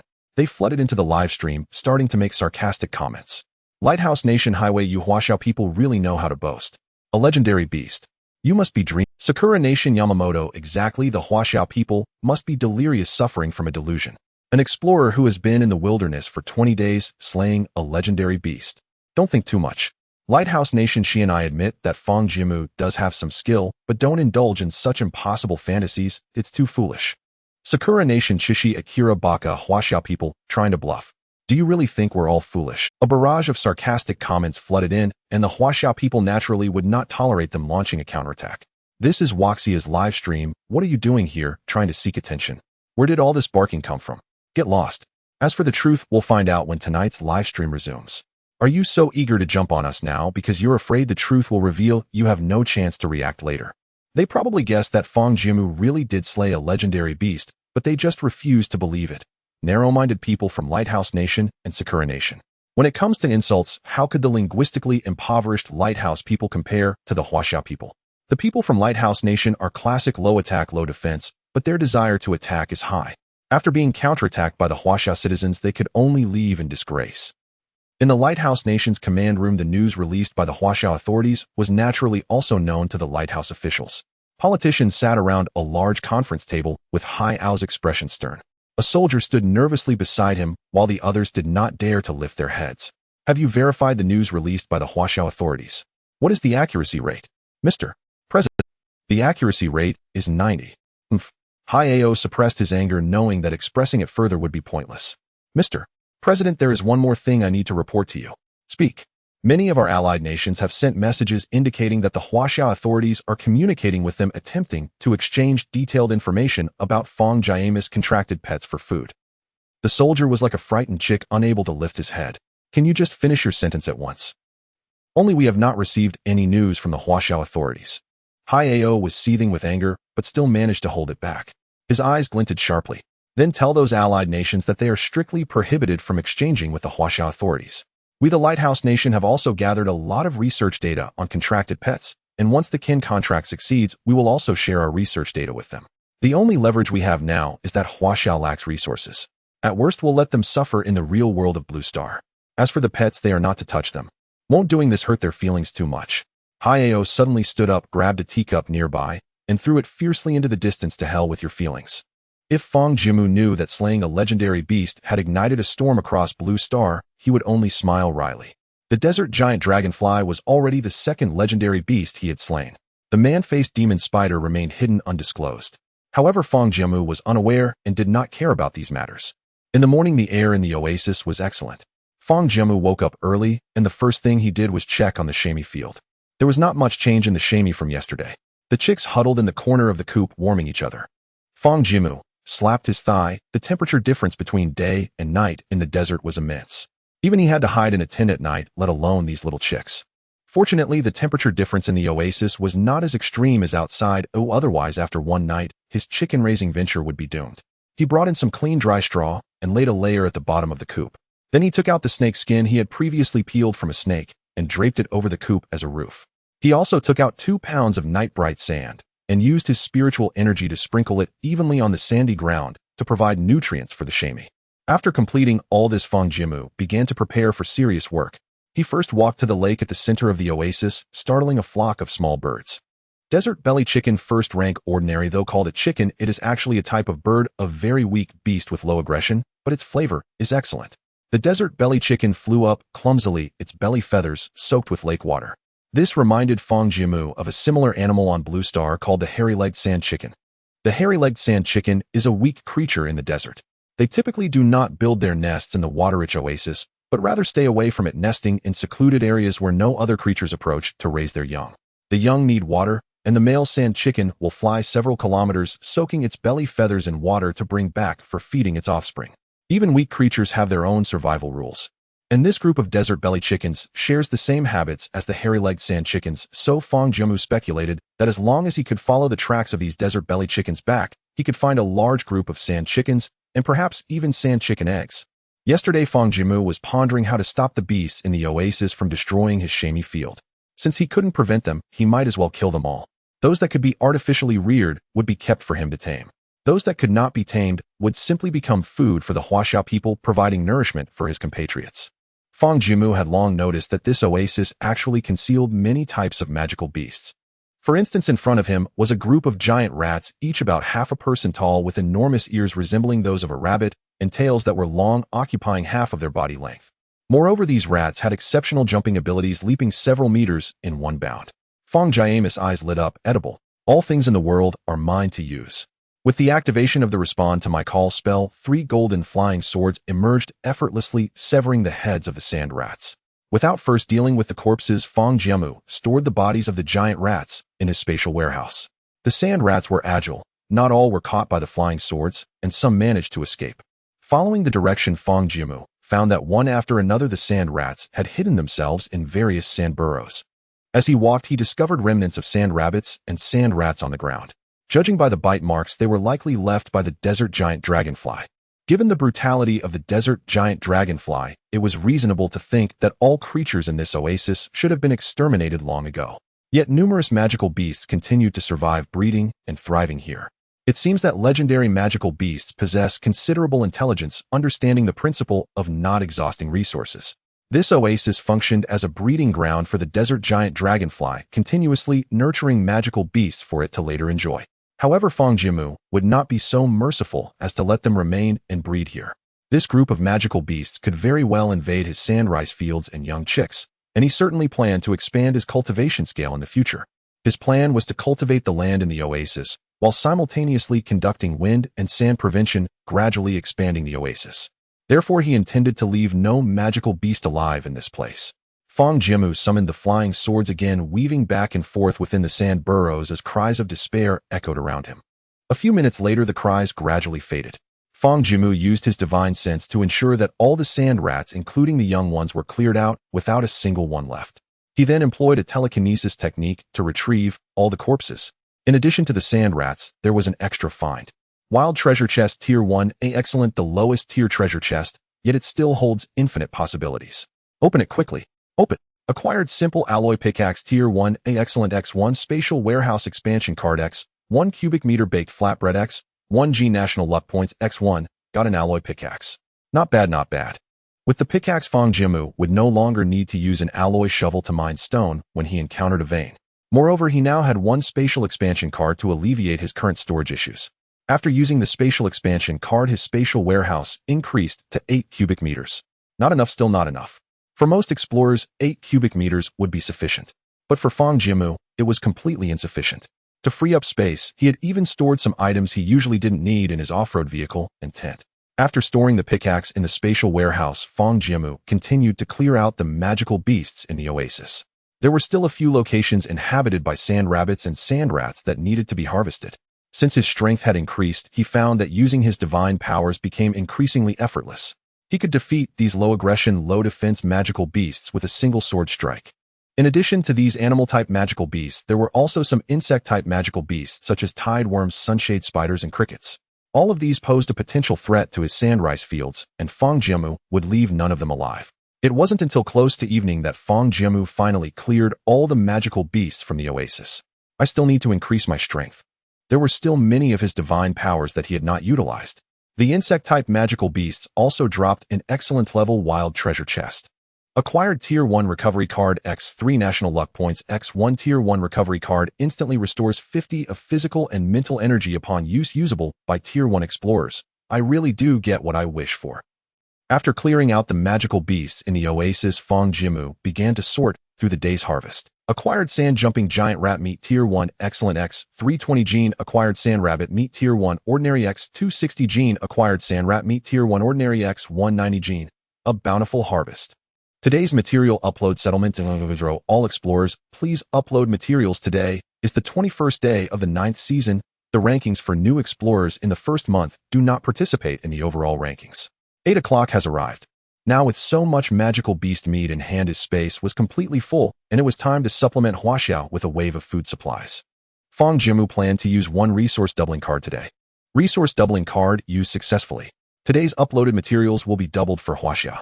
Explorer Fang Jiamu Huaxia uploaded ordinary level materials, sand rabbit meat tier 1 ordinary, X260 gene sand rat meat tier 1 ordinary, X190 gene score 2250. Huaxia receives resource doubling sand rabbit meat tier 1 ordinary, X5 gene sand rat meat tier 1 ordinary, X3 8 gene. Explorer Fang Jiamu Huaxia uploaded excellent level materials, sand jumping giant rat meat tier 1 excellent, X320 gene score 4800.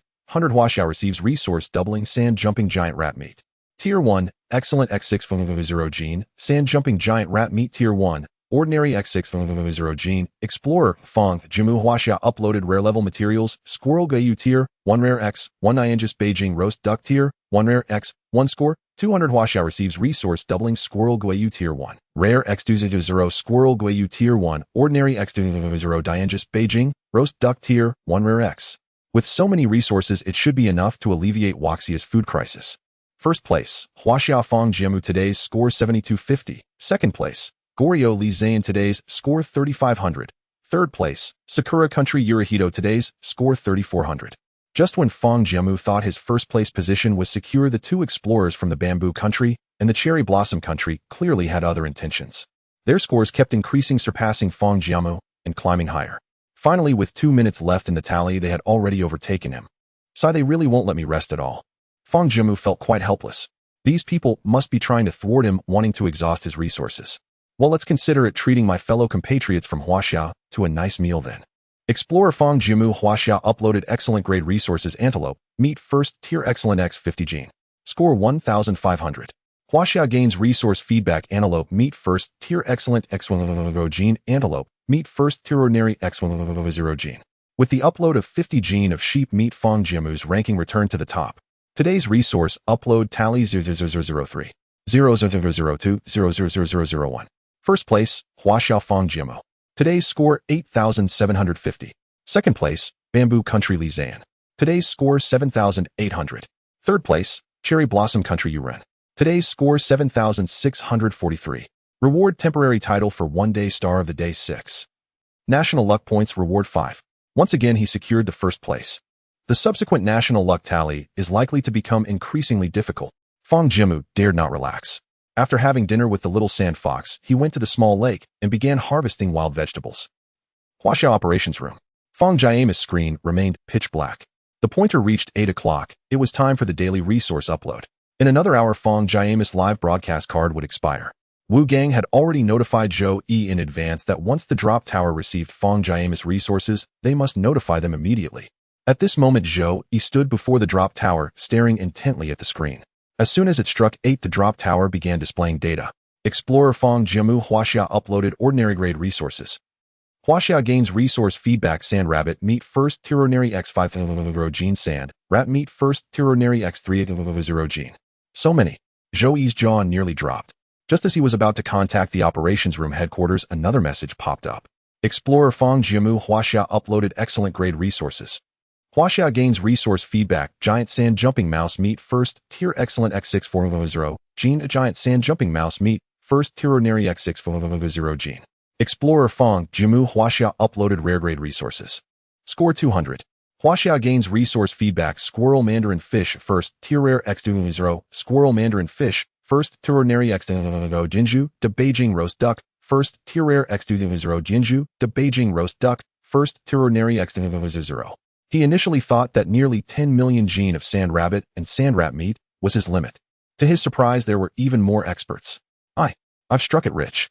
Zhou Yi trembled as he picked up the communicator and dialed. The operations room connected immediately, and Commander Wu Gang's impatient voice came through. "Zhou, how is it? What did Fang Jiamu upload?" "Wu. Commander Wu, I've sent you the screenshot. You can check it yourself."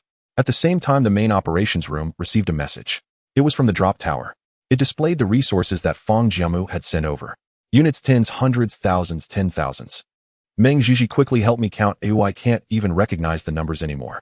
How many resources are there? At the moment Wu Gang saw the numbers, he felt dizzy, unable to distinguish whether the emotion in his heart was joy or something else. Usually the calmest Meng Ainin also widened her eyes in disbelief. "Commander Wu. It seems like it's over 10 million gene of monster meat." "What? Over 10 million gene? This. When Wu Gang heard this number, he felt his entire mind clear up. A sense of exhilaration he had never felt before rejuvenated him by several years.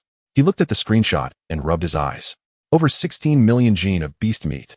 The operators below could no longer sit still upon hearing this number. "Commander Wu, is it really over 16 million gene? How much resource did Fang Jiamu upload?" Some disbelievers rushed to Wu Gang's side, checking the screenshot. "It really is over 16 million gene, plus 2,000 portions of rare grade resources. My heavens, Fang Jiamu is too impressive. Such a large amount of resources will alleviate a lot of our food issues." Lu Jinlei, responsible for managing food, was overwhelmed with joy and began to cry. At this moment, Wu Gang noticed that the drop tower had sent another message. Explorer Fang Jiamu Huaxia. Another 1 million gene. The entire operations room could no longer sit still. Everyone stood up, raising their hands. Fang Jiamu received wild vegetables first tier ordinary x 25 gene. There were indeed quite a few wild vegetables here in just a little while he had harvested 25 gene of wild vegetables. Notice the live broadcast closure card will expire in 10 minutes. The time for the live broadcast closure card to end is approaching. Thinking of all the resources I uploaded, it should help alleviate a crisis for the Huaxia officials and my compatriots. With this thought, he couldn't help but smile. Notice the live broadcast closure card has expired. Upon receiving the system prompt, the live broadcast screen reconnected. In an instant, almost all Huaxia viewers surged in at the same time. Fang Jiamu faced the camera and opened the sound permissions. Comrades, a large amount of meat is about to arrive in Huaxia. Note, I would like to gather some opinions from everyone. Does the romantic storyline of the protagonist in the previous chapters feel awkward to you? Because many readers, especially regarding Fang's mother's romantic storyline, expressed their dissatisfaction, leaving comments within half an hour. Actually, I want to say that if you don't like it, just quit. Why criticize me for reading a free novel? QEQ, but the author knows that my course still needs to serve the readers who enjoy this book. Most readers who have followed to this point are quietly reading.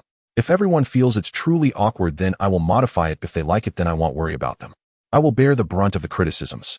Everyone, please comment more so I can understand your feedback. Additionally, the author is working hard with 3 updates daily, definitely not AI generated, so I ask for your encouragement and free support.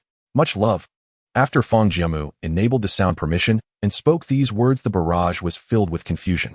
What is Fang Shen saying? I don't understand. A large amount of meat is about to arrive in Huaxia.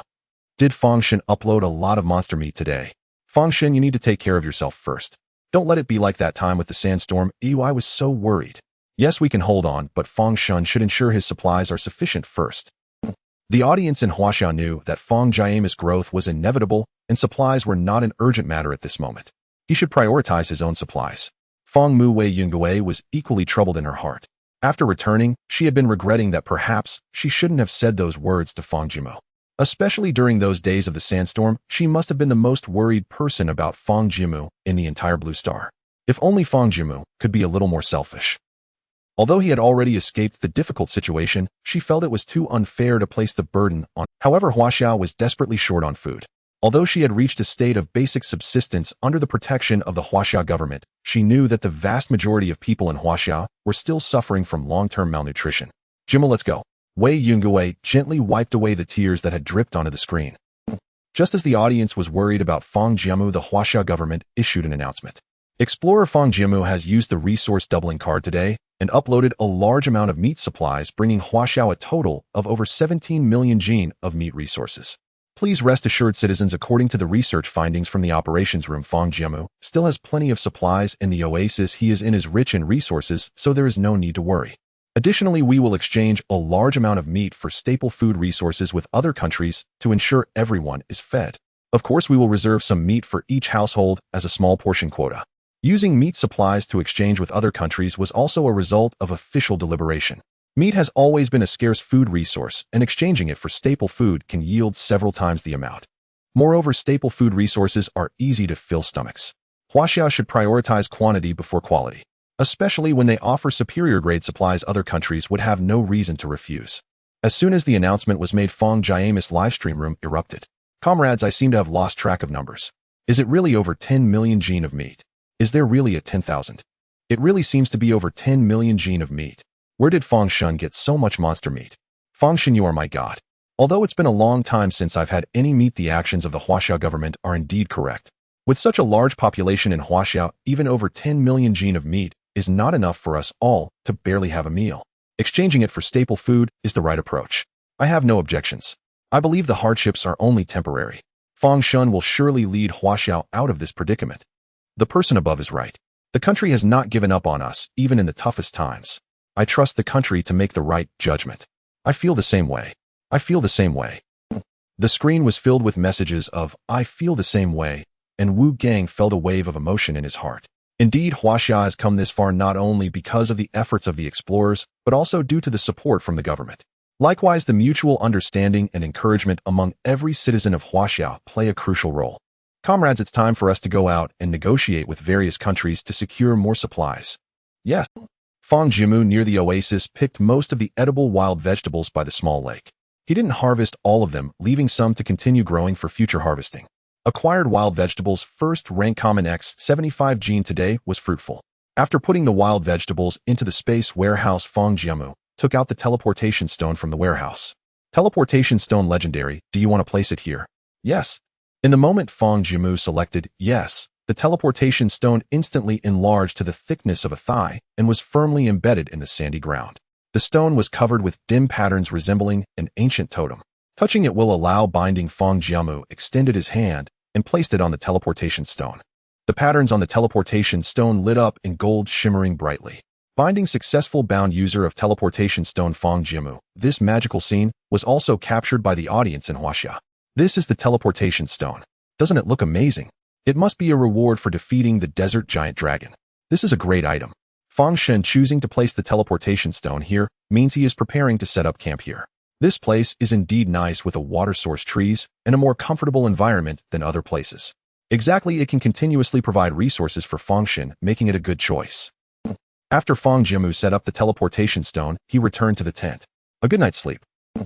The next day, the clear morning sunlight cast over the clusters of trees in the oasis, creating delicate shadows on the sandy ground.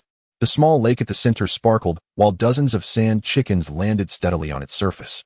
A handsome young man walked across the water, startling the sand chickens into flight. Fang Jiamu scooped a basin of lake water and walked to the chicken pen, filling the trough with water. He also took out some of the wild vegetables picked yesterday, chopped them up, and placed them in the feeding trough he had conveniently made from glass. The chicks rushed over, competing eagerly for food. Last night he noticed that the chicks were still quite cold. The night's chill was too much for them. Worried that the chicks might get sick from the cold, Fang Jiamu could only use a simple heater to warm them. But this wasn't a long-term solution. He turned his gaze to the group of sand chickens. Since these sand chickens' feathers could store water, their feathers should also be warm. Plus, this morning Huaxia was wagging its tail around him, seeking some praise. It turned out that earlier this group of sand chickens had flown into the sand millet field to eat the tender sprouts that had just emerged. Fortunately, Huaxia had been guarding the sand millet field all night, driving away those sand chickens, otherwise the tender sprouts would have suffered. So it was time to clean up this group of sand chickens. Fang Jiamu hid in the distance, waiting for the sand chickens to finish storing water in their feathers before returning with them. In the early morning, the Huaxia audience, who had woken up early, flooded into Fang Jiamu's livestream. Last night the environment was dark and Fang Jiamu hadn't gone past the sand millet field and chicken pen. So today, when they saw the sand millet field and the lively chicks in the chicken pen, they immediately sparked a heated discussion. Is this a chick? How could there be domesticated chicks in the hellish desert? Could it be that it came from an abandoned treasure chest? I remember some explorers have open poultry cards, but it's too much trouble to raise them. Very impractical. Indeed, researchers from various countries have analyzed that animals obtained from poultry cards need to be kept in fixed places and consume food, which is simply impossible to maintain. Yes, explorers cannot stay in one place to gather resources, and these animals are not aggressive. If the explorers are not watching them, they will become lunch for monsters. Wouldn't it be a hassle for Fang Shen to raise this group of chicks? Not necessarily. You have to remember Fang Shen is not an ordinary person, and didn't he just get the teleportation stone? He can come back anytime. Fang Shen also has an all-terrain vehicle, which makes it convenient to travel. He can check on them daily. The only problem is how to solve the monster issue. Fang Shen's actions are not something we mere mortals can understand. All we have to do is believe.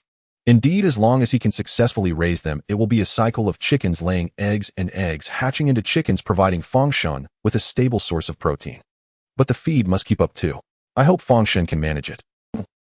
In addition to the enthusiastic discussions among the Chinese audience about the chicken coop, the Chinese operations room, able to see the full landscape around Fang Jiamu, not only discovered the chicken coop, but also a field of sand millet enclosed by a fence. Wu Gang fell into deep thought in front of the screen.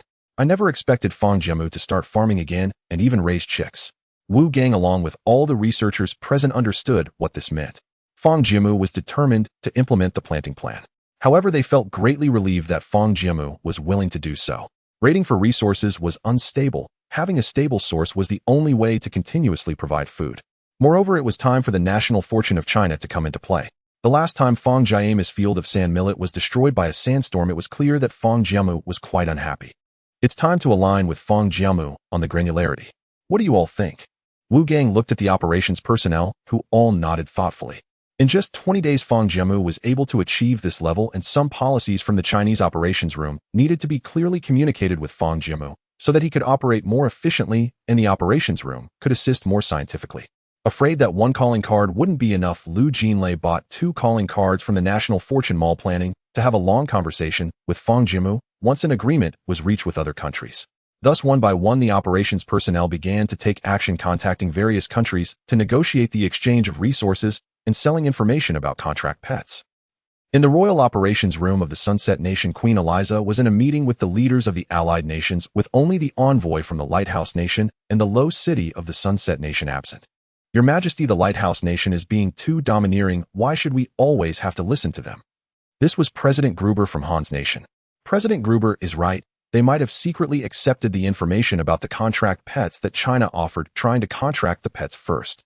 Indeed, Your Majesty, the Lighthouse Nation already has 3 superstars. If they contract more pets, how can we compete with them on the leaderboard?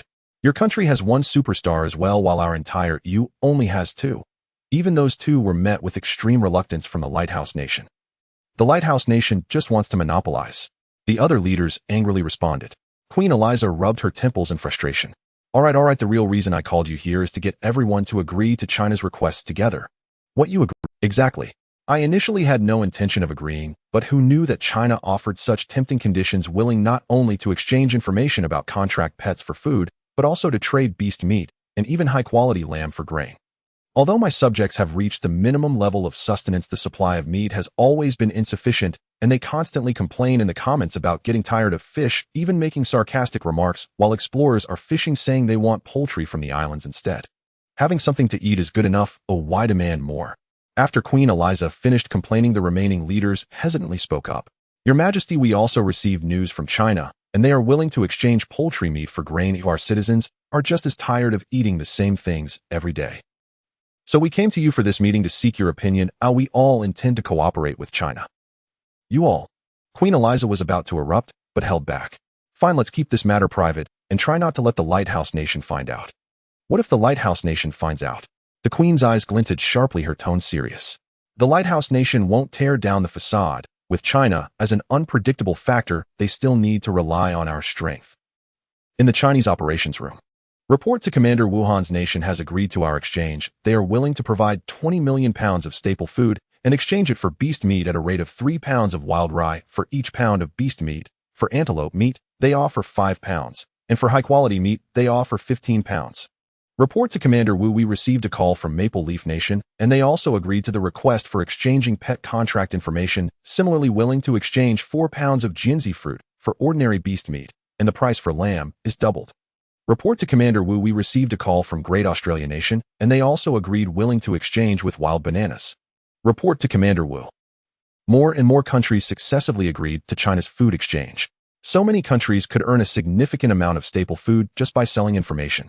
Moreover, the countries they chose were all moderately wealthy, with small populations having enough food to exchange with China. Wu Gang beamed with joy, listening to report after report, unable to contain his excitement. Of course, selling information about contract pets was not merely a matter of sharing the data with other countries. China carefully selected over 20 countries to inform them that they could exchange 20 million pounds of staple food for the information. The information would be sold in stages, and subsequently China would also provide them with the latest research data. It was essentially a package deal. At the same time, the data could only be used for their own purposes and could not be resold. Once any other country obtained the information, China would immediately cease cooperation. This was how China intended to ensure these countries willingly paid up. In the end, through the sale of information, they secured over 400 million pounds of food. Combined with the beast meat exchange, the total food obtained exceeded 500 million pounds. With so much food, as long as they were frugal, it could help China last a few more days.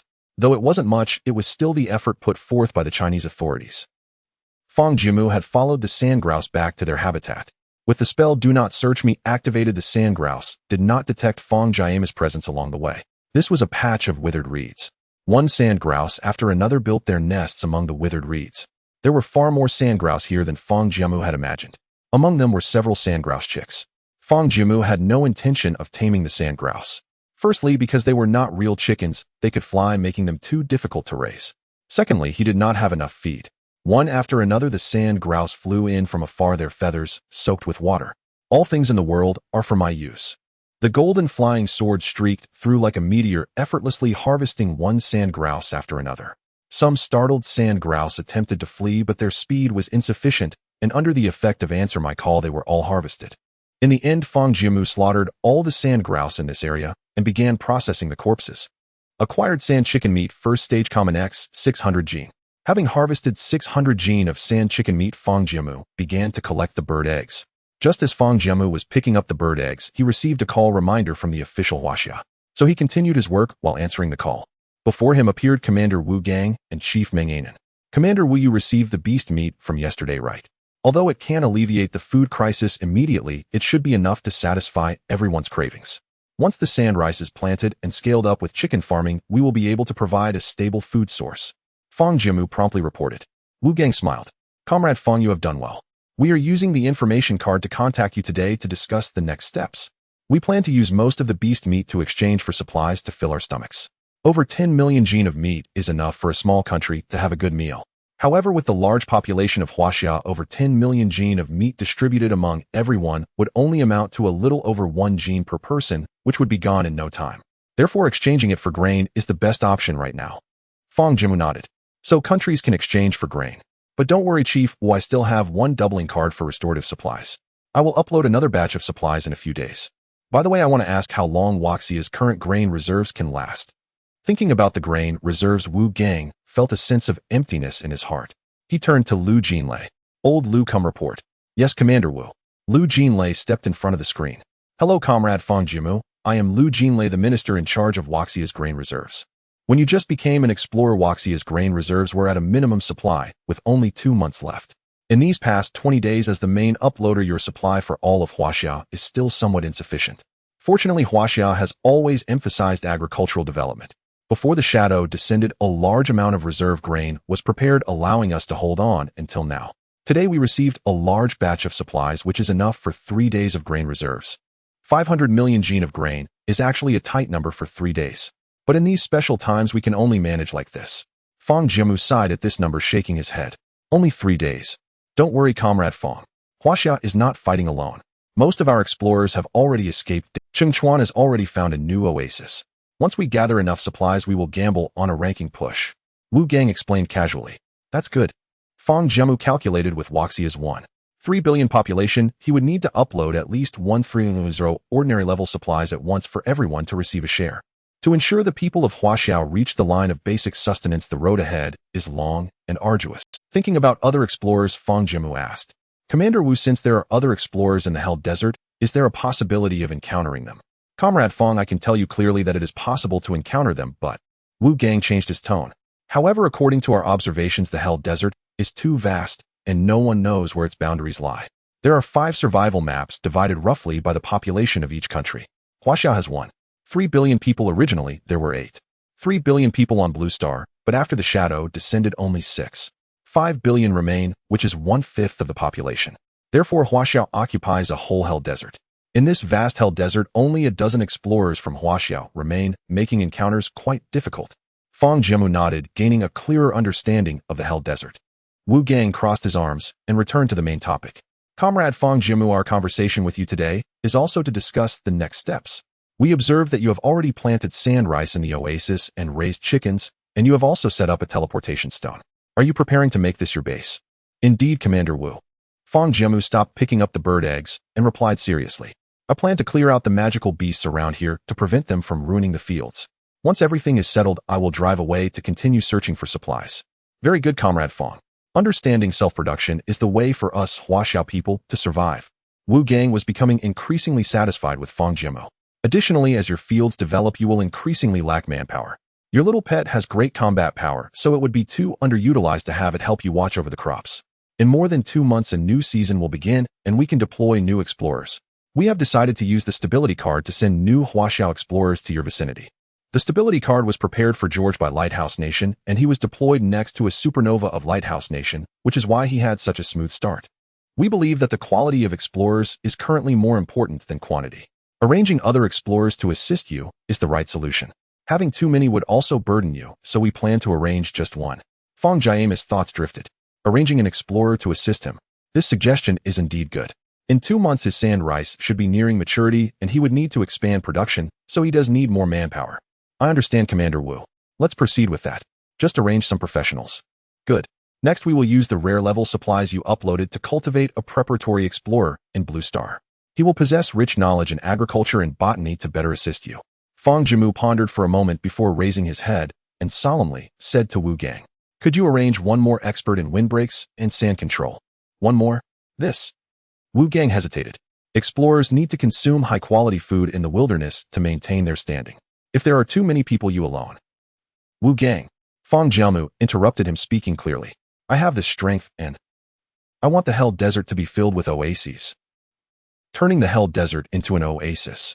Wu Gang gazed in awe at the handsome young man on the screen who appeared to be just over 20, yet exuded an inexplicable sense of reassurance. Fang Jiamu's words were profoundly moving, stirring the emotions of all the researchers present. Yes, Commander Wu. Therefore, when deploying new explorers next season, please assign an agricultural scientist and a windbreak and sand fixation specialist. Since Comrade Fang Jiamu has spoken, so it shall be decided. Wu Gang readily agreed. Moreover, we have retained all the rare-grade resources you uploaded. Given the ample supply, we are now preparing to select explorers for the next season. For the two assigned to accompany you, we will provide a large quantity of rare-grade resources within 2 months to enhance their physical and mental capabilities, ensuring they do not hinder your progress. From a national strategic perspective, acquiring abundant rare-grade resources would greatly assist the next season's explorers. Prospective explorers could consume quality resources in advance to improve their physical fitness, better preparing them to adapt to the wilderness environment. The only drawback was that the absorption efficiency of the same rare-grade food was far lower than consuming it directly in the wilderness. Thus, when China exchanged resources with other nations, it offered only excellent-grade items. Rare-grade resources, being strategically vital, were never traded. Fang Jiamu nodded, which was why he had been consistently uploading rare-grade resources. Also, you mentioned earlier that you've been mapping detailed terrain for us. If my environment ever overlaps with another explorer's, inform me immediately. I wish to recruit them. Traversing the Hell Desert alone is far too perilous. No problem, Comrade Fang. Since you uploaded a vast amount of high-energy coal, the operations room now has ample computational power to produce even more detailed maps. As soon as the data aligns, we will notify you immediately. Fang Jiamu nodded, noticing the countdown timer in the bottom right corner, originally set at 10 minutes, had begun its final descent. 2019. Commander Wu, time is almost up. Please also send a portion of rare-grade resources to my mother. Tell her that if she refuses to eat, I won't be able to sleep or eat well here in the Hell Desert. Wu Gang's gaze softened. Even at this moment, Comrade Xiao Fang did not forget his mother. Such a man with flesh and blood and a warm heart was China's most precious asset. Rest assured, Comrade Fang Jiamu, we will. Communication card time has ended. After the call concluded, Fang Jiamu continued gathering the eggs. These were premium protein. Obtain sand chicken egg tier 1 excellent X60 gene. As expected, within the animal nest, Fang Jiamu discovered an excellent grade wilderness treasure chest. Obtain simple thermoregulator tier 1 excellent spatial warehouse expansion card X 1 cubic meter, refined salt X 1 bag, national fortune points X1.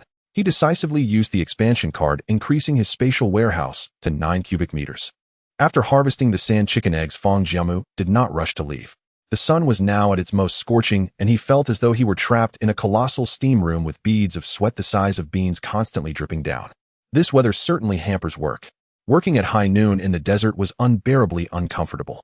Using spiritual energy to cool his body would be too draining. Finding a shaded spot, he took out the thermoregulator and set it to maximum power. The fan were driving away some of the oppressive heat. When he opened his eyes again, it was already afternoon.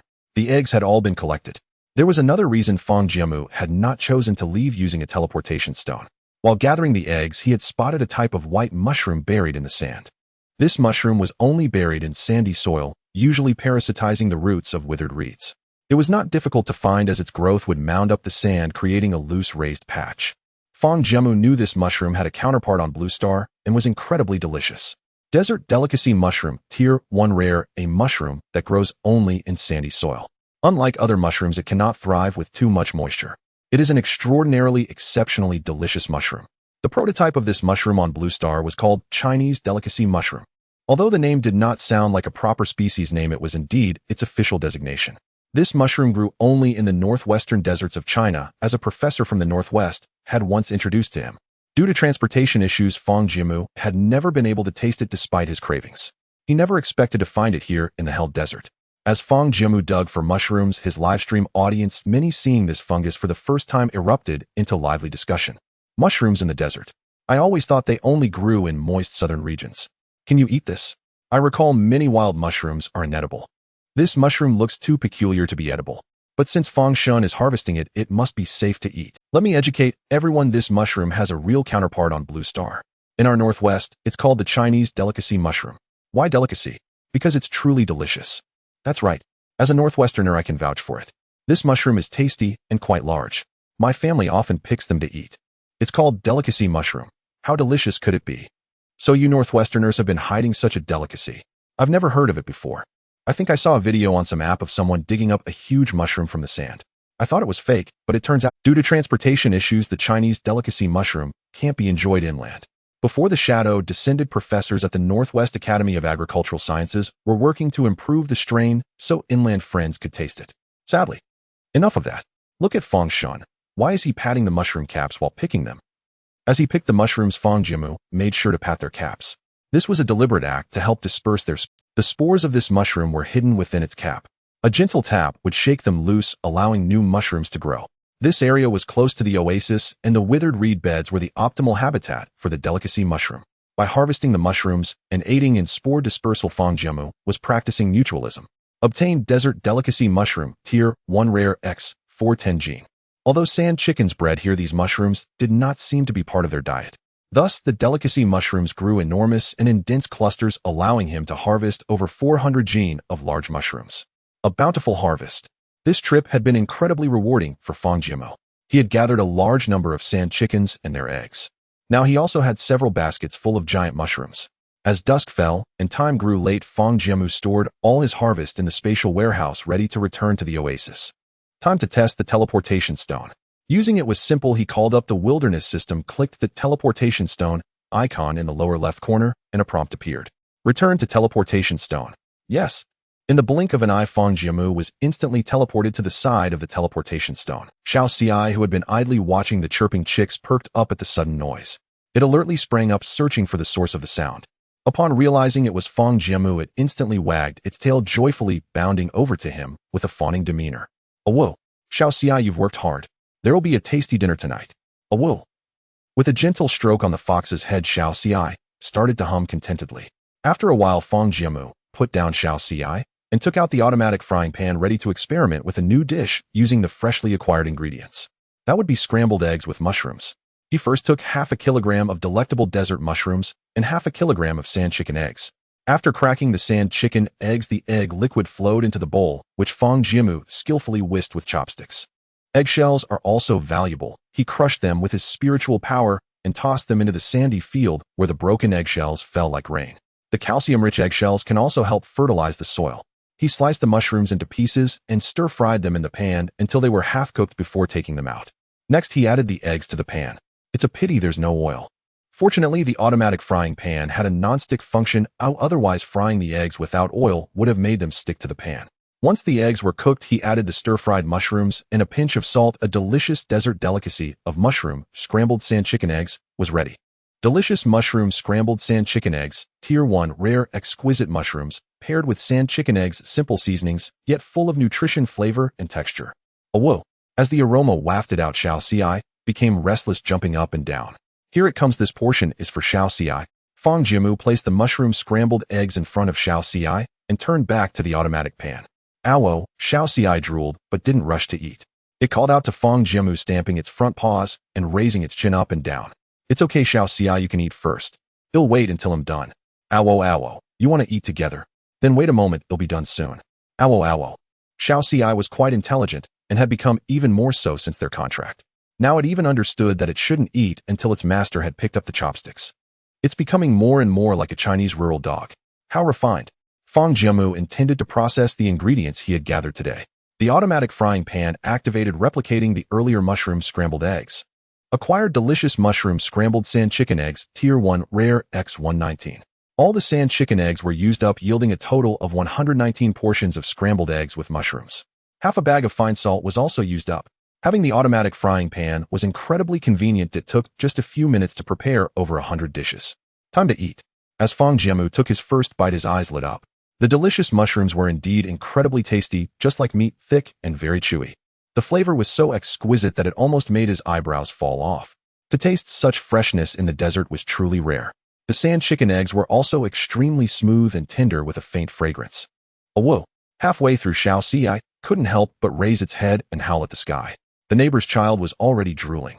The audience in the live broadcast room watched Huaxia and Fang Jiamu devour the meal, their stomachs rumbling uncontrollably. "Oh no, brothers, this mushroom looks really delicious and so tempting. What do you think this delicious mushroom tastes like?" "I'm not hungry, I'm really not hungry." The officials just exchanged a large batch of supplies. As soon as they distribute them, there will be new food to eat. After a satisfying meal, Fang Jiamu and Huaxia comfortably squinted their eyes. No wonder they called it delicious mushrooms. He hadn't expected it to be so delightful. After resting for a while, it was time for the supplies to be uploaded. Today's supply upload settlement 001000. Please all explorers, upload your supplies.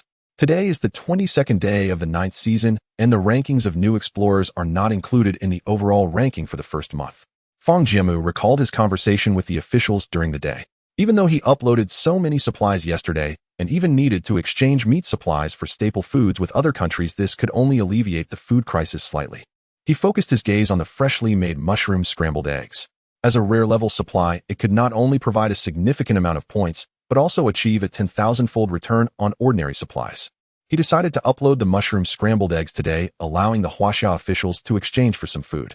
Explorer Fang Jiamu Huaxia uploading rare-level supplies, delicious mushroom, scrambled sand chicken eggs, Tier 1, rare X100.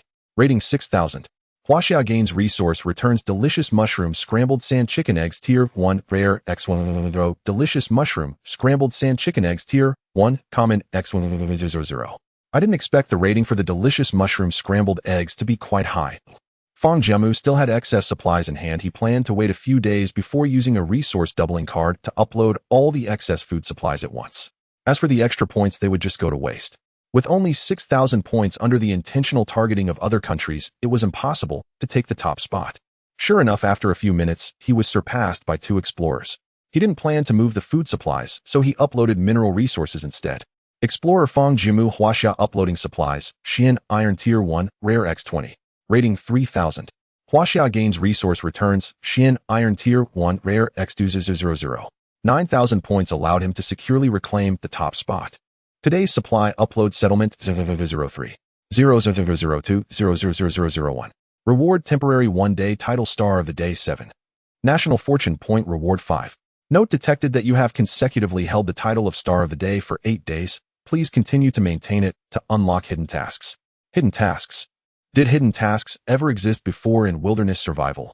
The sudden reminder left him somewhat puzzled. However, Fang Jiamu felt that hidden tasks must be something very useful. Moreover, from the system prompt, it seemed that it wanted him to take the title of star of the day again tomorrow. Even without this reminder, Fang Jiamu would still aim to secure it. Putting the matter of hidden tasks aside for now, the sand chicken corpses he stored in the space warehouse during the day still hadn't been dealt with. There's so much to do, I can't finish it all. He had to admit that securing this oasis had been incredibly rewarding, allowing him to continuously gather a wealth of supplies over the past few days. While processing the sand chickens, Fang Jiamu specifically plucked the feathers off completely. Acquired sand chicken meat Tier 1 common X 400 gene. Acquired sand chicken feathers Tier 1 X 20 gene. By the time he finished all this, it was nearly midnight. Fang Jiamu used the feathers, blending them with spiritual power to create a mat. After feeling it with his hands, it was indeed very warm and quite comfortable. He placed the mat in the chicken coop, and all the chicks lay on it, feeling the warmth from the feathers, gradually closing their eyes. He also made one for himself and Huaxia with the leftover feathers. Huaxia had already fallen asleep, and Fang Jiamu gently covered it with the blanket. As night fell and everything was prepared, he had gathered a lot of rewards recently and should take a look at what he had achieved. Before going to sleep, I checked my personal panel once more. Explorer Fang Jiamu. Physical strength 461,580. Mental strength 430,610. Ability wood element affinity 90. Supplies delicious mushroom stir-fried eggs, first tier rare X18. Buddha jumps over the wall, first tier rare X5. Desert delicious mushrooms, first tier rare X 350 gene roasted venison excellent X40. White-tailed deer meat excellent X 100 gene sour roasted scorpion meat ordinary X5. Wild vegetables ordinary X 100 gene roasted sand rabbit ordinary X8. Sand chicken meat ordinary X 400 gene fiddlehead fern ordinary X 30 gene C buckthorn fruit ordinary X 9 gene antelope horn rare X8 moonstone X8 cooking cake X2 gene black pepper ordinary X6 gene fine salt X1 moist hardwood X2 bat droppings X498 gene mining supplies fine iron first tier rare X10 a mysterious iron first tier rare X80 high energy coal first tier excellent X29 high energy coal first tier rare X30 special supplies desert off-road vehicle first tier legendary X1 simple desert tent. After counting the supplies, Fang Jiamu finally went to sleep contentedly. The next morning, Fang Jiamu fed some grain to the chicks, took little Spike along, and prepared to begin helping to harvest resources in this oasis. Meanwhile, the Huaxia operations room was far from calm as bombshell news started to arrive. Commander Wu, we have received a resource exchange request from the Sunset Nation. They are willing to trade 5 gene of ordinary sea fish for 1 gene of ordinary delicious mushroom stir-fried eggs. Commander Wu, we have received a request from Han's Nation. They are willing to trade 6 gene of rye for 1 gene of delicious mushroom stir-fried eggs. Commander Wu, we have received a request from Samba Nation. They are willing to trade 7 gene of rainforest berries for 1 gene. Commander Wu, I have some too. I have some here as well. The catalyst for today's situation was the delicious mushroom stir-fried eggs uploaded by Fang Jiamu yesterday. In the past few days, ever since various countries began exchanging staple food resources for meat with Huaxia, the situation spiraled out of control. When the citizens of their countries tasted the new flavors, they reported back to their national officials, demanding more exchanges with Huaxia. For instance, in the Sunset Nation, they eat sea fish every day along with island crops, and the island vegetation is lush, but they often lack other types of meat. The countries of the prehistoric forest can consume a lot of dinosaur meat, but dinosaur meat isn't very tasty. It cannot compare to delicious lamb or rabbit meat. The countries in the wet rainforest can only eat various fruits. Some explorers even uploaded various insect meats to them. If it were scorpion meat, that would be one thing, but the issue is spider meat and centipede meat. Are those even edible? Just these alone are not enough to ignite a global frenzy. Fang Jiamu had already become a star across the blue planet, and yesterday's livestream naturally attracted viewers from all countries. When Fang Jiamu harvested the desert delicious mushroom, the words delicious lingered in their minds. Even the wilderness named this mushroom delicious. It must be extraordinarily tasty, especially the delicious mushroom stir-fried eggs made by Fang Jiamu at night, and with salt and pepper as seasonings. Fang Jiamu actually cooked and uploaded dishes for his compatriots. It should be noted that even if they occasionally received meat, most of it was raw, and they had to cook it themselves. When shadows descended lacking energy and seasonings, how could anything cooked taste good? Especially since the Huaxia people constantly shared in the comments that they had drawn the dishes uploaded by Fang Jiamu, claiming that the dishes made by Fang were simply unparalleled. Last night they dreamed of what delicious mushrooms tasted like. Under this back and forth, the accumulated grievances of the people from various countries erupted. They all demanded that their countries must exchange resources with Huaxia to change their tastes. Especially last night, Huaxia officials specifically sent a portion of Fang Jiamu's delicious mushroom stir-fried eggs to each country's operations room. The key point is that not only were they sent, but an announcement was also made. It stated, "Let the leaders of all countries taste the flavor of delicious mushrooms, and we welcome all nations to exchange various filling foods for gourmet dishes." Humans are always discontent when there is inequality. Why should some people enjoy while others cannot? In an instant, they caused quite an uproar on their respective countries' websites, and in the Explorer livestream, demanding their nations engage in resource exchanges with Huaxia. In fact, to successfully exchange, they promised that even if the resources allocated in the coming days were greatly reduced, it would be fine. They emphasized that even if the quantity obtained was not much, it should be shared equally among everyone, even if it meant only getting a single bite. Due to various reasons, this situation arose, and the phone at the Huaxia operations room was inundated with calls. In fact, when Wu Gang and the operators tasted the first bite of delicious mushrooms last night, they were deeply impressed by its flavor. At that moment, everyone had only one thought in mind: no wonder it's called delicious mushrooms. Thus, after experiencing the deliciousness of the mushrooms, Wu Gang's first thought was not how to allocate these mushrooms, but rather how to use these mushrooms to gain more benefits. Therefore, they specially released this announcement. As expected, the delicious mushrooms sold out. With so many countries involved, only the Lighthouse Nation was absent. Thus, the people of the Lighthouse Nation could not. Why should other countries enjoy, while the Lighthouse Nation, as the hegemon of the blue planet, should fall behind? Seeing the situation, the Lighthouse Nation also issued an announcement declaring that no country is allowed to exchange food with Huaxia, or they will face sanctions from the Lighthouse Nation. Once this announcement was made, it indeed shocked many countries, especially the allied nations who had just publicly agreed with the Lighthouse Nation not to engage in exchanges with Huaxia. However, Huaxia quickly followed up with a powerful announcement in response. If the Lighthouse Nation wishes to exchange resources with Huaxia, they must pay double the market price. The official announcement from Huaxia detonated like a bomb among the masses of the Lighthouse Nation. The last time the government of the Lighthouse Nation silenced its citizens, it had already incited widespread anger. They accused President Huaxia of violating human rights and attempting to restore militarism. If he continued to silence them, they would unite to demand his removal from the presidency. The contradictions escalated. In the presidential office of the Lighthouse Nation, Huaxia's face was ashen, his expression gloomy as he stared silently at the documents just delivered by the combatants. The documents remained unopened. However, Huaxia didn't need to open them to know what they contained. President, the citizens are still sending aggressive remarks. Should we silence them again? Stammered his personal assistant Mikosi. Once this position was one that everyone envied. Even when he wasn't a prospective explorer, he could still obtain excellent resources from the wilderness and occasionally even rare ones. But since this month the president's mood had been unpredictable and he was always apprehensive during work reports. Hayao shot a cold glance at Mikosi. What do you want me to be removed from the presidency that badly? Are you already considering who to assist next? Mikosi felt a chill run down his spine. Of course not, Mr. Hayao. It's just that the citizens' remarks are becoming increasingly harsh. Knock, knock, knock.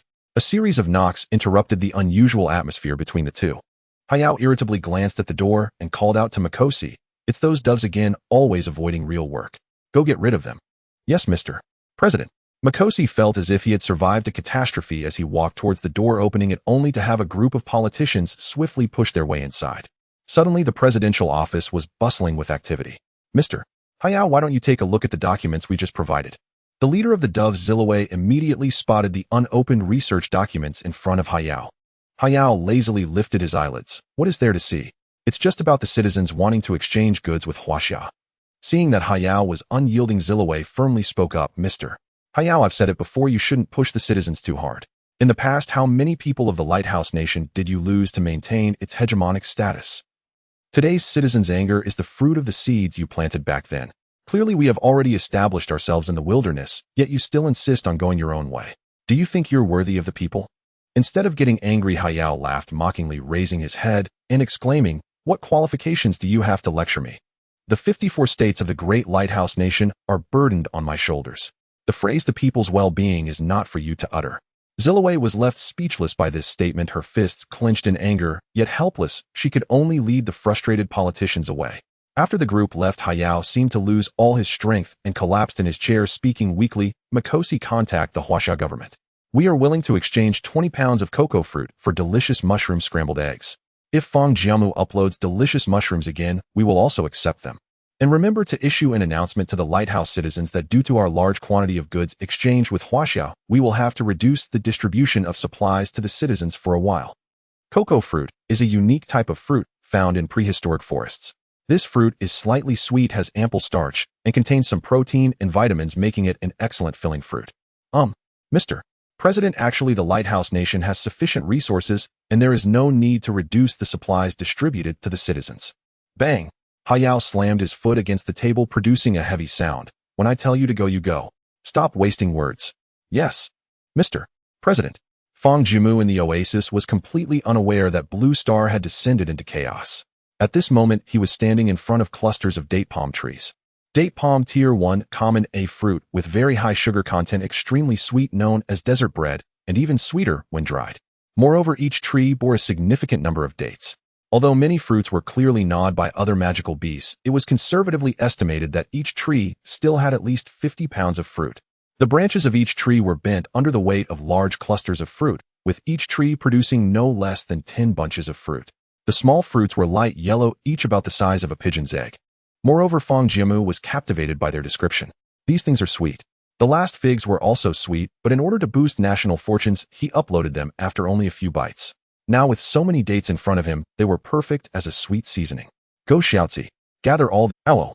Xiaozi wagged its tail, steadily picking the light yellow fruits and delivering them to Fang. Fang Jiamu did not intend to dry all these fruits. His unique ability and the concentrated water storage bottle had kept him well supplied with water.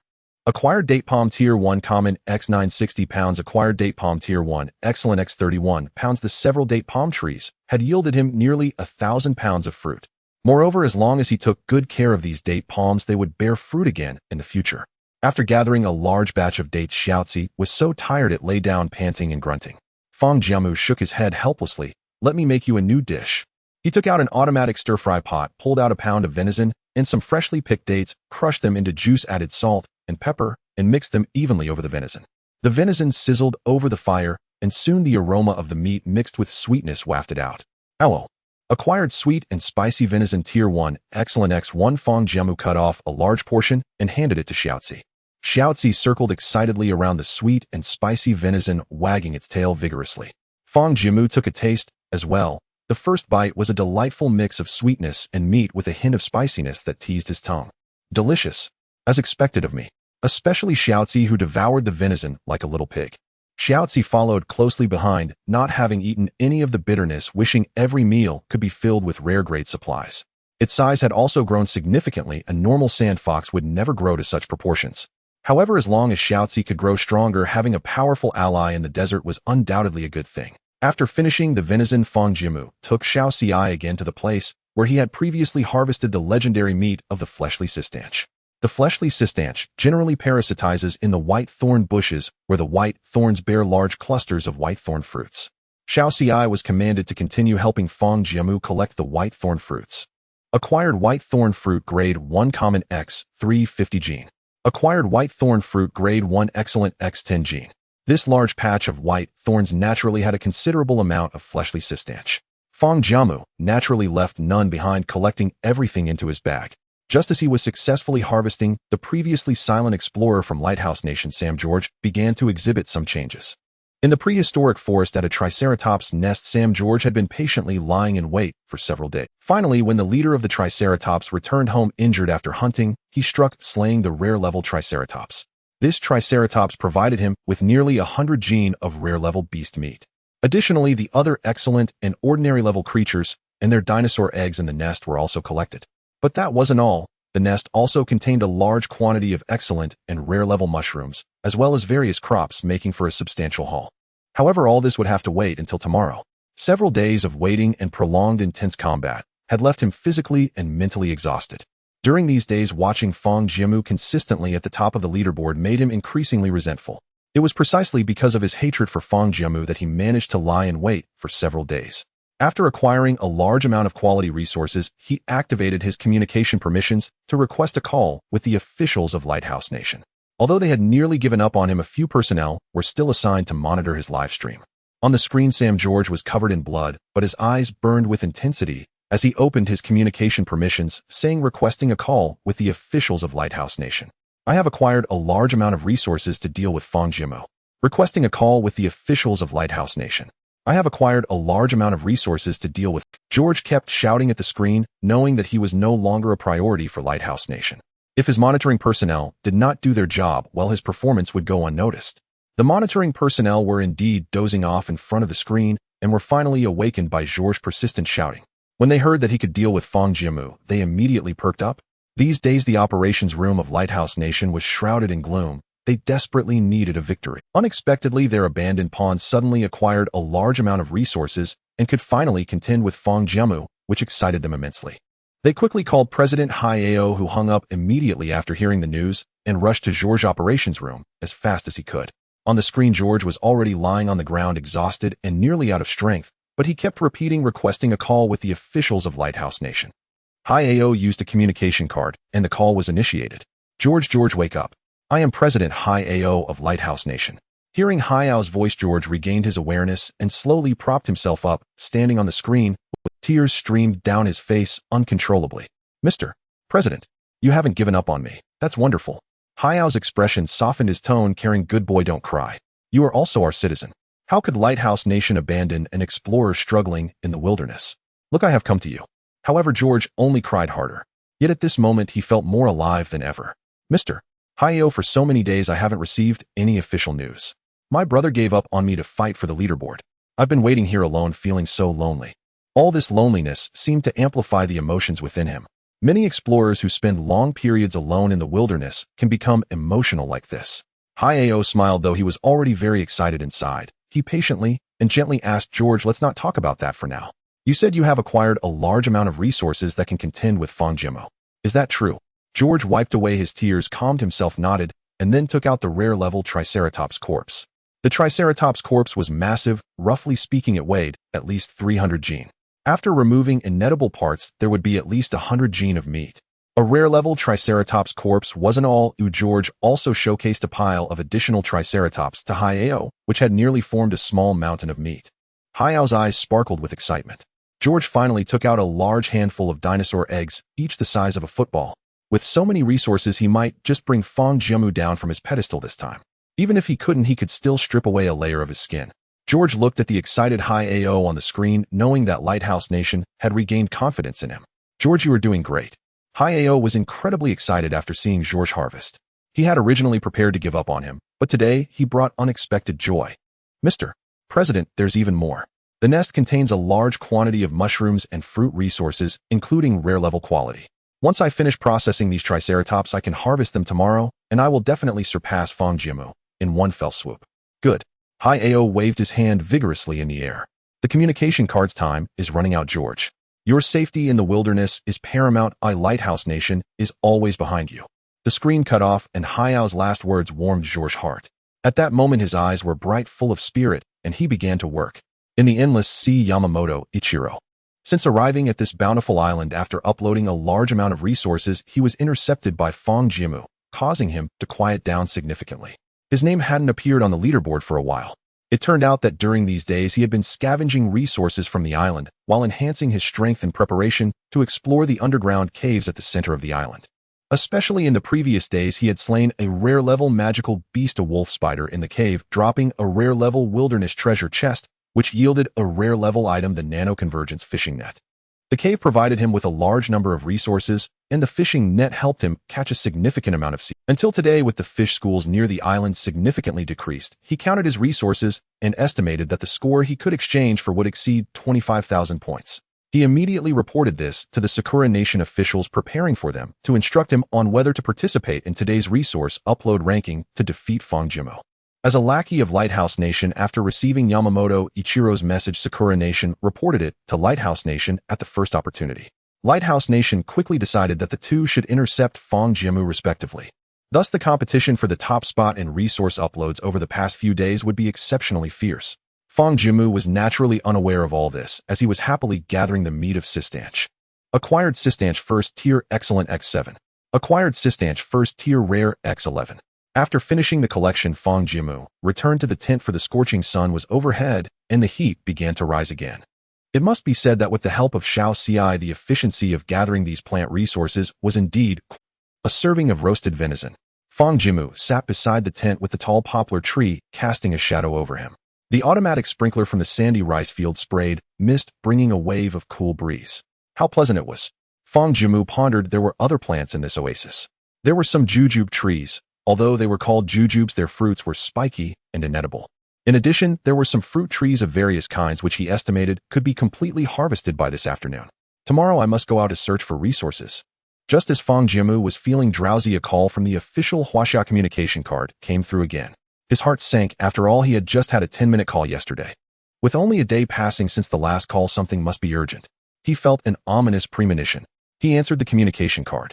He saw Wu Gang's face was not good. Commander Wu, is there something wrong? Comrade Fang, it is like this. Our operatives recorded 2 explorers while monitoring others, and you should remember both of them, George from the Lighthouse Nation and Yamamoto Ichiro from the Cherry Blossom Nation. George, Yamamoto Ichiro. I remember they haven't contested for the leaderboard in several days. Could it be they have hoarded a large amount of resources intending to defeat me? Fang Jiamu felt uneasy. These two had shown great competitiveness from the start, and now they seemed to have disappeared, indeed plotting something big behind the scenes. No, things might be worse than you think. Wu Gang felt as if a huge weight was pressing down on him.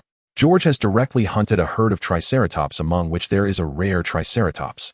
Yamamoto Ichiro has gathered a large amount of resources on a resource-rich island, and at the same time, he has obtained a rare fishing net, making fishing extremely efficient. He has already caught a large number of sea fish in these few days.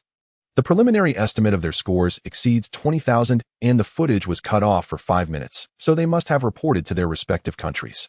So this means that these 2 high-scoring explorers might each attempt to target me. Wu Gang nodded gravely. Exactly. Fang Jiamu felt a wave of helplessness in his heart. These people were truly determined to pull him down from his pedestal. Therefore, we suggest that you do not think about clashing head-on with them. Your rising star has already accumulated bonuses for several days. If this continues, it will inevitably provoke the jealousy of more countries. Wu Gang spoke somewhat awkwardly. Huaxia's national strength is not strong. I fear they will rely on refusing to exchange food with us to pressure you in reality. He knew that this was the country holding Fang Jiamu back. Fang Jiamu sighed deeply. I understand, Commander Wu, but there is no need to worry about how other countries see it. As for resources, we also have plenty. If they refuse to trade, we need not fear them. One must be strong to forge iron. His gaze was resolute, showing no trace of fear. Wu Gang was moved by this declaration, his tone excited. Good. Truly worthy of being a son of Huaxia. If we show weakness, the other side will only be more pushy. Commander Wu, don't worry, they cannot defeat me. Fang Jiamu spoke these words as if it were the most ordinary matter. Since you say so, then we all believe in you. Whatever you want to do, just go ahead and do it. Our Huaxia compatriots will always stand behind you. The call ended. Fang Jiamu did not expect that George and Yamamoto Ichiro would be so lucky to find a large resource point. However, he would not yield. His hidden mission would be activated tonight. Now is not the time to rest, it's time to get to work. Fang Jiamu called Huaxia and continued to harvest the remaining fruits in the oasis. Acquired sea buckthorn first tier common X50 gene. Acquired sea buckthorn first tier excellent X12. Acquired fire ginseng fruit first tier common X67 gene. Acquired fire ginseng fruit first tier excellent X19.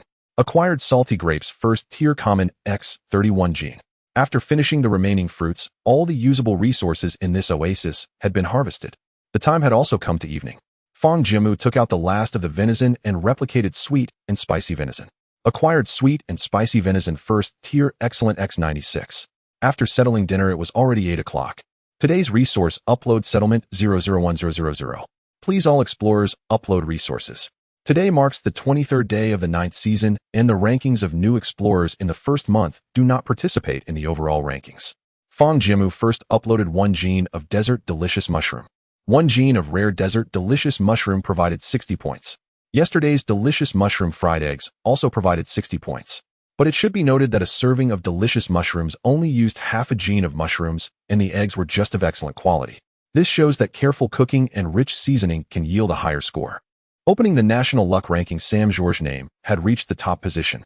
A few minutes later, his ranking and the scores of subsequent explorers were dramatically different. He was determined to go all in, even if Fang Jiamu did not plan to push for the leaderboard today to prevent him from snatching victory in the last minute. But this leaderboard Fang Jiamu was definitely going to push for. Explorer Fang Jiamu Huaxia uploaded rare resources Desert Delicious Mushroom, first tier rare X199.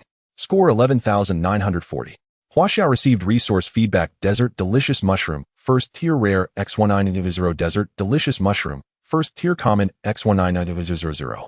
Fang Jiamu's ranking temporarily reached the top. Rank 1, Huaxia Fang Jiamu. Today's score 12,000. Rank 2, Lighthouse Nation Sam George. Today's score 10,045.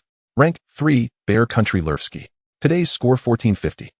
Sam George's points were still steadily rising, and soon he surpassed Fang Jiamu again. No valid content available. Fang Jiamu felt a sudden headache. It seemed that George was determined to fight for the top spot. Had he known today would be such a bloodbath, he would have used the double resource card from a few days ago today.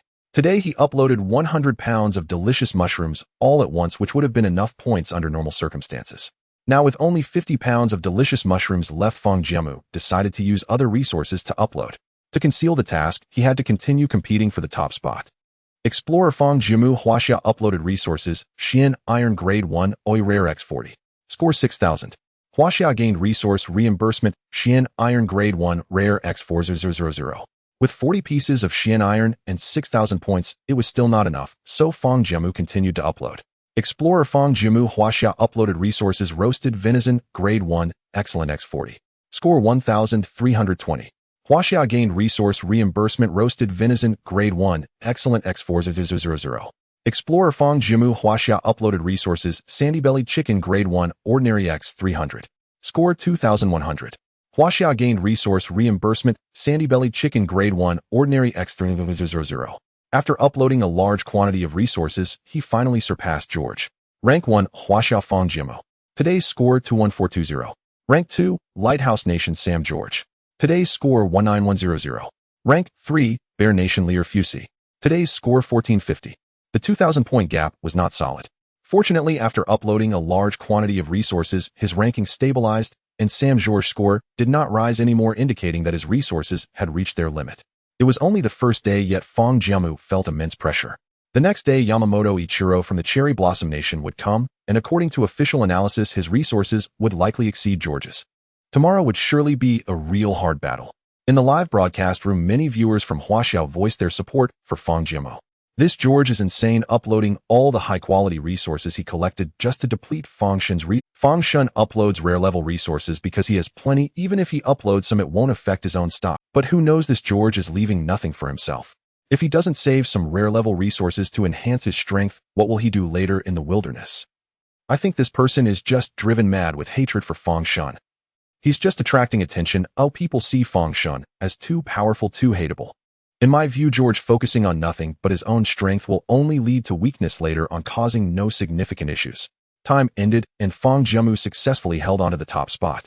His initially gloomy mood was swept away by the subsequent system notification. Reward temporary 1-day title star of the day 8. National fortune score, reward 5. Note detected that you have consecutively held the title of star of the day for 9 days of successfully activating the chosen card. Unique hidden task activated the chosen one. Fang Jiamu remembered that Huaxia officials had explained to him that he was chosen to enter the wilderness as an explorer despite being a vegetable for 3 years due to the guidance of the chosen card. It was already quite miraculous that the chosen card could guide him accurately. Initially, he thought that the chosen card was merely a simple guidance, but now it seemed to hold great significance. Hidden Task 1. Hold the top position in national fortune rankings for 10 consecutive days to receive the Star of the Day bonus 9 times. Completing Hidden Task 1 grants a unique title, the Chosen 1 Normal. The Chosen 1 Normal resource upload score increases by 50.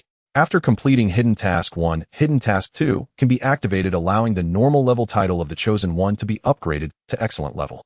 Hidden Task 2. Obtain the title Supernova and ensure that the total score exceeds the sum of the scores from rank 2 to rank 50 at the final tally. Fang Jiamu was stunned, his pupils wide. Another unique hidden title, and it is upgradable. The issue is that even just the normal level title has already shown to be incredibly powerful. An increase of 50 in resource upload scores means he can compete for the national fortune ranking much more easily. Moreover, the key is that the condition for completing Hidden Task 2 requires a significant number of score points. Though the conditions are stringent, requiring the total score at settlement to exceed the sum of ranks 2 to 50. It's difficult, but not impossible. He knew that his total score was already far ahead. As long as he could secure the Star of the Day tomorrow, his resource upload score would increase by 50. More importantly, he still had 2 resource upload score double cards left unused. The only problem is that using the resource upload score double card means the settlement score will simply be the sum, which would be 5 times. It could also be multiplied, yielding 3 times. Regardless of which method, the total would be high, and Fang Jiamu would certainly choose to accumulate resources and upload them on the same day.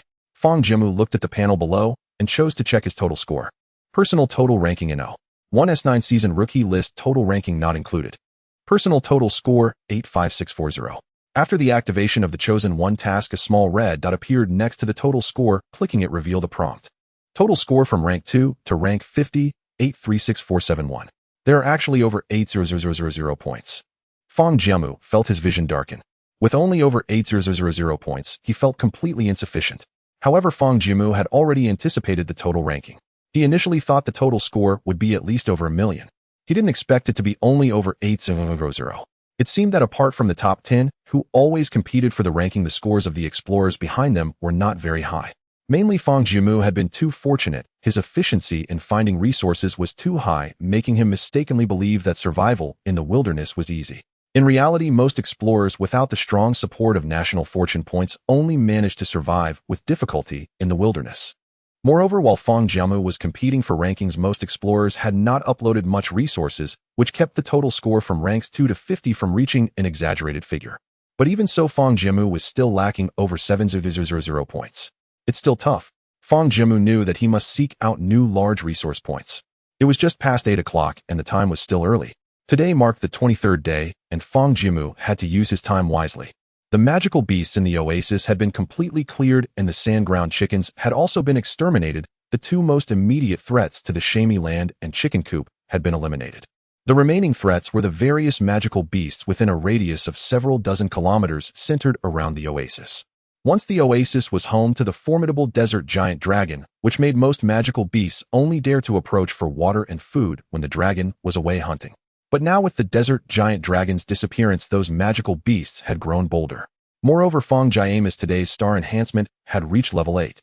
The enhancement to his divine sense had become terrifying at 60.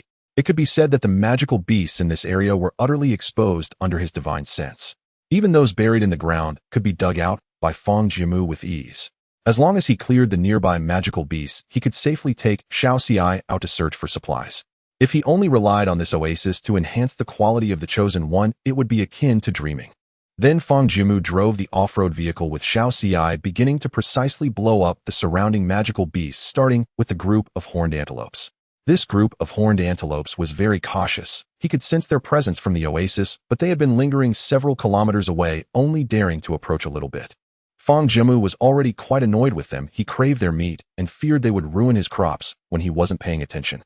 Now that he finally had some free time, Fang Jiamu could not tolerate such a potential threat. Before setting off, he first cleared out the supplies in his spatial warehouse. His space now held 9 cubic meters, just enough to fit his off-road vehicle. He had experimented with the rules of the teleportation stones. The teleportation stones could only transport himself, while the items in the space could naturally be teleported. However, external items such as clothes on his body and weapons held in his hands could also be transported together as long as they were small enough to be carried. Large items like the off-road vehicle could not be transported unless it was stored in his spatial warehouse, then it could be transported as well. Fortunately, there was also space in the off-road vehicle and the trunk to store some supplies. Thus, Fang Jiamu took Huaxia and drove towards the group of horned antelopes.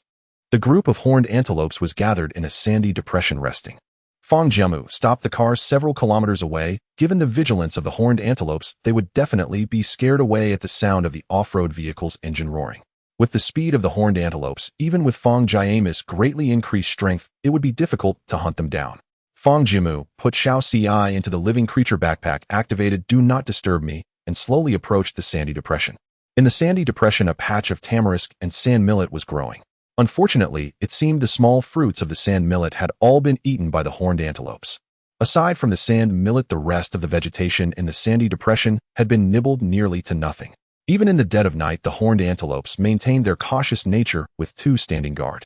1, 2, 3, 13. Fang Jiamu counted there were a total of 13 horned antelopes. How should I capture all of these horned antelopes at once? Looking at the terrain around, Fang Jiamu had a spark of inspiration. Got it. He gradually approached the sandy depression, ensuring he remained on high ground, so as not to be detected by the guard horned antelopes. Once he was at a suitable distance, he quietly released Huaxia, then whispered and discussed a plan with Huaxia. Huaxia nodded, indicating approval. Awesome. Everything in the world is at my disposal. A golden flying sword materialized out of thin air, and Huaxia immediately stepped onto the sword, soaring rapidly towards the sandy depression. Fox steps on flying sword. Ow! Such a huge commotion naturally startled the 2 horned antelopes on guard. They roared twice to alert their companions wanting to flee. However, it was already too late. Huaxia had reached the side of the sandy depression and activated the sand control technique. The sand beneath the feet of the horned antelopes began to behave like quicksand, continuously collapsing. At this moment, even if they were fast, escaping immediately would be difficult. The entire sandy depression acted like a funnel with yellow sand flowing downwards, making it hard for the horned antelopes to even stand firm. Baba, everything in the world is at my disposal.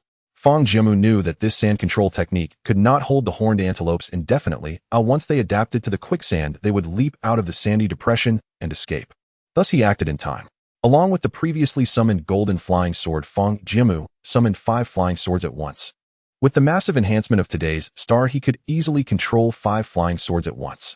The golden flying swords darted through the herd, blood splattering and cries of agony echoing. In just 3 minutes, the horned antelopes had ceased to exist. Huaxia, having controlled so much sand for the first time and for a long duration, had already collapsed in exhaustion. Fang Jiamu walked over to Huaxia, took out a delicious mushroom scrambled egg, and handed it to Huaxia. Huaxia immediately perked up and began to gobble it down. Just now he had been discussing this combination skill with Huaxia. Over the past few days, Huaxia's strength had also been slowly increasing, allowing him to control more and more yellow sand. The only downside was that he could not control it over long distances, otherwise his control would significantly weaken. Thus Fang Jiamu came up with this tactic: Fox steps on flying sword. The inspiration came from those who understand will understand. If Huaxia approached the herd himself, the horned antelopes would have long fled without a trace. Moreover, Fang Jiamu's flying sword was swift. Although stepping on it would slow Huaxia down, it was more than enough for a surprise attack. Thus, with Huaxia's cooperation, he captured the entire group of horned antelopes. Fang Jiamu jumped down into the sandy depression and began processing the horned antelope meat. Acquired horned antelope meat, first grade excellent X 390 gene.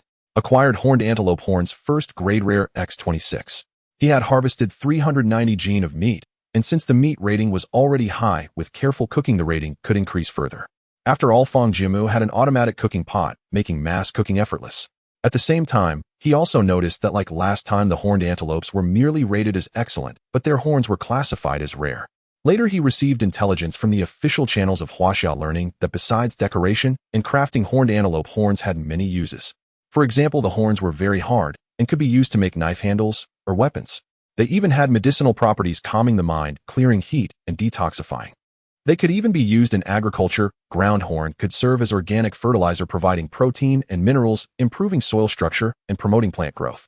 Upon hearing that they could be used as fertilizer, he became excited. During his free time in the next few days, he could grind the antelope horns to improve the soil of the Shami land. After dealing with the antelope carcass, Fang Jiamu did not pause, but continued driving the off-road vehicle in search of his next prey.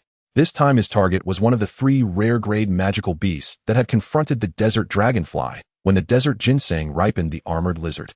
The armored lizard, tier 1, a rare, possessing thick scales and formidable defense. Upon defeat, it drops a wilderness treasure chest.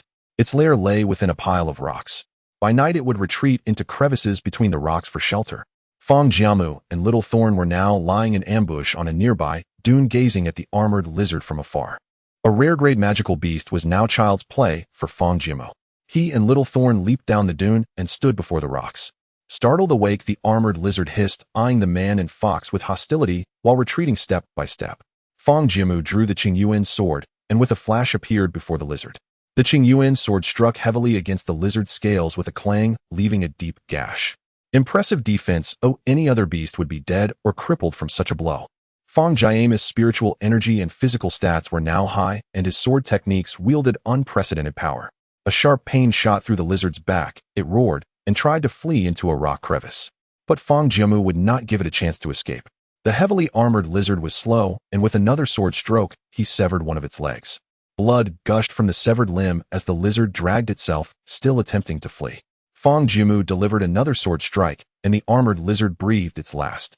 The entire process took less than 2 minutes. A simple, effortless kill of a rare-grade armored lizard. China's authorities had been monitoring Fang Jiamu's every move.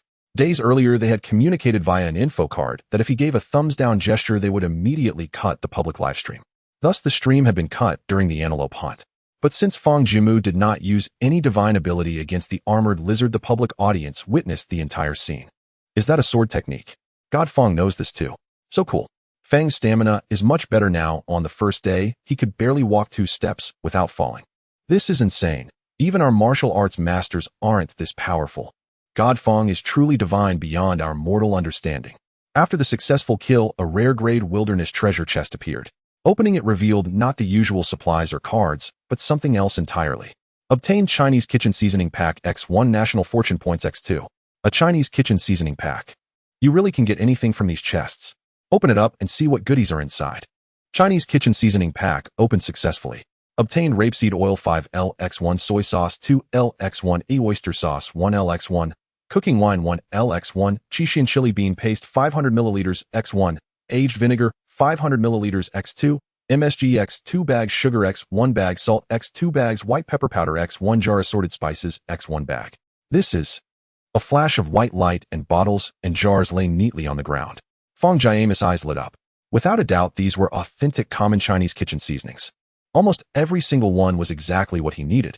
Previously, he had been frustrated by the lack of seasonings, unable to fully showcase his culinary skills. When he made the mushroom scrambled eggs, he had lamented the lack of oil. Now fate had granted him a large bucket of rapeseed oil. He had tried rendering fat from magical beast meat, but the desert beasts had too little fat, making the process inefficient. Now with all these seasonings, he could create a vast array of dishes. Even in the cultivation world, substitute seasonings existed, but they could never replicate the taste of home. With these ingredients, he could recreate authentic Chinese dishes. In Fang Jiamu's livestream, the discovery of the seasoning pack sparked heated discussion.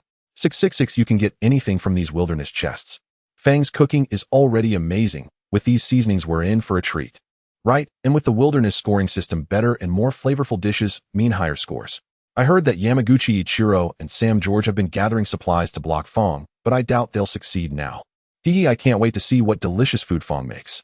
And if the authorities want to trade it with other nations, I'm fine with that. Eventually, we'll get to taste Chef Fang's creations. 1. Foreign viewers lurking in Fang Jiamu's stream could no longer stay silent. Edison of the Sunset Kingdom, seasonings from that mysterious Eastern Empire. I'd love to taste more of the Sunset Kingdom. Fang Jiamu's delicious mushroom scrambled eggs were already amazing. With all these seasonings, how incredible will his food be? Brown of the Sunset Kingdom. Your Majesty, please trade with China for more of their cuisine. I can't stand eating sea fish anymore. They'll do anything. Hikawa Okamoto of the Cherry Blossom Kingdom. People of the Sunset Kingdom are so naive. Can Chinese food possibly compare to the cuisine of our Cherry Blossom Kingdom? Park Budo of the Stick Kingdom. Our cuisine is no worse than China's. Joel of the Lighthouse Kingdom. Other countries can talk, but the Stick Kingdom has no right. Before the Shadowfall, your national banquet wasn't even as rich as China's slop bucket. Park Budo of the Stick Kingdom. Damn Lighthouse people. Aren't we allies? How dare you insult our great Stick nation? John of the Lighthouse Kingdom. Let me clarify. You're just our lackeys, not allies. Also, our grain reserves are ample. If China's authorities are willing to trade, Fang Jiamu uploaded dishes will still offer double. Highway of the Lighthouse Kingdom agreed. If Haiyao refuses, will petition to have him removed. The vast array of seasonings sparked widespread discussion among viewers. The center of attention, Fang Jiamu placed the seasonings into the back seat of his off-road vehicle. Eager to taste the new seasonings, he stored the vehicle in his spatial warehouse and placed Little Thorn into the living creature backpack. He touched the teleportation stone. In the blink of an eye, he was back at the oasis. He took out half a gene of delicious desert mushrooms and 1 gene of sand chicken meat, deciding to make mushroom braised chicken. Fang Jiamu took out the automatic stir-fry pot, preparing the seasonings. After cutting the sand chicken into pieces, he heated the pot. He added sugar water and a little oil to stir-fry on medium-low heat. The purpose of this is to caramelize the sugar. It's best to use rock candy for caramelization, and the pot and oil should be cold. However, the seasoning package did not contain rock candy, only white sugar. Nevertheless, white sugar can also achieve caramelization, though the method differs slightly. Caramelizing sugar requires slow cooking over low heat, a task that demands patience. Naturally, Fang Jiamu aimed for perfection on his first attempt. Once he succeeded, the stir-fry pot could replicate it flawlessly. Soon the sugar began to melt, slowly turning milky white. He continued to stir until it reached a beer color, stirring constantly in one direction to avoid crystallization. After reaching amber color, he continued to stir until it became glassy. Once large bubbles turned into smaller ones, he added cold water, continuing to stir until the sugar began to bubble significantly. After that, he added a spoonful of cold water, mixed it well, and poured it into a bowl. Finally, the caramelization was complete. As the audience from Huaxia watched Fang Jiamu skillfully caramelize the sugar, they flooded the screen with comments. Wait, is Fang really a chef? This caramelization is so good. TSK tisk. This caramelization requires years of kitchen experience to master. I find caramelization quite challenging. A slight misstep can lead to bitterness. Fang is impressive. A good man at home who can cook and is strong. You deserve it. After the sugar was caramelized, he added the chicken pieces and soy sauce, continuously stir-frying to coat each piece in caramel. After partially cooking, he added water until it just covered the chicken, and of course Fang Jiamu didn't forget to add the spices. The variety of spices was extensive: star anise, cinnamon, bay leaves, and so on. He then covered the pot to let it simmer. This step was expedited by the automatic stir-fry pot. When half the water remained, he added mushrooms, some salt, oyster sauce, and MSG. After simmering for a while longer, he turned up the heat to reduce the sauce. A rich aroma wafted out, filling the entire oasis with a delicious savory scent. Oh, whoa! The little spiny creature was mesmerized by the fragrant mushroom chicken in the pot, frantically pawing with its front claws, panting and staring at the dish. Fang Jiamu chuckled softly, taking out a bowl to serve the mushroom chicken. Desert delicacy: mushroom braised sand chicken, rare, first tier, richly savory, with a complex flavor profile showcasing superb culinary skills and high-quality ingredients. I would rate this dish as outstanding. Note, if the main ingredient's quality is higher, there's a chance to elevate it to legendary status. Unexpectedly, the wilderness system gave such a high rating for this mushroom chicken. As for raising the quality of the main ingredient, where could he find a higher quality chicken in the desert? However, he could try using a portion of excellent quality lamb, although lamb doesn't pair as well with mushrooms as mushroom braised chicken does. Ignoring the wilderness rating system, Fang Jiamu placed half of the mushroom chicken in front of the little creature. Little spiny heavenly delicacy. Fang Jiamu looked at the mushroom chicken before him, the chicken coated in sauce, glistening with oil, the smoky aroma perfectly blended with the mushroom's freshness. Just the scent was intoxicating. Taking a bite, the chicken was tender and smooth. Celestial delicacy.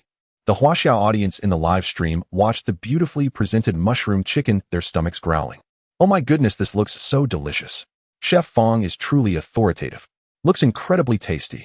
I'm so hungry just watching this late at night.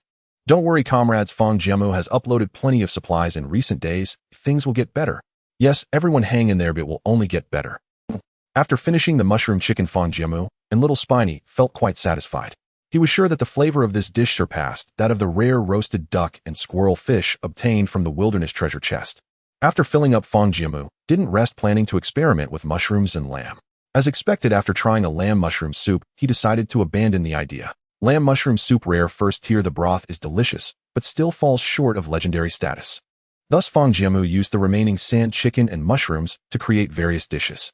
Gained desert delicacy mushroom, braised sand chicken, rare, first tier, x100. The night was late, and this was where he would stop for today. It was time to rest well for another busy day tomorrow. A night without incident.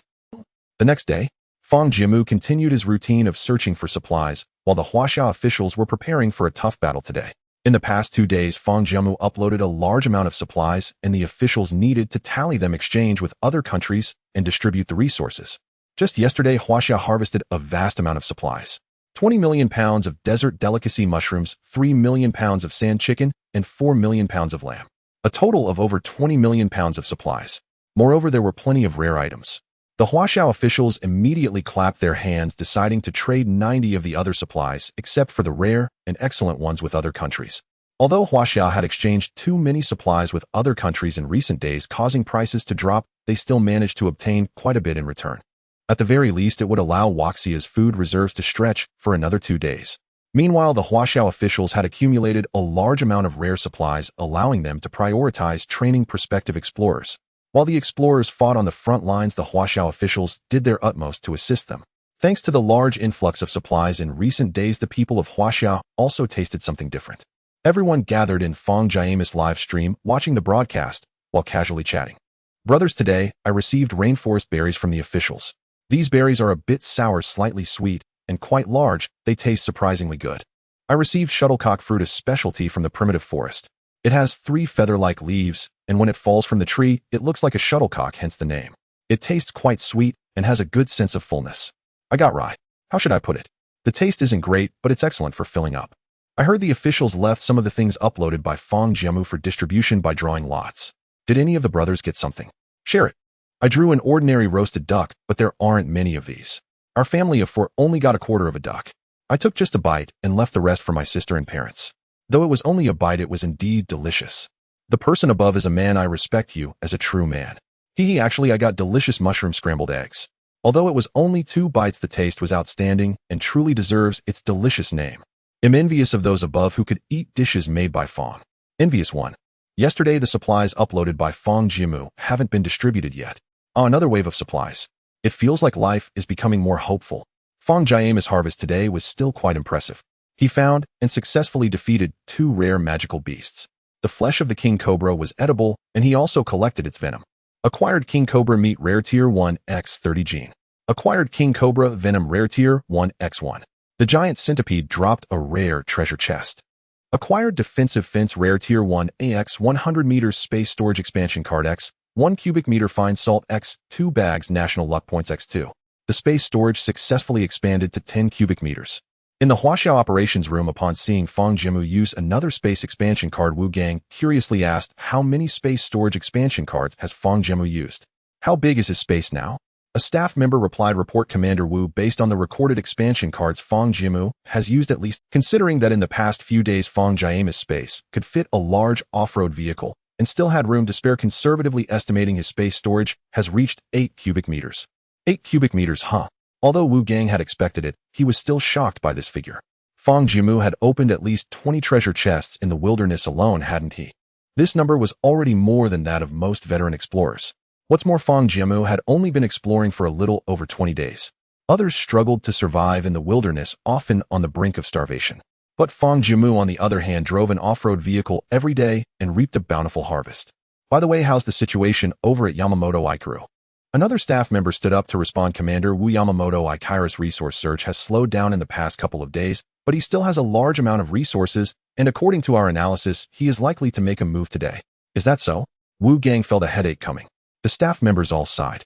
If Fang Jiamu can't hold on to the top spot today, I hope everyone won't blame him. He has been working hard to protect Huaxia. After defeating 2 rare magical beasts, Fang Jiamu continued to search for resources in the area. However, today's harvest was not as plentiful. Acquired sand onion common tier 1 x10 gene. Acquired sand rice common tier 1 x10 gene. Acquired sand rabbit meat common tier 1 x20. There were hardly any resources left around, just these. The off-road vehicle ran out of energy halfway, and Fang Jiamu took out 3 high-energy coal blocks to refill it. When he returned to the oasis, it was 6 in the evening with 2 hours left until resource upload. Fang Jiamu specifically set aside 2 hours planning to experiment with the seasonings in hand to see if he could create a new dish. 2 kinds of excellent quality ingredients matched and carefully cooked. Looking at the seasonings before him, Fang Jiamu immediately thought of one. Honey-glazed lamb. Excellent quality lamb paired with high-quality dates. The dates would serve as a natural seasoning combined with his now abundant spices. This might just work. He took out 1 gene of raw lamb and used a sharpened wooden stick to poke small holes in the meat. He added salt, soy sauce, star anise, and mashed dates for marination. The marination would take at least an hour, but the automatic frying pan could help speed up this process. To his surprise, even the marination time could be accelerated, which was quite convenient. The marinated lamb was placed in the pan to be roasted. Before long, a sweet aroma wafted through the air. It had a distinct New Orleans flavor. The viewers in the live stream seeing Fang Jiamu experimenting with a new dish joyfully sent barrage comments. What delicious food is Fang Shun concocting now? That lamb looks really appetizing. Fang Shun, you're here to survive, not to vacation. What do you know? Fang Shun's actions are beyond our comprehension. Fang Shun's live stream is too exciting. Defeating rare magical beasts feels as easy as killing chickens. The swordplay is so satisfying. Yeah, now my daily routine consists of sleeping and watching Fang Shun's live stream. I have to watch while eating, while washing up, fearing I might miss any exciting moment. Am I the only one who watches the live stream with my pillow nearby while sleeping? Although there is no sound, it gives me a sense of comfort. It can be done like that. You should have said so earlier. The one upstairs is a bit weird. Honey glazed lamb, rare tier 1 sweet dates paired with uniquely flavored lamb enhanced by various seasonings, successfully upgraded to rare level. It's done. Fang Jiamu's eyes brightened. He didn't expect it to actually succeed. Huaxia had already caught the scent, feeling as if it were in heaven these past few days with all sorts of delicious food. Moreover, under Fang Jiamu's feeding, Huaxia was growing bigger and bigger, now comparable in size to a golden retriever. Its stats had also improved significantly. Pet Huaxia. Breed sandfox. Physical strength 330-410-82. Mental strength 3504-20-84. Ability sand attribute affinity 40. With these bonuses, it could rival a 5th layer chi refinement practitioner. Fang Jiamu continued to use the frying pan to finish processing the remaining lamb. Acquired honey glazed lamb, rare tier 1, x 199. He completed 199 servings of honey glazed lamb in one go, and the excellent quality dates were already used up. Unfortunately, the soy sauce was also empty. He had made too many dishes in these days. Even 2 liters of soy sauce was not enough. But all of this was worth it all for today's national luck ranking. After packing his things and having a simple dinner, it was 8 o'clock. Today's resource upload deadline 00000. All explorers, please upload your resources. Today marks the 24th day of the 9th season, and new explorers are not included in the overall ranking for the first month. He knew that Yamamoto Ikaru must have prepared a large amount of resources to deal with him, so Fang Jiamu had nothing to hide. Explorer Fang Jiamu Huaxia uploaded rare level resources, honey glazed lamb, rare tier 1, x 150. Score 10,800. Huaxia received resource feedback, honey glazed lamb, rare tier 1, x 150. Honey glazed lamb commentier, x 150. 1 serving of rare honey glazed lamb scores 72 points, not bad. Explorer Fang Jiamu Huaxia uploaded rare level resources, desert delicious mushroom, roasted sand chicken, rare tier 1, x 80. Score 8,800. Huaxia received resource feedback, desert delicious mushroom, roasted sand chicken, rare tier 1, x 0. Desert delicious mushroom, roasted sand chicken commentier, 1, x 0. A serving of mushroom roasted chicken actually scores 110 points. As expected, just as I guessed, the score is also linked to the compatibility of the ingredients. Fang Jiamu's score for today soared to 19,600. Watching Yamamoto Ikaru's score gradually increase, Fang Jiamu shook his head and smiled helplessly. You want to stop me? Sorry, but when you meet me, you are the challengers. Delicious mushroom roasted chicken from the desert along with honey glazed lamb. Fang Jiamu saved a bit of each variety for himself. Rank 1 Huaxia Fang Jiamu today's score 19600. Rank 2 Sakura Country Yamaguchi Ichiro today's score 12951. Rank 3 Samba Country Waymar today's score 950. In the endless sea, Yamaguchi Ichiro from Sakura Country. Just 3 minutes into the ranking, Fang Jiamu's name climbed to the top with an invincible momentum. Yamaguchi Ichiro was drenched in cold sweat. Is this person limitless? Even with various countries trying to seize his resources, this individual still stood firmly in first place. Fortunately, even if he couldn't stop Fang Jiamu today, tomorrow George would take over. All he needed to do was upload as many resources as possible. Without any hesitation, he continued to upload excellent quality sea fish caught.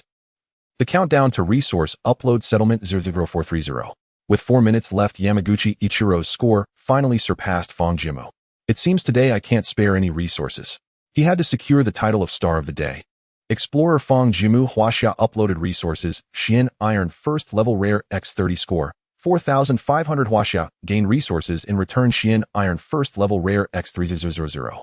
After uploading 30 gene of Xian Iron, Fang Jiamu's score reached a higher dimension, 24,100 points. Now his mineral resources Fang Jiamu could no longer move. Mineral resources Fine Iron First Level Rare X10, Xian Iron First Level Rare X10, High Energy Coal First Level Excellent X26, High Energy Coal First Level Rare X30. He kept these for himself in case they would be useful later. But Fang Jiamu knew that according to Huaxia's analysis, Yamaguchi Ichiro's resource score was at least 27,000 points. Yamaguchi Ichiro might very well go all out and upload all his resources, knocking him down from first place. Fang Jiamu desperately needed the title of Chosen One. Although there was no double score bonus today, he had to defend his top ranking. Explorer Fang Jiamu Huaxia uploaded resources Sweet and Spicy Venison, First Level Excellent X90 score, 3,780 Huaxia, gain resources in return Sweet and Spicy Venison, First Level Excellent X9 Sweet and Spicy Venison, First Level Ordinary X9 These were the sweet and spicy venison made with dates and black pepper, totaling 96 portions, and Fang Jiamu directly splurged 90 portions. Rank 1 Huaxia Fang Jiamu today's score 27880. Rank 2 Sakura Country Yamaguchi Ichiro today's score 23191. Rank 3 Samba Country Waymar today's score 950. A score close to 28,000 should be sufficient. With this many points, as long as he had the Chosen One bonus, he could increase it by another 14,000. Sakura Country and Lighthouse Country insisted on interfering with him at this critical moment. Damn. Fortunately, with this many points, he finally secured his ranking. Today's resource upload settlement, Yamaguchi Ichiro's score ultimately stabilized at 27,205 points, 600 points behind Fang Jiamu. Temporary reward, daily title Star of the Day, 9 national fortune points, reward 5. It was detected that you have consecutively held the title of Star of the Day for 10 days, successfully completing the hidden task 1, occupying the top of the national fortune ranking for 10 consecutive days, thus gaining the Star of the Day bonus 9 times. Fang Jiamu's eyes lit up, his heart racing. I am the Chosen One and the only one. Obtain the unique title Chosen One Ordinary resource upload score increases by 50. Hidden task 2, obtain the title Supernova, and at the final settlement your total score must exceed the total score of the 2nd to 50th place combined. Completing hidden task 2 can upgrade the ordinary quality title of Chosen One to excellent quality. Chosen One excellent effect 1 resource upload score increases by 60, effect 2 national fortune bonus effect increases by 60. Originally in a gloomy mood, Fang Jiamu's expression immediately brightened upon seeing the bonus from the excellent quality title of Chosen One. Not only has the resource upload score increased, but the national fortune bonus can also be enhanced. Originally at 10 effect, should it be 16 now? Although the bonus isn't much given the situation, it could still increase. However, the conditions for this hidden task 2 are indeed a bit harsh. Today is already the 24th day of the 9th season, with only 6 days left. The nearby resources have been depleted, and starting tomorrow, he would have to travel far. Fortunately, the Divine Sense bonus from the Star of the Day has reached 70. He could feel that his Divine Sense range had at least doubled compared to a few days ago. With the enhancement of Divine Sense, he could search for resources more efficiently. Today, he opened a 100-meter fence from a wilderness treasure chest and harvested some sandy rice, which was just enough to cultivate another piece of land. Thus, Fang Jiamu cultivated another plot of land next to the original sandy rice field. With the help of Little Thorn, the sandy soil was tilled soft and loose, and Fang Jiamu evenly spread the sandy rice using his spiritual energy. Little Thorn then covered the sandy rice seeds with sand. Fang Jiamu naturally did not forget to take out 2 gene of Nightbright sand as fertilizer for the field. This plot of land had no automatic sprinkler system, but sandy rice did not require much water, so Fang Jiamu's watering was sufficient. After everything was completed, the new sandy rice field emitted a faint glow indicating a bonus. Huaxia's national fortune bonus, crop maturity speed, increased by 10. Next, it's just waiting for them to grow. With sufficient water and fertile land, they should yield a good harvest of sandy rice. Fang Jiamu couldn't help but start looking forward to the day of harvest. He walked to the first sandy rice field, which was planted 5 days ago. In just 5 days, about 10 centimeters of tender sprouts had grown lush and vibrant with life. Additionally, the chicks had also grown a lot, and under Fang Jiamu's care, they already had some meatiness. Fang Jiamu took out a ram's horn, using spiritual energy to transform it into a knife, repeatedly crushing and cutting the ram's horn. As expected of a rare-grade ram's horn, its hardness was indeed quite strong. However, after a quarter of an hour, it was still ground into powder. 2 sandy rice fields, each with half-used spiritual energy to sprinkle the crushed ram's horn across the fields, nourishing the soil. Fang Jiamu looked at his masterpiece, feeling very satisfied. Everything is developing in a positive direction.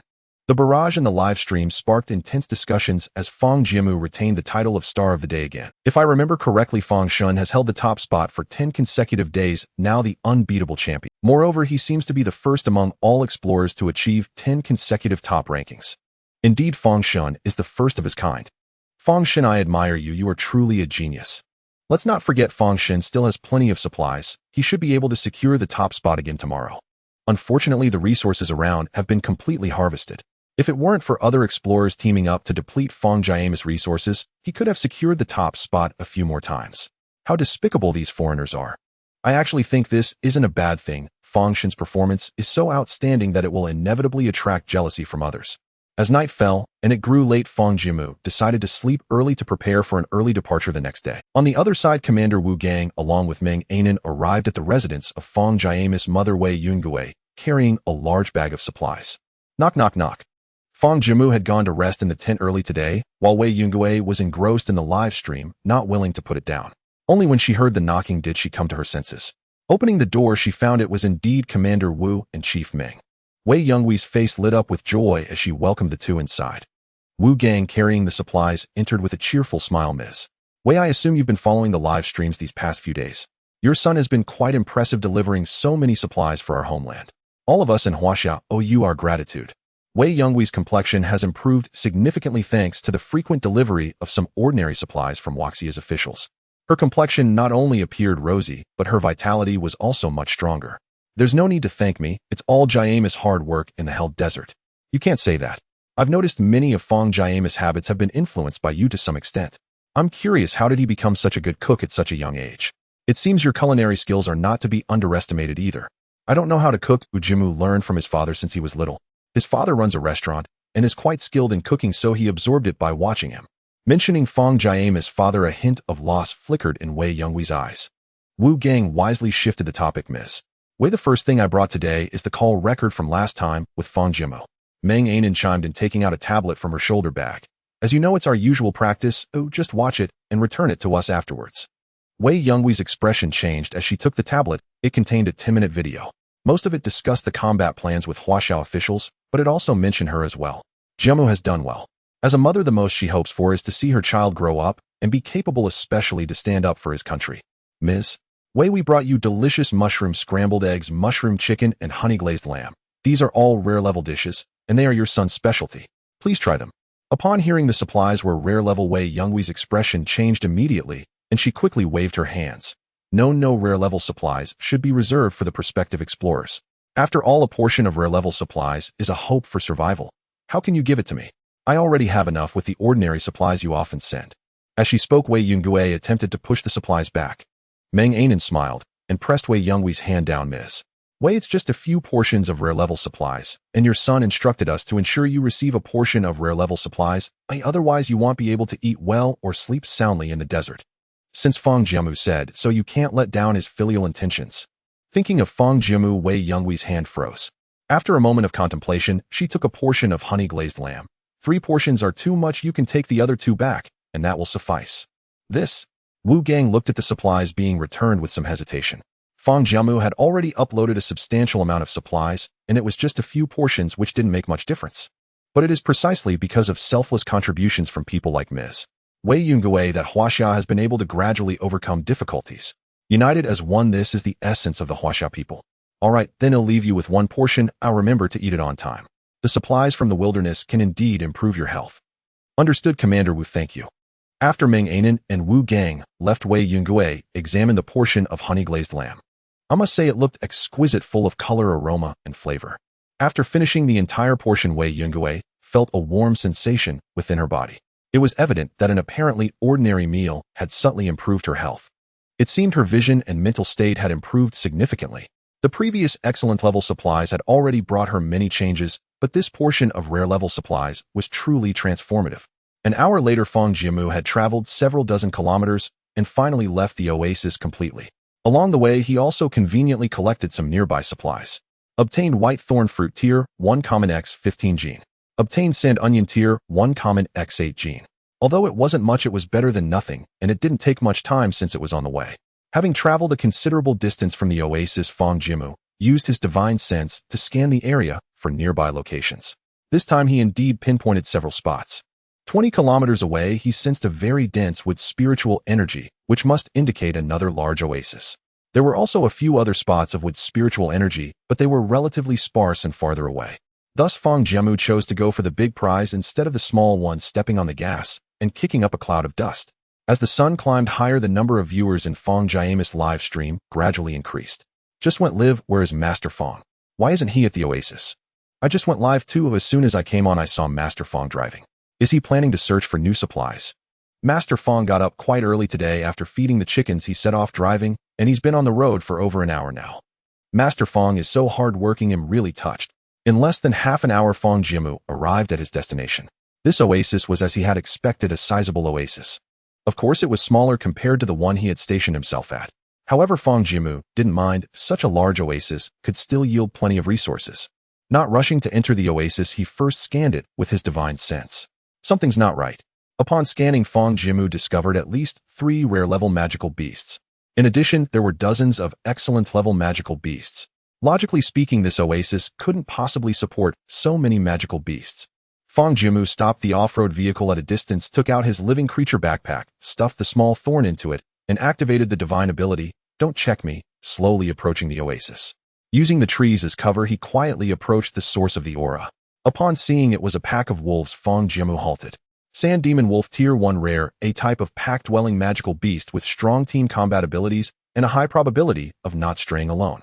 Its meat tastes sour and rough, not very palatable, but it has a low chance of dropping wilderness treasure chests. 3 rare-level demon wolves were enormous, each about 1.5 meters tall. With sharp fangs, they looked ferocious. The largest among them stood 2 meters high, and its aura was likely close to legendary level. It must be the alpha of this wolf pack. In addition to the 3 rare-level demon wolves, there were over a dozen excellent-level sand demon wolves. At the center of this wolf pack were 2 robust mountain goats.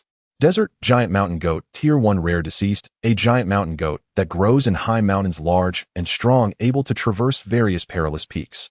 For them, a 90-degree slope is a cliff and 91 degrees is just a slope.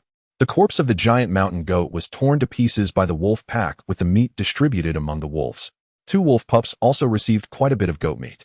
Only one wolf pup, appearing newly born, was much smaller than the other 2 and looked very frail. It clearly showed signs of congenital malnutrition.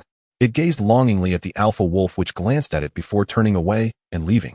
Among the entire wolf pack, it was the only one that didn't receive any goat meat. After all, resources in the desert are limited and magical beasts have their own survival rules. A weak little demon wolf like this was merely a waste of food to raise. Moreover, a wolf pack is essentially a small society. Survival of the fittest, this is the cruel law of nature, and even the wilderness is no exception. Watching the orderly distribution of meat among the wolves, Fang Jiamu fell into deep thought. Where did these 2 rare-level desert giant mountain goats come from? Generally speaking, meat that doesn't taste good isn't worth much points. The rating of sand demon wolf meat isn't high, but goat meat is different. Moreover, judging by the size of these giant goats, one adult goat could yield quite a bit of meat. If I could follow this wolf pack and find the desert giant goats. Once I succeed, I will take the opportunity to eliminate this pack of sand demon wolves. After some contemplation, Fang Jiamu made up his mind to follow this pack of sand demon wolves and see if he could locate the giant goats. 2 giant goats were evidently enough for this pack of sand demon wolves to feast on. Furthermore, the scorching heat of the desert during the day made it unbearable for them, so after enjoying their meal, the wolves sought out shade to rest. Fang Jiamu hid in the bushes, activating "Don't check me," and waited for the sand demon wolves to act. To his surprise, he waited all the way until evening. Ow! The alpha wolf howled at the sky, causing a stir among the wolf pack. The wolves responded one by one, leaving only 3 pups behind as they began to move. Having hidden in the bushes all day, even when the sand demon wolf started to move, Fang Jiamu didn't rush to act. He locked onto the wolf pack with his divine sense before making his move. Rustle.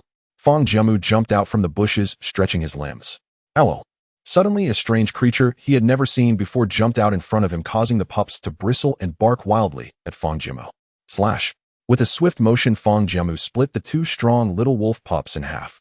The other frail little wolf, frightened, trembled and attempted to retreat, but tripped over itself. This little wolf pup was indeed very small, even only half the size of the other two.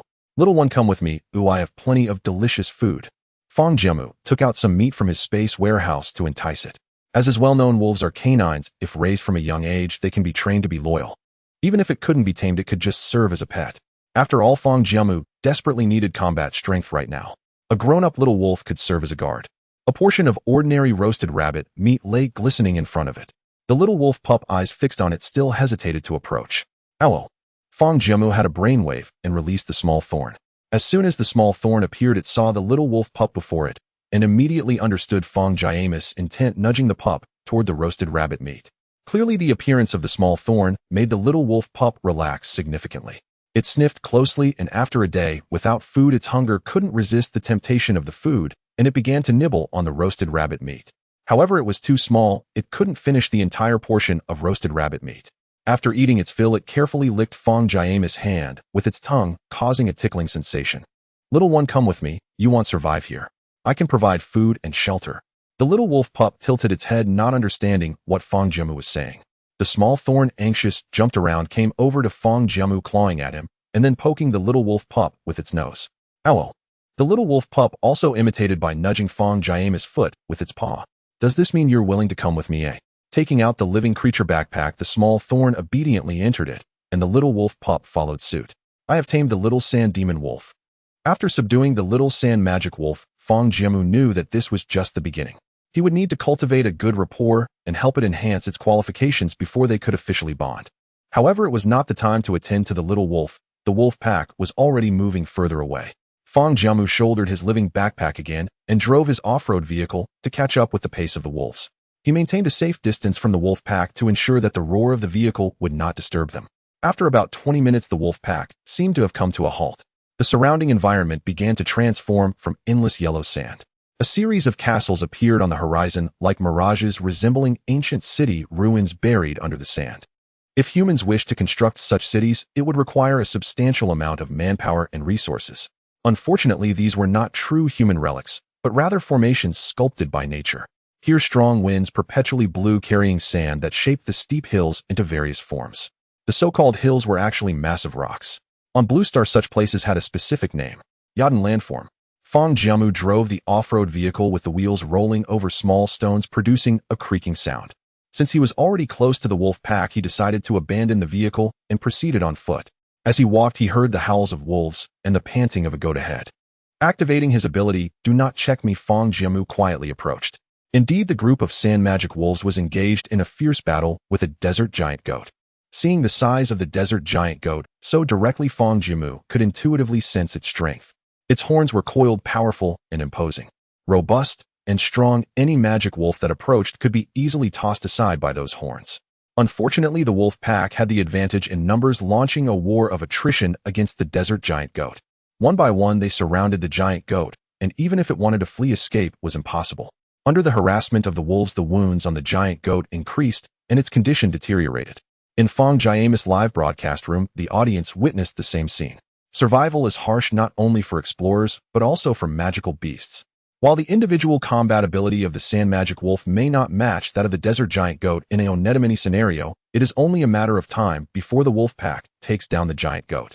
What is Fang Shen planning from the sidelines? Does he intend to pull a mantis, stalks the cicada, unaware of the oriole behind? I find it hard to say. Even though Fang Shen can defeat legendary magical beasts, there are simply too many wolves, and he alone cannot hold back the tide. Why do you think Fang Shen is so close to the magical beasts and yet remains undetected? I don't understand, but I know Fang Shen's actions are beyond the comprehension of ordinary people. Just as the Huaxia audience debated Fang Jiamu's next move, he made a gesture, and the Huaxia officials immediately understood, promptly cutting off the live broadcast. Leaving the audience wailing, they could only wait for Fang Jiamu to finish and see the outcome. Roar. The lead wolf lunged forward with a swift step, its claws leaving 3 deep gashes on the giant goat's body. Fang Jiamu knew it was time for him to strike. All things in this world are at my disposal. At the moment the wolf pack was caught off guard, 3 golden flying swords streaked through like shooting stars. Each flying sword precisely claimed the life of an excellent grade sand magic wolf. The pack immediately alerted, but the speed of the flying swords was too swift. The excellent grade magic wolves couldn't even escape before being slain by the flying swords.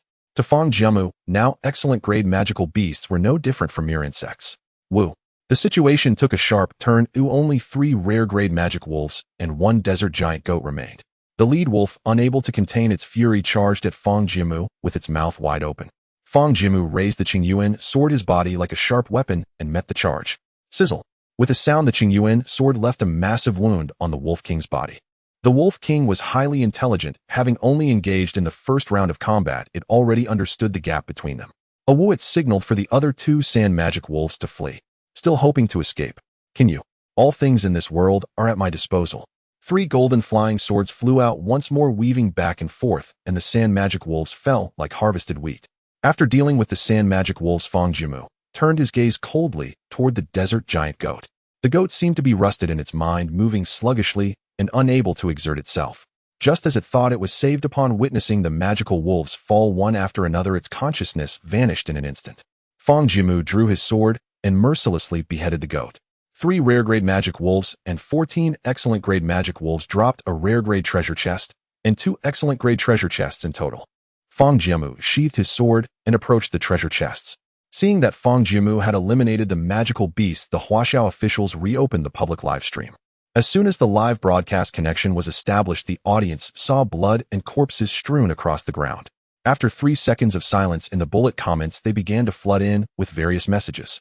Did the live stream close for 10 minutes, and the wolf pack was wiped out? While Fang Shun's slight intervention is the limit for explorers, challenging the wolf pack alone, especially with 3 rare grade ones, and finishing them all in under 10 minutes. I really want to see how Fang Shun exterminated the wolf pack. Brothers, it seems it's not just the wolf pack. That giant goat has also been dealt with. What's there to be surprised about? Fang Shun is Fang Shun precisely because we cannot comprehend him. I bowed to the one upstairs. The rare grade treasure chest opened. Acquired simple alloy pickaxe grade 1, a excellent X1, a resource doubling card grade 1, X1, 1 gene of Rice National Fortune points X2. Now he happened to have 1 resource doubling card and 1 resource upload scoring card perfectly left to use together. The 2 excellent grade treasure chests also yielded good items. Acquired automatic watering device grade 1 AX1 24-hour live stream closure card X1 1 gene of flatbread national fortune points X1 acquired automatic feeding device grade 1 AX1 calling card X1 baked flatbread X1 national fortune points X1 calling card has been sent to Huaxia officials. So the calling card can also be obtained from the wilderness treasure chests. This was the first time Fang Jiamu obtained a card to send back to the officials. However, the automatic feeding device caught his attention. The automatic feeding machine resembles a food trough with a touch of technological flair. It also features a wilderness panel. Remaining feed in the automatic feeding machine 01000 kg. With such a convenient feeder, he can now confidently search for supplies outside. As night fell, Fang Jiamu glanced at the time. It was already past 7. There was less than an hour left until the supply upload time. Now that he had the hidden mission of the Chosen One, he had to gather all supplies within 2 days to complete the hit. As for the star of the day, when Fang Jiamu arrived at this rocky area, he felt a rich presence of metallic spiritual energy. In addition to the golden spiritual energy, there were also some mottled wood-type spiritual energy, along with many traces resembling those of the desert giant goats. The mineral resources here should be abundant, and the ratings of the minerals are relatively high. It can be said that in the coming days, Fang Jiamu only needs to explore this area. Thus, the enhancement from the star of the day was not as crucial, and he planned not to waste resources competing for rankings tomorrow. Having made up his mind, Fang Jiamu began to gather the bodies of the wolf pack and the giant goats. Gain Sand Demon Wolf Meat First Order Rare X 140 gene. Gain Sand Demon Wolf Meat First Order Excellent X 310 gene. Gain Giant Goat Meat First Order Rare X 75 gene. After finishing the dismemberment, only a few minutes remained until today's supply upload, and Fang Jiamu opened his personal panel. Explorer Fang Jiamu. Physical strength 248597. Mental strength 312625. Ability wood element affinity 90. Rare supplies delicious mushrooms stir-fried sand chicken eggs first order rare X18. Buddha jumping over the wall first order rare X5. Horn of antelope first order rare X33. Meat Cormorant First Order Rare X11, Desert Delicious Mushroom, Roasted Sand Chicken, First Order Rare X20 King Cobra Meat, First Order Rare X30 Gene King Cobra Venom, First Order Rare X1. Sand Demon Wolf Meat, First Order Rare X140 Gene Giant Goat Meat, First Order Rare X75 Gene Honeyed Lamb Meat, First Order Rare X49. Excellent Supplies Meat Cormorant First Order Excellent X7, Sea Buckthorn Fruit, First Order Excellent X12, Fire Ginseng Fruit, First Order Excellent X19 Sweet and Spicy Venison, First Order Excellent X6. White Thorn Fruit First Order Excellent X10 Gene, Sand Demon Wolf Meat First Order Excellent X310 Gene. Common Supplies Fire Ginseng Fruit First Order Common X67 Gene Dates, First Order Common X950. 1S9 Season Newcomer List Total Ranking does not count in the ranking. National Luck Points 81. In recent days, Fang Jiamu also remembered to consume rare supplies, so his mental and physical strength values increased considerably compared to last time. Additionally, there was his space. Fang Jiamu's storage space I really can't fit anymore. 10 cubic meters of space is simply insufficient for his needs. Thus today Fang Jiamu planned to utilize the title of Chosen One to clear out all unnecessary supplies, at once freeing up space for the upcoming resources. With so many supplies, it should help alleviate a significant food crisis for Huaxia. Today's supply upload settlement 001000. Please all explorers upload supplies. Today marks the 25th day of the 9th season, and the rankings for new explorers in their first month do not participate in the overall ranking. Fang Jiamu took out 2 cards. Would you like to use the supply upload scoring card doubling card first order and the reverse supply doubling card first order? Yes. The reverse supply doubling card first order has been successfully used, doubling the resources uploaded today for the Huaxia Nation. The supply upload scoring card doubling card first order has been successfully used, doubling the score for the resources uploaded today. Detected the effect of the title Chosen One. Today's supply score increased to 300. Indeed, it's 3 times. Fang Jiamu felt delighted. The card effects stacked with the Chosen One effect, resulting in a 3-fold score. Then what are we waiting for? Let's do it. Explorer Fang Jiamu Huaxia uploaded common level supplies, White Thorn Fruit, First Order Common X365 Gene. Score 4,380. Huaxia received resource feedback, White Thorn Fruit, First Order Common X7, 300 Gene. 1 gene of White Thorn Fruit has a base score of 4 points, so 365 gene originally scored 1460 points. With the enhancement of the title and scoring doubling card, it surged directly to 4,380 points. Not only that, but the resource feedback received by Huaxia was directly returned at a rate of 20,000. I am invincible, you may do as you please. Explorer Fang Jiamu Huaxia uploaded common level supplies dates, First Order Common X900 Gene, Sea Buckthorn Fruit, First Order Common X59 Gene. Score 11,508. Huaxia received resource feedback dates, First Order Common X180 Gene, Sea Buckthorn Fruit, First Order Common X180 Gene. After uploading a large amount of supplies again, Fang Jiamu felt exhilarated and a sense of relief. At this rate, he might really complete the second hidden task of the Chosen One. So easily he broke through to over 10,000 points, leaving all other explorers far behind. Rank 1, Huaxia Fang Jiamu. Today's score 15888. Rank 2, Lighthouse Nation Sam George. Today's score 4240. Rank 3, Sunset Nation Jessica. Today's score 750. Sam George, seeing that in less than 2 minutes Fang Jiamu's score skyrocketed like a rocket. Fang Jiamu lingered for a few minutes, fearing that George would not follow him. As George's score kept soaring, about to surpass Fang Jiamu, he decided to stop pretending. With a wave of his hand, clear everything. Explorer Fang Jiamu Huaxia uploaded ordinary level resources, Fire Ginseng Fruit, First Rank Ordinary X67 Genes, Sour Roasted Scorpion Meat, First Rank Ordinary X5. Wild Vegetables, First Rank Ordinary X50 Genes, Roasted Sand Rabbit, First Rank Ordinary X8. Ferns, First Rank Ordinary X30 Genes, Sand Rabbit Meat, First Rank Ordinary X20. Salty Grapes, First Rank Ordinary X31 Genes. Score 2,511. Huaxia gained resource feedback, Fire Ginseng Fruit, First Rank Ordinary X130 Genes, Sour Roasted Scorpion Meat, First Rank Ordinary X1 Wild Vegetables, First Rank Ordinary X1 Genes, Roasted Sand Rabbit, First Rank Ordinary X1600, Ferns, First Rank Ordinary X600 Genes, Sand Rabbit Meat, First Rank Ordinary X4 Salty Grapes, First Rank Ordinary X600 Genes. After this clearing, the warehouse finally had plenty of space. For Fang Jiamu at this moment, he no longer valued ordinary level resources. Thus today's score rose significantly once again. Rank 1, Huaxia Fang Jiamu. Today's score 18,399. Rank 2, Lighthouse Sam George. Today's score 16,718. Rank 3, Sunset Nation Jessica. Today's score 800. George felt a chill in his mind as he saw Fang Jiamu's score skyrocketing again. He had begun to fall into deep self-doubt. Can I really stop Fang Jiamu? He nearly trembled as he took out more resources to upload. But do you think this is Fang Jiamu's limit? No. This is merely the tip of the iceberg concerning Fang Jiamu's resources. More heavyweight, excellent, and rare-level resources have yet to be utilized. Next, it is the time for Fang Jiamu to truly exert his strength. Uploading excellent-level resources: Sand Demon Wolf Meat, First Rank Excellent X, 3 10 Genes, C Buckthorn Fruit, First Rank Excellent X, 10, Fire Ginseng Fruit, First Rank Excellent X, 10 Genes. Score 23,040.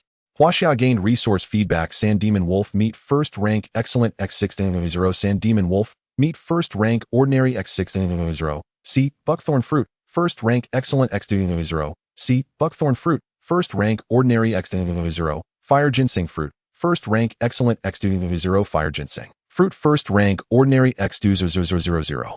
The Sand Demon Wolf Meat, which is described as unappetizing even in the wilderness, did not bother Fang Jiamu, who had a large pile of delicious resources, so he uploaded it all in one go. In addition, for the excellent level C Buckthorn Fruit and Fire Ginseng Fruit, Fang Jiamu kept some for himself. They made for nice snacks, or were good for feeding Little Thorn and Little Wolf. With a score of over 20,000, Fang Jiamu's ranking became unshakable. Rank 1, Huaxia Fang Jiamu. Today's score 41,439. Rank 2, Lighthouse Sam George. Today's score 19,201.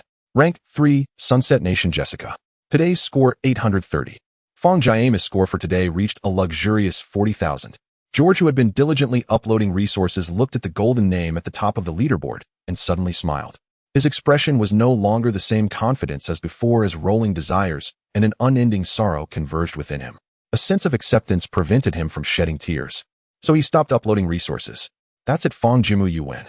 George's face turned resolute as he threw aside the wilderness panel, lying flat on the ground, gazing at the stars in the sky. The sky was beautiful, dotted with stars that formed a magnificent galaxy. What a broken starry sky. So beautiful. Every day's resource upload time was undoubtedly the liveliest moment in the live streaming room. Grab the top spot. Did you say grab the top spot? Over 40,000 points. My God, what's going on with Fang Shen today? Is he not living his life? Is this still the competition for the leaderboard among new explorers? With this score, even if new and old explorers merge, this score is enough to take the top spot. The score is indeed strange. Do you all remember that it seems Fang Shen opened a score doubling card? If he used the score doubling card, it would make a bit of sense. What sense? That thing is meant to save resources. There's no need to upload so many resources just to get this score. Couldn't he save it for later to compete for the leaderboard? Indeed, I don't know what Fang Shen is thinking. Fang Shen's actions are beyond the comprehension of ordinary people. Looking at George, who had completely lost confidence as his score no longer moved, Fang Jiamu knew that George had lost his fighting spirit. But what if this is not my limit? Upload again.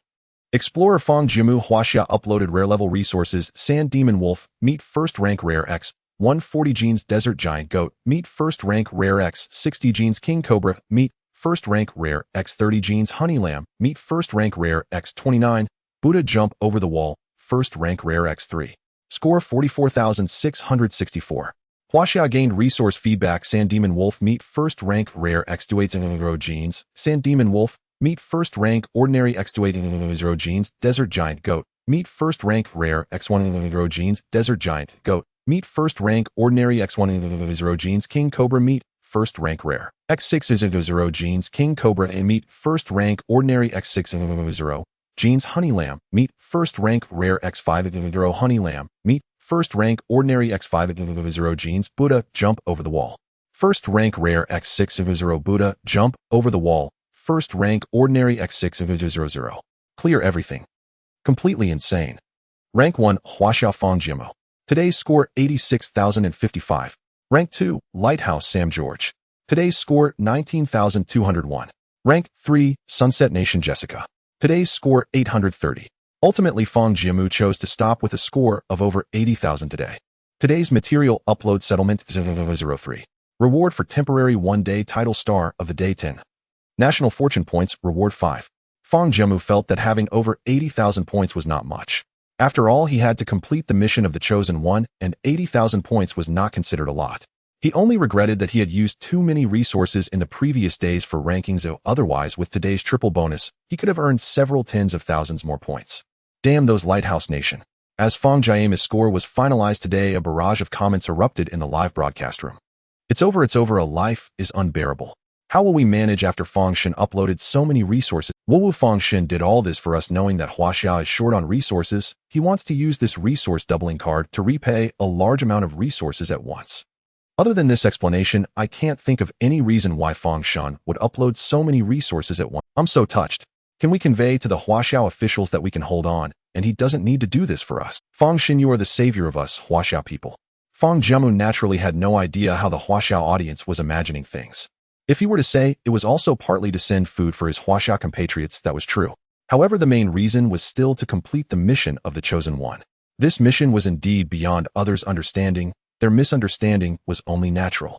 Fang Jiamu glanced at the progress of the Chosen One's mission. Personal overall ranking in 1S9 season newcomer list, overall ranking not counted, personal total score 199575. Click the small red dot behind to display a prompt. Total scores from 2nd to 50th, 191. There's still a gap of over 700,000. Fang Jiamu carefully calculated.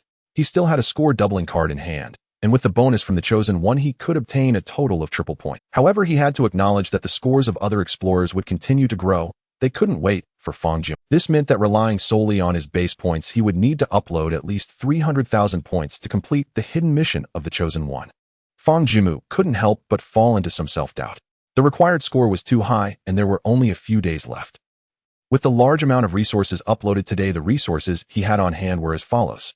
Rare resources: delicious mushroom stir-fried sand chicken egg, first rank rare X18, Buddha jumps over the wall, first rank rare X2, horned antelope horn, first rank rare X33, Sistanch, first rank rare X11, desert delicious mushroom, roasted sand chicken, first rank rare X20, king cobra venom, first rank rare X1, honey lamb, first rank rare X20, desert giant goat meat, first rank rare X15, gene ew, excellent resources, Sistanch, first rank excellent X7, sea buckthorn fruit, first rank excellent X2, fire ginseng fruit, first rank excellent X9, gene sweet and spicy venison, first rank excellent X6, white thorn fruit, first rank excellent X10, gene ordinary resources, dates, first rank ordinary X50, gene sand onion, first rank ordinary X18, gene moonlight stone X8, pancake X3, gene roasted non X1, gene rice X1, gene black pepper ordinary X6, gene fine salt X3, seasoning gift pack X1, a damp hard wood X2, bat droppings X496, gene.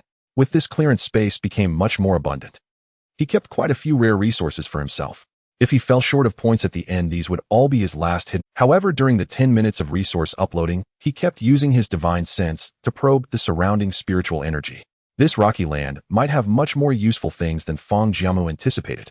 Even though the required points were many, it might still be achievable. The sky was getting late, and after a busy day, Fang Jiamu's stomach was growling. Fang Jiamu took out Huaxia and the little wolf cub from his living backpack.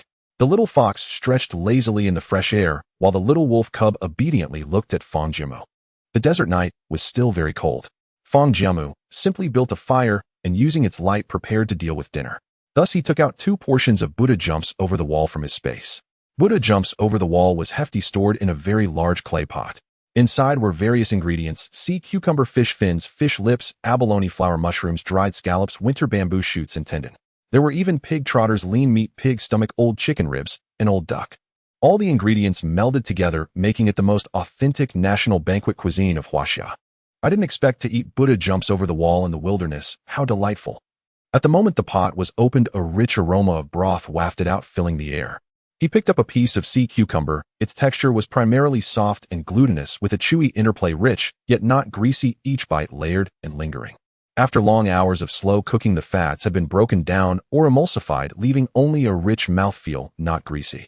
The ingredients were extremely tender, but still retained their shape, allowing one to taste their individual textures. Delicious. In the barren, hellish desert, being able to enjoy Huaxia's famous dish, Fang Jiamu felt warm and satisfied. Whoa! The little fox had long caught the scent and was anxiously jumping around, clearly very eager. The little wolf cub appeared much shyer. It sat obediently to the side, clearly very hungry, but its gaze kept wandering elsewhere. Unfortunately, its little eyes occasionally darted over, giving itself away.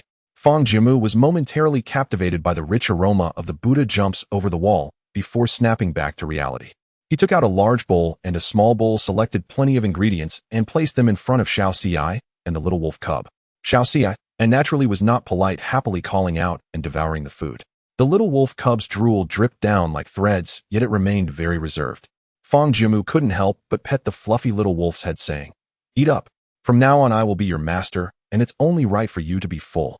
This time the little wolf cub seemed to understand. It nodded, lowered its head, and began to eat slowly. Unexpectedly, this little wolf cub had a personality completely opposite to Huaxia. While Huaxia was always lively, this little wolf cub was very calm. Fearing the little wolf cub wouldn't have enough to eat, Fang Jiamu scooped another big spoonful of meat into the little bowl. "Oh, woo!" the little wolf cub cutely called out to Fang Jiamu, seemingly in gratitude. Thus, one person, one fox, and one wolf gathered around the campfire, relishing the delicious food, fully immersed in the warmth of the moment. In the Huaxia operations room. Although it was unclear why Fang Jiamu uploaded such a large amount of supplies today, the amount of resources Huaxia received in return had reached a terrifying figure. Nearly 60 million jin of ordinary grade meat. Over 30 million jin of ordinary grade fruits and vegetables. 680,000 jin of excellent grade supplies. The rare grade supplies exceeded 520,000 jin.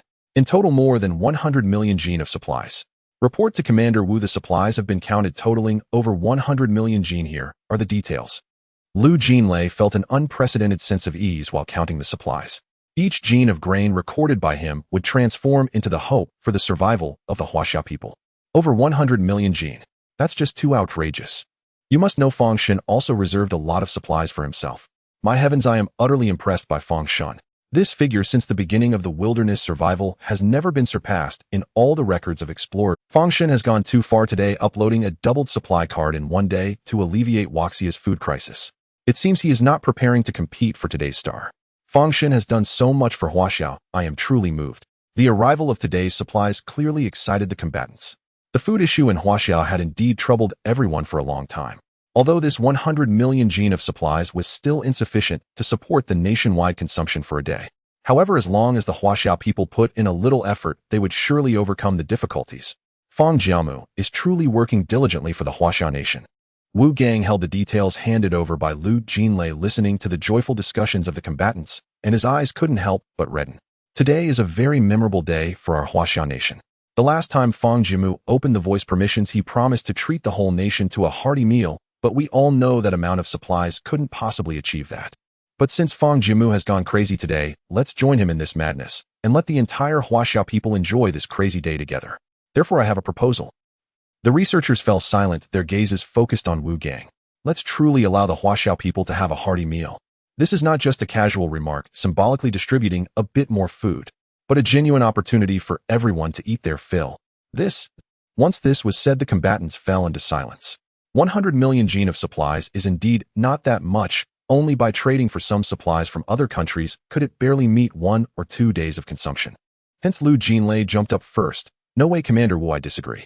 These supplies are indeed abundant for a medium-sized country, but our Huaxia has a large population, and it simply isn't enough to distribute. Even if we distribute it equally, each person would only get 1 or 2. Last time Fang Jiamu said he would treat the whole nation to a hearty meal, he did not understand the grain reserves of Huaxia. But as the commander, how could you not know?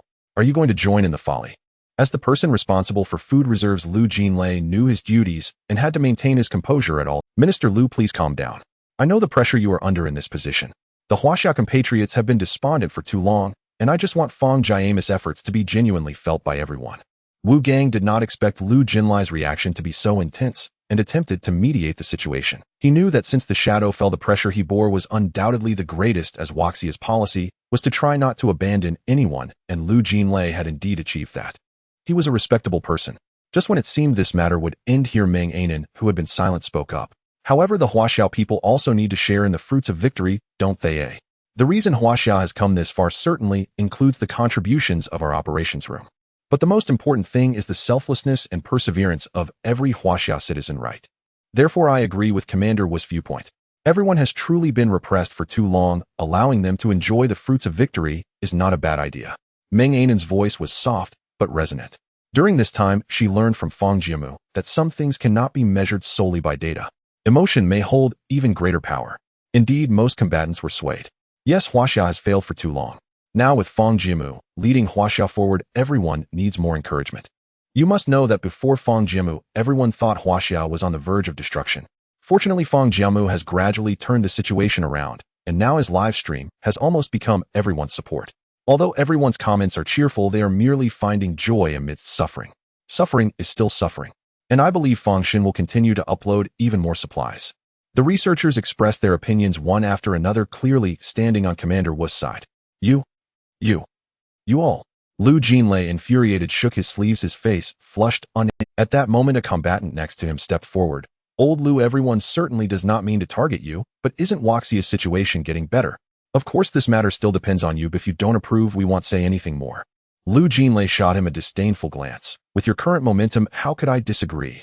The surrounding combatants looked at him with shining, innocent eyes. Unable to withstand the hopeful gazes, Lu Jinlei finally relented. Fine, you are indeed right. But with so few supplies, how do you plan to distribute them? Well, actually, Comrade Chen Si and I have already drafted a plan when Commander Wu just proposed it. Yu glanced apologetically at Lu Jinlei and slowly stood up with a stack of materials. Wu Gang laughed heartily and strode over. Again, it's you and Chen Si. You two quietly get the work done every day, right? Come, let me see the materials. Yes, Commander Wu. Wu Gang took the materials and began to read carefully. The materials were written in great detail and even proposed solutions for the insufficient meat supplies. That is, to exchange rare-grade supplies and excellent-grade supplies with other countries. Rare-grade supplies hold significant strategic value. Almost all countries need them. Moreover, not all explorers like Fang Jiamu can upload such a large amount of rare-grade supplies. Therefore, rare-grade supplies are indeed a rare commodity on Blue Star. Due to Fang Jiamu uploading a large quantity of rare-grade supplies along with the previous substantial reserves, Huaxia is at least sufficient in the storage of rare-grade supplies. The materials even listed the estimated prices of rare-grade supplies and how much they could be exchanged for. Furthermore, since we want the citizens to eat their fill once, we might as well go all out and make up for the shortfall with grain reserves. Wu Gang's eyes lit up more and more. Well written. A moment later. It is indeed very detailed. Let's circulate it among ourselves. If anyone has any suggestions, feel free to voice them. If there are no objections, let's proceed as planned. Wu Gang set down the research materials, speaking earnestly. It may be a bit hard for everyone today. Then the mission was assigned, and the combat members began their actions. Some contacted other countries to negotiate prices. Others reached out to local contacts to discuss the distribution of supplies. By evening, with the addition of the night shift team, the allocation was finally completed through everyone's combined efforts. By noon the next day, the supplies could be distributed to the public. The following day, in the Rocky Mountains, the strong winds ensured it wouldn't be too hot. The morning in the hellish desert felt particularly pleasant. Little Spike and the little wolf cub had also risen early, patrolling the area. Ever since the little wolf cub joined the team, Little Spike took on a leadership role, guiding the cub and teaching it some skills. Little Spike has seriously taken charge of the little one. The little wolf cub followed behind Little Spike. A strong fox led a small wolf cub, creating a lively and interesting scene from a distance. Little Spike, little wolf, come back, it's time for breakfast. Hearing Fang Jiamu's voice, Little Spike dashed over, tail wagging in flattery. The little wolf cub followed behind, appearing much more composed than Little Spike. Fang Jiamu took out 1 pound of flatbread and 2 portions of delicious desert mushroom chicken from the spatial warehouse. He divided it into 3 parts, giving the other 2 portions to Little Spike and the little wolf cub. The mushroom chicken was also quite tasty, and Little Spike devoured it eagerly. The little wolf cub nodded slightly towards Fang Jiamu and slowly began to eat. Fang Jiamu looked at the little wolf cub and said, calling you little wolf all the time isn't quite right. Let me give you a name. The little wolf paused eating and glanced at Fang Jiamu, a hint of emotion evident in its eyes. Fang Jiamu pondered for a moment. The wolf's character was dignified, and as it grew, it should be strong, noble, and elegant with outstanding combat abilities. Although it was small now, with unkempt fur and a few bald patches resembling a patched-up little sack, it would surely become a magnificent wolf in the future. He recalled a meme from the internet in his past life. A good name came to mind. Let's call you Wolf Extinction. Little Wolf Extinction. The little wolf seemed pleased to have a name, but also a bit shy, nodding in gratitude before lowering its head to continue eating. Fang Jiamu couldn't help but pet Little Wolf Extinction. The rare-grade Buddha jumps over the wall from yesterday had clearly provided it with a lot of energy. Today, Little Wolf Extinction was much more spirited than the day before. In Fang Jiamu's livestream room, a large number of viewers flooded in as the day began. Good morning, brothers. Have you eaten yet? I had a bit of Jinzi fruit, so I'm not too hungry. I just came early to watch Fangshin's livestream while I eat. Fangshin's pets eat so well. Look at Little Spike. It was so small just 10 days ago, and now it's grown. Of course, Fangshin feeds them rare-grade high-protein food every day, so Little Spike grows fast. He adopted another pet yesterday. Among all the explorers, only Fangshin can afford to keep them right. I'm so envious of Fangshin's pets. I want to eat meat too. Let's not talk about that. Everyone is having a tough time right now, but I believe Fang Shun will ensure we all have enough to eat. After filling up, Fang Jiamu planned to take advantage of the effect of today's star and patrol the Rocky Mountains first. He marked where the spiritual energy was richer and where it was more unique. With that accompanied by Little Spike and Wolf Extinction, Fang Jiamu began to weave through the rocky piles. After a morning of searching, he was very satisfied with the results. Firstly, this place possessed an abundance of mineral resources.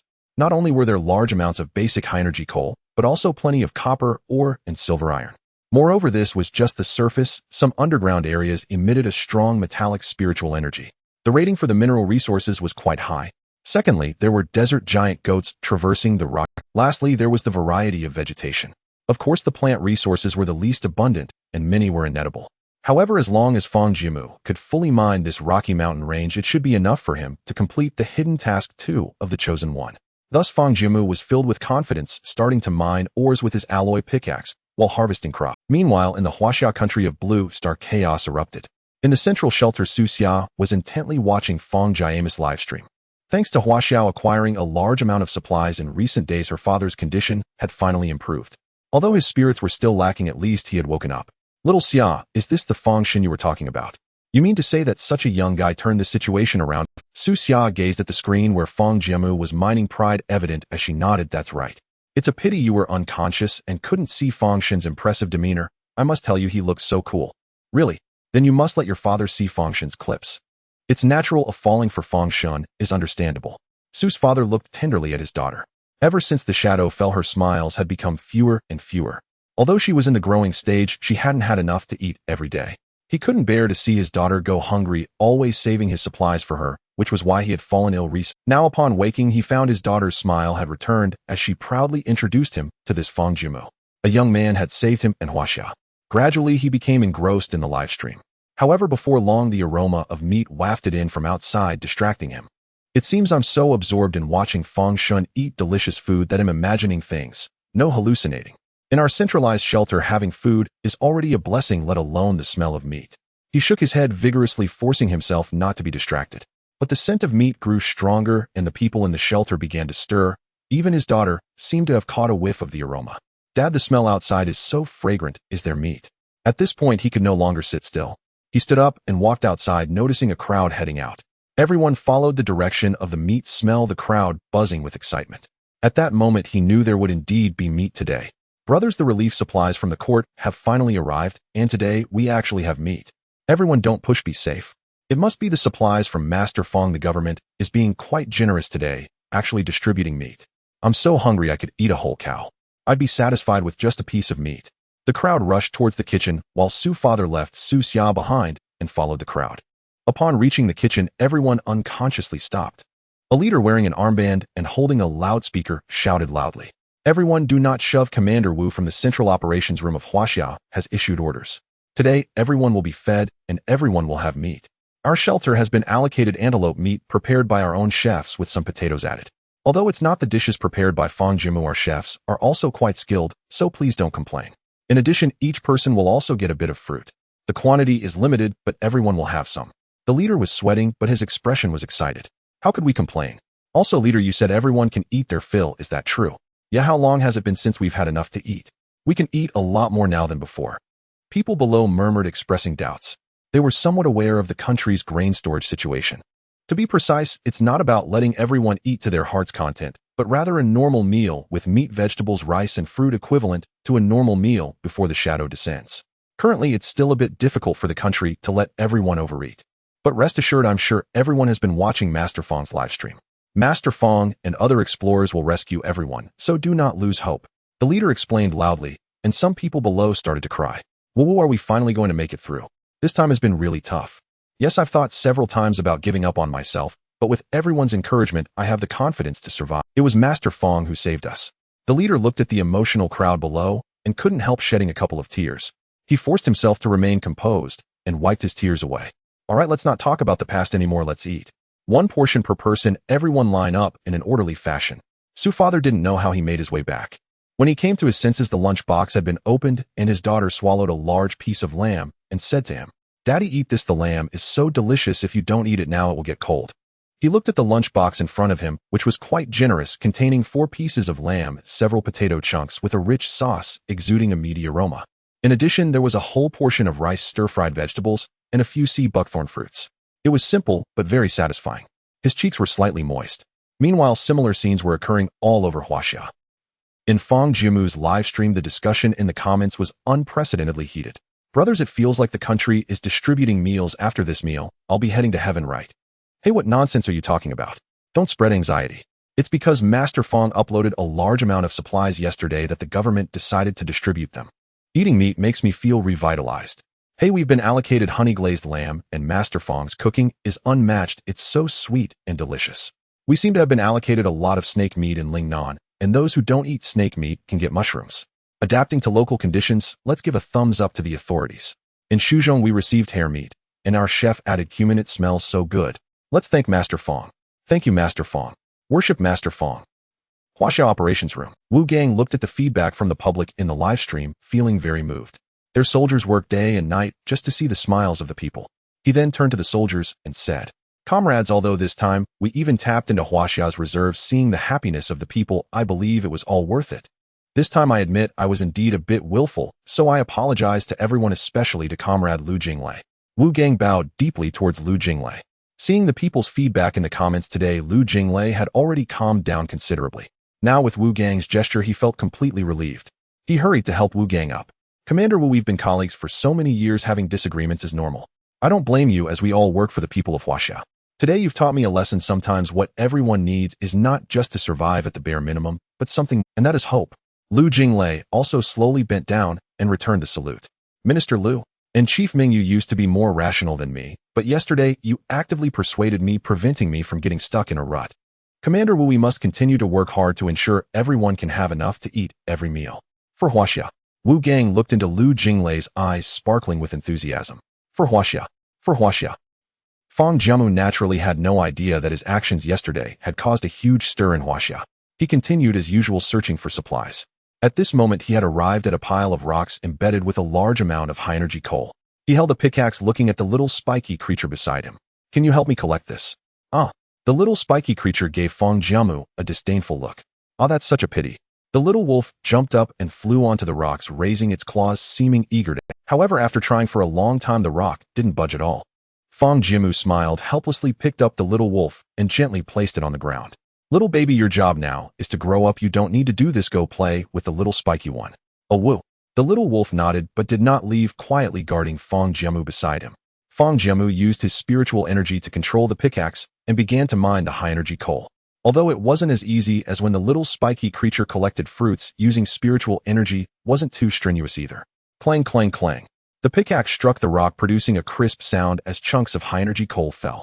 Acquired high-energy coal, first year, excellent, X25. Such a large chunk of rock yielded 25 pieces of high-energy coal, which was a decent haul. Then he began to walk towards the next location. On his quest for, Fang Jiamu discovered a desert giant goat.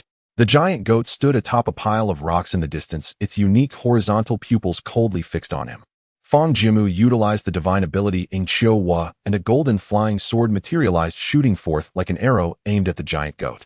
However, the goat was exceedingly agile, kicking off the ground and leaping away, vanishing into the rocks. The golden flying sword was far less nimble than the giant goat, ultimately dissipating as its energy was exhausted. I didn't expect that this pile of rocks would become the domain of these giant goats, preventing my divine ability from capturing it immediately. The pile of rocks has become an obstacle for Ing Qiu Hua. Although the golden flying sword is agile, it still faced limitations while navigating sharp turns in this domain. The giant goat was even more agile. Fang Jiamu instinctively glanced at Xiao Langmi. Xiao Langmi sensed Fang Jiamu's gaze and tilted its head in confusion. That pack of sand magic wolves capable of hunting such desert giant goats seemed to be a group of Langmis as well, even if they were outnumbered. "Xiao Langmi, you are also part of the sand magic wolf pack. Do you have any way to catch the giant goat?" "It seems you have no idea." Fang Jiamu felt a bit regretful. "I need to think of a way out. Relying solely on, or will definitely not be enough to complete the hidden mission." Fang Jiamu wandered among various points, stopping and starting continuously mining with his alloy pickaxe. After a whole day, he had amassed a large amount of resources. Acquired high-energy coal, Tier 1, excellent, X110. Acquired high-energy coal, Tier 1, rare, X15. Acquired copper essence, Tier 1 rare X70, acquired silver iron tier, 1 rare X45, a piece of rare-grade black iron of the same tier, could fetch 150 points, copper essence, and silver iron should be similar. In total, over 26,000 points. For other explorers, this was certainly a considerable bounty. But for Fang Jiamu, it was far from enough. Fang Jiamu couldn't help but feel the urgency of time once again. Fortunately, Huaxia was also working with Langmi. Huaxia had a special ability using sand control techniques to locate sand mice, sand rabbits, birds, and more hidden in the shadows. Especially for training purposes, Huaxia would find magical beasts, and then Langmi was responsible for taking them down. Langmi was presumably more adept at close combat, thus making rapid progress throughout the day. Of course, it was still too small in size, and would miss many chances. However, with Huaxia around, they couldn't escape. When tallying the resources at night, the two pets also contributed a share to Fang Jiamu. Acquired sand mouse meat tier 1 ordinary X 15 gene, acquired sand rabbit meat tier 1 ordinary X 25 gene, acquired sandbird meat tier 1 ordinary X 10 gene. While it was little, it could at least help alleviate some of the food crisis in Huaxia. As he assessed today's harvest, the time for resource upload had arrived. Today's resource upload settlement in 0. All explorers, please upload your resources today. Marks the 26th day of the 9th season. New explorers will not participate in the overall ranking during the first month. The wilderness reminders sounded punctually. However, this time Fang Jiamu did not look at it again. In the endless sea, Sunset Nation, Jessica. Jessica had not thought about competing for the ranking for several days. Before entering the wilderness, she was full of confidence with her nation preparing top-tier vehicles for her, making her one of the season's supernovas and a strong contender. Even though her start was not as good as Sam George, she believed that she could make up for it with her efforts in the following rounds. Sam George had already gone down, but suddenly a Fang Jiamu from Huaxia emerged. Moreover, this Fang Jiamu almost monopolized the top spot with an invincible stance. In fact, just yesterday he amassed over 80,000 points. However, when she received this news, she smiled. According to the information provided by her country, it seemed that Fang Jiamu had obtained a resource doubling card, intending to use it to alleviate the food crisis in Huaxia. There was nothing to be done. That's how weak nations operate, especially with a populous country like Huaxia, where so many mouths were waiting to be fed. Clearly, they could upload resources in batches, securing several days of the today's star, yet due to the resource doubling, they chose to go all in on one day. Jessica uploaded a resource and opened today's rankings. First place, Bear Country Lirfsky, today's score 4,500. Second place, A Nation Kumar, today's score 4,001. Third place, Samba Country Weimar, today's score 3,461. As expected, Fang Jiamu's name was not among them. She scrolled down to the end, but could not see Fang. Given this, was Fang Jiamu really out of resources? No, we must not let our guard down until the last moment. She vividly remembered the incident when Fang Jiamu had stolen from George. It was very likely a ruse. Today's resource upload settlement 4 minutes remained until today's settlement, and Fang Jiamu's name had yet to appear. As for the competition for the top 3 ranks, it was becoming increasingly fierce. First place, Bear Country Lirfsky, today's score 8,100. Second place, A Nation Kumar, today's score 7,101. Third place, Samba Country Weimar, today's score 6661. Fang Jiamu really can't do it anymore. Jessica couldn't help but feel delighted. She had been under pressure from Fang Jiamu for nearly a month, and today, she finally had a breakthrough opportunity. Now that the threat of Sam George had been eliminated, she felt confident to handle the next explorers. In fact, she had been on an island for several days, and was in urgent need of today's star to help her find the next reason. With Lirfsky's momentum being strong today, she planned to secure the top spot tomorrow. In the ever-frozen tundra in front of a massive snow cave, Lirfsky from Bear Country stood at the cave entrance while heavy snow fell outside his lips, turning purple from the cold. It's done, I did it. There was 1 minute left for resource upload, and his score was far ahead. 26 whole days, I've waited for 26 long days. Lirfsky was nearly ecstatic, every cell in his body exuding exhilaration. He raised his head, stretched his arms toward the sky. I took down George, and now there's this Fang Jiamu. Fang Jiamu, you were so arrogant yesterday, now you finally have no resources, right? Finally, I can get today's star once. Although he was no longer qualified to contest for the supernova title, seeing Fang Jiamu finally brought down from his pedestal, he couldn't help but feel overjoyed. He had been under immense pressure for too long. For 11 days, Fang Jiamu had been at the top, nearly monopolizing today's star. With just half a minute left, he looked at the rankings, and his first place was finally secured. First place, Bear Country Lirfsky, today's score 10400. Second place, A Nation Kumar, today's score 9245. Third place, Samba Country Weimar, today's score 6419. Temporary reward. Today's star national fortune points. Reward 5. The reward arrived, enhancing his sixth sense. Lirfsky gazed into the darkness of the snow cave. He took a deep breath, gathered his courage, and walked in. Today, Fang Jiamu did not compete for the rankings, instead sparking a frenzy among foreign viewers. In Sakura country, Hiroshi Okamoto said, well, your Fang Jiamu is finally not the star of the day anymore. It's all because of you people from Huaxia. He uploaded all his resources yesterday, just for you. In Beach Country Park, Budo commented, finally Fang Jiamu is out of resources, dominating the top for over 10 days without a hint of humanitarianism. In Lighthouse Country, John commented, exactly, it's all Huaxia's fault. How about Fang Jiamu just joins our Lighthouse Country? We will definitely give him the highest standard of treatment. In Sakura country, Akashi Akira exclaimed, Huaxia does not deserve an explorer like Fang Jiamu. The barrage of insults became increasingly harsh, mocking that it was Huaxia that was holding Fang Jiamu back. However, Huaxia has a large population and unique linguistic charm. Soon one literary figure after another joined this barrage battle. Some expressed their feelings bluntly, directly insulting family members. Others hit hard, resorting to personal attacks. Then there were those who spoke in a sarcastic tone, twisting their words to insult, making it seem like compliments to those who didn't understand. It was too uncivilized to showcase more. In any case, the foreign viewers were so bombarded that their hands trembled, each one breaking down and closing the live stream, fleeing in shame. In the end, the people of Huaxia managed to hold onto Fang Jiamu's live stream. The strength of numbers proved powerful. As for the accusations that Huaxia was holding Fang Jiamu back, this was merely a scheme to sow discord from foreigners. In the past, they might have felt guilty. But now the people of Huaxia have absolute trust in Fang Jiamu, and they would not be fooled. Having watched Fang Jiamu's live stream for so long, they certainly knew his character. In the hellish desert surrounded by rocky mountains, Fang Jiamu, who was having dinner, received another prompt from the wilderness. Today's resource upload settlement 3.1 resource upload closed. You uploaded none. Temporary title star of the day has disappeared. Please keep up the good work. The resource upload has ended and the title of star of the day is gone. In that fleeting moment of disappearance, Fang Jiamu felt a wave of dizziness in his divine sense. The previous boost from the star of the day was too strong, and its disappearance indeed felt somewhat unpleasant.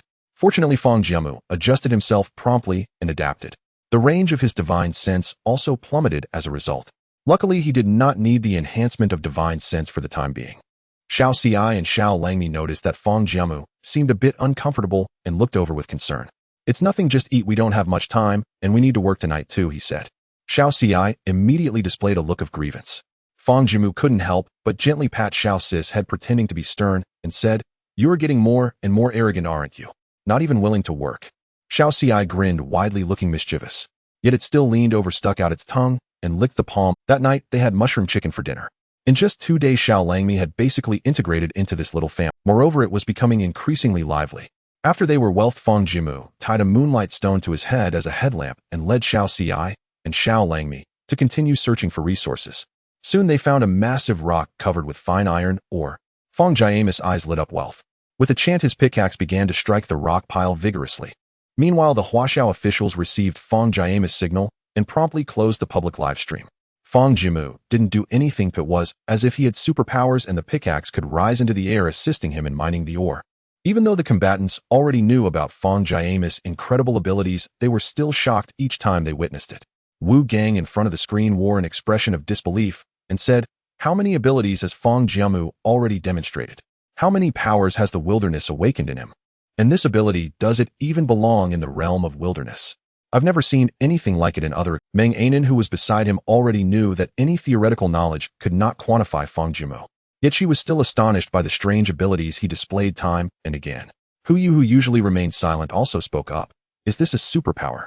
Could it be that Fang Jiamu was a superhuman before descending into the wilderness? Like in a typical story, is Huaxia facing a crisis? I awoke superpowers after 3 years of sleep, slapping Blue Star in the face.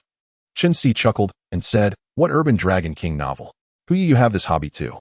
Huyu, feeling embarrassed, rubbed his head and said, everyone needs a break. Reality is tough, so I can only read these mindless novels for some fun. Little did he know Wu Gang took it seriously. After pondering for a while, he asked gravely, could it be that Fang Jiamu really awakened some superpower? Otherwise, why would the chosen card have guided him? Then, as if convincing himself, Wu Gang nodded thoughtfully. It might really be like that. Huyu quickly stood up, waving his hands to explain, Commander Wu, I was just trying to make everyone laugh. Oh, I was joking, please don't take it seriously. Haha, I was just trying to cheer everyone up as well. As for what exactly Fang Jiamu's abilities are, let's keep it under wraps for now. We can discuss it when we can't hide it anymore, or when Fang Jiamu chooses to mention it himself. Just as the command room was filled with a peaceful atmosphere, an anomaly occurred in Fang Jiamu's live stream.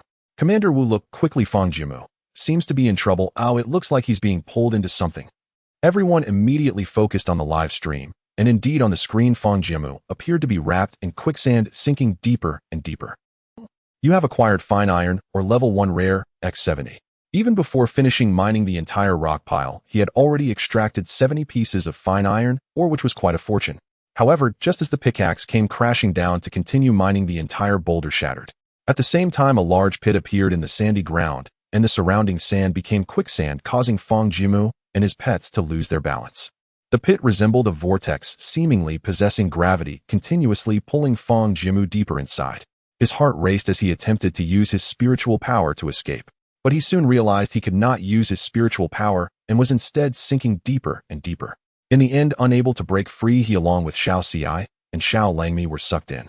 When he opened his eyes again, he found himself in front of a gigantic entrance with dark brown walls looming ahead and countless passages crisscrossing.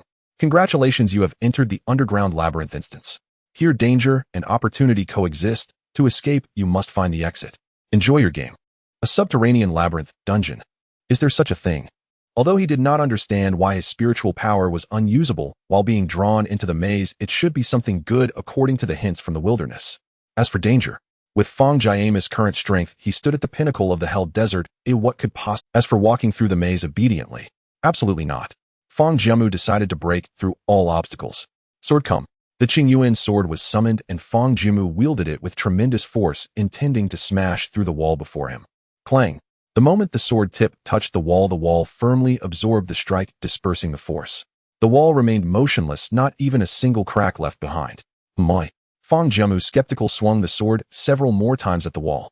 However, not even a spark. Nearby Huaxia and Xiao Lang mimicked Fang Jiamu's actions and attacked the wall. If Fang Jiamu couldn't inflict damage on the wall, there was no way his pets could. Fine, so you won't let me destroy the wall. Do you think this can restrain me? Fang Jiamu sheathed his sword, gathering spiritual energy beneath his feet before forcefully kicking off. Duong. Fang Jiamu's head seemed to collide with the ceiling, producing a dull thud. Yes, you can tell it's a good head just by the sound. Fang Jiamu sprawled on the ground, managed to prop himself up, spitting curses. There's actually an air wall, how despicable. Still refusing to believe, he unleashed all his martial skills against the wall and the air wall, but to no avail. Fang Jiamu now honest. Looks like I can only rely on myself to get out of the maze. However, he was not worried about not being able to escape. With his divine sense aiding in positioning, it merely meant expending more effort. But then he suddenly noticed a call request from the lower left corner of the wilderness. The Huaxia officials were reaching out for guidance. Connecting. Huaxia operations room. When Fang Jiamu inadvertently entered the underground labyrinth, the operators were not worried at all. Rather, they displayed expressions of wild joy. Indeed, it was wild joy. Not the kind of schadenfreude, but rather the excitement of finally being able to make use of their skills. Everyone's first reaction was a job has come. Upon confirming that it was indeed the underground labyrinth, Wu Gang immediately issued orders. Quick, buy information cards from the National Fortune Mall. We need plenty of them, don't skimp. Everyone get energized and prepare to assist Fang Jiamu. Go and call over the comrades responsible for Explorer Zhang Yunjing. They have experience guiding through the underground labyrinth. All the operators were invigorated. The fatigue from a day's work vanished as they methodically dove into their Soon the operators from Zhang Yunjing's team hurriedly arrived. Commander Wu, you called for us. Indeed, Comrade Fang Jiamu has inadvertently entered the underground labyrinth. Previously, you helped Comrade Zhang Yunjing successfully navigate it. This time, you will be fully responsible for assisting Fang Jiamu, and we will support you.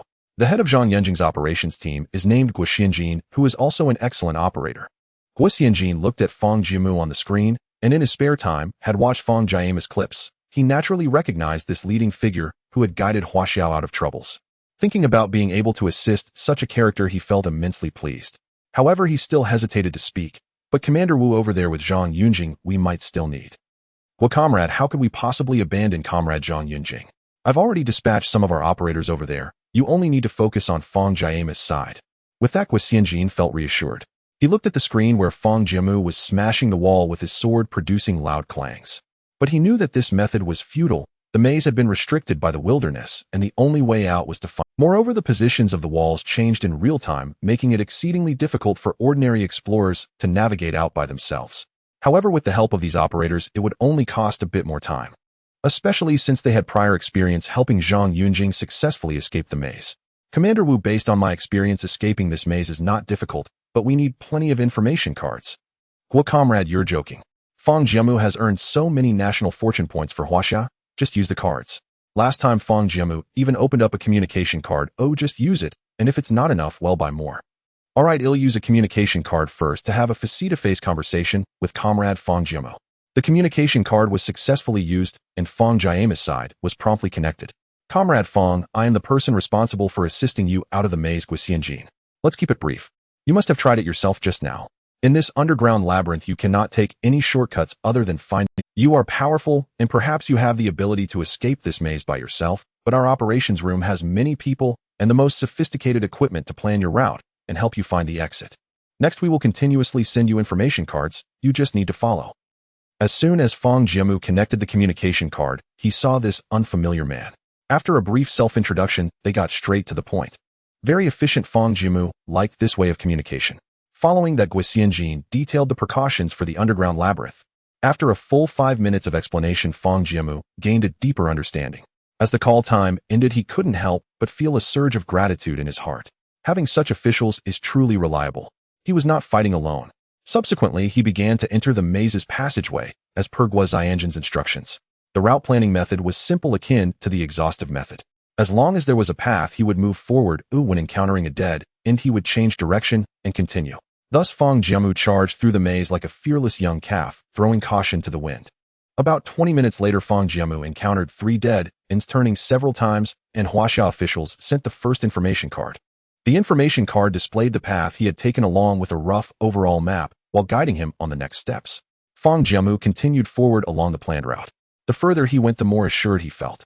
If relying solely on himself, it would likely take a long time. And now what he lacked the most was time. However, with a group of people helping him from behind, he would soon be able to escape the maze. In the Huaxia operations room, a machine named the SEP Panoramic Mapping Instrument roared to life. The SEP Panoramic Mapping Instrument is a device that was developed by Huaxia long ago. It is capable of collecting information based on all the terrain surrounding the explorer and accurately mapping it. It can even predict wind direction, estimate humidity, and gauge changes in atmospheric pressure, foreseeing potential dangers. Its purpose is to assist explorers in the wilderness. However, in the past, explorers could barely manage basic survival, and since it consumed a tremendous amount of energy, this mapping instrument gradually fell into disuse and gathered dust. But times have changed. Fang Jiamu has uploaded a significant amount of high-energy coal, a highly efficient resource that can stably provide energy for this instrument. Moreover, it is worth investing in for Fang Jiamu. Minister Guo, according to the predictions of the mapping instrument, there seems to be a wild treasure chest ahead on the left, but it is highly likely to be guarded by magical beasts, which could lead to a dead end and waste considerable time. Should we send a message card for Fang Jiamu to retrieve it? Minister Guo did not agree immediately. Know whether to risk sending comrade Fang Jiamu to retrieve the treasure chest entirely depends on his personal willingness. Comrade Fang Jiamu has been busy all day today. Perhaps he is eager to exit the maze. What we need to do is present all options before him and let him choose for himself. If it were Huaxia in the past, Minister Guo would have prioritized sending Fang Jiamu to retrieve the wild treasure chest. In fact, he had done so while assisting Zhang Yunjing. However, Huaxia has already moved beyond the crisis of national fortune points, and now with so many national fortune points obtained solely by Fang Jiamu, it all comes down to his personal choice. Understood, Minister Guo. For the next message card, I will indicate 2 paths for comrade Fang Jiamu, one leading to the wild treasure chest, listing the potential risks, and the other continuing in search of an exit. Very well, just like that. Minister Guo nodded, pleased with the outcome. Wu Gang observed the diligent operators who, despite having dark circles under their eyes, remained meticulous in their work. Everyone was contributing their efforts for Huaxia. After another quarter of an hour, Fang Jiamu received another. This time the message card was slightly different, marking 2 paths for him. One was to continue searching for an exit, and the other was suspected to lead to a wild treasure chest. The path to the wild treasure chest also noted that magical beasts would be stationed there, and that it would not significantly assist in mapping, likely wasting a lot of time. So it all depended on Fang Jiamu's choice. Fang Jiamu looked at the message card and smiled. The officials really underestimated him. Even if it took a detour, how much time could it really waste? The wild treasure chest might just reward him with some doubling card, which would be a huge gain. Therefore, he decisively chose to take the detour to search for that wild treasure chest. With haste, in less than 10 minutes, he indeed arrived at a dead end. At the end, there was indeed a superior treasure chest securely resting in the corner. However, Fang Jiamu did not rush over, as a magical beast was guarding the chest. Wild bull, first stage superior, strong and robust with overwhelming power, but also an excellent ingredient. Fang Jiamu's eyes lit up instantly. Wow, it's beef. The wild bull looks lively at the moment, but in Fang Jiamu's eyes it has already become a feast. Trained soldiers for 1,000 days use them for a moment. Fang Jiamu glanced at the little Spike and little wolf Mia beside him, intending to strengthen them, and the strength of this superior wild bull was just right. If worse came to worst, he could handle it himself. This superior wild bull could be dealt with in the blink of an eye. Go take it down. A whoa, a roo. One wolf and one fox, advancing and retreating together, charged towards the wild bull. Little wolf Mia, being still small, understood the disparity in strength and kept dodging, avoiding a direct confrontation. Meanwhile, little Spike's sand control technique was becoming increasingly precise, transforming sands into sharp sand spikes and attacking fiercely. The wild bull felt quite frustrated. That little wolf could indeed knock it out with a single blow, but it was too agile. Additionally, the fox in the distance kept disrupting it with sand. Those sand spikes hitting its body caused immense pain, preventing it from exerting its strength. Thus, the wild bull was continuously worn down, accumulating more and more wounds. A whoa! Little Spike shouted loudly, unleashing a giant sword made of sand that struck the wild bull with unstoppable force. Moo! With a final sound, the wild bull collapsed, completely lifeless.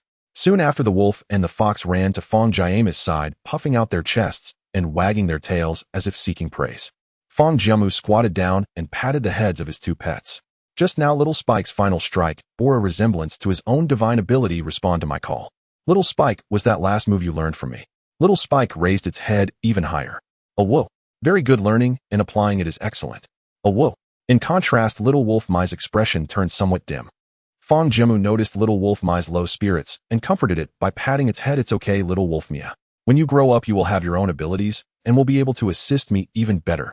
Aru, little Wolf Mia wagged its tail and nodded. All right, let's go open the treasure chest. Fang Jiamu quickly dealt with the carcass of the wild bull. Obtained wild bull meat, first stage superior, x 120 pounds. This bull was quite strong, yielding a substantial amount of meat. He then approached the dead end, which indeed held a superior treasure chest. Wild treasure chest, first stage superior, the lowest grade of treasure chest, yet still holds infinite possibilities. Hurry and open it. A superior treasure chest can yield a rating doubling card, which would be a significant gain, but based on Fang Jiamu's experience, the probability was quite low. Thus, Fang Jiamu did not expect much from this superior treasure chest, believing it could really yield anything valuable. However, just as he opened the wild treasure chest, a dazzling golden light burst forth from within. What is this?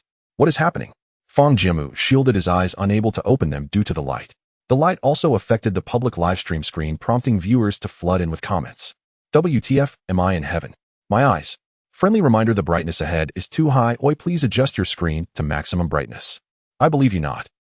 Even the Huaxia operations room screen was affected by this light. Superior treasure chests still hold infinite possibilities. Legendary grade supplies have been unlocked for you. Legendary.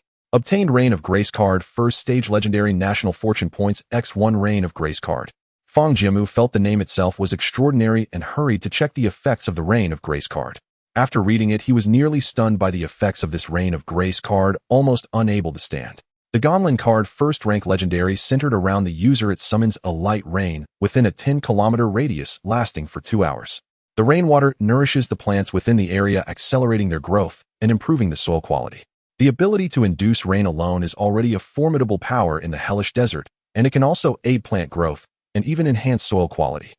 Fang Jiamu held the card, feeling it was incredibly precious. With this card, one could potentially create an artificial oasis. Even if used in his own oasis, it could not only expedite the maturation of sand rice, but also hasten the ripening of crops in the oasis. Delightful, Fang Jiamu cheerfully stored the Gonlin card and left the dead end, continuing to search for the exit according to the information card's guidance. Due to the strong light emitted by the treasure chest, the viewers in the live broadcast failed to see what Fang Jiamu had obtained, leading to much speculation. Was that an excellent grade treasure chest? What the heck, why is there such strong light? It almost blinded my eyes. Come on, whoever suggested increasing the brightness, let me get you some beauty dollars from the kitchen. What good thing did Fangshan get? The wilderness is still hiding secrets. What could an excellent grade treasure chest yield? I bet it's mostly a high-powered flashlight, which is why there's such a powerful light source.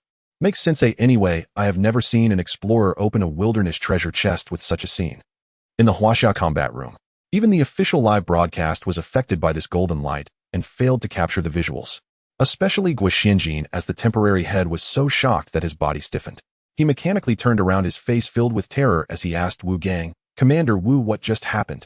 Could an excellent grade wilderness treasure chest cause such a huge reaction?" Although Wu Gang was also somewhat taken aback, he had been observing Fang Jiamu for a long time, so he wasn't surprised by Fang Jiamu's actions. He coughed twice, speaking in a calm tone, "Just get used to it. Fang Jiamu sometimes creates such commotion, we can't understand it. You should adjust quickly and continue working." Guoxianjin was still somewhat shaken. "Should we have Comrade Fang Jiamu report what just happened?" Wu Gang pondered for a moment before cautiously replying, "Forget it.